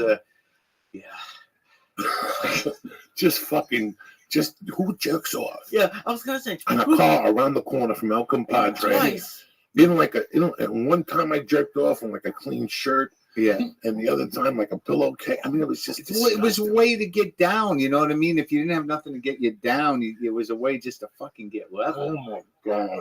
I just remember that was one of the first times I saw you like rocking. And nobody was talking. Nobody. Everybody was at the bar, elbows up, looking straight ahead. Yeah, I used to go there occasionally when I was in town doing that shit. Yeah. Jimmy was always kind of like, he'd go right to like, what's going on? You hear something? Like, it was never, there'd be a line out, he'd do it, and then it's like, check the closets. There was no good time in between, the line and, checking the closets. You know what I mean? I was shooting the movie Basketball. Yeah. I'm a fucking moron, Mark Maron. Which one? Which movie? Basketball. I come to town. Yeah. They send me to 20th Century Fox. Yeah. And they tell me, and they go NYPD Blue. Yeah. I go to NYPD Blue, eat a bag of shit. It's 9 pages, Spanish, English. I can't cut this. Yeah. I'm walking back, and as I'm walking, a lady pops out and goes, "Are you here for the audition?" Yeah. And she looks at me and goes, "Yeah." And she gives me this sign. She goes, "Learn them and come back in 5 minutes." I go back. I don't know nothing about Mark Maron. Mark Maron, not even a school play. Yeah. Okay. I go in. Blah, blah, blah, blah, blah. I read, "Thank you for coming in." All right, boom. I go. I'm living in a hotel on Schrader. There's a hostel. Uh-huh.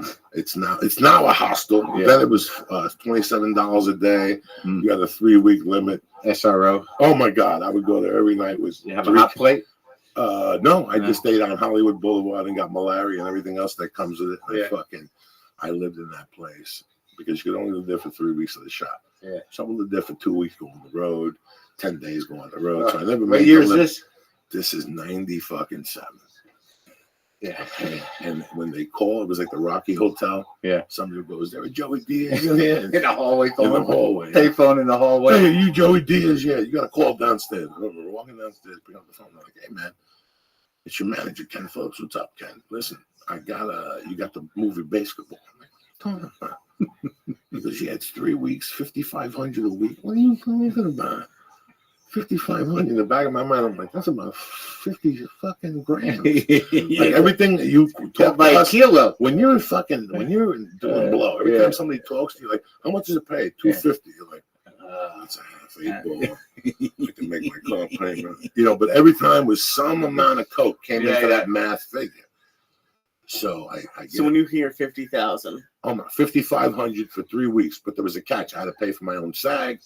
APA got them to fucking waive the fee. Well, Taft-Hartley and no, pay it. The producers paid it. Right. In those days, they would talk to producers. You got to pay the producers. Guinness. Boom. They put me in there, dog. I was a 24-hour medicine there because I'm a comic. Yeah. I don't know what it is to wait. Yeah. How much longer? 2 more hours. What are you talking about? What the fuck? Sitting in the trailer? Yeah, practicing roller skate. Yeah. So eventually the street in me came out. What do you think I started doing? Stealing roller skates from the big truck. They had a big truck. They had like 18 pairs of 13. So you're waiting to shoot and you're stealing roller skates. Every night I'm taking a pair of roller skates, taking it to ski chalet, 3 bills plus tax. I'm taking back cash every day. When there was, I had to wait till one guy got off, one guy got back on.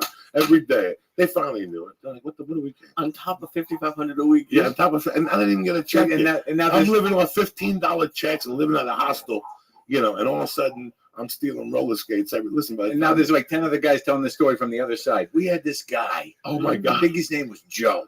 Stealing fucking skates every night, thinking no one knew it. Oh my God, every night until they only had like up to size 6.5. But here's the clinker. For 2 weeks, I'm in there every day, 6 to 9. Nobody says 2 words to me. I'm sitting there watching McCarthy, the chick doing Yeah. fucking hitting the Jenny. bag with her monkey sweating. Yeah. She's out there in 90-degree weather doing karate. And that was my highlight of the day. Watching her work out. So one night I go to the store. Who do I team up with? Jenny McCarthy. Jimmy Two Shoes. Oh yeah. Boom. Yeah, what are you doing? One thing leads to another. Don't worry about it. When you get paid, you come see me. You know, he just got this deal. He's out there fucking every night. He got the leather jacket. He got the fucking Camry. Remember the Camry? What do you think? It's the first Toyota in my family. Tremendous. I team up with that lunatic, and we go up to Los Feliz. When he lived up on the hill there. I gotta tell you, Mark Maron, we did a couple bumps. Next thing you know, we're both on the floor. Yeah. Crawling because there was somebody outside.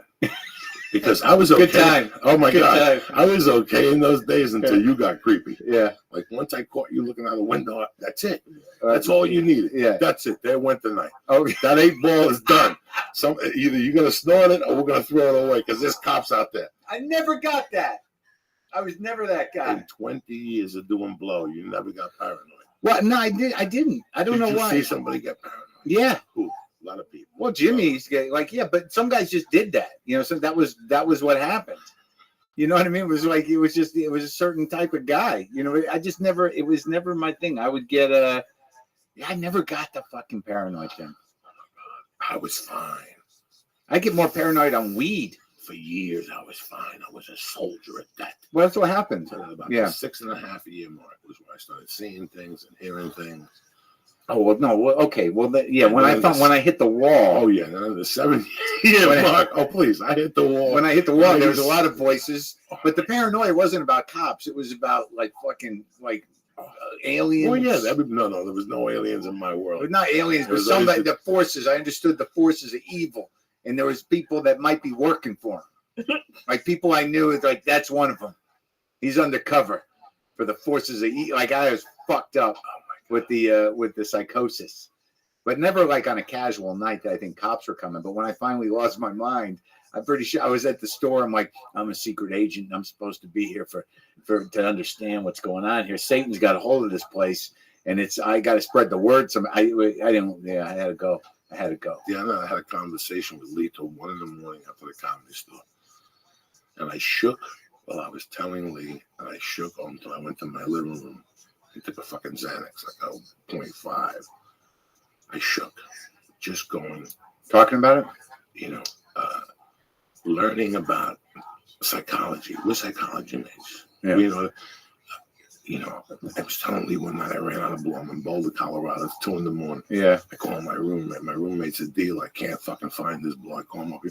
Come over here. There's a party. I go over there. There's like 8 people laying around. There's blow everywhere. I'm doing little bumps. I go, where's the bathroom? I go, the one in the back clogged up. You have to go downstairs. I go downstairs. There's a chick downstairs, another chick. And I pee and I come out. She's like, you want to do a line? I do a line with her. She's telling me about her kids, how she's married. You know, tomorrow, what is she going to do? It's 2 a.m. She has to go to a Little League game at 9 a.m. Horrible. Next thing you know, she's like, you want to play a game of ping pong? Yeah. They're playing ping pong. Yeah. Next thing you know, do you want to gamble? I'll gamble. Dollar game. We're doing coke. We're drinking beers. Yeah. Fucking sun starts coming out. She starts telling me, like, you want to gamble and play strip ping pong? You know me, dog. I'm up for anything. I mean, this girl is 34, hot. Yeah. You know, where's your husband watching the kids? Oh. I'm playing. She's completely naked. Next thing you know, we're banging on the ping pong table. You know, and you can't explain this to people. Next time she just gets up like nothing happened. I got up like nothing happened. I went on with my life. Yeah. Until like a week later, there you go. I slept with a married woman with kids. Yeah. She sucked my dick with a Coke rock on it over a ping pong table. You know, and she got up, went to a little. Well, it's like a different time zone. You know, you enter this zone when you're up. Look, I'm shaking. Yeah. Look at me. Well, you do those all night things. Like all of a sudden, like it's like the middle of the night. You don't know what time it is. Everyone's jacked on coke, and shit happens. Weird shit happens. And it takes a couple of days to get back to normal time zone. But then you're sort of like, what the fuck was that? And then you see the person again. Maybe you're like, yeah, don't talk about it. Is it like, you know how sometimes I say like stuff when you're drunk, what you really want comes out? Is it that, like when you're on coke, is it what you really want? Well, no, it's just like weird magic happens. Like it's some dark energy Yeah, I'm good. Where like, you know, things just become possible that weren't possible. It's not like you're saying things you don't want. It's just like shit gets weird. One thing will happen, and then you're like, is this happening? And then shit just fucking gets weird. It's like that, you know, when I was, oh man, you just see people come and go. You lose sense of time. Sometimes days go by and characters come and go and shit happens. Like when I was hanging up there at the store, like, you know, all that shit with Sam, and then just like normal shit where you go on these 3-day runs because we didn't have nothing to do. And the no cover night was Monday night. So the party would start then. Sometimes it would go to Wednesday, and you don't know what the fuck happened. Or like so there was a woman who used to climb in our window. She used to climb. She could come in the door, but she'd climb in the fucking window for some reason. And she'd make out and do shit with me and then Schubert. And then like she disappeared. And like years later, I think she's a school teacher now. I don't know. Sometimes you're just somebody's bad phase. You know, they move through, and then they go on to have regular lives. And we're here talking about the other side. But I feel guilty. Like sometimes you go, Jesus fucking Christ, what did? Like I started in 1979. Yeah. And it started getting crazy. Well, you're like a Jedi master of it. You're like, I don't think I got as far out, but maybe I give myself, you know, a break. But like, you know, after the first psychosis, you know, I knew that there was a problem with that. It didn't stop me. I'd stop here and there for a while, but you know, it just got fucking scary. For me, it got scarier like in 84 after like 5 years of fucking going nuts with it. Like I didn't even think of stopping till 84. Till shit was, I was living under a rocket ship in northern New Jersey. A rocket ship? Like at the park. Yeah. At the park. Are you sleeping outside? Oh, it was fucking terrible. Like it yeah, I that didn't. Low. Then I got cleaned up for a long time. I always slept indoors. Oh my God, horrible in November. And then I got cleaned up for a while, and then I went into this other deeper section. And then I found out years later that, you know, even when you stop doing blow, the addiction still grows. So now I'm dealing with ounces, not an hour. Right, I remember, up with an ounce and wake up, there's an 8 ball. And you're like, I really did 21 grams. Ugh, it's fucking horrible. You're lucky to be alive. You know, like you look at it, you know, God gives you a certain amount of heartbeats. Right, but you know what fucked me is that like all that crazy shit when I got into that psychotic state, I was at the store, it was the late 80s, and I was really out of my mind. And then it took like a year and a half, 2 years to shake the fucking weirdness, to shake I'd go to the store and it just re-trigger. I'd be like, it's still fucked up. Like it took like 2 years to get my brain back to where that was just a building. And, you know, I wasn't on some sort of secret mission from the forces of whatever. Like right when I got to LA, I'd see the fucking haze over the city. I'm like, I'm back in it. I better start taking notes because there's going to be questions. I don't know when it's going to happen, but I'm going to be summoned. But it took a long time. I was so happy when that shit went away. That show that we're doing is tomorrow night, man. We should tell people. Are people watching? Yeah. Right now? People watching, but they'll get it tonight. This will be up an hour after the show ends. Right. Well, our episode's tomorrow night. It was great. I looked at it. I saw the cut together beautifully. But boy, that was you and the rooster, man. That fucking chickens. We fucking did. Can I tell the real story about this? Because you were a fucking trooper. You really, because I called you on a day's notice. Go. So here's what happens. We wrote this fucking episode, right? And I called, like, I'll be honest with the viewers. You know, Artie Lang was cast in this part. Artie Lang, and we wrote the fucking thing for him, right? And then like 2 days. What was it? 2 days before I get a call from Artie. He's like, yeah, I can't, you know, I thought it was only going to be a day. I'm like, no, it's the full fucking episode. You know, he's like, I thought it was going to be, I got a gig in New Jersey. I can't be out there. I don't know what to do. Like, you know, Artie's worked up. He's afraid he's going to relapse. He's got this. He's going to make more money on these gigs. He's giving me this. And I'm like, dude, forget it. Just forget it. I hang up the phone. I'm like, I don't know what we're going to do. And this kid, who's a writer's assistant, this guy, Sam, this is a young guy. He's working as, you know, just almost a PA, but he's, you know, he's my guy on set. He's like, what about Joey? Why don't you have Joey come back as Bobby? And I'm like, holy fuck, you're a fucking genius. Because it was like, it was you, and it was better because you already established on the show we'd done blow together. It was like, that's the way it should have been. So I call you, I'm like, can you do it? You're like, yeah, I'll do it. I'll be there tomorrow. What time? And we did it, and it was I couldn't even imagine it being with anybody else. Like, it was the way it was supposed to be because we already had the fucking relationship. But I'll tell you, there's a scene where you got, I don't even want to tell people what it is, but Joey's got to handle a rooster, like a live rooster. There's a situation where he's got to pick it up, he's got to walk with it. And I had no idea that this was Joey's biggest fear in fucking life. Like, we're like, you ready to look at we open the trunk where the rooster is. He's like, I can't do this. I can't do it. You don't understand. I'm Cuban. I can't touch a rooster. They're fucking evil. I can't. It's just too much. And I'm like, are you kidding me? You're the guy that, like, you know, like you're telling these blow stories. People are shooting guns and shit. You get a chicken around this guy. He's like, oh, no, not going to happen. But he steps up. He mans up to the chicken.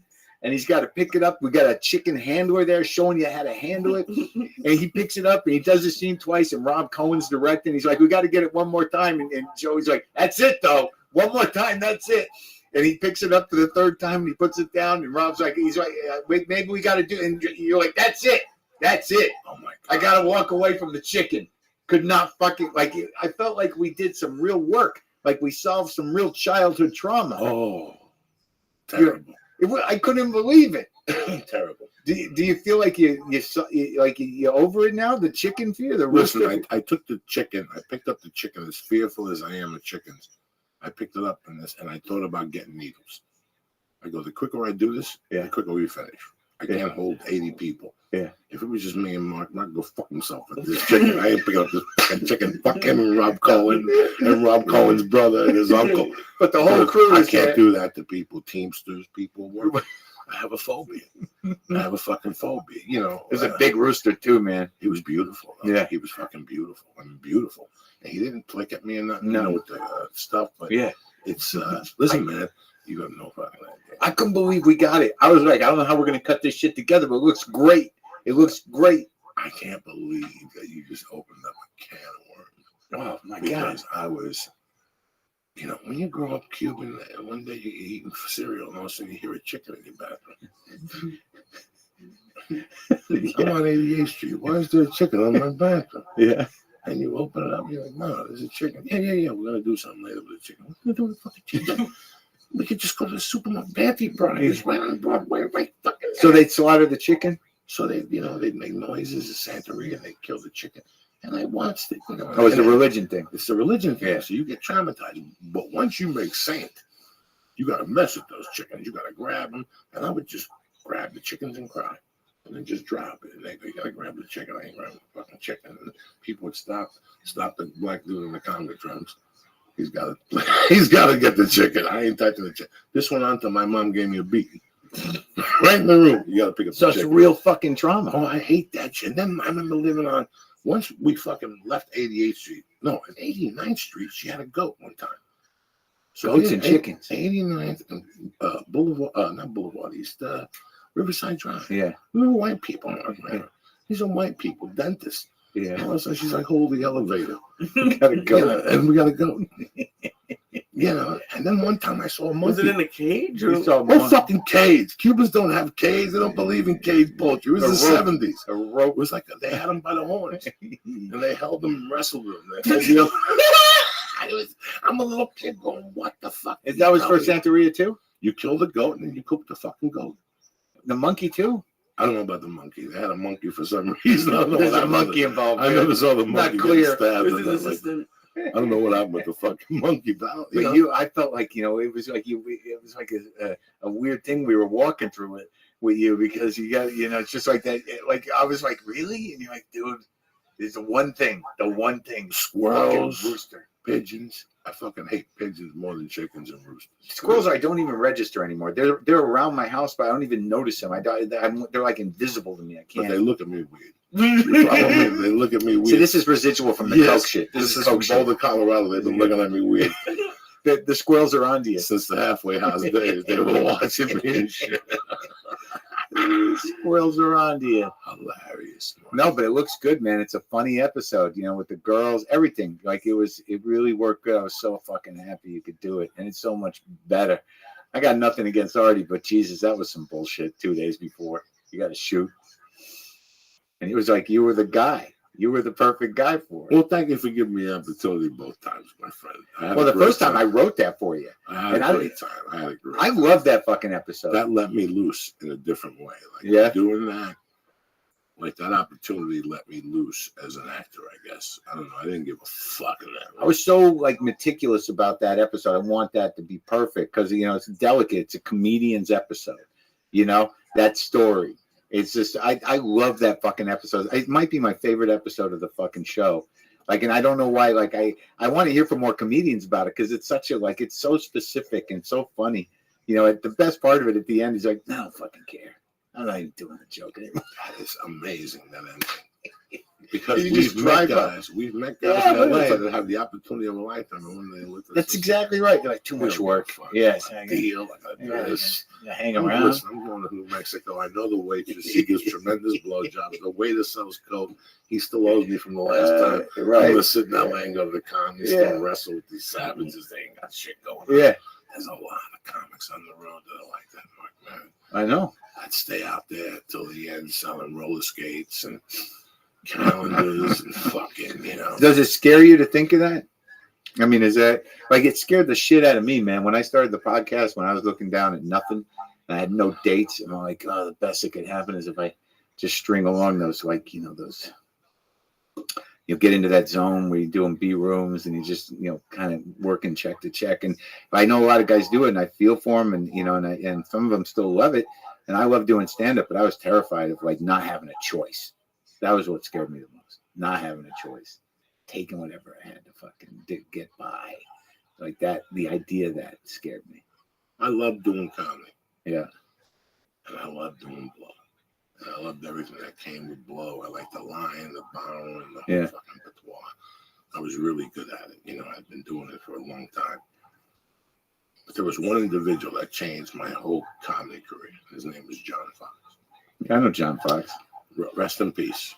From the The comic, not the booker. No, from the first time I met John Fox at the Laugh Factory, he rubbed me the wrong way because he was already high. He was proud that he was high. Mm. He had nothing going on.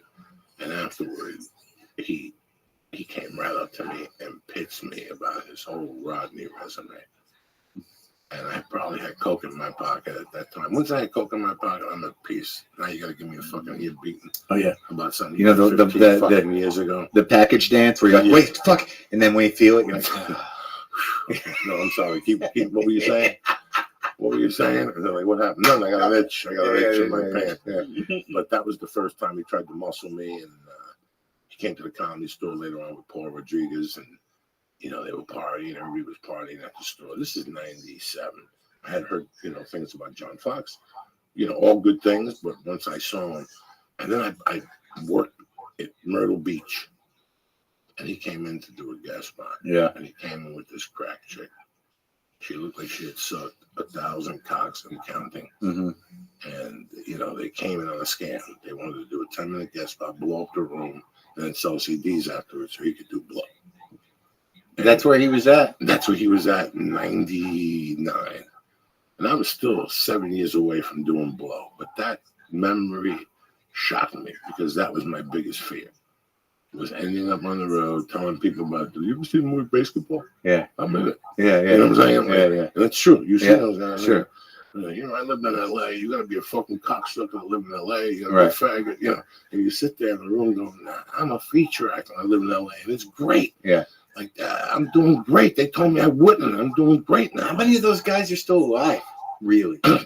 Comedy is a different animal now. Right. If you really think about comedy, you I know. But never hear a fucking thing, Mark Maron, about, did you hear what happened in New Mexico? No. Such and such got No. hammered last week. This guy fell off a stool. This Yeah, guy yeah. was doing heroin. This guy's in jail. Those days are over with. I mean, The Angel, Fed's got that guy. Angel Salazar? recently, went to jail and whatever. And Did he? Yeah, he got arrested in Arizona for child support, $82 or something, like a miscalculation in New York, and they called the club to him back. I don't know what the deal was, but Angel still parties. Wow, Angel's still getting down like check it out. Yeah, he's still getting down like it, and you see him and you're like, God bless you. Yeah. I did not want to be that guy. I did not Me want- neither. Because after a certain age, it's on you. You know, it's like right now. When was the last time somebody came up to you and said, "Mark, I got this fucking Coke I got from fucking." No way anymore. Nobody comes Long up to you time. because it's an aura that's around you. You, like the guy said in the song, there's an aura that's around you. Yeah, that's Nobody true. comes up to me. And Yeah, and the people that come around, yeah, that's right. You feel it. I could, and they kill guys. Those people were in every city. You know, they killed Hedberg. You know, like there's no way Hedberg was ever going to stop anything because he'd show up and people like, yeah, he's here. You know, the devil's representatives would show up. Oh, as soon as he get to a town, by the time he checked into his hotel, it's all set. The messages were in already. The light was blinking. Even if you, like those poor bastards that get into that zone where you can't, even if you want to get out, you can't get out. People expect it from you. So if you told a dealer, I'm not doing it anymore, would they stop calling or no? They'd still want to come to the show, and they'll come all 3 nights until they break you. A good dealer, like if I'm your dealer, Lee, and you come to Houston and you say to me, my wife just had a kid. I haven't done it in 32 days. You're done. I got you. Okay. That was why I knew I had to leave when I lost my mind at the comedy store. No, the dealer came up to me and I go, "What am I going to do?" He goes, "You got to get out of here." You know, when the dealer says you got to go, you better go. Oh. So yeah, imagine he was like, "Yeah, you got to go do your own thing." I'm like, "Okay, I'm going to go. I'm going to go." Yeah, but like, how much were you doing at that point? If you don't mind me asking. Me? Yeah. I was not like it was just sort of a way of life in that I lived at the store, I lived in the house. So someone would come with some, I'd have a package. Was that your worst run up to the store? Is that your worst run that you had? For that 8 months? Yeah, that led to that. That led to me losing my mind. Yeah, that was the worst run. And then after that, I had a guy in New York. I got clean for a while, met a chick that I married eventually, but I had a guy in New York, but I was like a guy like, I was in New York and the dude was on the Lower East Side and he, I'd get over there early and I think I could get it out of the way. So I do Wednesday, Thursday, Friday, and I just kind of like, I'd nurse it. I didn't blow out unless I went on the road, and then I'd blow out and I'd come back all beat up. So I always could sort of manage. I thought I was going to die and I kind of wanted to die. That was what got me, was that like, I can't live like this, but I can't stop. So maybe it'd be better if I just had a heart attack. I didn't want my wife at that time was my girlfriend. I kept saying, you know what? Whatever I do. But some people in life don't deserve to find somebody on the floor. Purple. Right. Yeah. If I'm at I never had rules like that. If you're wondering how much I do, I didn't have that rule. Like, look, I love you. I don't want you to find me purple. It's just a policy. I just thought about it. Have you ever found somebody? No. Not from an OD or anything. Just somebody shot in the head. Somebody got hit by a car. No, I didn't live that life. It stays with you forever. It would be a relative. I couldn't imagine being in a room with 4 guys who you love with an 8 ball on the floor. The hooker comes over and everybody's getting their dick sucked and somebody goes, and then passes out. You always thought that was going to happen. That's one of the reasons why I stopped. Is like someone's going to go down, and I don't want it to be me. It was the same fucking thing. It was the same psychology. Yeah. I kept saying, you know what? If I died, it wouldn't matter. But if she finds me, he's going to stay with this poor girl forever, and she don't deserve this. Every morning I wake up, Mark Maron. The other night I put Narco on. A friend came over and they're like, "You have Narco? I want to watch." I'm like, okay. And then we were talking. I thought about it, how lucky my life was. And all of a sudden today, the chick from IMC sent me the trailer. And I saw a picture of you, and I'm like, how lucky are we?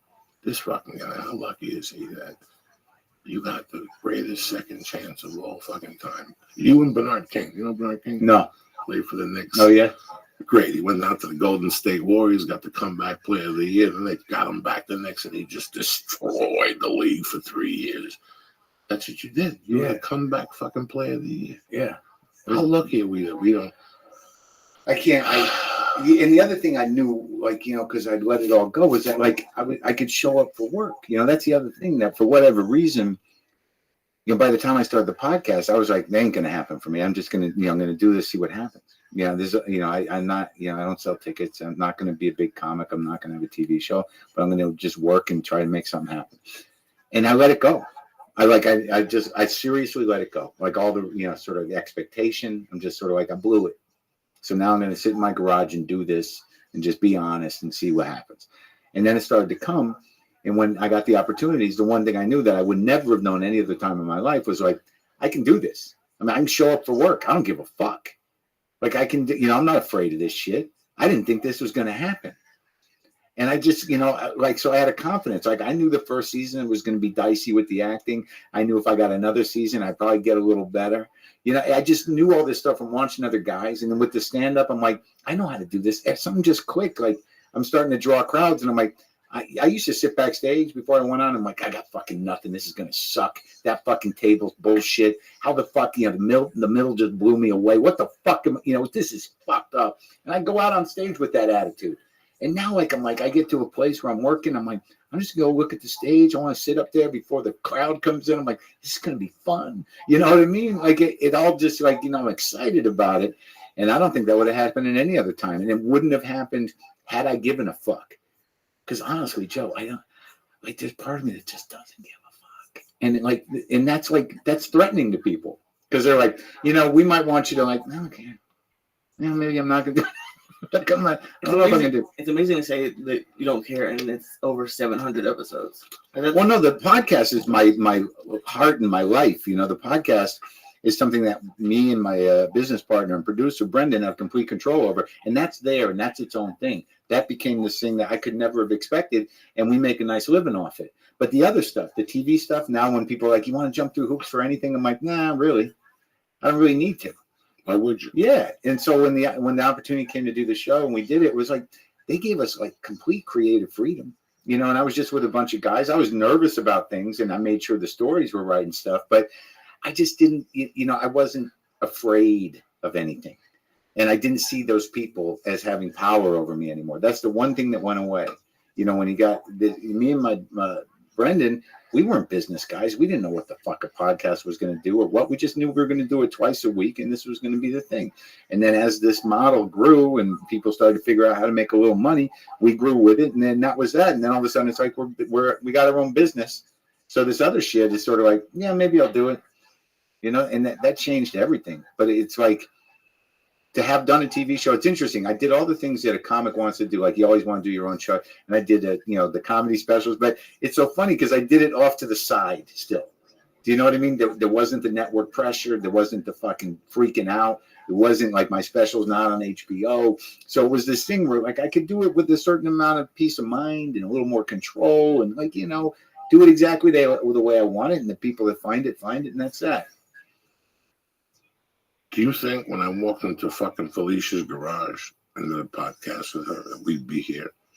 Did you think 20 years ago that no podcast would do what this did? I mean, do you think that the president would be on a fucking podcast? In my house? No. I mean, who thought about it? Nobody knew. When we got behind the microphones, I had no idea. I was going to get a job selling cars. Were you? Right down the corner. I just couldn't figure out how to pee in the bottle clean because I had that THC. But you talked to the guy, though? I went over there. Yeah? I went over there and I talked to the guy and I told him I had done this in college and I was going to close at Douglas Toyota. The guy goes, let me check some records. Boom. Come and go pee. Oh, thank God. And I told him the truth. I said, listen, man, it's hot. So you got to give me a couple of days. I got to get your kids pee or something. And then that whole thing, I started this with Felicia. And next thing you know, it grew. And we got together with Lee. And it's just been, at times I feel like Justin Bieber. Mm-hmm. But I know that I've done other things in the business. That I'm not Justin Bieber. Like I've done movies and TV shows and shit and stand-up. So I love it. Listen, what they're paying for TV today, like I just got a guest star offer on the fucking CBS show a month ago, and I'm like, 8 days. I can't better go on the road for 3 days. That's right. I'm Yeah. gonna go on the road for 3 days and have a great time, have a hotel room, with all the room service. Right. Go down to Isn't that amazing? Unfucking believable. That you make those choices, like you back in the day, you would drop everything. You cancel the club, cancel everything. Cancel next week because I want to rest. Yeah, yeah. I'm gonna win an Emmy for this shit. Yeah, this is gonna change my life. You would burn a bridge at a club to do a fucking audition. Like you would you get this fucking call. You'd have a Friday and a Saturday, and they need you to fly out today. We can't put it on tape, and you're like, hey buddy, I gotta. So you burn that club, and then you go do. That's why on the road I got fucked. Like I never stayed out there in any consistent way. I never knew you had to build relationships with club owners. I would take any sort of opportunity to try to audition or whatever, and think that was just part of it. And then like I didn't have no, I couldn't go really on the road. Towards the end, I did The Longest Yard in 2005. And after I did The Longest Yard, I fucking went deep. And my body created this anxiety. Yeah. I just got this weird feeling on fucking planes. So I started canceling gigs, either A, because of the paranoia getting on the plane, or B, because of auditions. How many fucking weeks I used to cancel? Yeah, because you want to break. I didn't give a fuck. You want to break, yeah. I didn't give a fuck. I didn't know about the relationships and the people who remember. And I used to do horrible things. I just told a story the other night about, like, I just used to think, like, it's all about me. So I remember one time I was this is how I learned this weird lesson about that, people have lives. I was at the Zanies in Chicago, and I didn't draw. There was nobody, and I was headlining though, and there was like 12 people in the room, and I was doing one of those sets where it's just like I was on stage for like an hour and a half, just way over, just because I thought like I'm working shit out. That's what this is for. And I go, well, that's it for me. I'm gonna bring the host back up, and I just hear the bartender from the back of the room go, "He went home." I'm like, oh, that's not. Oh, there's other people. They got lives. I could have just got off at an hour like a fucking pro. But I'm just gonna drag fucking Thursday night people down this hole with me. It was a sad moment, but I'm not great with the empathy back then, and I'm just sort of like, all right, they respect some people. I used to be a club in Beaumont, Texas. And I was friends with Slade for years. I loved Slade dearly. And he would book me twice a year, flying to Houston, do the Thursday night in fucking Houston, and then drive. He's up in Oregon now, right? Slade Ham? Oh, Slade, that's his first name. That's you're talking about the other Slade. And he bought this room with a partner. Yeah. For years he did this room. He didn't know his partner was stealing his coke, his blow for coke. Yeah. It was a pretty solid room. It was a Houston-type crowd. They would come up from New Orleans. To make a long story short, I did 2 weekends there, Mark Maron, that I still try to do community service by helping out comics to replace what I did there. Right. Oh, really? I went there one weekend, and they were just giving me Mexican Coke, that chunk shit, by the pound. Yeah. I couldn't, you know what I'm saying? With the hard shit? Yeah. Like chicken. It was good. It was tremendous. Yellow? It was just yellowish, Yeah. And I fucking, another weekend I went and I tanged up with 30 Valiums. Yeah. And I was popping the Valiums, and I was laying down on stage. We're being arrested for the stories we're telling. Oh, please. That's the smartest thing they could do. You ever wake up really fucking happy that this is not your life anymore? Dude. How many doors have opened for you since you said no to cocaine? Well, it took a while in sobriety to realize that things were better. Like it takes a long time to just get your life leveled off. And then it was all the podcast, dude. It was all we're talking 2009, 2010 when they started to make it was, before that, it was over. It was over. Like I really did. My manager couldn't do nothing for me. Booking agent couldn't do nothing for me. It was fucking the worst. I went through a divorce. Well, 2007, 2000, the divorce finalized 2007, 2008. And I guess, I was kind of tapped out money wise, had a little savings, and we started doing the podcast in New York. And then I just got in it. I liked this mic, I like doing this. But there was no way to make money, and, comedy gigs weren't really happening. And I had to erase my, I was involved with the political dialogue because I was doing, the Lefty Talk Radio, but I didn't want to do that anymore because it was too narrow and I just wanted to talk about other things. So it took a couple of years to sort of, reestablish or just establish myself in general. And then that's when it started happening, like because of the fucking podcast. There was just like years of people knew me. I was in the game. I'd done Conan, I'd done Letterman, I'd done all that shit, but I wasn't selling tickets. No one knew me who was going to buy tickets. I had no draw. I had no, I'd had opportunities. I had deals. Nothing really came to pass. MySpace, you went through. Like, I was there. This is it. Yeah, nothing. I thought that, I made some money on Air America that first year because they were just dropping cash because they didn't know better. So I stashed all that money, and that was the first time I ever made money. That was 2004. And then she left me 2006. So all that money fucking went away. And I just really was, I didn't know what I was going to do, if I was going to sell the house. There was no, I used to do a joke about it. It's like, you know, you get to a point where, you know, there's no turning back. There was never a plan B. Because like you get to, you know, certain junctures in your life, you sit there and you're like, oh, fuck this. I could always, nothing. There's no nothing. There's nothing there. What are you going to do? You know, so there's that realization. You know, like, no, fucking, what am I going to do? And we're proud motherfuckers too. That's the other thing. I don't know how the fuck people quit this thing. At that moment, I'd rather die than like, I'm done. What are you going to walk away from? Then run into people? Like, hey, Joey, what are you doing now? I just, a buddy of mine's got a furniture store. Got nice shit there, mid-century stuff. Maybe you come by. Like there was one time where I was in a furniture store and Jimmy Kimmel came in and you know, I'd met him a couple times. I think I was doing the podcast already, but I was looking around the store and I think for a second he thought I worked there. And it was so embarrassing because I went up to a waiter, but did you think I worked there? He's like, no. You did. You thought I worked there. And I don't know how fucking people do that. I can't believe you just said this. What? Yeah, and I go to the store Thursday night. First off, about 3 days before that, I got a call from an ex-comic. And he's trying to give me a beating about a comic today that's kind of hot. Yeah. I said to him before this goes on, what do you give a fuck? Yeah. Well, I knew him back then, and now he won't answer my email. Listen, don't bother him no more. You know what I mean? So, you know, it just bothered me that this guy had sent my friend, and I go down to the comic store, and there's another dude down there. He quit the store, and I put the story together later on. But he was one of those guys that hung out at the store every night. Yeah. And, you know, had stories, and, you know, he might get up, and he would sign up on the sign-up list, and he would torment you. Yeah. He would torment you the whole fucking. He didn't drink. He didn't get high, which made it even worse. I'm trying to work on my fucking suntan here, and this guy's over here giving me an ear beat, and he's not trying to just piss on your leg every fucking night. He piss on your fucking leg. Yeah. And then one night he had to with Chewy. I think Chewy bitch slapped him. He called 911. The store said, "Don't come down." Okay, he disappeared. Chewy. He's lurking. Over the years, I've heard he's lurked. This had to be 2003.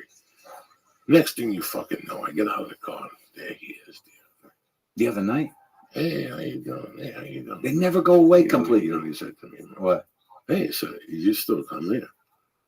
He goes, I'm done. I walked away from it. I was one of the smart ones. Uh-huh. I have 4 beautiful girls and really the real estate business. Oh, yeah. Everything is great. I look at this place. It's falling apart now. You know, I'm old school. I wanted to unload, but I go, what difference would it make? Yeah. This guy's living in some hellhole in Florida telling people when he... So why did he go back? Just to do that. Yeah. Just to do that. That's how that idiot wins. And you know what you do when that happens? You go up to Eric and go, don't let that guy sit in the room. Don't let that guy in. I got a call about a month ago from an ex-female comic that she was at the store and they made her wait online. Is there anybody I could call? I said, to do what? To get her in.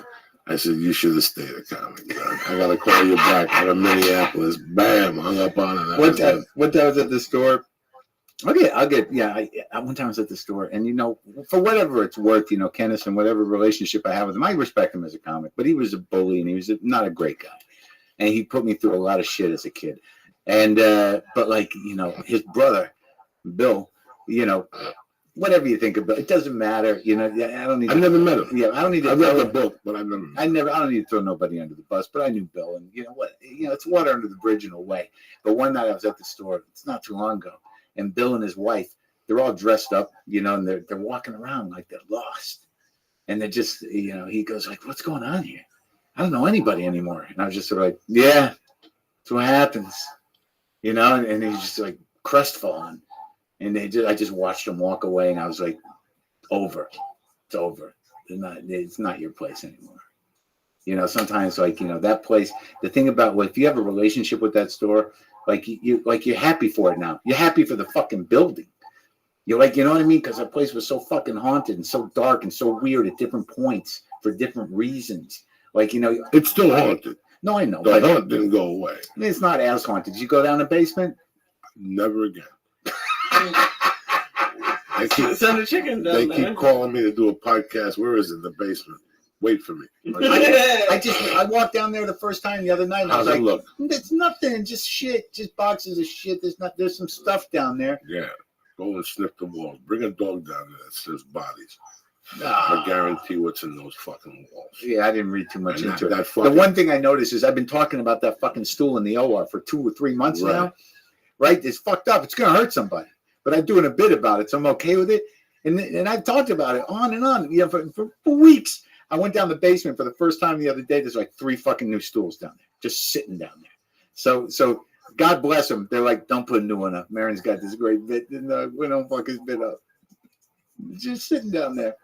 I don't trust it downstairs. The But I just, passage is all the way to the back. So you guys go to the front where you can still see daylight. Right. Yeah, That's I don't- cool. I'm not. You got to do Jacques Cousteau type shit. I would have called Blake Clark. You got to go deep back into the murky waters of the underworld. There's some of those guys that have the real ghost stories. The old door guys, Blake, Harris, Pete. I got to track those guys down. I ran into Blake. I should call him.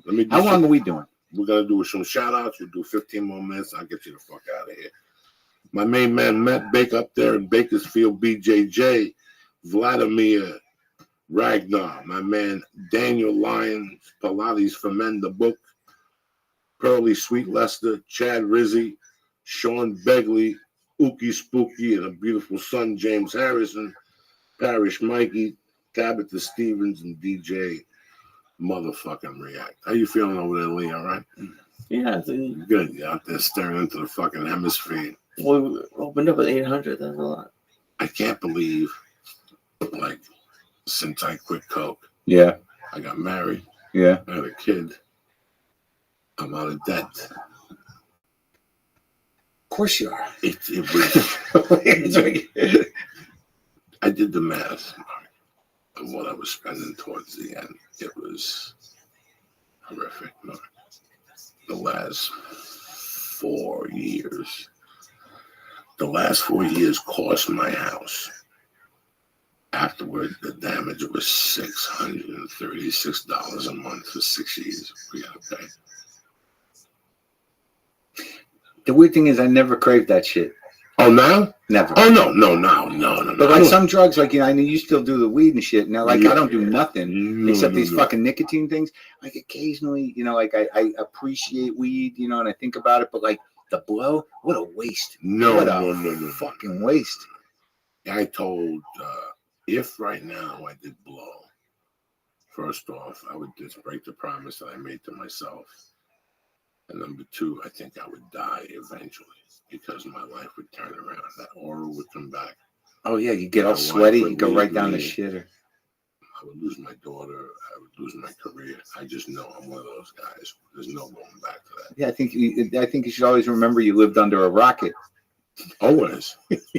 Always. Remember the rocket. I was talking about doing heroin last week. And they cut the clip down, and I was looking at myself talking about it. And I felt so bad for myself that was the point in my life I was at. That I really thought heroin would cure cocaine addiction. So the whole summer I would do a line of coke on Mondays. But what happens to you, my man? Is you're negotiating with the monster, the demon. If you have the demon, you're always in some sort of negotiation with it. That was what Jim Carroll wrote that about. It was interesting. Jim Carroll, the junkie poet, rock guy.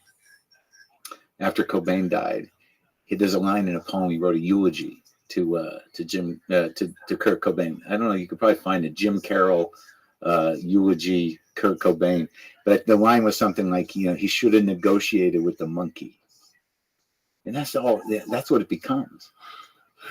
It's all a negotiation. You just got to figure out what you're going to live with. It's going to come out somewhere, right? It's going to come out somewhere. Did you find it? 6 fragments. Yeah, Or probably. 8 fragments. Yeah. What's the monkey line? Is it possible to track it? It's not that long a poem. But he wrote this. Okay. What, I'm looking for about a monkey. Yeah. I hope I'm not making it up.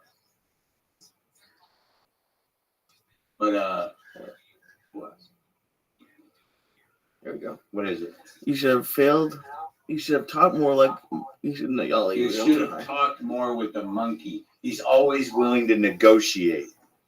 The monkey on your fucking back. He should have talked more with the monkey. He's always willing to negotiate. Did you ever negotiate with your monkey? I'm always negotiating with my monkey.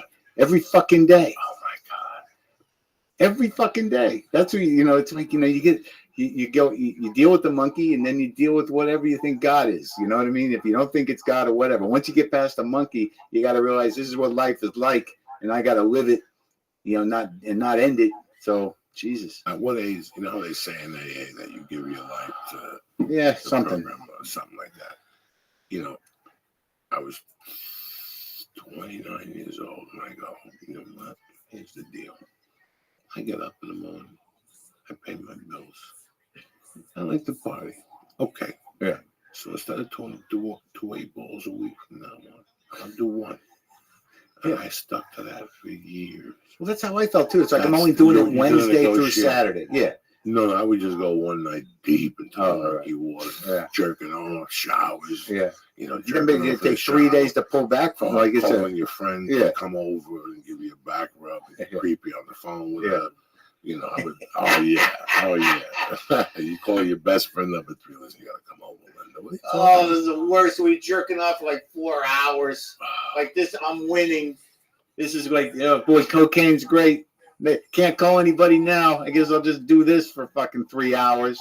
There was a girl that I took to a party in Boulder one time. I knew her from the restaurant. We were friends. I knew her parents. I had heard through the grapevine that she was a fucking savage. A savage.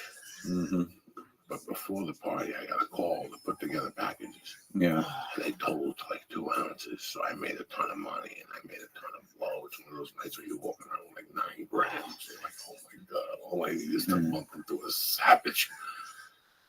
And I took it to this party and we did a couple bumps and then went back to my place and we drank some wine. I'll never forget going. I went in the bathroom and I still had a big rock. Like I had like a 6.5 gram rock. Mm.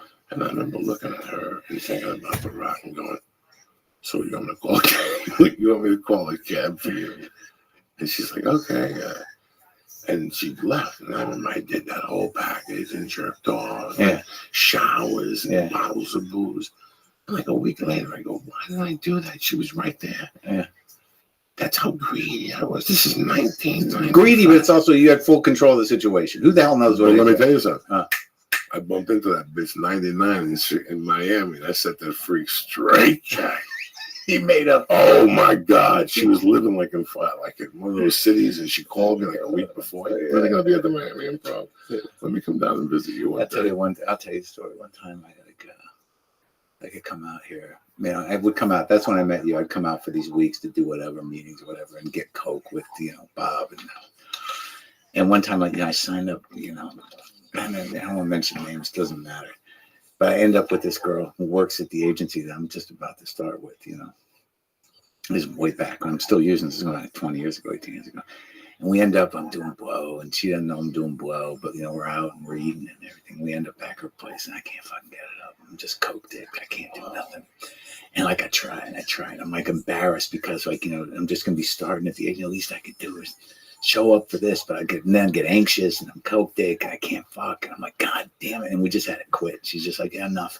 I'm like, God damn it. So I left. And I went back to the hotel and I couldn't sleep. And I'm like, God damn it. And I did some more lines. I drank some more. And then I stopped and I waited like 4 hours. I couldn't sleep. At 6 a.m. I drove back to her house. I'm like, hey, I can do it. Like I wake her up and I get up there and I just fuck her really good. I'm like, all right. Okay, we good? All right. And then nice to see you. And then I left. I'm back. So thank God. How fucking nuts is that? 6 a.m. I'm like, I'm ready. Give me another shot. And I'm so glad I delivered the good. She didn't really remember, I'm just so proud of myself. It's not as important a memory to her as it is to me. I was thinking about, and I told Lee this story when I first got divorced. Like when we first separated, I had tons of dough in the bank and I had money and credit cards. Fuck it, I could sit in my apartment and whack off. I had a condo in Boulder. Yeah. And across the street from me was a friend that copped where I copped. She was a nurse at the Boulder Memorial Hospital. And I'd go over at 2 a.m. and I'd see her with the blue suits on, copping to go home. Yeah. And we'd say hello to each other. And You know, one night I said, let me just fucking take a walk. So I would get all coked up, probably get like my dog and walk across the street and walk on the third floor. Like I was just looking around and I'd see her on the couch by herself. Doing the same thing you were, jerking off. Oh my God, with like a little crack in the window. Yeah. And she'd be there with pajamas and a robe, and I could see she's trying to watch TV all fucked up. And I would knock on the door. Oh my God, are you up? Oh, me too. Come in. I go in there. We lay down together. Like, this is from the first time. She's like, oh, sit next to me. Yeah. And then after like 7 minutes, she'd take my helmet up. She'd suck it. Yeah. And she'd put it back in and she'd keep watching TV. Like, all right, let's see you tomorrow. And that was it. That was our whole relationship. So, but that was a side story. I knew her brother. Yeah. So I bump into her brother. He comes to one of the Denver shows. Yeah. He's all happy. There's a walking Recently? Family Works last year. Oh, yeah. He goes, hey, I found out about you and my sister. You had a good time. Well, both of you is all fucked up. What are you talking? And I denied it. You know what I mean? Yeah. That's crazy. Well, yeah, she used to suck your dick and fuck you and stuff. Oh, how embarrassing. Recently, I got a Christmas card, so he got that mad. What happened to her? She married, and she's in Boulder. And, all right. And that was it. Everybody happy ending. Mark Marion, I want to congratulate you and thank you for coming on this show. It was a pleasure just talking. Always good to see you. You're always a now pleasure. I'm all sweaty. I think I got a drip. Yeah, I think I got Oh my God. I couldn't handle any of that stuff. This lifestyle, this going from. We're too old, buddy. That's another thing. We're too fucking old. We made it through. Too old. I think we got a shot to live a long time, like Kid Richards. I hope so. I hope so. And fucking Johnny Depp. Well, he's negotiating. You know, he doesn't do that shit no more. But he drinks. You know, you get. You know, some of you guys, you get your thing, and you just sort of like, I'm okay. I can live okay on this and not hurt myself. 70 years old. Yeah, I interviewed him, and he was pretty loopy, but it was cute. You know. You think people still do blow at that age? I think he'll do it occasionally. Like I bet you he'll do a bump, but he don't do it regular. I think he just sort of kind of does the you know, alcohol maintenance, maybe some weed. But I think on a nice occasion, he'd probably do a line or two. I couldn't even imagine. And like I said, I have no desire. I lost that aura. People don't offer me no more in towns. I don't go looking for it. Do you miss it? Any part of it? No, I can jerk off for hours without it if I need to. Do I miss any part of it? You know what you miss is knowing you're gonna get it. That's the weird thing. You know what you miss is that when you do the package, like that moment where you're like, I got it. That moment, that feeling that like it's gonna be okay tonight. It's gonna be okay. It never is. It's never a good time. But no, that excitement of when you hang up the phone, I'm coming now, and you're going to get it. I gotta take a shit first because your intestines are empty, and you shit everything from Thanksgiving, the turkey leg, the fucking cranberry. The first line, well, you have no idea. The first line when you like, you're getting it, and then you go over, and the guy's like, I got it, and you put it out, and you're like, there it is, and you do the first two bumps. I miss that, but everything after that, I can live without. I miss the blackout on the drive to the ATM. If I go to the dealer's house, I would just black out. I was running red lights at the end. No, I don't miss. I was running red lights at the end, Mark Maron. I would not stop till I got to the Hollywood. What's the routes? Rock and Roll routes? Yeah. The ATM there? Yeah. I would double park right on Sunset like I own the strip. And I would go in there, take 60, go right down the block. Where, Western? No, Sunset and fucking right there on Sunset Rock and Roll. Oh, routes. yeah. Across from the fucking the hotel there. Yeah. And I would go shoot down the block, and that was the original package. Yeah. If I had extra dough on the way home from the store, I go to El Compadre, and I get the backup package. Yeah. So the two dealers didn't know. You found. So they knew. I had a couple dealers at the end. And then if I ran out, like the one dealer always had really good coke. The one dealer was Men's Amok from time to time. Yeah. So if I went home and that dealer was out, I'd string it out to about 1:45 because I had a dealer that got off work right there on Boulevard. You had a full-time job. Oh my God, can you believe this? Full-time job. A guy once told me, if you think of all the energy you put into to doing drugs, think of the fucking shit that happens when you don't do drugs. And also you live in a different pace, a different life. You enjoy real things. You're not a fucking animal. You're not a freak. Because, when you're in that, you hang around with people that do that and you think that that's the life. And then like normal people, or not even normal people, but even just relatively normal people are like, what the fuck are you doing? Like I had that horrible moment where like, some chick came to visit me when I was living at Crest Hill. you know, I knew from college, and we were doing the all night thing, and you know, we fucked, and it was crazy, devil sex, and like, you know, we were up all night, and she didn't really do that shit. And I, you know, I was sitting there going, "This is amazing, man. No one fucking lives like this. We're fucking living." And like a few weeks later, I got a handwritten letter, basically said, "You know, no one would want to live like that. You know, I don't know what you think you're doing." And it was like, oh shit, you're off the grid. You know, you're off the grid. You live an outlaw life. You know?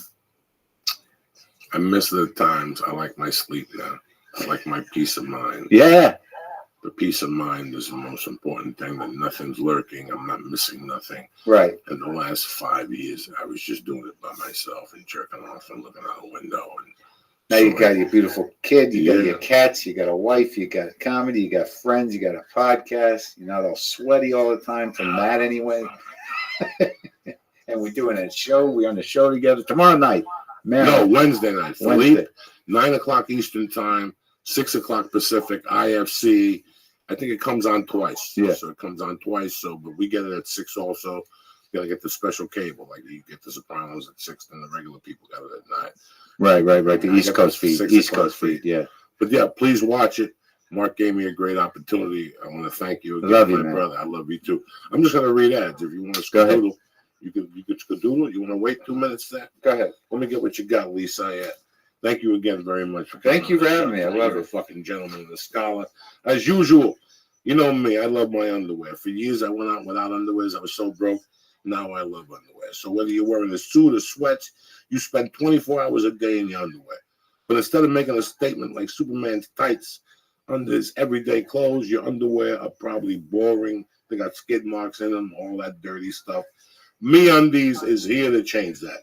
Every pair of MeUndies is made with substantially sourced modal, a fabric that's twice as soft as cotton. Tremendous. Nothing can describe the fit and the feel of MeUndies. But once you try them on, you understand why they're called the world's most comfortable underwear. When I work out, go to the gym, when I go to jiu-jitsu, bam! I got MeUndies on. It keeps my nutsack fresh.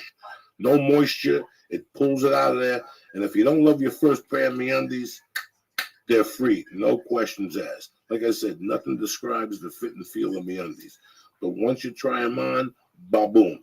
MeUndies has dozens of styles, limited edition prints to help you make a statement with your undies, okay? Whether anyone can see them or not. Remember Superman? All right, the party's over. This is what I'm going to do as member of the church. Shipping is free in the U.S. and Canada, so you could save up to $8 a pair with the MeUndies subscription plan. Get the MeUndies subscription or a single pair. Get 20% off your first order when you go to MeUndies.com/Joey. Again, 20% off your first order when you go to MeUndies.com/Joey. That's MeUndies.com/Joey. I'm giving you 20% off, all right? I want to thank MeUndies. Number 2, listen, we all love magazines. You know, Mark's got glasses. He likes magazines. When you get on a plane, yeah, we like reading Rolling Stone. But sometimes you look at Rolling Stones, and I buy Rolling Stone sometimes for one fucking article. Yeah. And that's it. You look at the pictures in front. Pictures, Here's Jody Collins. You know, with fucking Bruce Springsteen. For sure. Yeah. That's it. After that, you're like, what the fuck did I get the rest of this for? To read about Rihanna getting tackled? I don't know. I don't need this aggravation in my fucking life. All right. Here's the beauty of it. Thanks to pizza, we're all binge eating. Thanks to Netflix, we're all been binge watching. But now with Texture, you can start binge reading. Trust me, it's about to be the big thing. When it comes to magazines, you know what you like, and with Texture, you can get all the magazine you want in one super convenient place. Texture has completely reimagined magazines, reimaged magazines, reimagined. What the fuck am I talking about? I gotta stop smoking reefer. Re-imaged magazines, giving you the articles and stories you really want, all in one place, plus interactive features, videos, and recommendations just for you. The Texture app lets you tap into the world's most popular magazine anytime, anywhere, using your smartphone on your tablet. If you're going to fly, you download what you want, you bring it up on the plane, there you go. Breeze through hundreds of your favorite magazines, including back issues, and pick the articles that interest you the most. Texture has made it easy to find articles you care about.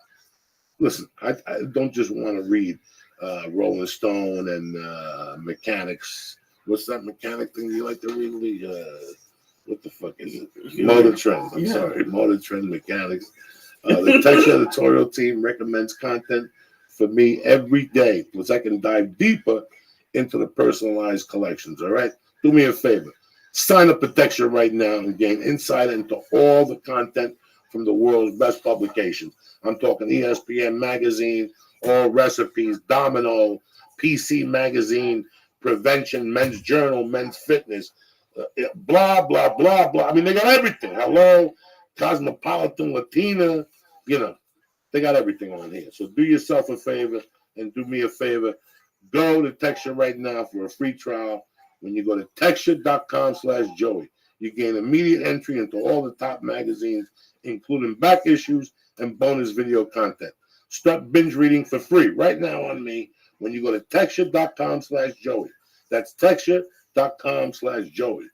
How you like that, Mark Maron? Good job, you know, Joe. I'm a fucking savage. You know why? Shrewd Tech from fucking on it. The quadricep mushrooms expand my lungs because they grow it up in the high altitude, and that's why I can talk shit for 2 fucking hours. If not, I'd be over here dying already from a heart attack.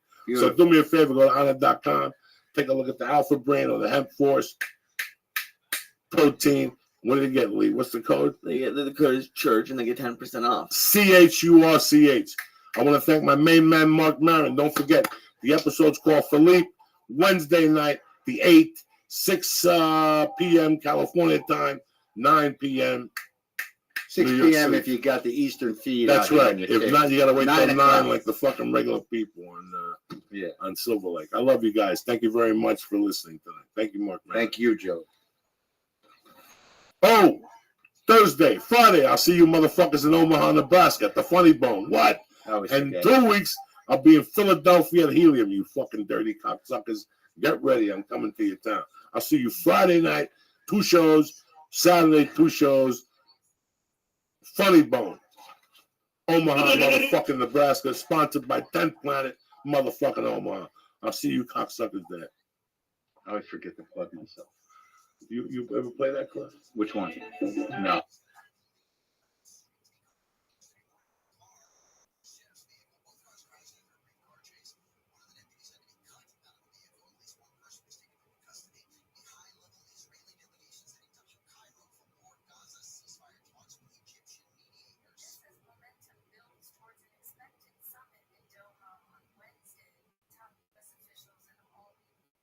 But some here accusing Prime Minister Benjamin Netanyahu of attempting to derail the talks.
No, it doesn't. That's just defense. Her husband Richard burst through the door ranting about the end of the world, began climbing in and out of the Joy, I shouldn't window. smoke on camera, though, right? The cameras aren't on right now. You know, Snoop Dogg smokes on camera.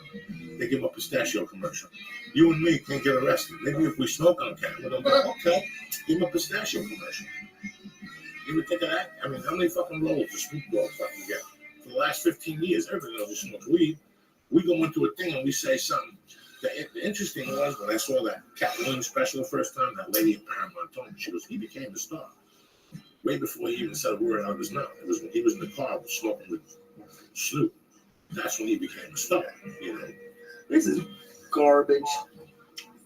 Yeah, it doesn't say how big it was, at least not that I've seen, but... Oh, wait, here we go. No. Yeah, they must be sold in increments of 10 milligrams. Seattle, you can smoke pot. Oh, shit. What? We're here, cocksuckers. Oh, Jesus. Here you go, Lisa. It's that time, motherfuckers. Wednesday afternoon. You ain't doing dick anyway. Right or wrong, you're sitting there like a morto. Waiting for the bell to go off. Maybe in the East Coast, you're on your way home. That's it. We're here smoking dope, having a good time. I got my girl here from what's the name of the podcast? Jerk off wants to call me now. My man Brody Stevens. Yes! One of the best periscopers in the business. Brody fucking Stevens. Thank you, Joe. It feels good. Running shit. You understand me? Meanwhile, all the fucking man-made stars, they can't do dick. All these fucking agency network stars, they can't do dick. Get the fuck out of here. What are you bothering me for? I keep getting these messages from these people. We have important documents with your name on this. Oh, yeah, they're all liars. I don't give a... Listen, I wouldn't call them back. You're getting spam on Periscope comments? No, I'm getting spam on calls, Rob. Oh, really? You know what's weird? I saw the Boston number, and all my spam calls are from that.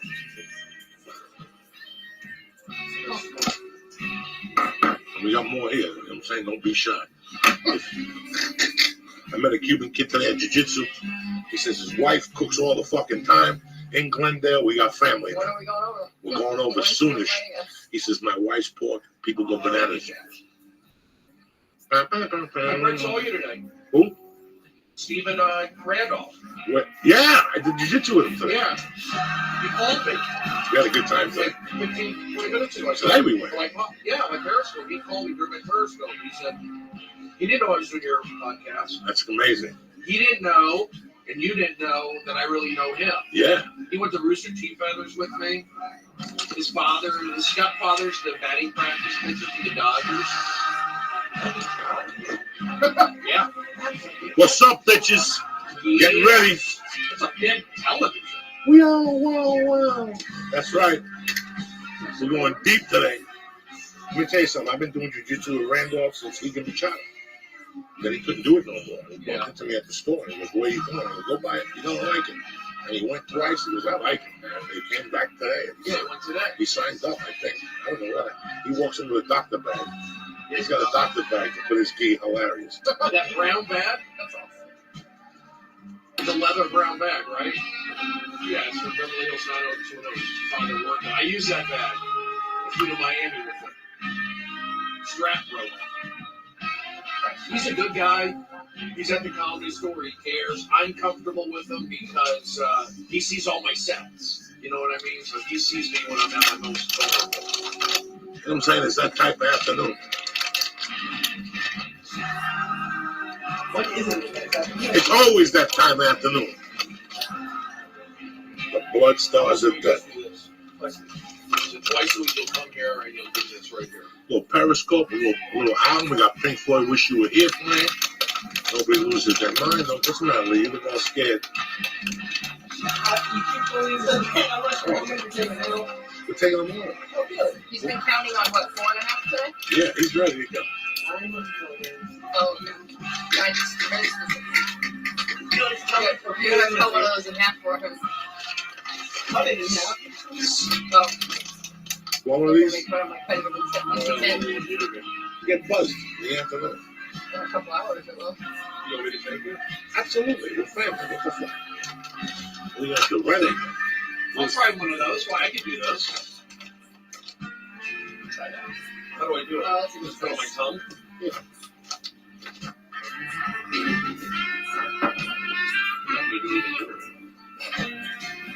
You gotta pull a Cosby in nothing.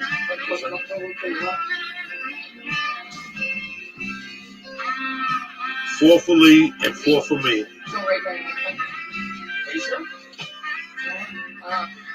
1,000 might push you to that point, so maybe you should stick to 9. 1,000 might push me to half an hour. Joey, where are you this weekend? I am in Omaha, Nebraska, at the fucking Cornhuskerville. Where's the University of Nebraska? Lincoln, that's right. It's a one-night show? 2 shows. One night? No. Friday and Saturday? Where is it at? What's the name of it? Funny Bone. Oh, it's a funny, yeah, Omaha. Yeah, okay. So Funny Bone, Omaha, Nebraska. If you ain't doing dick this weekend, you probably ain't doing dick. We just inhaled 900 milligrams of fucking THC Wednesday at 2 in the afternoon. 3 in the afternoon. I learned some good jiu-jitsu today. Where were you last week? Oh, Where was your last one? either Sacramento. How was Sacramento for Melbourne? That's a great club. And it's an easy week. There's a sushi place across the street. Can't go wrong. I never really, I lived there when I was a kid in Sacramento. Sacramento, great comedy scene. These motherfuckers don't know. How's Seattle been? I don't go to Seattle. I got that warrant. Oh, yeah. Got the warrant. And I talked to Carol yesterday. She called me about something. She fucking had me in tears. She really is the funniest person I know. Carol, the girl from Seattle I used to live with. Oh, okay, yeah. She's the funniest fucking person. You know, she's got 6 boyfriends. You know, she's got a living boyfriend, and she's got 5 different guys she fucks around with for rent money. Like a 60. I guess it's a job. Like a 62-year-old dog. She told me she had carpal tunnel, and she told me and Lee on the phone. She goes, "I got it from giving hand jobs at the strip club." Is that a real job? That's a real thing. Like girls need to do. But I mean, No, this girl's a filthy fucker. Isn't she rich by herself now? Rich. But is it off of that? No, she married an old Hindu. Oh, she's married to the husband. She's been married 8 times. Oh, God. She married a Hindu, and the Hindu died and left her like $3 million. She went and bought that chain of women's gyms, Curves, and kept buying Curves in Michigan. Before the bottom dropped out, she sold all 6 of them like a cut deal to this fucking big gym owner. Curves fucking died. Carol made out like a fat bat. She's got like maybe 3 houses, a boat, 2 cars. So she just does it because she likes it. Yeah, she's 46. She's 46 years old.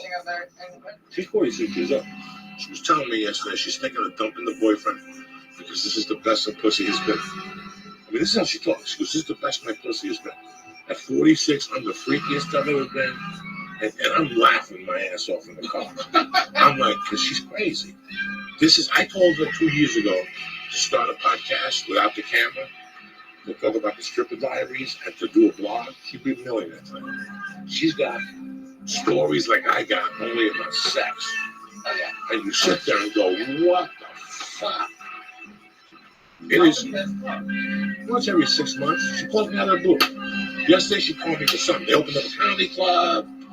But I should go down there. I said, read me the schedule. Nobody I fucking knew. Nobody. Even the special events. I go, look for Seattle? No. She lives in Clearwater, Florida. All comedians have no, you don't know. Not one of them. So I go, what am I going to do down there? Die? I can't go down there. I just talk to her after that. How are you? What's going on with the boyfriend? He's worthless. He's on methadone. It cost him $112 a week. I was dying. But he does things around the house.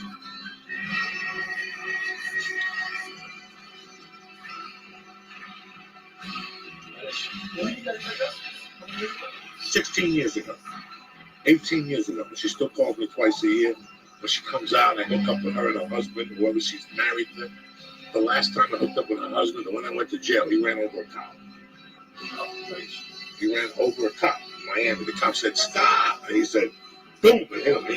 He had escaped the grease. That's who she's got the 2 kids with. So she had a ton of money. So she goes, he's going to give you money for coke. Sell him aspirin. And cut it with her. You think I'm kidding you? That's how crazy she is, bro. She's the real fucking deal, Karen. Hand jobs, fucking. Not only hand jobs, carpal tunnel hand jobs. That's a lot. That's a lot of hand What's up, Brody Stevens? I just think of maybe the pie. Not me. I'm in a good mood. You're always in a good mood. You look good. You look healthy. Here's my thing. It's just about making it. For me, it's just a couple. I'm just thinking about some finances. That's it.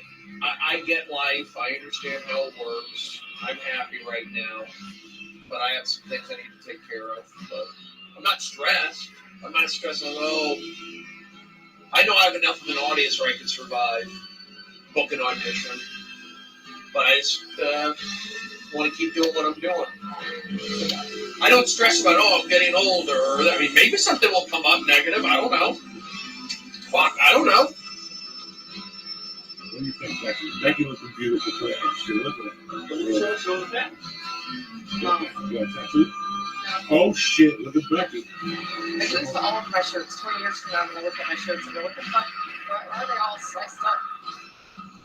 I didn't see So, Joey, I love my stand-up's been fun. I've been drumming. I've been playing baseball. So I'm kind of, we want to talk about it on the podcast. So I'm excited about. I went out there and I played baseball the other night. I played a charity event. I haven't pitched in a game for maybe like 8 or 10 years. And I went out there. It was like I hadn't missed a beat. I mean, I don't throw as hard, and I haven't played for a while, but it was like I was right at home. I'm a baseball player. I'm a pitcher. I do comedy also. But baseball, I can get nervous out there, and you can take that nervous energy and throw it in, like, getting somebody out. Sometimes in comedy, that nervous energy, it's, like, nervous. But baseball is, like, I can pitch angry. I can't do comedy angry. But I was pitching against these high school kids the other day, and it was like, I mean, they roped me. They hit me pretty good. But I was happy with it. I was pleasantly beyond surprised. So, as a 46-year-old guy. Are you 46? You're 46. You're a young man, though. You guys are young men. Jesus fucking Christ. Becky's 28. Oh, shit. What's up, you bad motherfuckers? Look at those eyeballs. Those are the eyeballs of a champion. Shit.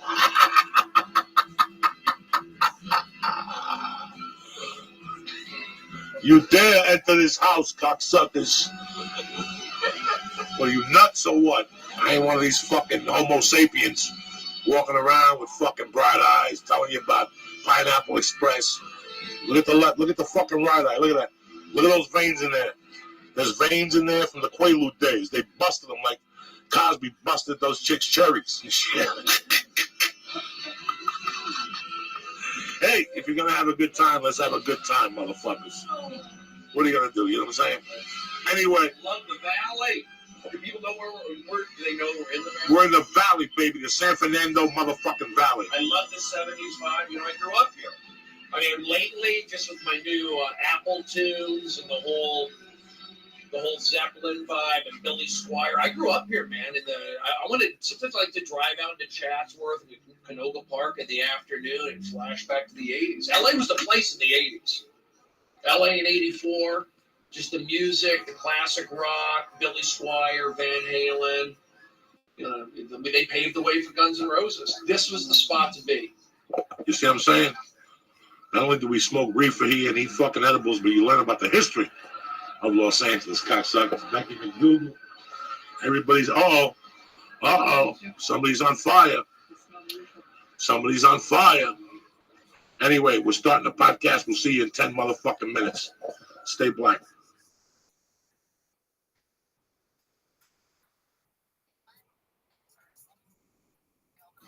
This show is brought to you by Blue Apron. Go to blueapron.com and check out the week's menus and get your first 2 meals for free with free shipping. That's right, your first 2 meals are free and you get free shipping when you go to blueapron.com/Joey. You'll love how it feels and tastes to create incredible home-cooked meals with Blue Apron, so don't wait. That's blueapron.com/Joey, blueapron.com/Joey. Show is also brought to you by Club W. Right now, Club W is offering our listeners $20 off of your first order when you go to clubw.com/Joey and buy all of their great wines. And it gets even better. I know you hate paying for shipping, so Club W will actually pay for your shipping on orders of 4 bottles or more. So go to clubw.com/Joey right now to get $20 off of your first order with free shipping if you buy 4 bottles or more. And go to onnit.com and use code word church to save 10% on all of the great optimization products like Alpha Brain, New Mood, ShroomTech Immune, and ShroomTech Sport. Oh shit. Lee's about to see the devil. It's Wednesday, June 8th. It's a beautiful motherfucking day to be alive. Lee Sayat, Brody Stevens, Uncle Joey, Becky's in studio. Are you kidding me or what? The church of what's happening now, bitches. Little old Def Leppard for you from 83. People were smoking bazookas to this fucking song right here. I was one of them. Yeah, old school Leopard.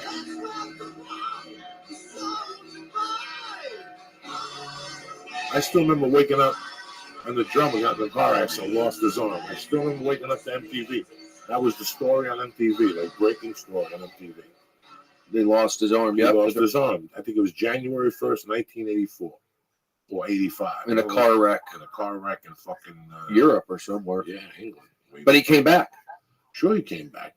He's still out there, isn't he? One-armed drummer. The one-armed drummer. Fucking give it a hell. What's happening, Brody Stevens? Enjoy it. Great to be here, Joey. I'm excited. I'm thankful. It's in the neighborhood. It's nice. Summer's coming out. I'm exercising. I'm happy. I'm very happy. I'm happy that you're fucking happy. You understand me? When I saw you a few weeks ago, I could see the happiness glowing out of your fucking pores. Well, it was witch hazel. It was witch hazel. Lisa, what's going on with you? I'm feeling great. Having a good day. Did some kettlebells this morning. I did 200 swings this morning. Jesus, I couldn't believe it.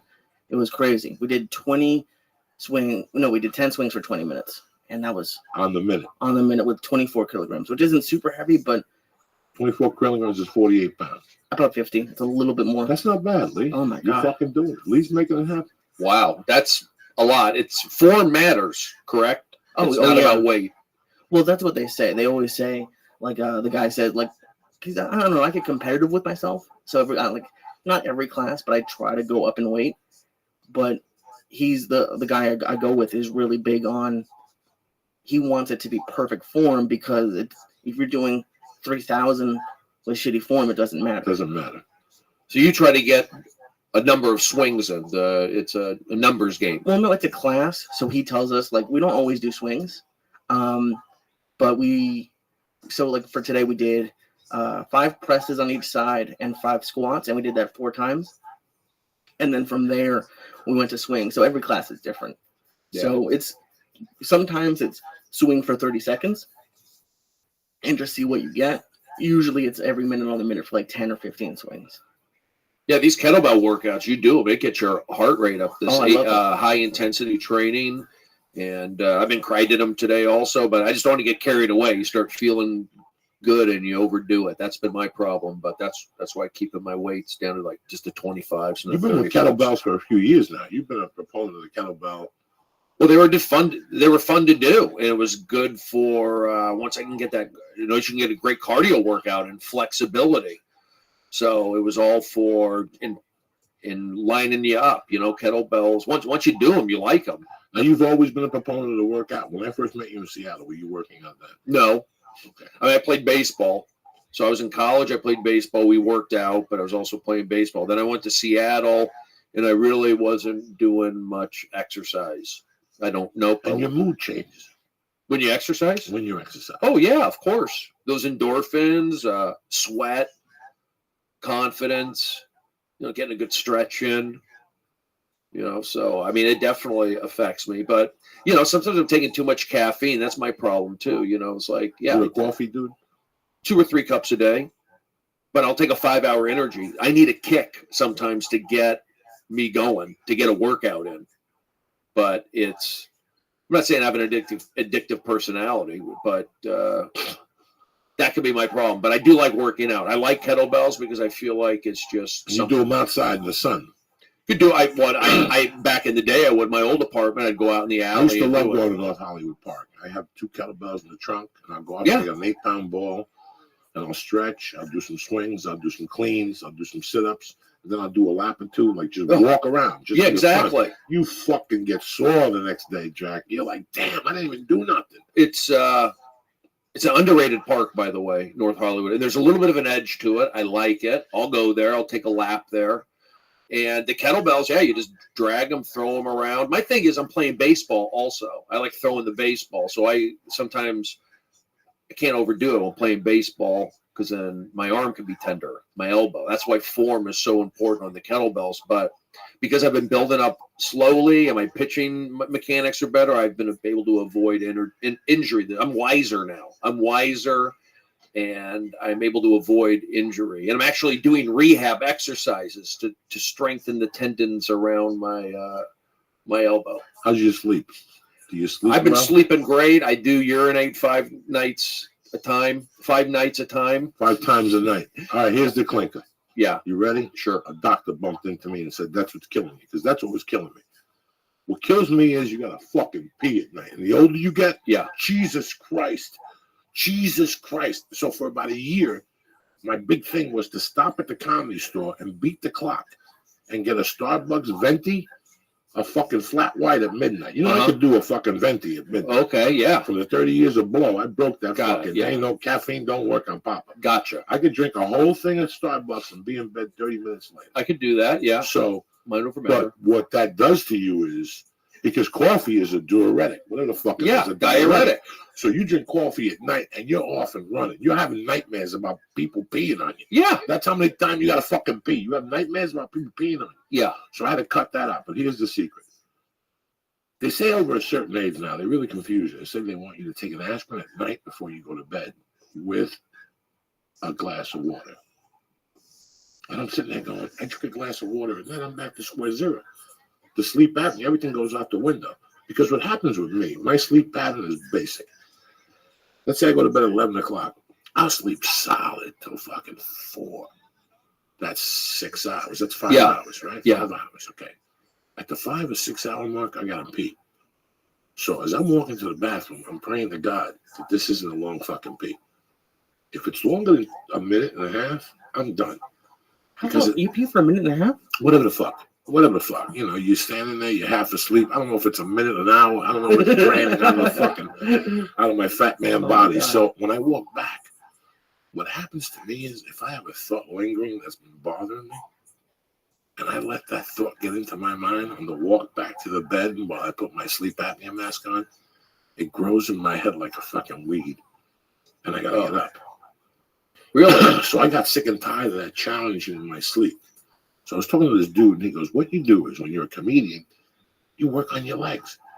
He goes, you do 5 spots in New York. When you get home, believe it or not, your legs have fluid in them.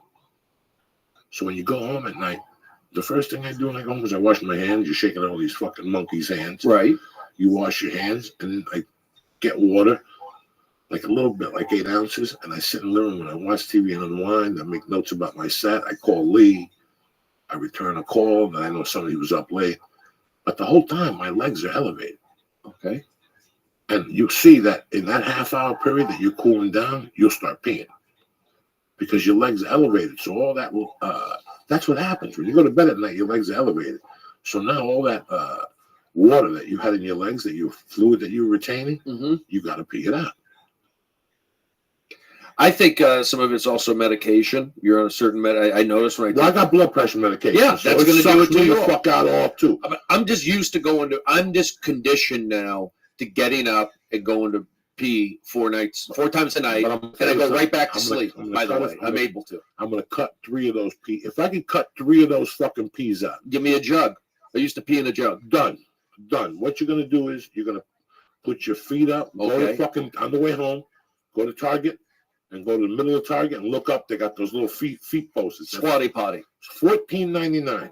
And you can take it off and hide your notebook in there, wet your pen, your pot pipe, your lighter, your weed, and put the cover over it and sit over it like a fucking zombie. So that's what I do. My shit's all hidden in there. I got a notebook to write jokes in the living room because I can't go in the bedroom because my wife is sleeping. Right. So I put my feet up and I put a pillow up to elevate it over my fucking heart. And all that moisture in your fucking feet and your legs goes to your nutsack. And right before you go to bed, you drain your fucking vein. They have beds for that, don't they? Like the inclined beds? Inclined beds, but that means you're going to have to get up in the middle of the fucking night, Brody Stevens. I'm trying to save you. That's what I did the jug for. And that's not healthy. I used to pee in a jug and started that in New York City. You can't pee in a fucking jug. That's disgusting. That's like me shitting out the fucking window. I used to do that. What, pee in a jug? Not in jugs, in like bottles or cans. If I didn't want to get up, hell yeah. That's disgusting. I was in a weekly hotel. I was sharing a weekly hotel. With Lahai was there, and it was in New York City. That's where I got in the habit of peeing into a jug, because you had to share. You had to walk down the hallway to use the restroom and go, you know what? I'm going to avoid the middleman. Give me that jug. Boom. Started peeing. You've been one of those hotels where the whole floor uses the one bathroom. Well, I did that for the first $60 a week. One of those things. Yeah, when I first moved to New York City, yeah, I stayed there for about, I don't know, a couple months while I was looking for an apartment, and I ended up finding a studio out in Brooklyn, out off the L train in Williamsburg, Brooklyn. So you told me to go to New York. You were the one who said, Brody, go to New York. You told me that in Seattle. They'll get you. Go to Surf Reality. Go downtown. Just be you. That alternative stuff, or whatever you want to call it. It's crazy how you just gave me a memory how when I lived in San Francisco, I was a full-time burglar. I would live in one of those hotels where people took the shower in the hallway. So I would rob them when they were in the shower. I'd wait for them to go in the shower, and then the word got out that people getting robbed when they were in the shower. People were taking the belongings in the shower with them. It was like a fucking luggage thing they were taking. But I would lock it. Aha. Your apartment. You got it. Yeah, it didn't matter. I had a security key. Oh, you did? Yeah. Oh, who the fuck you think you're dealing with? Some novice? I'm going to go in there. You open the door? That's a no-brainer. That's stupid. Oh, you had a key? I had keys, plural. Oh, man. I knew ways. What I would do, I would practice on my own door. Because all the doors were the same. So I would just practice on my own door. So when I lived in how do you practice if you have a key? Because you practice. You make believe you're fucking locked out. You never do that? Make believe you're locked out? No, I don't ever. That's how you find out if your house is burglar proof.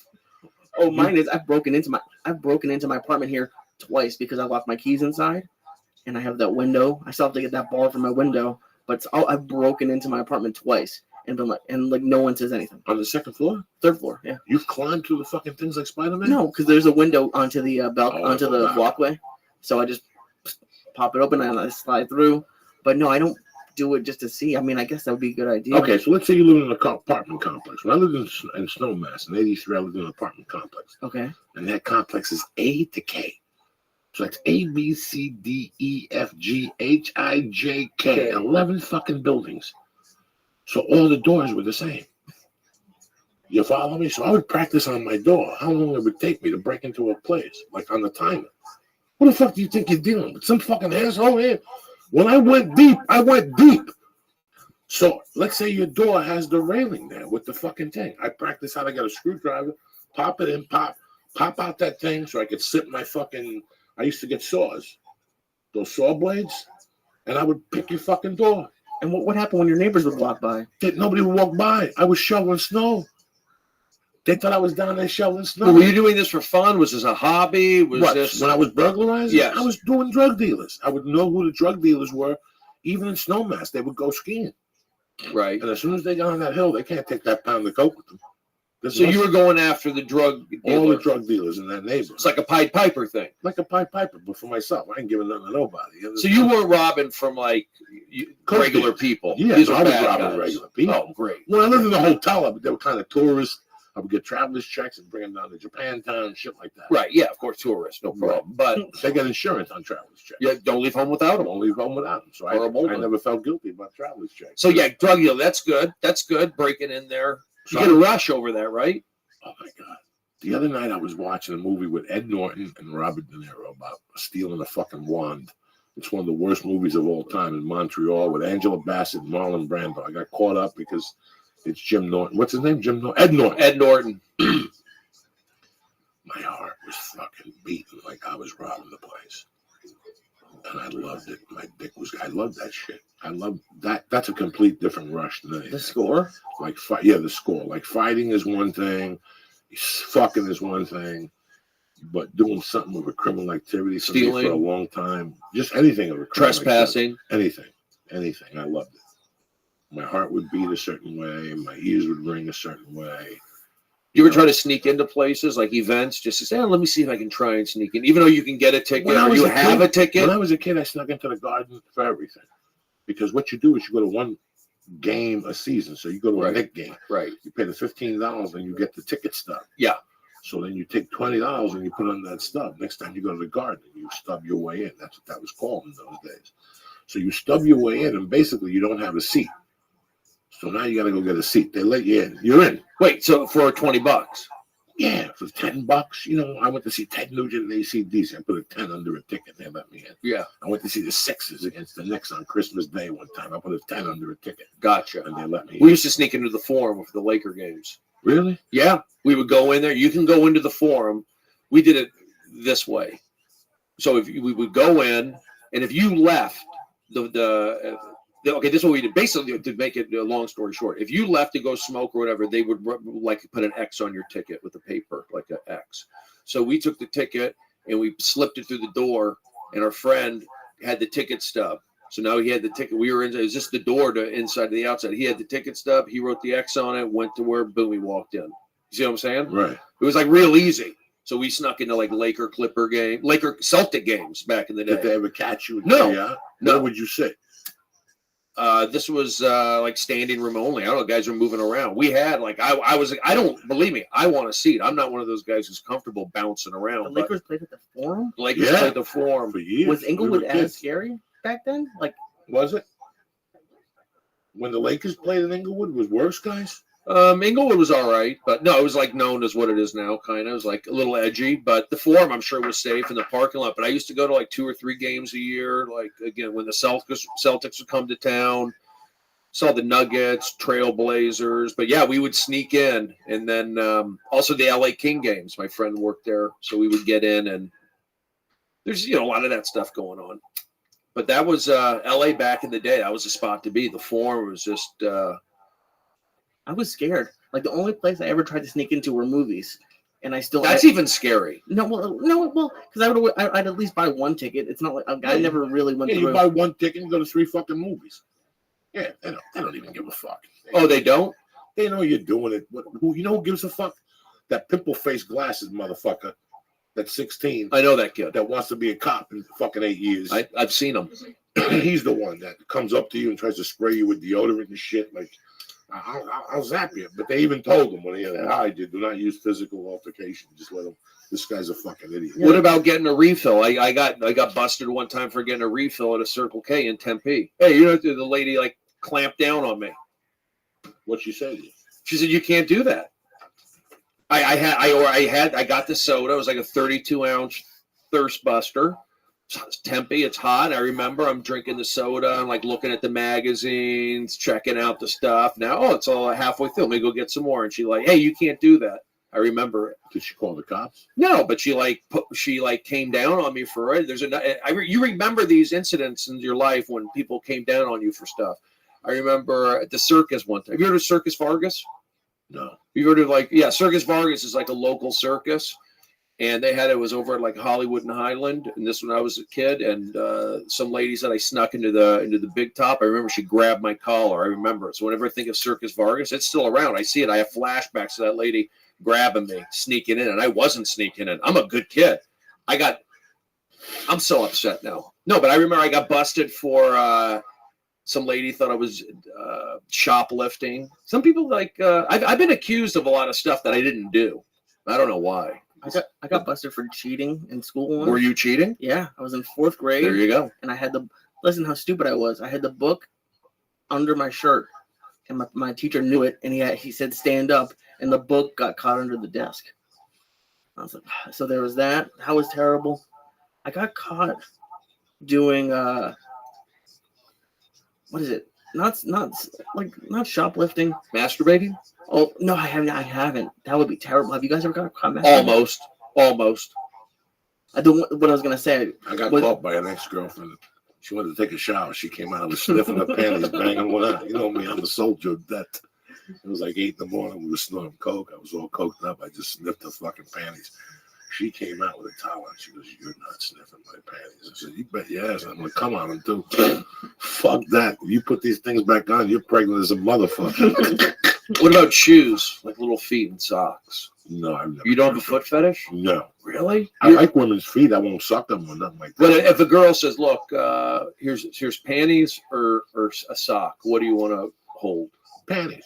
I'd probably take a sock. Do you? I think so. Somebody was telling me that there's a girl that gets money for sending you grungy underwear. There's a lot of girls who do that. Yeah, they send you socks that are worn. Or shorts Oh, really? After they go to yoga. Sign me up. What do you like about feet, Brody? What happened? Just the shape of the toe, the nail, the bones. You're like gonna put your boots on. Like I kind of like when they have when they're lined up good, and I like it when they're a little bony. And clean. I like them clean. I mean, I can get dirty though. I can walk. I'm not a sex fiend with a foot. I like a woman's foot. I think it's beautiful. I think when I see a fat chick with fat feet and she has sandals on at the airport, I want to tell her husband, "Stop. You didn't advise her before you left the fucking house. He got some pair of balls." I would have said, "Honey, I love you to death, but you can't wear those fucking sandals. It looks like a truck driver's feet." I see it all the fucking time. And the guy should tell the woman, "Can I talk to you aside for a second? I love feet. I love you to death. You're a great cook. I love how you dance. But you can't wear those open-toed fucking shoes. Every time you wear them, I have a fucking heart attack. I wake up in the middle of the night sometimes. I think I'm next to a guy named Nick. Look at the size of your fucking feet. You're a Godzilla. But I love you to death. You're the mother of my children. But those feet got to go. We got to do something. They're hoofs." What do you expect her response to be? "Oh, thank you, honey. Oh, that's so sweet." I didn't know. Women don't know. Sometimes people just don't know. I got fucked up feet. I got fucked up everything. I have hobbit feet. I got fucked up feet. I got the fucking nail toe. People look at my foot in jiu-jitsu. I get all embarrassed. I had eczema. But what's worse? Did I put a Band-Aid on my toe? That looks like a fucking half a fag. So I might as well just go with the fungi toe sticking out. I don't give a fuck. I trim it. I trim the fungi. It's fungus? I've done everything I could. Sebastian told me to spray the thing. Listen, I went up and got it blowtorched. Do you know that's the service? You go on Groupon and you go to Sherman Oaks and some Indian lady, because it's the only people that would do that, blowtorch your toe is Hindus. They're trying to get back at somebody. You go in there in the morning, they get a fucking hose with like a blue hose with like coldest air ever, and they leave it on your toe until you don't feel your toe. Then they blowtorch your fucking toe. Right. With like a torch. And you see the smoke and the fungi getting burned. Oh. And you could smell it. I was gonna say, what does it smell like? It's like from the Dumb and Dumber movie. Like and you go from one foot to the other, one foot to the other, one foot to... My wife got it for me for Christmas. We tried it. And then I go home and I fucking pick the nail up and spray. Sebastian said he had to spray it on his toe for a year every day. So that's what I did for a year. Too. Every day I sprayed it. Now the nail is half ubats. Like I've cut half of them. When I go to hotels, that's where I do my footwork. I don't work on my feet at my house. I do footwork in hotels. They have podiatrists on every corner. Joey, why are you doing this yourself? What's a podiatrist? A foot doctor. But what do I want to go to a foot doctor for? He ain't gonna help me. He'll help you. You gotta trim your feet, and I got a sander. Oh, a sander. Where do you get a foot sander? You get them online. I got a foot sander because my feet crack and shit. I got fucked up skin. So what happens is I take my feet, I soak it, I wait till the toenail comes out, I cut the fungus out, I go deep, I take the brown stuff out. Oh! I definitely sniff it. You know me, you gotta sniff that shit. That's You delicious. have to. You have to at least. Oh my god! Do you like catalog it? Do you have like a diary with like? No. What you do is you take the toenail and you get some toe jam and you mix it all together like a toe ball. And you sniff that fungi nail. I think I think I can help you. Let me ask a question. Do you take supplements? Do you take MSM? Do you know what MSM is? I don't know what it is. I take it. Do you take BioSil? I don't know what I take supplements that specifically focus on skin, connectivity, those tissues, those I used to have skin ailments. I used to have bad nails, skin, jock itch, anal lesions. So I got a jock itch that I got a scar on my fucking leg. From the heat growing up in Jersey and scratching, like I have a red scar. It looks like somebody blowtorched it. Like not by my dick, but away on my thigh. From growing up in that heat would kill me. But these are for collagen. These are for nails. I take it. My nails get stronger. My eyebrows get thicker. I don't have, again, the jock area. The eczema, that's also mental. But I used to have those problems. I'm telling you. And I think if you tried some MSM. MSN? I thought you would. Do you know what MSM is? No. MSM. It's, MSN. yeah, Okay. it's basic stuff. MSM. It's in chondroitin. It's in joint stuff. But if you take it, it's strong. I'm being serious. I'm done. For skin, hair, and nails. Look at my nails. I'll scratch somebody. That's how strong they are. I would say, when I heard that story about you having that toenail thing, I say give it a shot. I will. BioSil. I got GNC tomorrow. I'm gonna go out on a limb. No, don't do GNC. I don't think you want to stop, Joey. I think you like it. What, the toenail? Oh, like just the process of digging it out. Like, is that why you do it on the road so your wife doesn't see it? So the maid sees. Like, just cut fucking pieces of nail. I take some of the jam from underneath. Oh, and then I have to collect them. I take one. I chew on it while I'm watching fucking the prison show. You chew on the fun guy? Fuck yeah! I don't give a fuck. I've eaten hookers' pussy. So I don't give a fuck. Do they get? Do they get? No, I've never eaten. Do they get reviewed on Yelp? Ooh. They do. They have a back page for the hand job. For sec? Are you serious? Yeah. Can you send me the link? Yeah, absolutely. Joey, when you go, when you do road work, when you're out there, do you get room service every day, or No, you don't? I gotta go out and see some air and oxygen. Some hotels they put you in industrial parks and shit. And it sucks because that hotel has shifts on food. And you gotta eat their shitty food. That pisses me off. I always try to opt for a hotel with a civilization. Right. If I'm in Vegas, since Vegas is one of the only places that gives you a food allowance. I'll go out on a limb and get room service because it's a fucking hike to the elevator when they put me in Vegas. No, I mean cleaning. Like when you have a room service every day. No, cleaning. no. That's. I don't want nobody coming in my room. That's what I'm getting at. I got a Okay. sleep apnea machine. I got sensitivity stuff, and I got my computer. So they don't pressure you, like, "Hey, what's going on in there? Why don't you room service you?" No. They call sometimes and say, "Can we get you towels or anything?" If I need something, I just give the girl $5 and I'll take 2 towels or a bar of soap or whatever I need. So I shouldn't feel weirded out or pressured. No, I don't let nobody in my fucking room. There's one hotel I stayed at that actually called like 3 times. And they're like, "Listen, it's hotel policy." I said, "Ain't nobody coming in my fucking room. If she wants to come in my room, I gotta be in here. And it's not a thing of trust. I just don't want nobody in my fucking room." Gotcha. So there's a lot of guys like that. A lot of people like that. I'm like that. You don't have room service? I mean, room cleaning? I do. Like, let me ask you, Joey, if you're on the road with your wife, will you? Because when I'm with Paula, I will, because she likes the bed made and all that shit. But my wife is another fucking thing. Right. When I'm an animal, I can sleep in the same fucking. I never like making my fucking bed. I never It's make my overrated. bed. I cover it up and I fix the pillows and fluff them. Why? But for me to do the marine thing and measure, I ain't doing that shit. I went Yeah, to I doctor can't school do for that. 4 years. It's hard.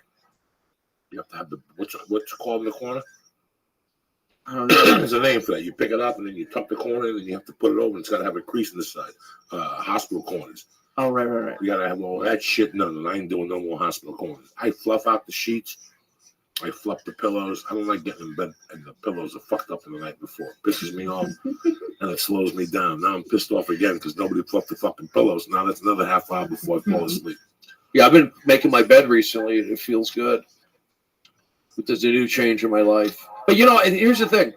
When you're a comedian or you're a go-getter or you're living day to day, it's like you feel different. One day you feel this way, the other day you feel next. Some days I'm inspired to do this, some days I'm not. Sometimes I'm eating here, some days I'm not. It's just hard to stay I mean, I'm doing good stuff, don't get me wrong, but it's hard to really, Is it hard to be Brody? Or is it? It's a very deep question. No, the question is, like, I look at my life when I was unhealthy, and I look at my life when I'm healthy. I have a pattern in the kitchen when I wake up. When I wake up, I do a couple CBD drops. When I wake up in the morning, I drink a cold glass of water with ice in it. That's a great. To get my fucking stomach going. You're supposed to. Then I put the coffee in. Then I take this fucking, for your throat, whatever the fuck that is, that shit, that vein in your throat, a thyroid. I gotta take a pill for that before I eat. Then after I pop that, I make a fucking fruit smoothie with almond milk and a bunch of fresh fruit and some frozen fruit to keep it a little thicker. You're already ahead of the game. Okay, and then after that, I fucking do a CBD drop, 7 drops in my mouth to break all the cancer in my body. There's some in there. Why fucking wait? You know what I'm saying?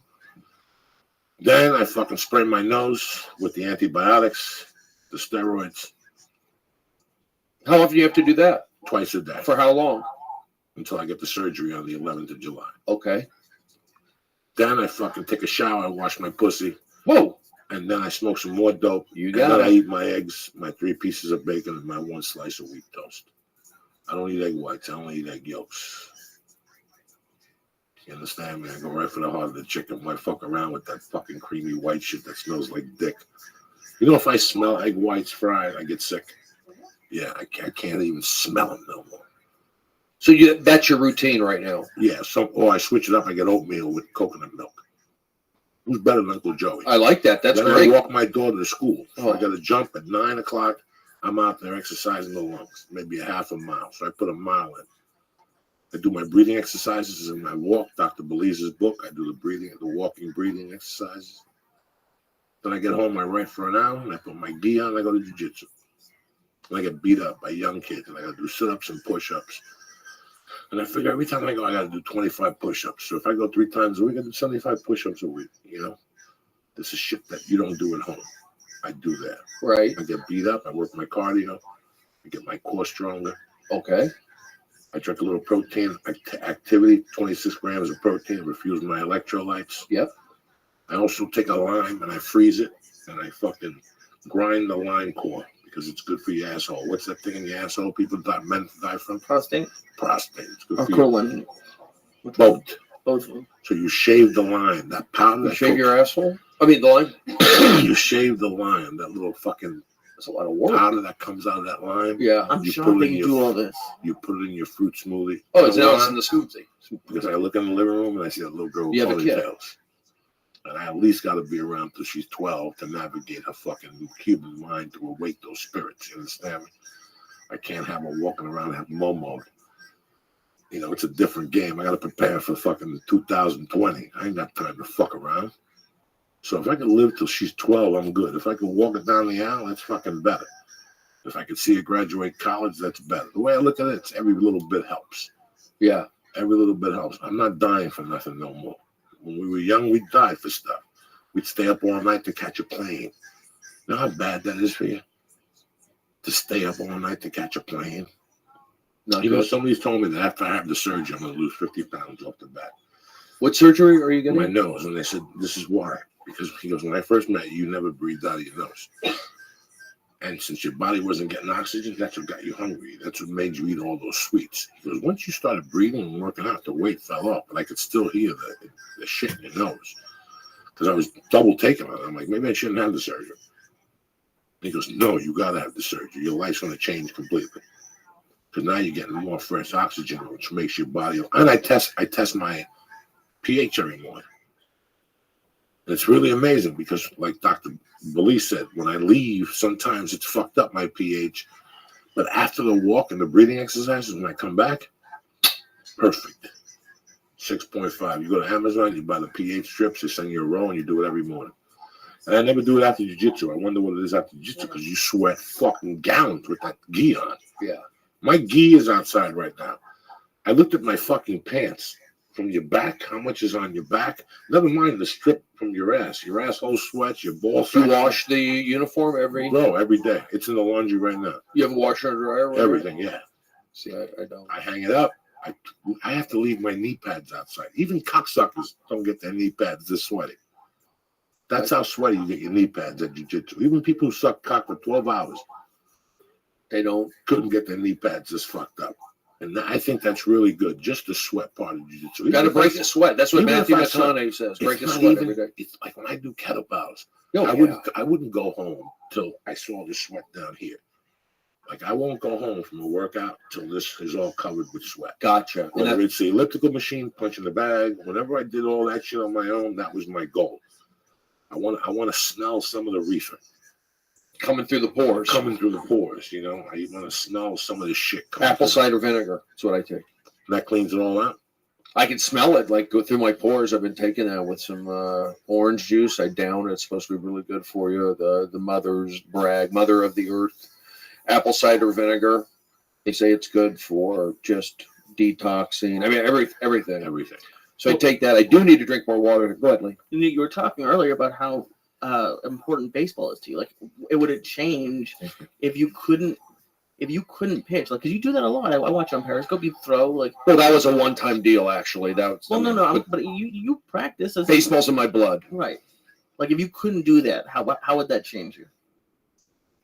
I mean, it'd be that question's coming out from left field. No, it's about sweating, because like I think that's what you do a lot to exercise. Like, that's what I was imagining. Like, if I couldn't play baseball, mm-hmm. well, I'd be depressed. I mean, I like throwing the baseball.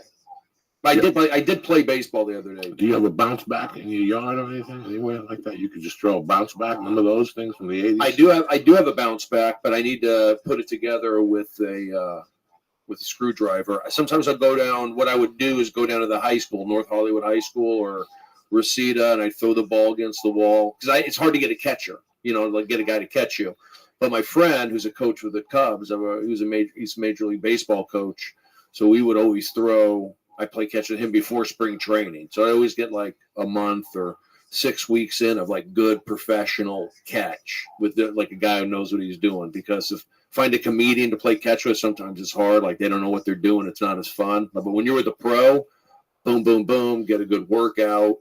So for me, yeah, I'll go and throw against the high school, or I'll do the tubing. I train like a pitcher, but I'm not actually pitching in games. But this charity game came up, and I had been practicing. I did throw a bullpen this year, on the side. I still have it. I'm not, but I didn't think I'd play in a game. I didn't think I would play. This game came out of nowhere. It was a charity game that a former Major League Baseball player put on. So at the last minute, they said, "Bro, do you want to go pitch?" I go, "I'll try," because I just played catch and I threw a bullpen in spring training, and I pitched 1 inning. Then I went to 2, to 3, to 4, and it's like I look pretty good.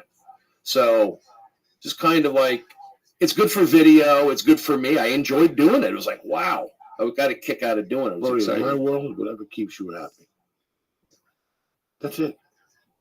Yeah, but it doesn't pay my bills. Who gives a fuck? Well, it's, Who gives a fuck? I think a lot of people could do what I do. Listen, how many people? But they have kids. How many people have a job that can pay their bills, but hate their job, hate their wife, and they hate going home? Sometimes money isn't fucking everything. Well, money is not everything. I just want enough to survive to keep doing periscopes and pitching. And you're happy as shit. That's what a hobby is.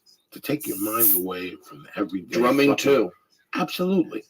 You think I'm going to be a world champion jiu-jitsu guy at 53? Is that why you think I go to jiu-jitsu? Do you think I'm doing this to fight? I do this so for 1 hour, it belongs to me. That's all I want from the day. 1 hour that belongs to me. I'm my own fucking Nazi. I'm my own Hitler. I'm my own Fidel Castro. I'm my own dictator. Yeah. For 1 hour, I leave the phone in the car. You know what? That audition could suck your dick. The only thing that lingers in your mind as a man is that something bad could happen. You can't be there to help somebody, on your phone. But when you're training jiu-jitsu, if you're training, you can't check your phone until every 30 minutes. You go get water anyway. So something bad could happen. I don't leave my phone in the car because I enjoy it. I kept this in the dugout. I checked between innings. It was pretty cool. All right, whatever. But I'm saying when you work out, like, that's your own 1 hour. If that's what keeps you funny, is pitching against a fucking wall at North Hollywood High. On Periscope. On Periscope. Then so be it. That's what people understand. I believe in keeping people's powder dry. People got to learn how to keep their own fucking powder dry. What's mean keeps your powder dry? Go off the deep end in whatever way you describe it, whether it's alcohol, drugs, any fucking way. Losing your temper, yelling at your wife, anything that controls that shit is keeping your powder dry. If it means that you go to a fucking circus and hang upside down for an hour with monkey shit in your face and you come back and tell me, but you got a smile on your face, who gives a fuck? There's times I go on stage. I don't want to go on stage. I don't care what they're fucking paying me. You know that? But there's times I wake up, my back hurts, I feel like shit, and I say to myself, I'm not going to jiu-jitsu. I go, wait a second. If I don't go to jiu-jitsu, my whole day's going to be ruined. Do kettlebells instead. Well, bingo. But I understand, and that's what I was doing for a long time. I would I would take a shortcut with the kettlebells. There you go. And not go to jiu-jitsu. No, I want to go to jiu-jitsu. I'm treating this like being an open micer. Remember when you were an open micer, regardless of what was going on, you did that spot. Yep. Whether you felt bad, whether your cat was dying, you don't give a fuck. We would go. That was guaranteed. That was guaranteed. Monday, Tuesday. I had to apply the same technology to jiu-jitsu. Because, dog, When I wake up in the morning, I'm overwhelmed. Between the podcast, Me too. stand up, your agent talking to you about stupid offers, your wife talking to you about she saw a cabin and whatever. It's just ridiculous. So for 1 hour, I just disappeared. I don't give a fuck. I get on the phone, I say I missed 6 messages, and I fucking love it. Could you do 2 hours? Of what? Disappear for 2 hours. 2 hours is a little tough in my world because of the baby. I try and disappear for about 24 hours. How's that work out for you? Not too fucking good. Not too fucking good. I could find if I could fucking find you, you can't disappear that good. No, yeah, it's look, I like doing the baseball. But of course I would like to do it where I'm getting paid for it somehow. When I do stuff on Periscope, why don't you become a fucking announcer? Why don't you become a major league announcer? It's not that easy. Who said? Who said? I'm a pitcher, Joey. I know you're a pitcher. What the fuck do you think half the announcers are? Ex-baseball players. Good point. Okay, so stepping up to the plate. So you could work 6 months a year, make your nut, and the other half go on the fucking road. I should be an announcer. Are you fucking crazy? With a suit on, they take care of you. You go to different cities. Then it becomes the point where, let's say you go to Chicago for 3-night stand. Yeah. You do comedy one night. Yeah, because it's a day game. Who's better than fucking day you? game. Who the fuck you think is Joey Ideas? That's great. Then I can promote the show during the 7th inning stretch. You see what I'm trying to say? Take me out to the. By the way, I'll be doing stand-up later tonight after the game. That's it. And people, you'll sell out every fucking place. You'll do theaters.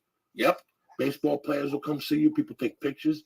It becomes a national fucking riot. Brody Stevens, why don't you fucking become an announcer? You got ins at Fox. I need to do. I do. I need to You push. have a tremendous I'm in not at pushing. Fox. I'm not pushing. So listen, start me up with college fucking games. You got girls in college that are coming out of high school announcing. I should be doing. I'm experience. I'm you the know new baseball. The new Dick Vitale. And with personality. Vin Scully's retiring soon. Yeah, what the fuck? You're sitting on the sidelines. You like baseball. You said. Well, that's what I'm trying to do. Listen, Brody, the baseball. You're 46. Obviously, you're not going to pitch in a World Series. So you got to make it a different way. What's the best way to be around pitchers? To be around baseball? You're going to be at the city where Chicago. You're going to be in San Diego for the weekend. I'm sure they're going to let you on to batting practice, talk to the guys. Yeah. Throw your t-shirt. They're going to do a segment. Yeah. Brody's Minute. Exactly. Brody, who the fuck do you think you're dealing with?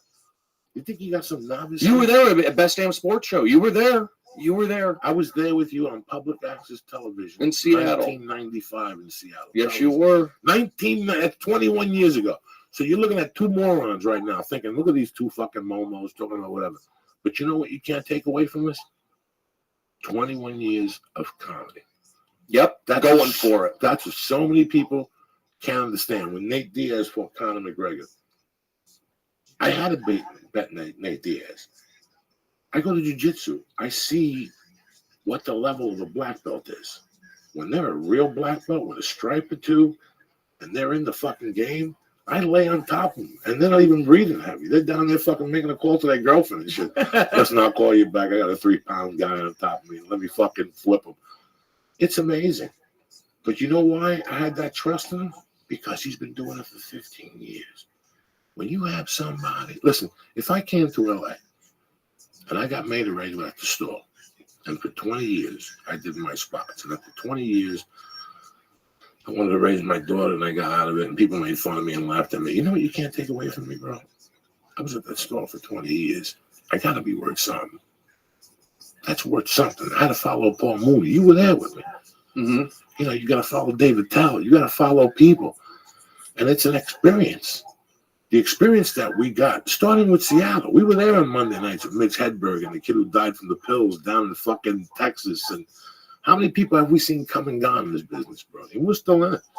Yeah. And, you know, people say, oh, well, you should be the Kevin Hart. I should be a lot of things. I should be in jail. Mm-hmm. I should be dead. I should be in a rehab fucking right now. But no, I'm in fucking Studio C with Brody Stevens. Yes. Still banging it out. Pushing. And my little fucking Jew fucking Lee Syed over there. Look at him on 900 milligrams of pure Red Star THC. Meanwhile, you're sitting at home going, what am I going to do with my life? Look at Lee. Eating 900 milligrams at 4 o'clock fucking Pacific time. I kind of want to take a drug test just to see what comes back. Like, do you think they do percentages? You know what's going to come back? You got lizard blood from those tacos you eat over on Magnolia.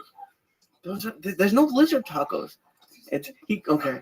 He always tell you, and any place I go, Brody, he likes to mess with me because I get in my own head. So like when I go to get dumplings, he says, "Look for stray cats. There's no cats in Koreatown." And then for this, he says that this taco place has lizard meat. They got arrested. No, they didn't. There's Google. Google has every arrest ever. So you got to Google like a weird animal. Maybe they got the animal wrong. Maybe they had armadillo meat. What? It's a taco place? Yeah, right around the corner. Magnolia? Listen to what happened. When I first moved to fucking up here, I said, what a fucking school. I go to the YMCA, walk around the corner, and go to that taco place. And the whole room went, you don't want to go to that taco place. And I'm like, why not? Is it bad? And in fact, I lied because I'd gone over there one time. And I took Terry one time. She's like, I don't like this. The meat looks kind of weird. And that's when I went back to the wine. I asked the girl, how come you guys looked at me all weird? And she goes, that place got arrested for, they had like fucking, what's that? Lizard. No, what's that thing with the thorns on it? Not a porcupine, but the other one. Amarillo. Amarillo. One of those fucking things. Armadillo. Armadillo meat in there and shit. Oh, gross. And they got arrested. They deported the Mexicans who were selling armadillo meat. Even if they don't have it no more, they still got the knives that cut the armadillo meat. You know what I'm saying? You don't want to be involved with that shit, Lee. Then you took your father, he got poisoned. He didn't. Would you take him? The taco place? No, a different taco place. Yeah, the lizard burrito? No, he had a couple tacos. He just wasn't taking. It's always good on the way down because you're stoned. You don't know you're eating lizard meat. You think the weird. You're like, everybody says it's good, so you just eat and go, something don't taste right. Oh. Lizard meat. Would you eat lizard, Brody? No, I'm not. I like chicken, steak. I'll eat pork. That's a good idea. Bacon, mashed potatoes. It's time for you to take in a great direction. You would be a great baseball announcer. Right. I think I could work on it. I could be I could do it. I just need to put the energy out there and make that happen. Put a suit on, look good.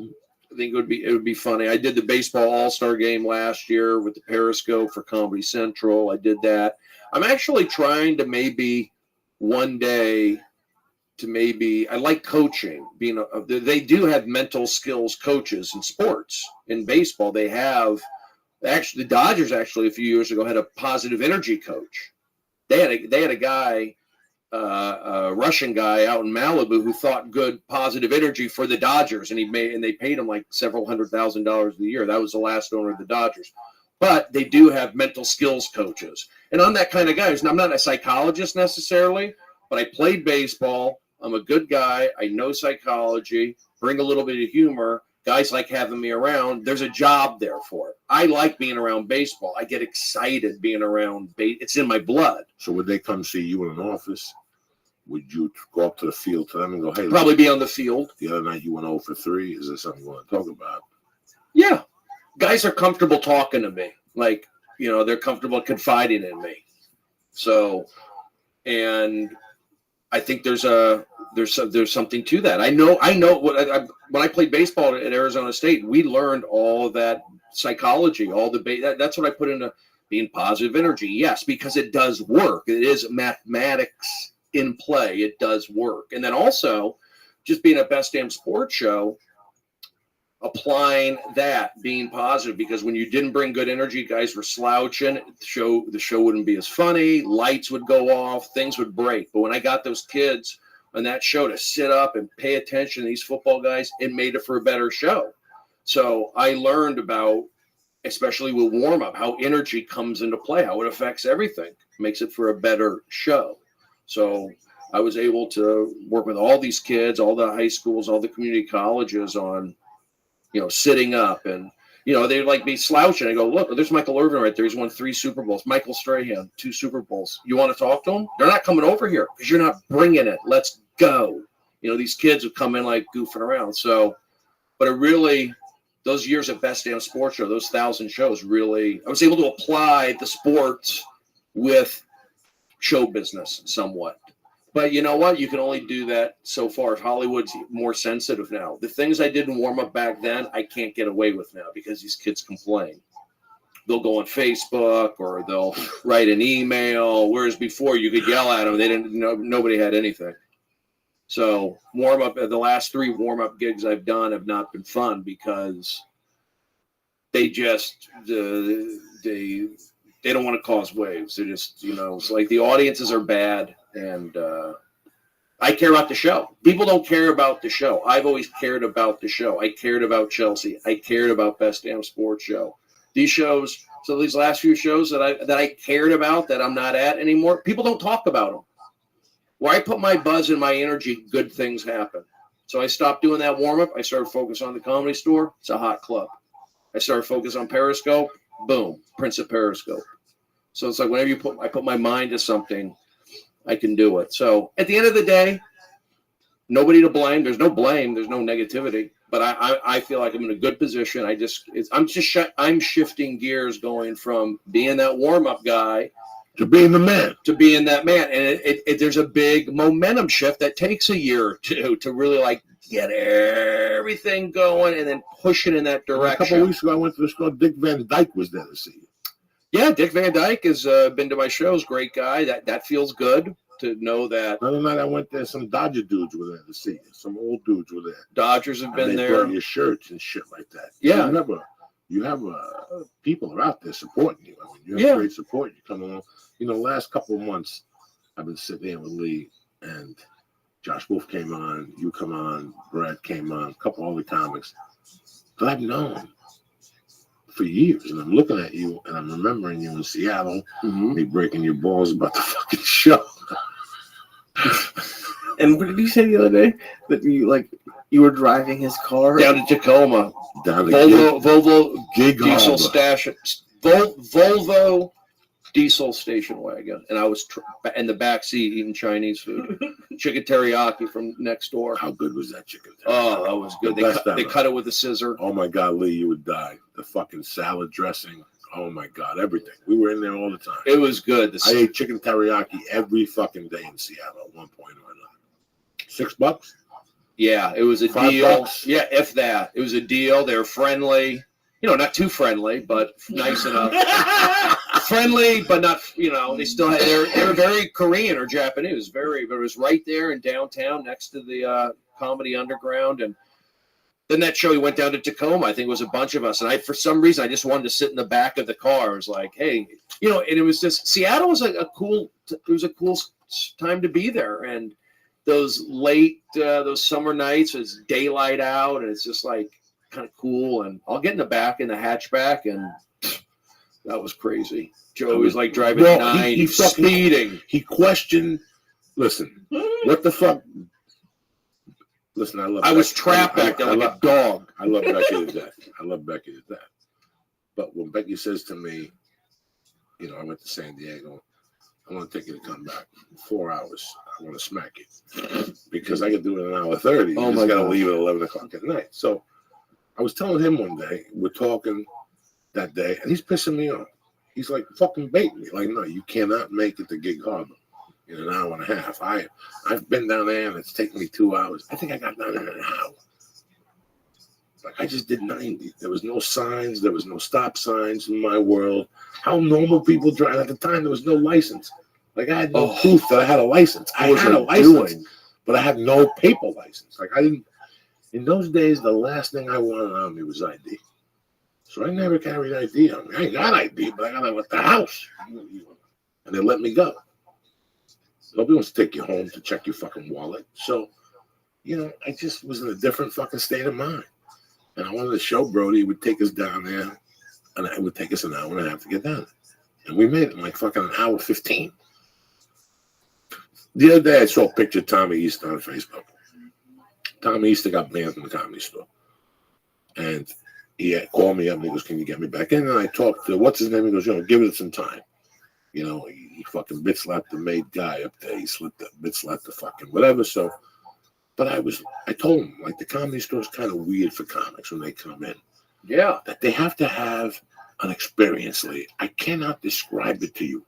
I can't write a book with a fucking, if Steven Spielberg, who's the author? Who's the best author out there today? Stephen King. Stephen King came over here right now. I could sit with Stephen King for a year and couldn't describe to him what I'm going to tell you right now.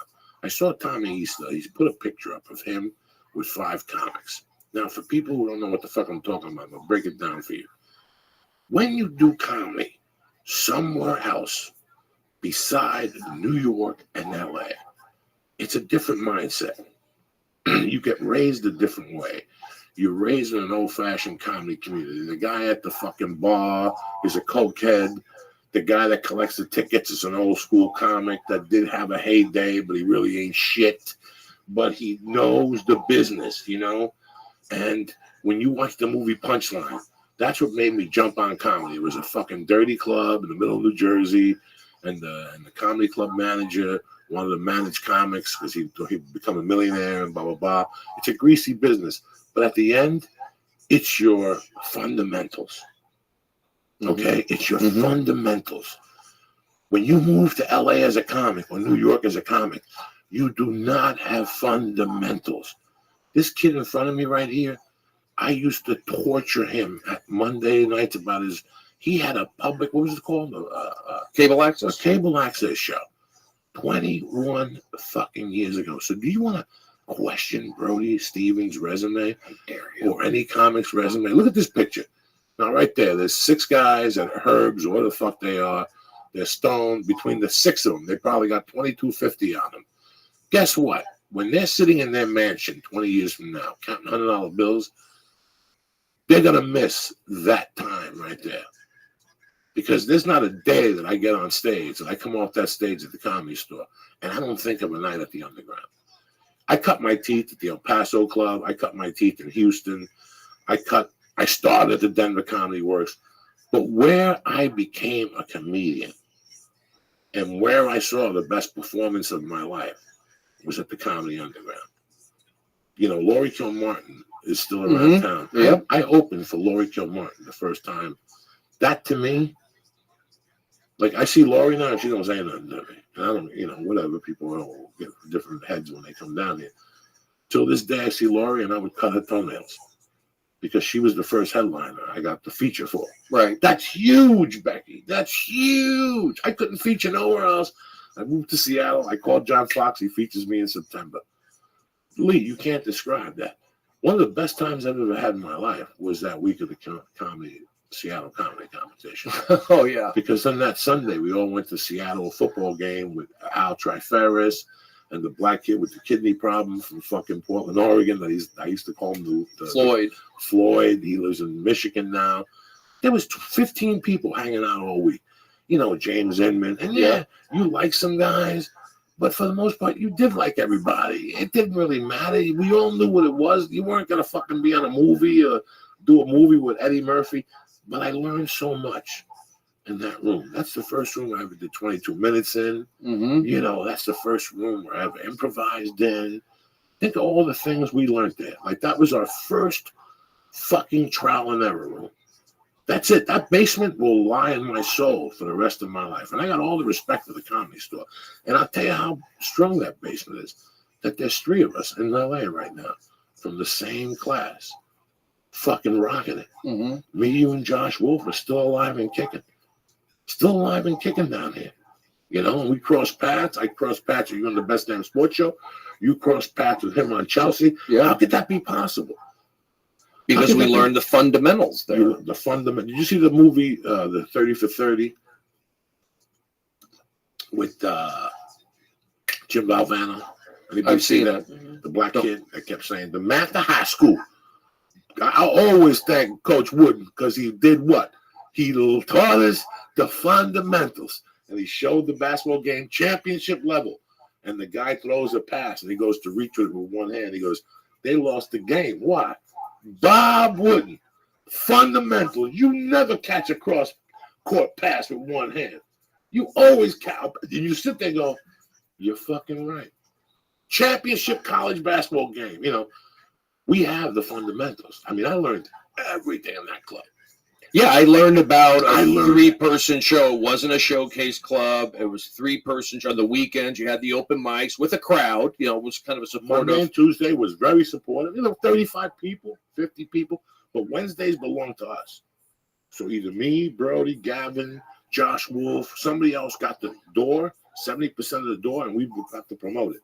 And then we take the money, we give each other enough money to get weed, and then we go to that restaurant, McCormick and Schmidt's, and get the happy hour from 11 to fucking 2. They would have a hamburger for happy hour for $2. They have a shrimp cocktail for $2. Seattle was great. It was fucking. It was, you know. Summers in Seattle. Whoa. I got arrested 6 times in 18 months. You understand me? It don't get no better than that, though. And it's amazing that you're here today. And I was on the phone with her yesterday talking about ridiculousness. Yeah. Energies. Putting it out. Yeah, I learned that. But you were the one who also told me, like, because when you start there, you get to a certain point. Like, I made it to where, okay, I was getting to do guest spots and maybe host a show. That's about where I leveled off because, you know, you come there, they don't know you. It's like you first impressions, and I was fine with that. And I sold my T-shirts for the Seattle Supersonics. I just learned to public speak. That was my goal, just learn to public speak. But after a few years, I felt like I was done with that cable access. I kind of had my voice, but I needed more. But I wasn't ready for LA. And you told me, go to New York.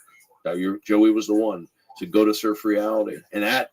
For me, it was just like I didn't look back. I went to New York, and it was like right away I felt like comfortable. I told 2 people to go to New York, you and Mitch Hedberg, because if I go to New York, there's 1,000 people like me in New York. I'm going up against 1,000 Guidos in New York. Mm-hmm. If I go to Seattle, there's nobody like me in Seattle. There wasn't. And in LA, there's a few of us. Yeah. So when you're a comic, you want to go where you're a novelty. If you're a fat little Jew like Lee, you don't want to fucking go to New York because there's 1,000 Jews in New York. Yeah, they'll relate to you. So should I go like down south? No, you get killed. You know, they'll fucking kill you at the midnight. You know what I'm saying? Go to Beaumont and tell them I'm Jewish. Jump around and shit. They'll stab you with a knife down there. I was thinking Orlando. Oh, they'll stab you down there too. They only want Mickey Mouse. Trust me. But no, you would go to like Michigan. It's cold. That's part of the fuck. That's what builds the character. When I get in the car with you, the gig starts at 8, and we gotta leave at 5, and we got enough money for a tank of gas. And to stop at 7, depending on how much gas we got, we could stop with an hour left and maybe get something to eat. There was no headshots in the car. There was no agents coming to the show. Nope. It was just me and Brody. Brody had 18 minutes and he was going to feature, and maybe I had 32 minutes and I was in the headline. But guess what? I don't give a fuck. I need that $150. You know, that's a bond you build, and that's something to see, that vulnerability that you remember forever. If you think I remember being on The Longest Yard, yeah, it was great and I had a good time. No. I remember driving back from fucking Riverton, Wyoming with Rick Kearns, and he's drinking Jack and Cokes. I think going out of style. He's behind the wheel telling stories and smoking cigarettes and shit. And the car's going from fucking one side to the other. That's when you remember a comic for the rest of your fucking life, okay? You know, I talk about that story with him in the back seat because I remember that for the rest of my life. Him yelling in the back, normal people don't drive like this. And, you know, and us howling. He had us fucking howling. When I get out, I'm going to call the police. This is kidnapping. Yeah, those are just crazy days, and but Seattle was the perfect spot to be. It was just a hot spot, but then when I went to New York, I really never looked back. You know, when you're in New York doesn't even know that Seattle exists. It's not even not even on it. And this is the funny thing that I talk about this all the time, that there used to be a comedy newspaper. The San Francisco scene at one time was so big, guys. Oh, yeah. In the mid-'80s, it was so big. I mean, from Margaret Cho to Bobby Slayton, there was so fucking many comics up there. And the guy, John Fox, who booked Reno, he booked all those clubs, the Punchlines, he booked Seattle Comedy Underground, he was a part owner on the club. He put out a publication. They interviewed, but in the back of that, they would have every comedy club, state by state, Arizona, California. Right. And they would have the logo for the club. And I remember that I would sit there and look at that Seattle logo. And I always had an inkling about Seattle. This was weird, guys. That in 1976 or 7 or 3, the Seattle Supersonics went to the fucking playoffs. And they were amazing. They had a basketball. Put a guy named Downtown Freddie Brown. All right, Downtown Freddie Brown. This kid blew my mind. So you had to stay up late to watch Seattle, was it? Yeah, you had to stay up late. Well, we lived in Jersey. Yeah. And I remember staying up, like lying to my mom, like I'll be in bed, but watching the TV, and they would show the city, Seattle. He was drafted in 71. Who? Downtown Freddie Brown? Yes, sir. Yeah, but show a video. Oh, okay. What do I give a fuck about? I don't know. What year he was drafted? I think it was for the year. No, I'm looking for a picture of Downtown Freddie Brown. He was this short, little, chubby guy that drank beers on the bench and popped 30-footers. No, he didn't. He drank beers on the bench? Yes, he did. Yes, he fucking did in a brown bag. And he also told him he was going to play defense. He said that? He said, listen, you need 6-7 points. So you saw that. I saw this in 77, whatever the fuck. Where's YouTube? It's right up there. No, I get that because when I was... There you go, 1979 finals, okay, for Freddie Brown, 1979 finals, game 5, okay? You know, this guy was a fucking savage. Look what he was built like. And they're playing the Washington Bullets with Wes Unseld, fucking Earl Mont. I mean, they had a tremendous team. Look at him. Bam! That's all he did, Lee. When he shot, he did not miss. See, he would always come in the second quarter. They had Jack Sikma. Look at Freddie Bradley. Look at him. Bam! That's all he did. He was money. Look at him. That's all he did. He would tell him, listen, I don't want to fuck around. Put me in when you need points. I'll bang out fucking 20 points, and I don't want to play no more. Wow. Basketball was fun then. It's fun again. Dog, I used to stay up. This was a tremendous Washington Bullet fucking team. How old were you, Joey? 15, 14. I would cry watching these things. But you know what? Bam! Bam! Like nothing. He don't miss. Look at him, little chubby black dude. He would, you know, in the he wouldn't get out of the game once they were up 3 points. Coach, timeout. I'm done, coach. You know, in the Lakers in the 76ers when Magic scored 42 points in 1970. Look at this one. Look at this. Bam! Look at him. He's on fire by himself. That's it.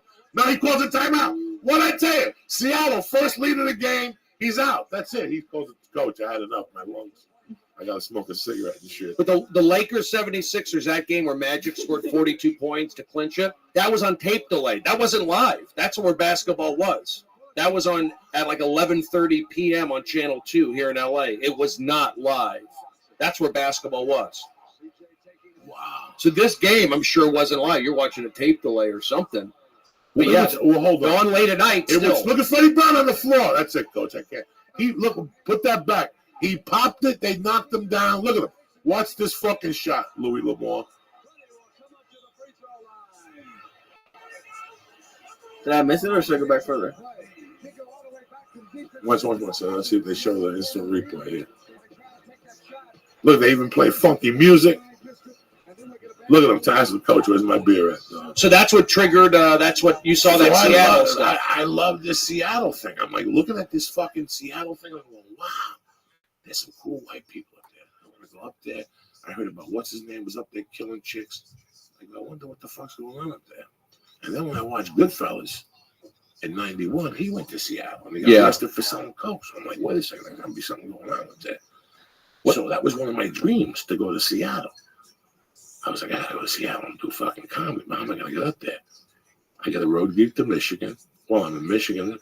I finished the fucking Lee. You're gonna love this one. I forgot to tell you about this one. I'm out in Michigan. I finished the show, and this girl, a hot girl, comes up to me and says, "Do you want to have a drink with me and my friends?" I say, "Yeah." I end up talking to her and her friends. I go, "I gotta go," because they didn't have weed or something. I don't want to sit here with these fucking stiffs.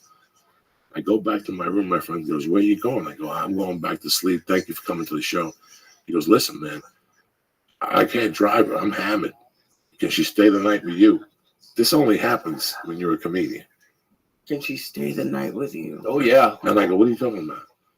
And she's like, "Yeah, I know you have 2 beds. You were talking about it. Would that be a problem? Can I stay the night with you?" She got a mini skirt on with heels.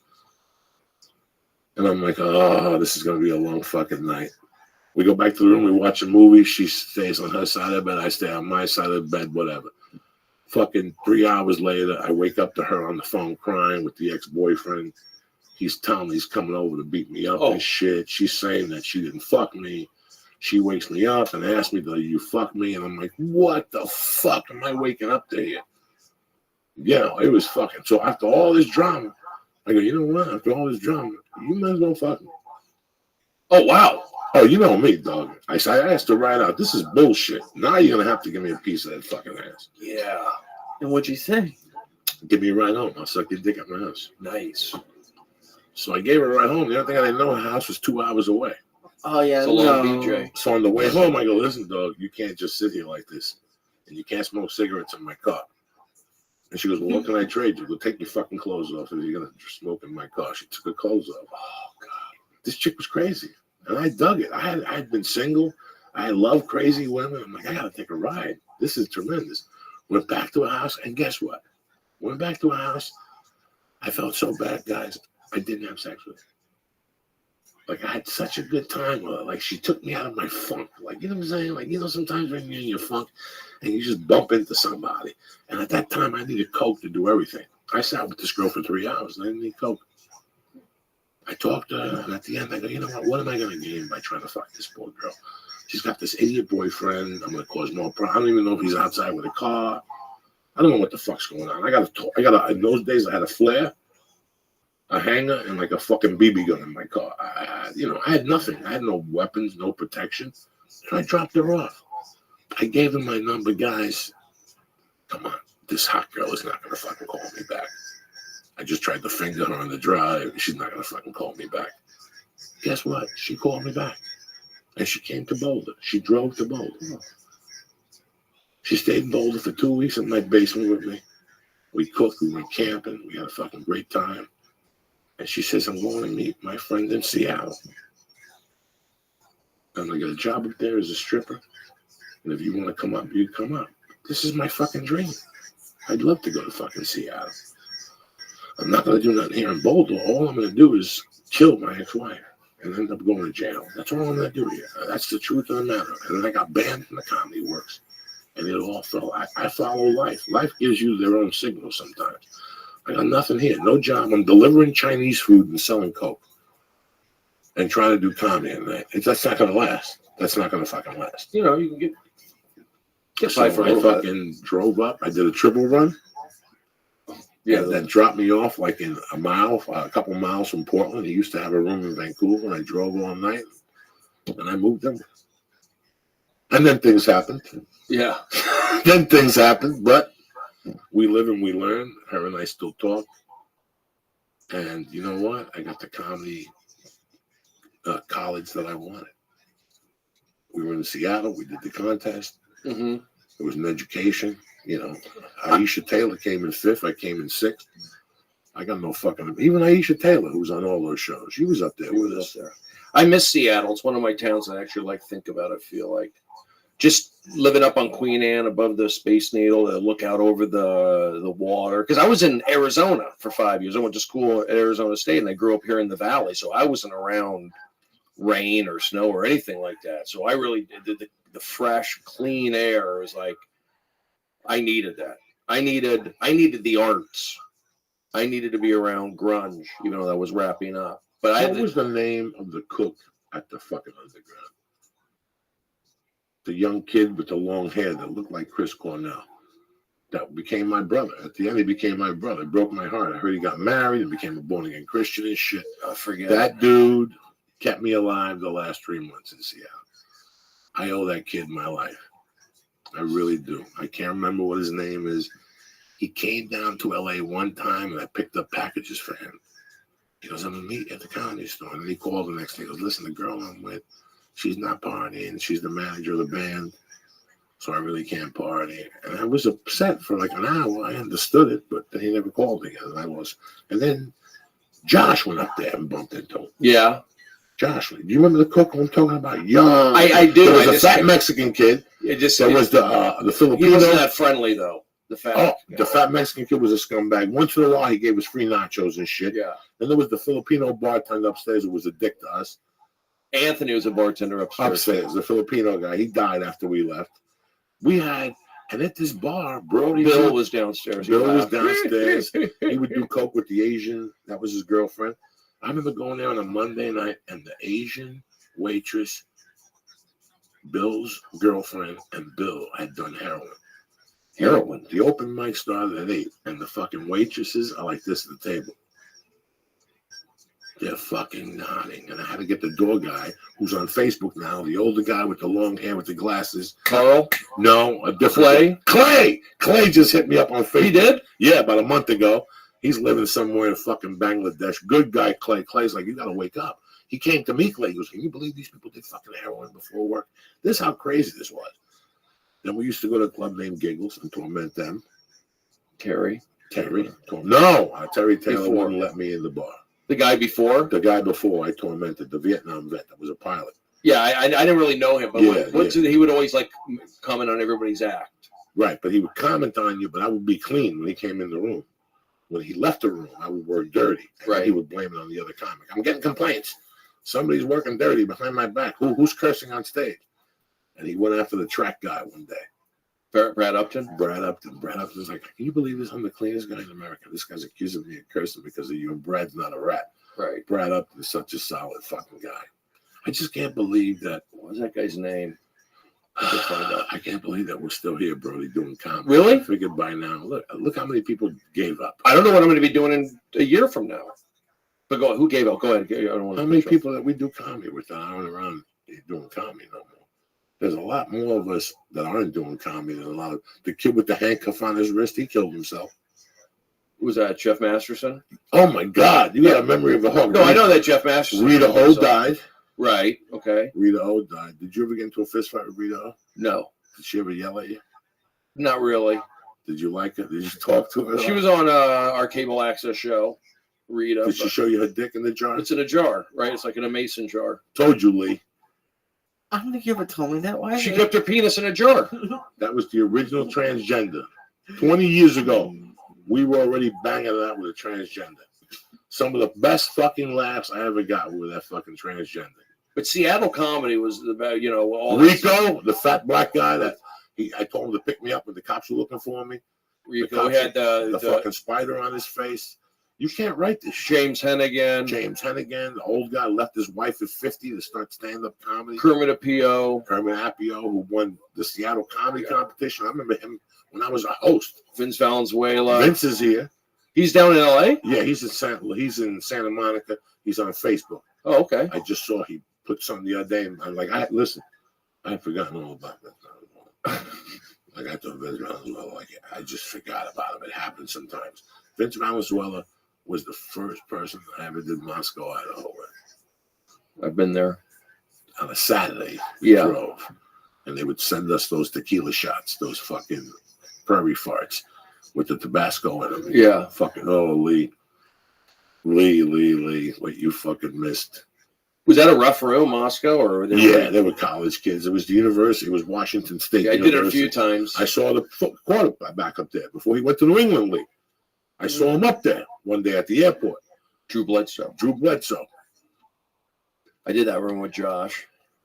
Like Todd Sawyer and Todd Sawyer's down here. Olsen. Todd Sawyer's down here. He's a writer for somebody. I used to see him. I think he's overseas. I think he's like in Thailand now. Is he? Mm-hmm. Okay, maybe he went to Kelly Moran. He passed away. The wife is still here. Val Myers. Myers is still in L.A. Al Fox. I don't know where Al Fox is. He's still maybe up there. Yoshi texted me today. I know that the black kid's still doing comedy. Floyd. No, Count Hopkins III. Count Hopkins III, yeah. I know he's still doing. It's just amazing. Chaz Ablin. I don't remember. He was Chaz. friends with Mitch Hedberg. I remember Chaz now. Okay, yeah. Is he still in town?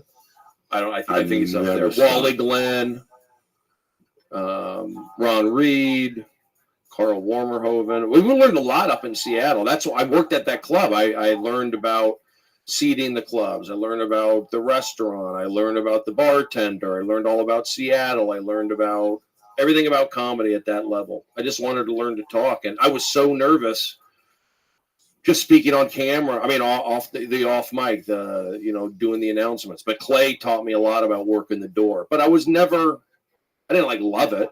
I knew that I had to do it. I had to educate myself. You know, I knew it would guys, be good for me. If you come to LA, I know for a fact that there's a set that I got on one time, but I had no idea what I was doing until this fucking day that casting director's mad at me. He's so fucking mad at me that about a year ago, I got contacted by the star of this fucking stupid show on YouTube. This is when YouTube was buying shows. Mm-hmm. And he said he wanted to cast me for 3 days. He goes, the casting director's going to call you. This guy never called me again. It hurt the shit out of my feelings. One day I'm in Hollywood and I bump into him at the doctor's office. I go, can I talk to you for a second? How long have we been fucking friends? I go, you never called me. He's like, listen, man, I don't know what you did, but that dude that refused to have you on the fucking thing. You know why, Lee? Because I didn't know how to step on the line. I didn't know how to, when they said action, I didn't know any of that stuff. It set me back so much that Monday I had to borrow $500 from Josh Wolf to get into an acting class. I'm not ashamed to say it. That's how bothered I was from my performance.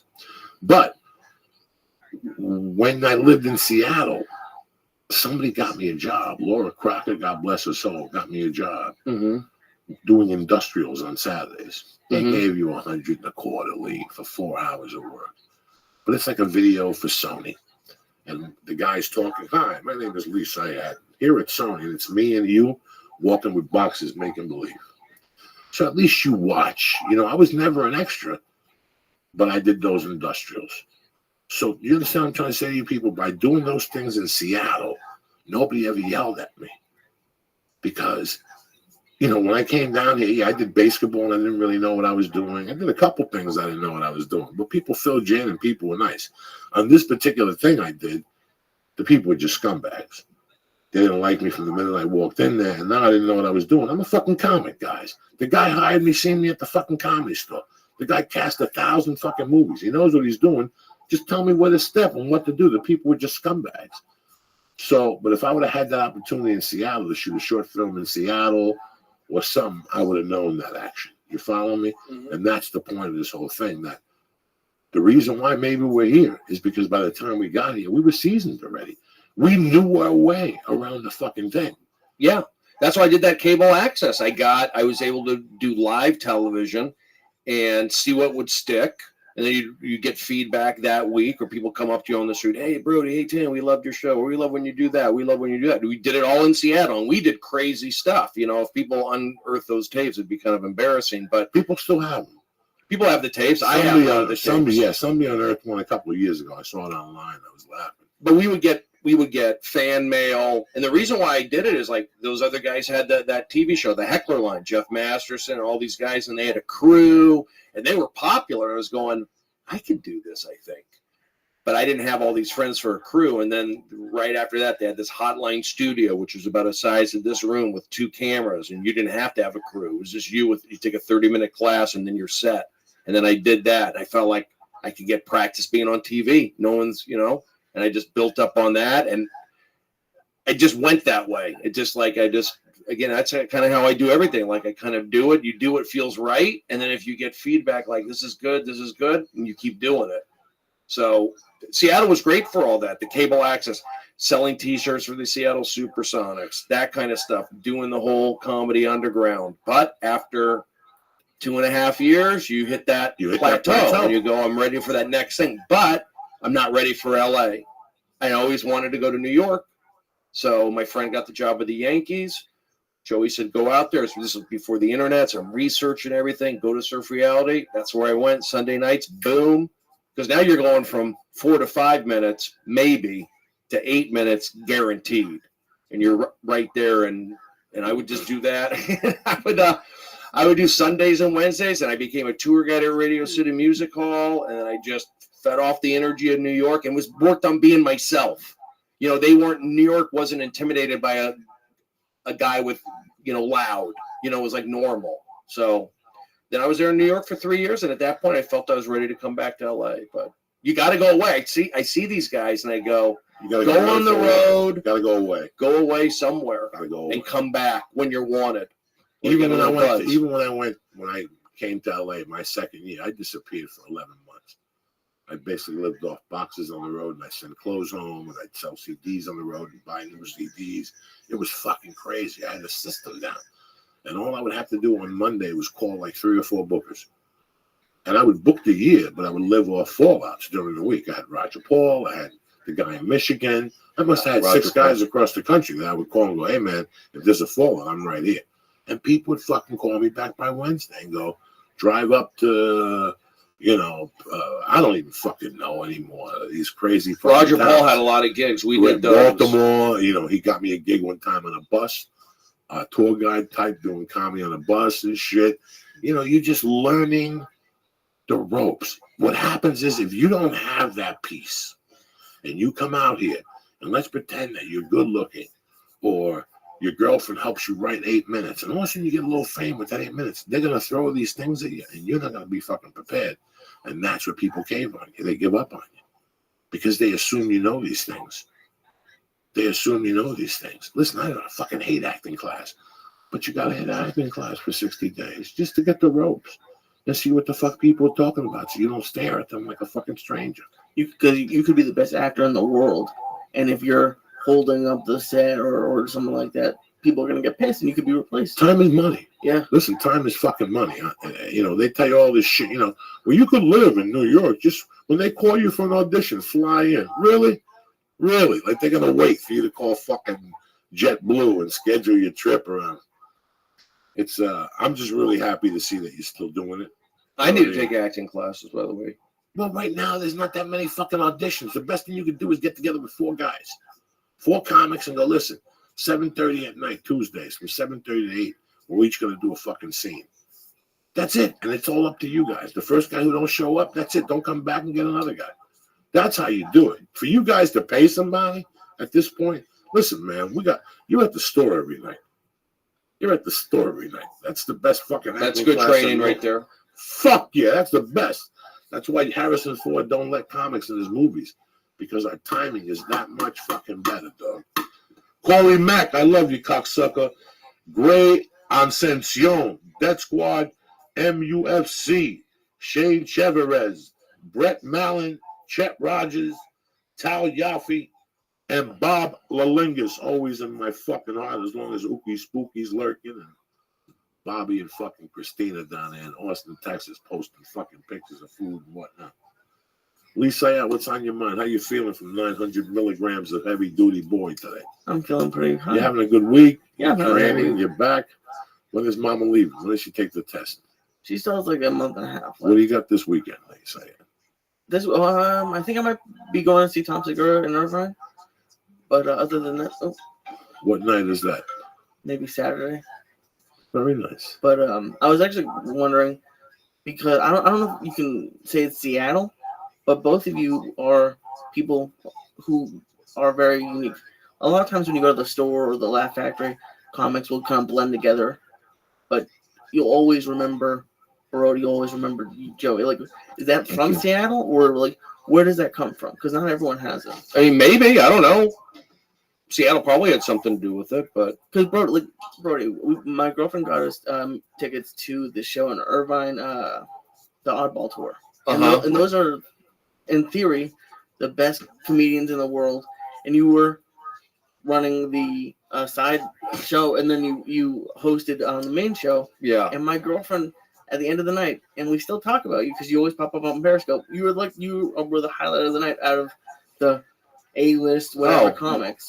Yeah, that was one of my better shows. Thank you. Yeah, it was, a lot of it, just put out energy. I think we had some really good people back in the day, some fun comedians that it was a good creative scene. And like I said, cable access for me and just pushing each other. Maybe, and I don't know, maybe every city, everyone had their little scene, but I think Seattle was different.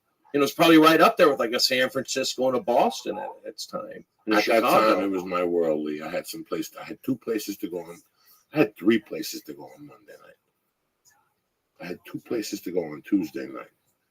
I don't know where we went on Wednesday night. Tacoma? Tacoma was Crossroads? Monday nights. Then on Wednesdays, there was a bar. We used to go up in that town where all the boats landed. And then I know Sunday was Bellingham, but that was a complete different thing. I mean, during the week. And then Laura Crocker booked a bunch of gigs. We used to do comedy But I'll tell you who I had one of the best nights of my life with was that fucking transgender chick. Rita O. All right, so this is going to take you motherfuckers deep. I get into a fucking fist fight with my girlfriend and her ex-boyfriend, and they throw me in jail. I come out. I'm living with Rita O in her spare bedroom. Do you remember that, Bernie? I knew you had some. I don't remember you specifically living with her. But, Yeah, I had spent 3 weeks with Rita O. And Rita O, on top of being a transgender comedian, you motherfuckers read the papers or read your People magazine and you make your opinions about transgender people. I was around a transgender person for 18 months and I learned a lot. You know what I fucking learned, man? She was very nice, Rita O. First off, Rita O got pills from the government for her transgender issues, and she pretty much sold them. She snorted blow. She would drink 3 pints of vodka a day. 2 pints of vodka a day. Like her breakfast was orange juice and vodka. God bless her soul. Because whatever she was very good to me. She, she was a man, right? Mm-hmm. And then she became a woman. She was half Japanese, half something. Mm-hmm. And she cut her dick off and put it in a jar. I mean, she didn't cut her dick off, but, they did it at the farm, wherever the fuck they do it. Yeah, and she kept her dick in a jar. Did she really bring it on the show, Brody Stevens, or are you breaking my balls? I did not see it on the show, but I did hear that her dick was in a jar. Yes. Because she told me it was in the safe. She goes, I have a safe and I have it hidden in there. I don't think she took it out of the fucking safe. Is it like floating in water? I don't fucking know. I never even want to. Formaldehyde. Why would I want to see somebody's dick in a jar? That's the last thing I want to see. So I never even let her go there. You don't want to know how big it is? No, she was tiny. He was tiny. Yeah, he was small. She was small. Rita O was 5'2". But she would talk with that deep voice, with a soft voice. But then she go, yeah. Oh, hi. Yeah, get away from my nachos. And then she'd do that for you. She go, what are you fucking guys doing? You fucking laughing about me? Because she had a wig. She wasn't the best looking fucking little tranny you ever seen.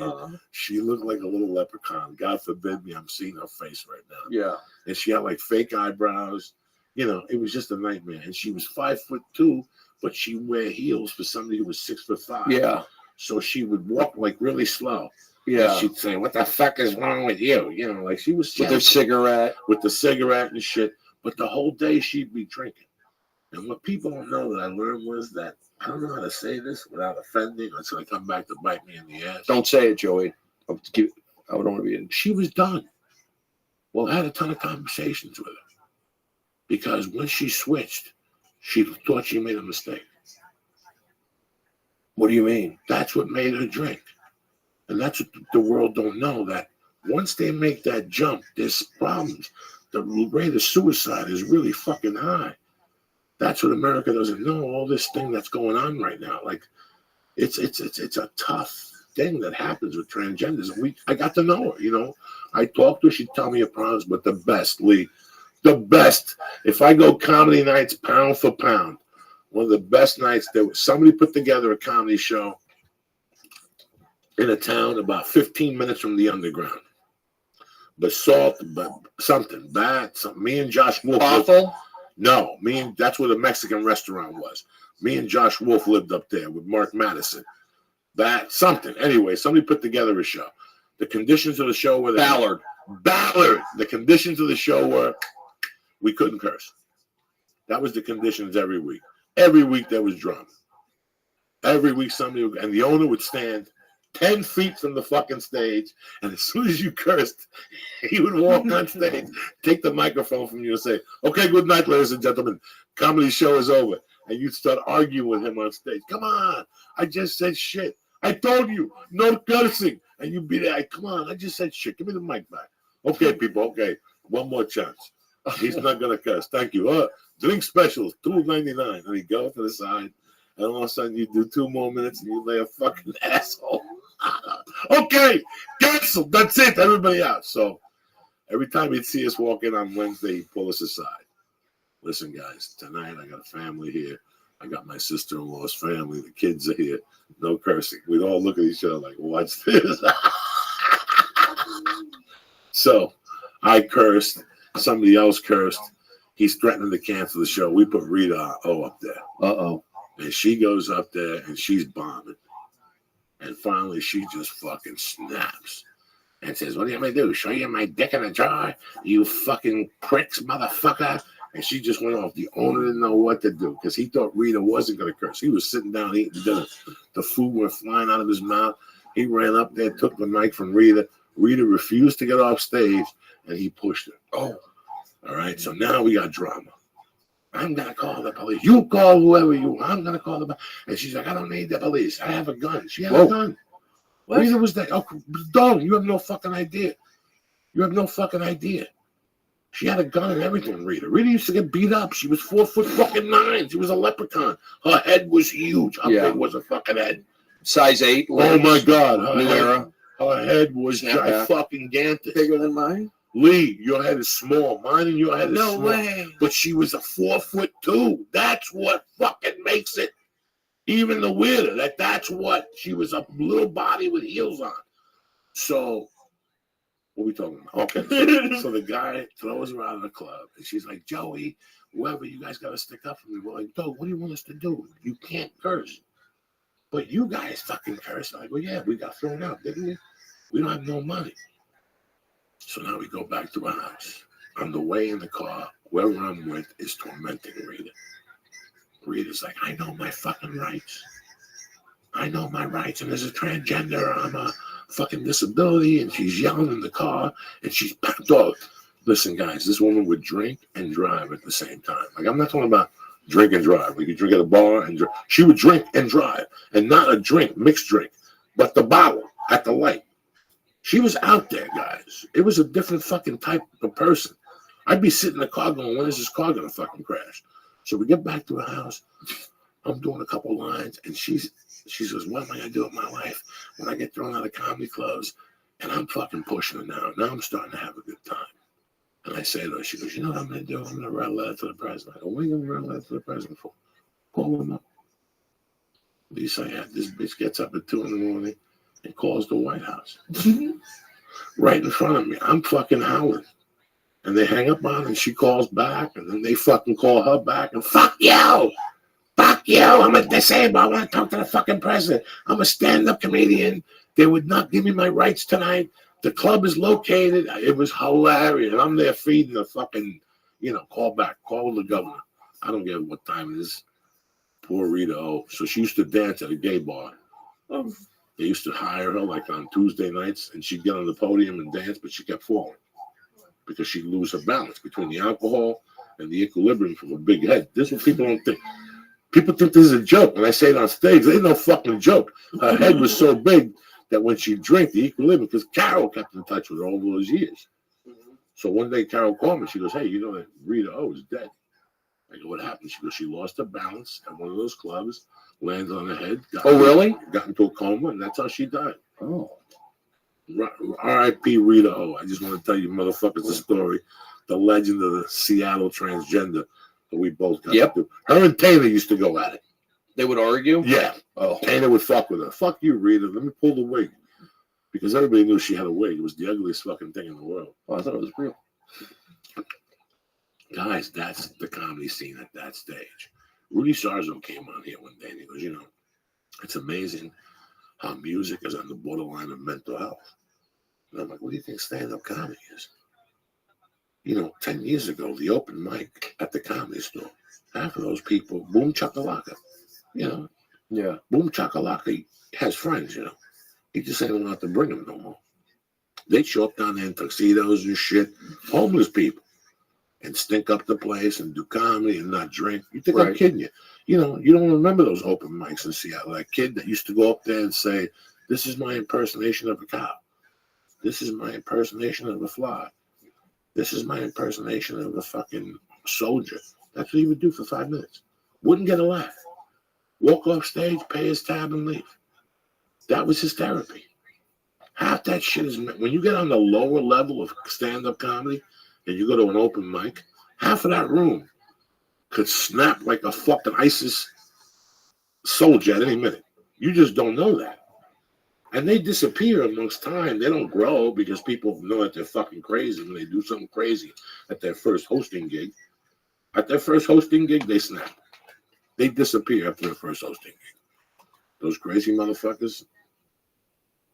There's a bunch. It does attract that kind of. We knew the one kid, Jeff Masterson. If you didn't think Jeff Masterson was gonna fucking do something crazy, listen, I'm no psychiatrist, and I'm not fucking no champion person. But even I knew Jeff Masterson. Jeff Masterson said something creepy to me during the contest or something. And I had to look at him and go, this guy is fucking out of his bird.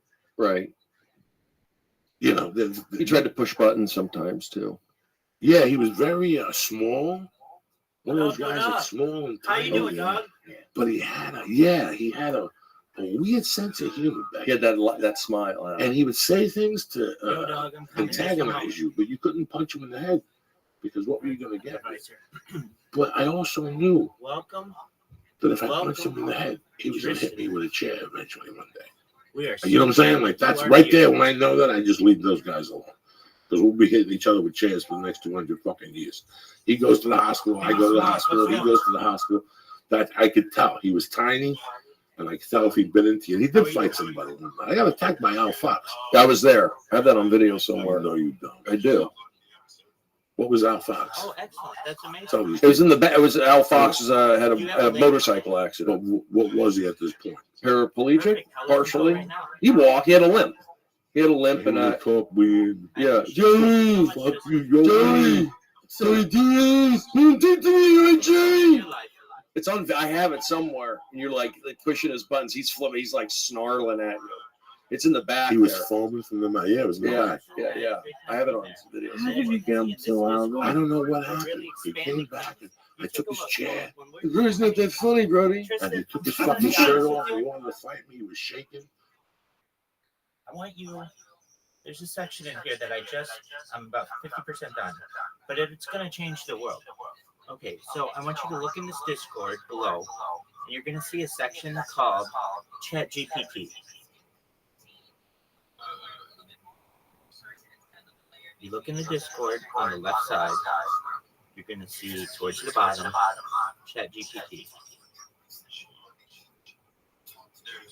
Excellent. About more than a year ago, ChatGPT, has gone through different iterations, and it's becoming more and more censored. But a year ago or so, more than that, it wasn't nearly as censored. And so what I was able to do was get it to talk about a lot of the secrets of the world, including like what percentage BlackRock owns of Apple stock. How can you extend your life with vitamins? I want you to take a look at that, because that list of stuff is gonna just take over the world. Like, okay, look, I'll look at it with you just one moment. It's fucking amazing. Okay, so what do we have? One moment. It's gonna take me a while to scroll up. It's like tens of thousands of characters. It's like, well, I don't have time to read all this. Okay, that's cool. Just look at it when you have time. This shit is amazing. Just one more. I gotta scroll all the way to the top. It's gonna take me a while. Okay, but what I really think is important is information that's easily digestible to a common man or a common person, and lists are very digestible as opposed to like long paragraphs. Nobody wants to read my fucking essays about life extension technology, but if I can put 100 different ways you can extend your life in a list, people will read it. All right, so we have a list of just information about me that ChatGPT knows, which is cool. And this was all a year ago. We've got information on NFTs, information on teleportation, on cryonic preservation. We've got things on like human flexibility.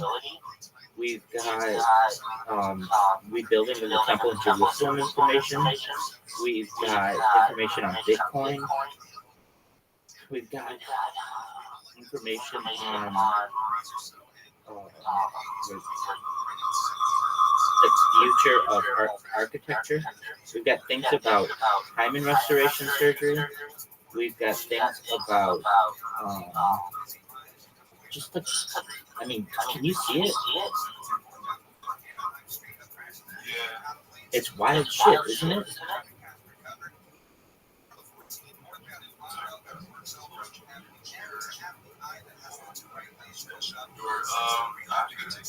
Hey, you go do what you need to do. Thank you so much for being here.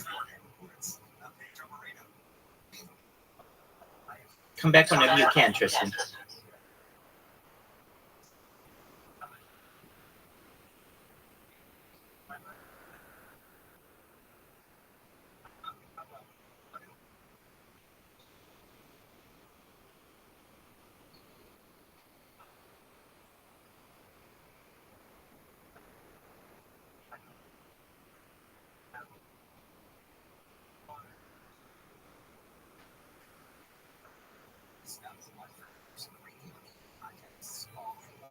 Discover a podcast from our library of 15,000 titles. Here's an iHeartRadio podcast preview. It all began.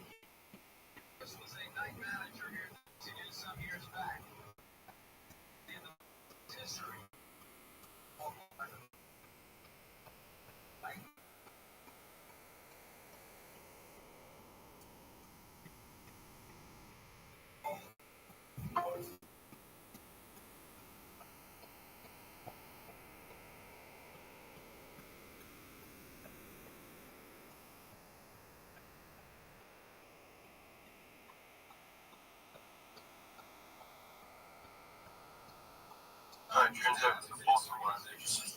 Oh, no issue at all.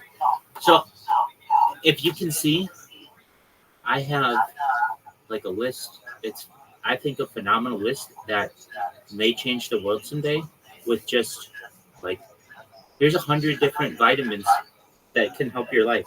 Here's 100 ways that you can extend your life. This is according to AI. This isn't according to Rabbi Rothschild. And, you know, here's like 100 ways that you can improve your vision. Here are 100 ways that you can grow taller. Here are 100 ways that you can improve your intelligence. Just like read through it. It's fucking phenomenal information. And it's not done yet. It's only 50% done. I've got another 50%. And I did at one time tweet all this information to the world, but it's that one of the accounts that I used was banned.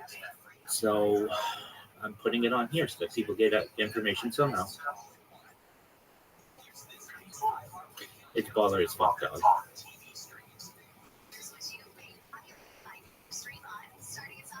Well, in the meantime, I'm going to listen to your podcast. I'm going to listen to your podcast right now.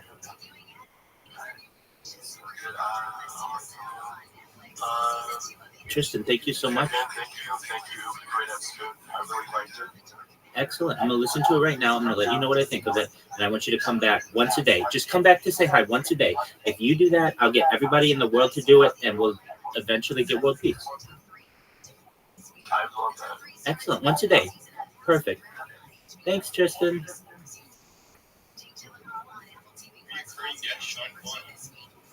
Oh, hey. Good to be back again. So Seabass, tell us a bit about yourself. You know, Mixed Mustache Dude, I'm a streamer on Kick. Leading camera. Hey, everybody. Hell yeah. World famous pussy eater extraordinaire. So, in addition to the 4 TikTok accounts that you've seen, I have over 1,069 TikTok accounts that I've manually created, in addition to 2,100 Twitter accounts that I've manually created. I have over 5,000 accounts, and those are automated. That is, so you're telling me you're not the one who's spamming in my chat as a fucking robot? Oh, I created 4 to show them to you right now. Yeah, but Look at your clips, dog. Yeah, no, you don't stop clicking. You're fucking eating me up like I'm a fucking sushi platter. Come on now, bud. Oh, yeah, dog.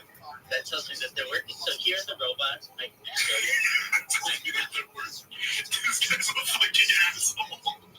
He's a genius. It's manually posting. It just created a clip over here. I've got 4 of these bad boys going at any given time. And it basically has given me a lot of influence over this platform. Basically, a lot of people know who I am, and they did not before this. So that's a really, really cool thing. And what these things do is, here's the inside baseball. I gotta know. Are you Jewish? Absolutely. Here's my tefillin. Say tefillin every day. There's my flag of Israel. Here on my absolutely, I'm a proud Jew. Okay, do you believe in the theory that Jews run America? I think powerful people run the world. You think the Rothschilds? Yeah, that's my name.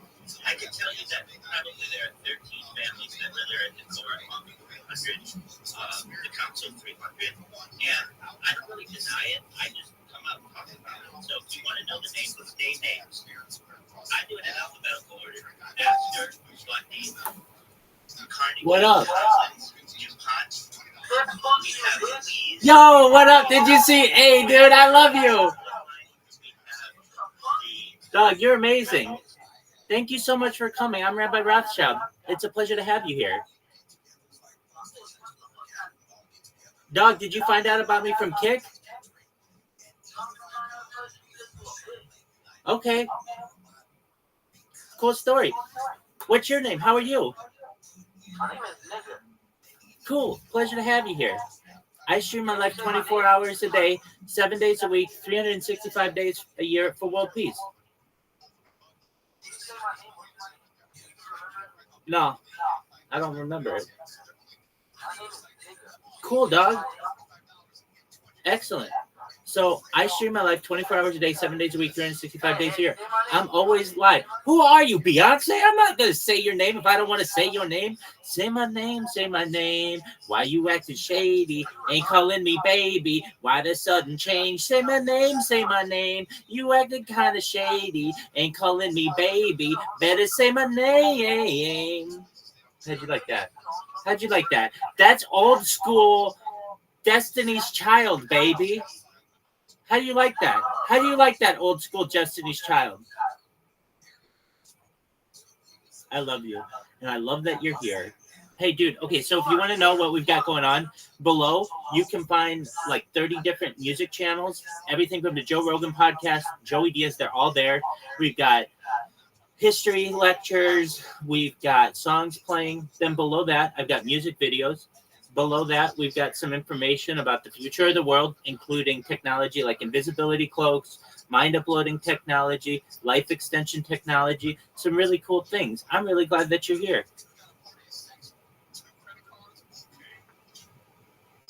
Feel free to come here whenever you want. I'm always live. You're a wonderful person, and I'm glad that you're here. I was just on a podcast, and we're watching it right now.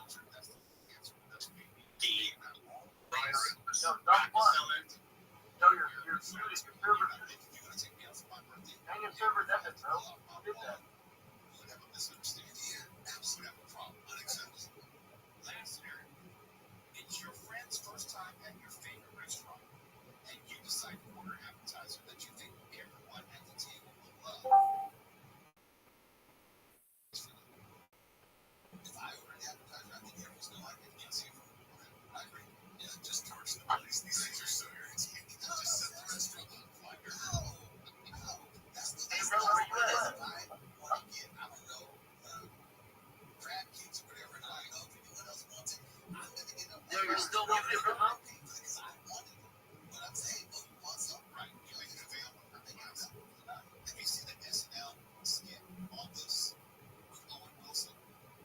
It's very funny. Here's a check. All right. Okay, so how should we do this? I guess I can throw it on my card. No, you don't have to do that. If it's easier, we can just split it 6 ways. Well, some people had more than others. So let's just go through and see who ordered what. That's fair. Diet Coke. That's me. Coke Zero. That's me. Sprite Zero.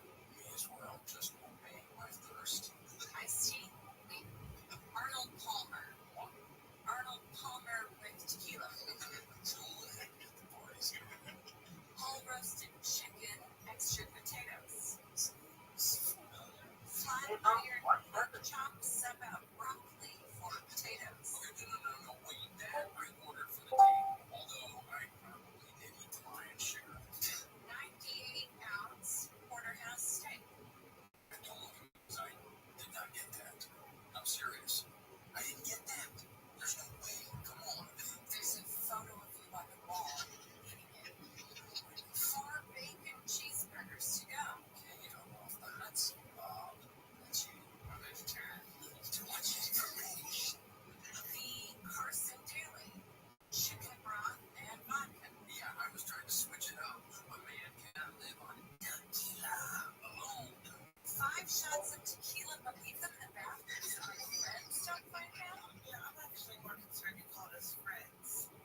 Southern California's only airborne traffic reports. I'm Pedro Moreno.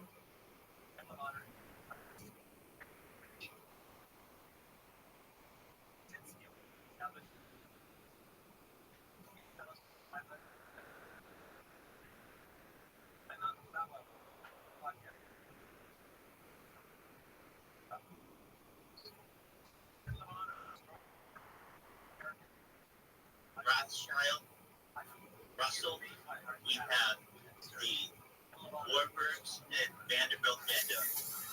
And then you can also count the House of Windsor as well. That core controls the world, and they have, and I'm really doing my best to get to the top of it, 300 families that essentially work for them. And if you study how populations work, that's all about all you need to be able to control the entire globe.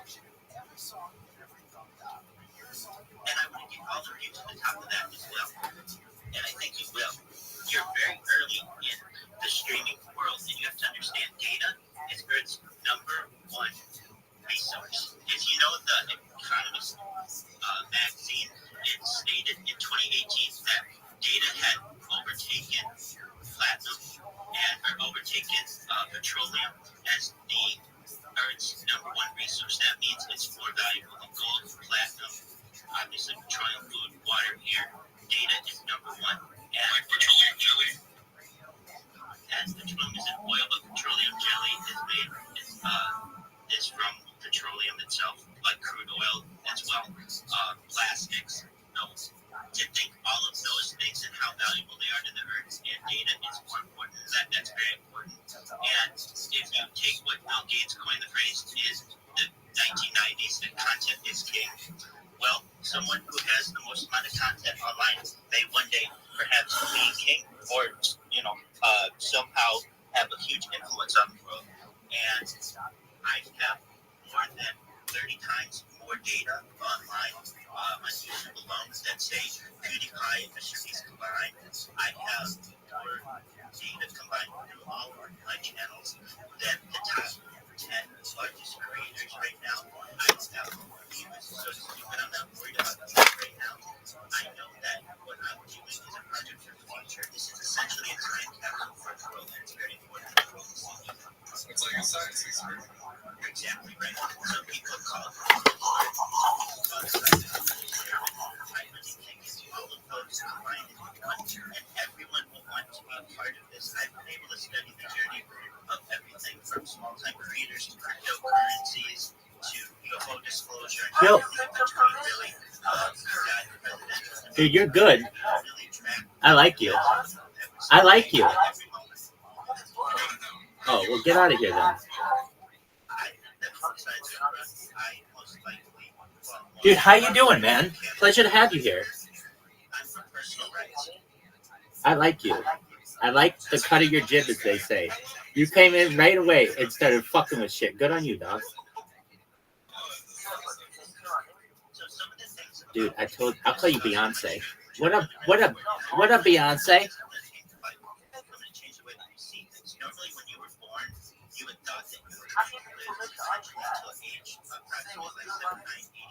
What's good, Beyonce?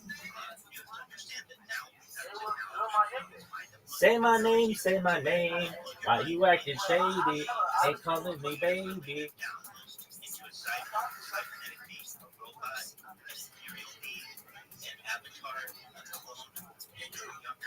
Yo, baby.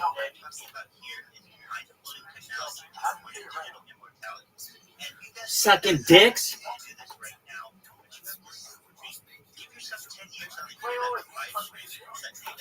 Fuck no. No, I live off my savings. I'm a certified project management professional. $69.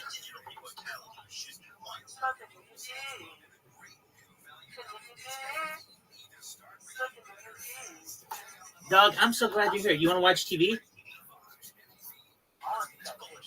Hell yeah, you do. Okay, if you want to see it, it's live on Instagram. Go to Rabbi Rothschild 18. If you're 18 years old, go ahead, take a look at it. You can see it. It's live on Instagram. No, I'm dead serious. If you go to on Instagram, Instagram hasn't taken this down. It's been up for like 2 years. Go to Rabbi Rothschild 18, scroll all the way to the bottom, and you'll see I'm naked, and there's like a green light on me. I've got a bunch of videos there. You can see them. Dog, like 3 years ago when I started this, I was just living my life with the cameras on me. So I didn't really care if it caught me on camera or not.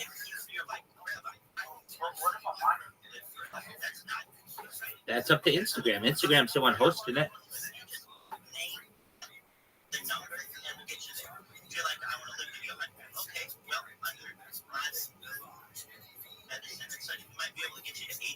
Life extension technology, human growth hormone, stem cells, we might be able to get you to 100. So great. All right.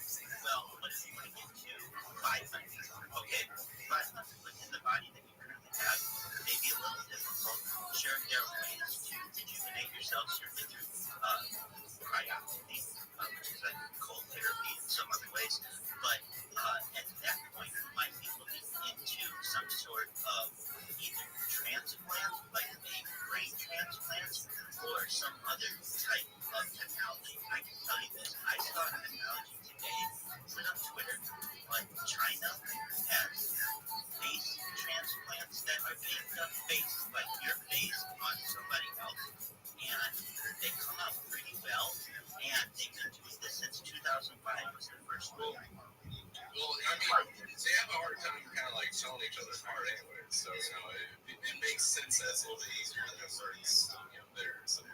Here's the freaky thing about it, though. Whose faces are they using? The faces that they're using look like children's faces. I saw two people, at least on Twitter today, that they had these rock faces. So what I'm saying is, we're at a point where face transplants are a thing, and also China, at least has been doing some publicization of the brain transplant, which is really the apex when it comes to transplant. If we can do brain transplants successfully and working on that type of technology, there's no reason why you wouldn't be able to literally take your head and surgically remove it and put it on someone else's body and feed it. That body, like a brain transplant. That's what we're saying. It's a brain transplant. China has been experimenting with it. I'm sure the black budget of the United States is underground. I guess the programs have been working on it. May I ask everyone here, is anyone here ever had any type of paranormal or UFO? Like, has anybody seen a UFO here? What up? What up? How are you? Good. Get out of here if you're not 18. My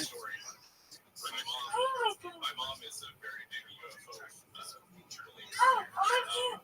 Cool dog. She came in my bedroom.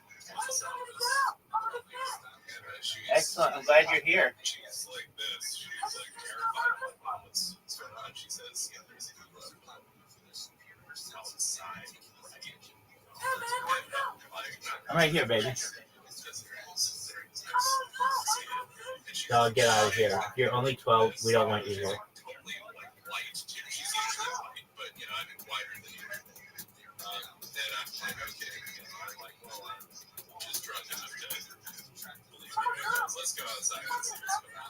Get out of here if you're not 18. She's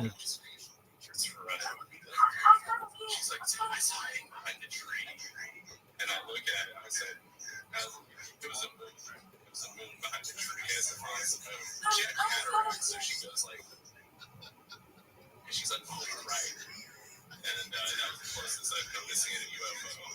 But everybody has their own experiences. Okay, I just wonder, usually when I get in groups of people, I like to ask that question because sometimes someone says, yes, I have seen something, and it's like the most amazing story you've ever heard. So, your story is very cool, and at least your mom has an open mind to these things. No way. No way. You're so good. Dog, you're so good. You got me.